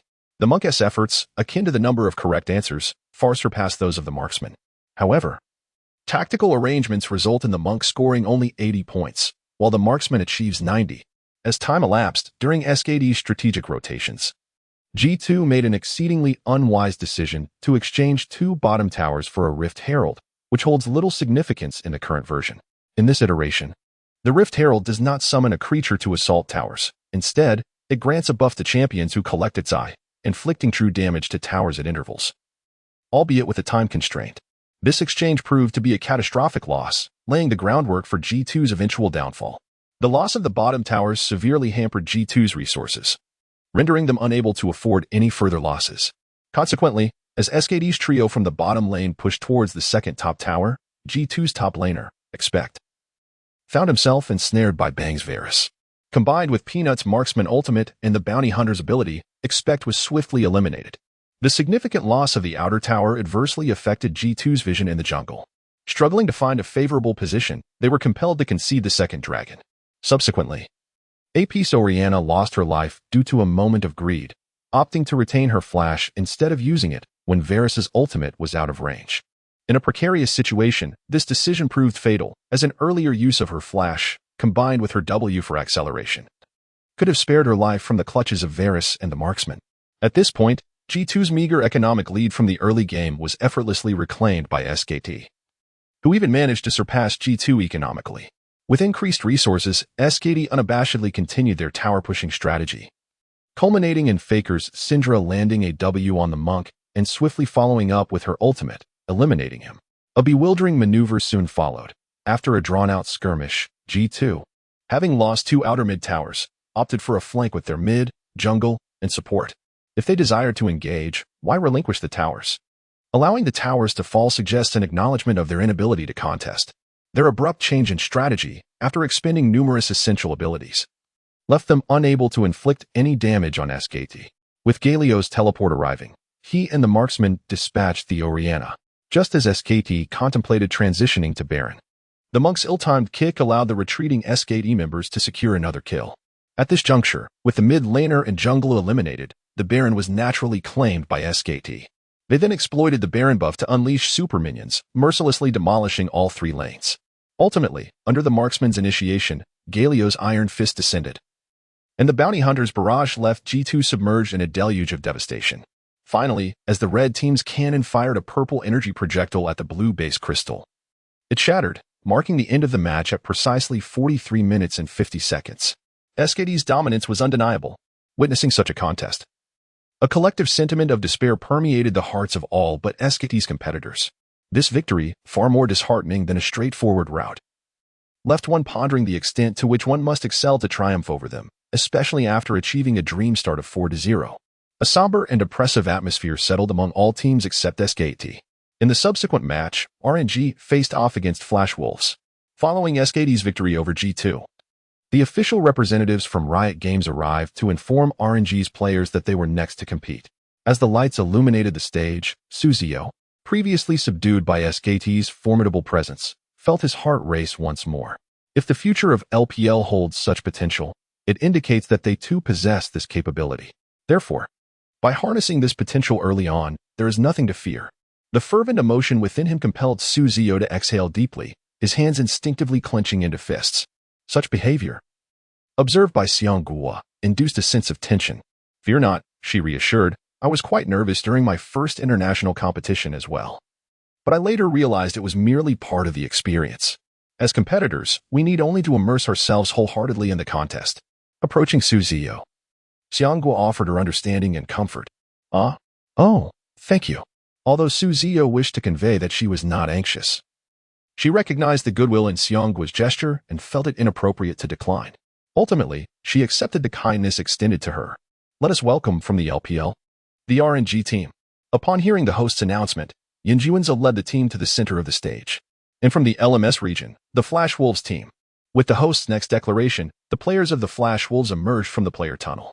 Among them were several familiar faces, aside from top laner Mamdi.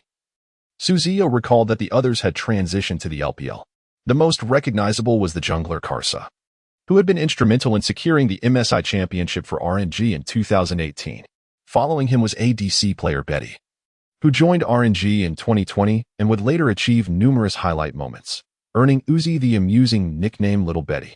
After all, during examinations, without preparation, Uzi, one could only score 0. However, if I had studied Betty beforehand, I would achieve full marks. Thus, lacking preparation is unfeasible. Studying is eternally divine. At this moment, the camera shifts from the commentary desk to the commentary booth, where the esteemed commentators, Myler and Wawa, are poised to deliver their insights. The match has officially commenced. With Myler and Wawa's announcement, RNG's highly anticipated opening match at this MSI has finally begun. As RNG occupies the red side, they hold the privilege of determining the first ban. In RNG's lineup, Yinjuanza naturally became the voice easily heard in the team's communications. "What should we ban? What should we ban?" Upon hearing his inquiry, Hart, who was overseeing the draft phase on stage, promptly responded. "Although our coaching staff had analyzed numerous matches of the Flash Wolves in the LMS region, nothing compares to first-hand experience. Those were merely data on paper. With the double round-robin format, we had the confidence to explore in the first match. The draft strategy was to proceed as previously discussed, focusing on restricting the mid-jungle duo. The current meta's dominant T1 mid laners include Syndra, Orianna, and LeBlanc. Since Ziyou couldn't play Orianna, we decided to ban her first." After receiving a clear response, Yinjuanza quickly selected Orianna to be banned. Ziyou felt a twinge of guilt. After all, his limited champion pool had already cost the team a ban. Even if he could play Orianna, one of those 3 mid laners would likely be banned anyway. However, at least it would have provided him some solace. Determined to improve, Ziyou resolved to master Orianna to a 2-star proficiency before the training room session concluded. Once Flash Wolves banned Orianna, they immediately grasped RNG's intent, ban one of the 3 strong T1 mid laners, and then share the remaining ones. Consequently, Flash Wolves banned Lulu, the Pixie Sorceress. "See? My champion got banned. It seems they are well aware of my Lulu prowess," Ziyou quipped, lightheartedly teasing his teammate. Hart, being Korean, wasn't as familiar with the playful banter among Chinese players and candidly shared his thoughts. "Well, I just wanted to lighten the mood. Perhaps it's best if I keep quiet." He mimicked zipping his lips, while Xiangwa declared, "Ben Graves, you are a rhythm engine." Currently, the strategy did not call for Graves, but it was essential to prevent the opponent from using him. "All right, this rhythm engine has made me feel quite comfortable," Xiangwa said with a grin as he banned Graves. Xiangwa, the gank machine. Besides Graves, RNG also banned Fizz. In response, Flash Wolves reciprocated by banning the remaining 2 champions from the Tri-Shield system, Shin and Karma. As the red side, RNG not only held the first ban rights but also the first pick. Let us pick Galio, Hard instructed quietly from behind the players. Although many teams at MSI favored using Galio in the top lane, in RNG's strategy, this champion could function in both the top and mid lanes. This is the hallmark of Win's draft strategy. Once Hart spoke, it was evident he was Win Brothers' protege. Even in the current meta, where most mid-lane champions are mages, Galio's priority in RNG could potentially surpass that of the top lane. Upon witnessing this, Flash Wolves rejoiced, locking in the strongest bottom lane duo, Ashe and Malzahar. The level 6 point control combo is certainly not something a squishy champion can withstand. After Flash Wolves effortlessly secured such a formidable bottom lane combination, Milu and Wawa were taken aback. This doesn't seem right. We previously discussed that Flash Wolves' bottom lane could be a breakthrough point for RNG. However, with Ashe and Malzahar, it undoubtedly becomes much more challenging to gain an advantage in the bottom lane. Let us not rush. RNG's decisions must have their reasoning, they pondered. Indeed.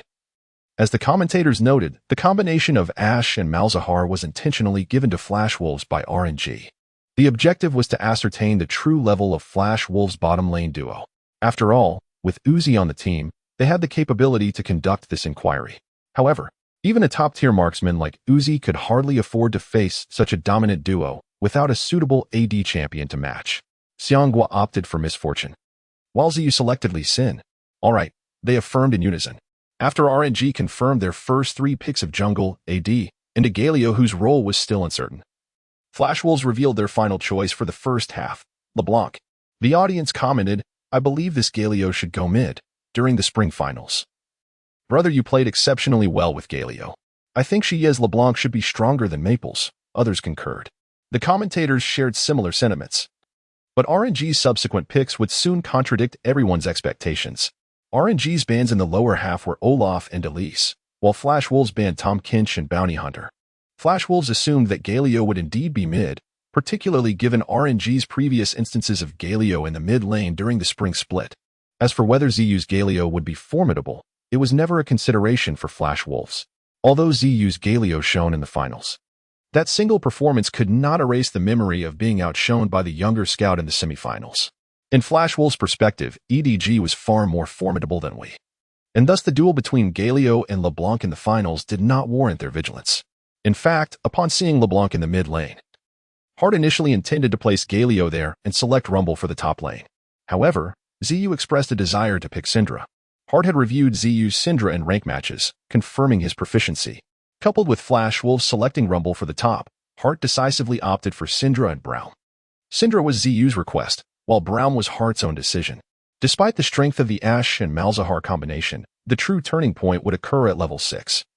Before that, Misfortune and Braum could effectively apply pressure. After level 6, Braum could counter Malzahar's ultimate with his own, and much of Ashe's Q damage could be mitigated by Braum's shield.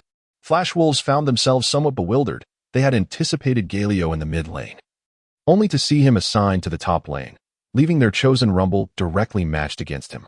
Moreover, harboring high expectations for themselves, they did not hesitate to select Frost Queen Lissandra as their primary choice in the first round. However, when confronted with the formidable presence of Braum alongside Lissandra, it appeared that the landing phase was indeed rather challenging. The primary concern stemmed from the intimidating prowess of the opposing AD carry. In this MSI, apart from the illustrious Lee, it seemed that Uzi would also take center stage. Ultimately, with a plethora of jungle champions banned, the Flash Wolves opted for a barrel-wielding jungler. In the current meta, the most effective strategy for Gragas remains the tanky top lane build that proves to be quite bothersome for opponents. Yet, among the remaining viable jungle champions, only Kha'Zix, Ivern, and Rek'Sai remained. However, they seemed ill-suited to complement the Flash Wolves' composition. At this juncture, what the Flash Wolves truly lacked was not theoretical damage output, but rather the theoretical durability of their lineup. Moreover, augmenting the lineup with a stable control point is indeed a commendable choice. Consequently, in the end, the Flash Wolves opted for the alternative strategy of utilizing Gragas in the jungle. The final compositions of both teams have been confirmed. RNG, top lane Galio, jungle Lee Sin. Mid lane Syndra, AD carry Caitlyn, and support Braum. Forward, top lane Rumble, jungle Gragas, mid lane LeBlanc, AD carry Ashe, and support Malzahar. The match has officially commenced. As an aside, the author acknowledges a prior error regarding the S7 Leden's echo synthesis curve. which is not the combination of the Lich Bane and the Lost Chapter. This realization came recently while revisiting the 2017 MSI Laughing Through Tears. In the early game, with Galio on RNG's side, from any perspective of lineup analysis, their composition is significantly stronger than that of the Flash Wolves. How does one discern the strength of a level 1 team composition? It is quite simple. The side with greater control possesses the advantage. At level 1, all champions exhibit similar attributes, and economically, each player starts with 500 gold, eliminating any disparity in equipment attributes. The greater the control, the higher the likelihood of successfully targeting and eliminating an opponent's viable combat force. Let us examine RNG's composition in a hypothetical skirmish. With Galio's W for taunt, Braum's passive, and Caitlyn's traps, they can all contribute to controlling the enemy, particularly Braum's passive, which serves as RNG's greatest asset for engaging at level 1. Do not underestimate Caitlyn's level 1 trap. Its ability to force positioning can facilitate Braum's Q, Winter's Bite, in landing more easily. Galio's W, Doran's Shield, also functions as a form of area control. Once it connects, Braum can apply his passive, concussive blows, effectively. Once all these effects are triggered, it is tantamount to another form of area control, and the damage dealt is considerable. Regarding Braum's passive for RNG, as long as they do not use Flash, it is virtually guaranteed to be activated. Caitlyn, with the longest attack range in the league during the early game at 650 units, is no laughing matter. Once the control effects are established, Lee Sin's Q will undoubtedly hit its target. The early game burst potential of Lee Sin need not be elaborated upon. Syndra's Q has a short cooldown and low mana cost, providing reliable output. Furthermore, Caitlyn, when positioned in a bush, gains double the headshot stacks. And what of the Flash Wolves? It goes without saying that the cooldown of Barrel's E ability is considerable in the early game. Ashe's passive merely provides soft crowd control. And if LeBlanc opts for her E at level 1, she becomes utterly ineffective in lane, allowing Syndra to harass without any pressure. While it may not be ideal for Galio to learn W at level 1, the roles of Galio and LeBlanc are fundamentally divergent. One is a blue-collar hero who thrives on stability without requiring gold, while the other must accumulate wealth to effectively engage the backline. Now, let us discuss the damage output of Flash Wolves. Indeed, level 1 Rumble can unleash substantial magical damage, yet his Q ability, Flame Spitter, has a notably short range, necessitating that he charge into the fray to inflict damage. However, when Rumble charges ahead against a team featuring Braum, what difference does it make? Malzahar's Malefic Visions is indeed a rather vexing ability, but without minions, its efficacy is considerably limited. Furthermore, lacking adequate equipment, its impact is further constrained. Thus, having discerned the strengths of RNG's level 1 composition, Flash Wolves opted for a dispersed formation at the outset, at the entrance of the river in the lower quadrant. Maples LeBlanc spotted the invading RNG and promptly alerted his teammates. I see them, he exclaimed, with remarkable speed. Maple placed a ward in the brush and deftly evaded the chilling grasp of Xiaoming's Braum, retreating with composure, aware that Flash Wolves had uncovered their intentions. RNG wisely retreated to their jungle to establish vision against potential invasions. Jianjun's Galio also parted ways with his teammates, heading solo to the upper jungle. Thus, the level 1 skirmish between the two teams concluded. It is a pity. During previous LMS matches featuring Flash Wolves, Maple often lurked in such brushes. Little did he expect to find himself hiding in a different one today. Xiaoming let out a soft sigh. Perhaps the misfortune of Faker in the first game imparted a lesson to Maple, replied Ziyou. This is indeed plausible. In the recent match between SKT and G2, Faker fell victim to a level 1 ambush due to a careless position, resulting in an early first blood for G2. Although SKT ultimately triumphed, that initial bloodshed could not be dismissed lightly, as it represented a bounty of 400 gold. Such is the nature of professional players. They do not merely learn from their own experiences in the arena. Observing the mistakes of others also provides invaluable insights, allowing them to refine their own play. Should one regard such incidents as mere jest, they may soon find themselves the subject of ridicule. No worries, we haven't lost anything at the start. Let us all do our best, Uzi consoled Xiaoming's dispirited mood. It seems that Mingfei has begun to enjoy the favor of the Dog Emperor. At 1 minute and 38 seconds, Ziyou, after casting his Q ability, Dark Sphere, at his own F6, took his small steps towards the lane. In contrast, Karsa's level 1 Lee Sin chose W, the Iron Mantle, granting him a shield for absorbing damage, while the second activation, Tempest, offered substantial lifesteal. providing commendable sustain in the jungle.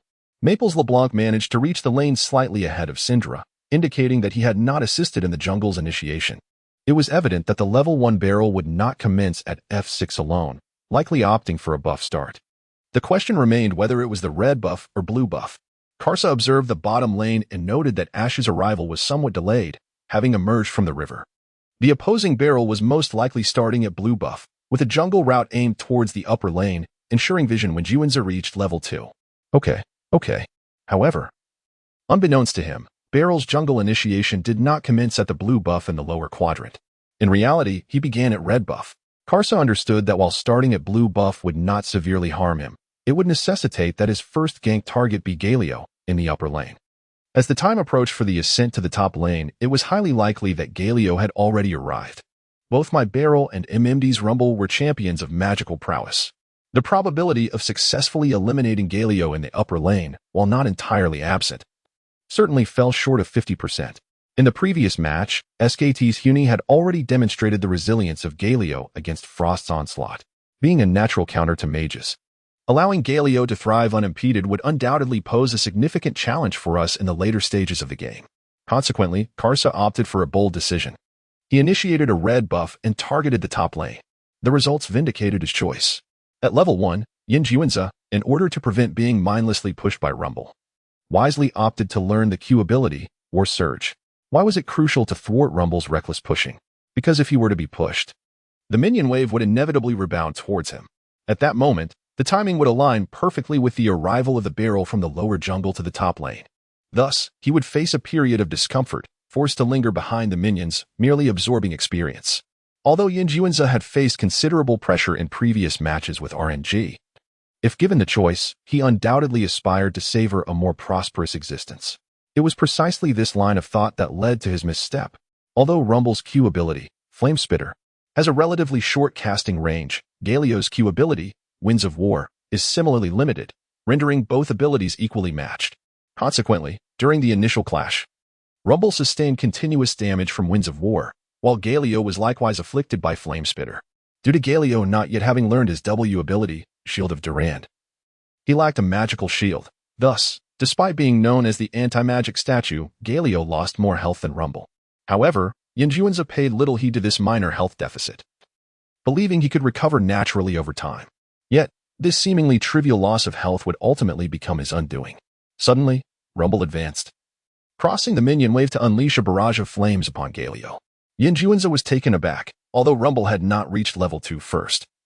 Why would he brazenly step forward and attack through the minion line? Was he out of his mind? However, it soon became clear that Mimidan had an explanation for this audacious move. The barrel-wielding figure emerged from the brush by the river, moving with swift agility. Even if Yin Jiwenza wished to retreat Galio, he would only be playing into Karsa's hands. In no time, the barrel approached Galio, and the animation for his E ability, Body Slam, had already begun. Upon witnessing this, Galio initiated a brief cooldown for his flash, preparing to employ summoner magic to evade the impending assault. But was it truly that simple? The code of the streets is merely a fade. It is victory and defeat that dictate everything, with history written by the victors. Whether to use flash without a kill depends on the circumstances. In this situation, it was clear that Karsa would not let this opportunity slip away. The rotund figure clutching the massive barrel smirked coldly. "You may have summoner spells, but I do as well." With a resounding crash, Galio and the barrel executed their respective flashes in quick succession. The distinction lay in Galio's straightforward flash, while the barrel utilized an E-flash combination. The barrel was now ganking the top lane, where RNG lacked vision. Would this maneuver succeed? Wanwa commented in anticipation. The barrel collided with Galio, who remained at level 1 and had only learned his Q ability. Lacking his E, could he escape? Galio used his flash, but the barrel's E-flash prediction landed perfectly. It seemed inevitable. Myler rapidly narrated the unfolding events for the Chinese-speaking audience. Simultaneously, as the barrel's E-flash struck, Karsa deployed a Q ability, Rolling Barrel, at Galio's feet, inflicting damage while slowing him down. Rumble's third Flame Spitter, enhanced by the red buff, also scorched Galio, rapidly depleting his health. Undoubtedly, after Rumble absorbed a turret shot, it was Karsa's barrel that claimed first blood. Karsa's kill on the Giant of Justice was celebrated, much to the dismay of RNG's Let Me. This play was a result of Karsa's jungle pathing and ganking strategy. which even led the bottom lane's Ash to believe the barrel had started from the lower jungle's blue buff. Myler explained, "Let us not be hasty. This is merely a minor tactic. The first blood was secured by the barrel, while Rumble only garnered an assist. Galio remains under little pressure in lane. Moreover, despite the barrel's slight economic lead, the blind monk still holds a dominant advantage over him. We can also observe that the bottom lane with Dog and Ming, as well as the mid lane with Yu, are maintaining pressure and health advantages in their respective lanes, so we are not at a significant loss." Wawa reassured the viewers. Yet, did the commentators truly believe this? It was inevitable that Galio would expend his teleport to return to lane and recover his farm. And returning home with only 3 minion kills would yield little in terms of items. Rumble had only lost a bit of health, but with a Doran's shield for sustain, he could continue to contest in lane without issue. The Lightning Wolves had already established a teleport advantage. Although it is true that there are advantages in the mid to lower lanes, one cannot truly claim to have gained anything substantial. This is merely what heroes should be able to execute. To be candid, RNG has suffered some injuries in this round. However, this is not a domestic competition. And as an LPL commentator, one naturally leans towards supporting RNG emotionally.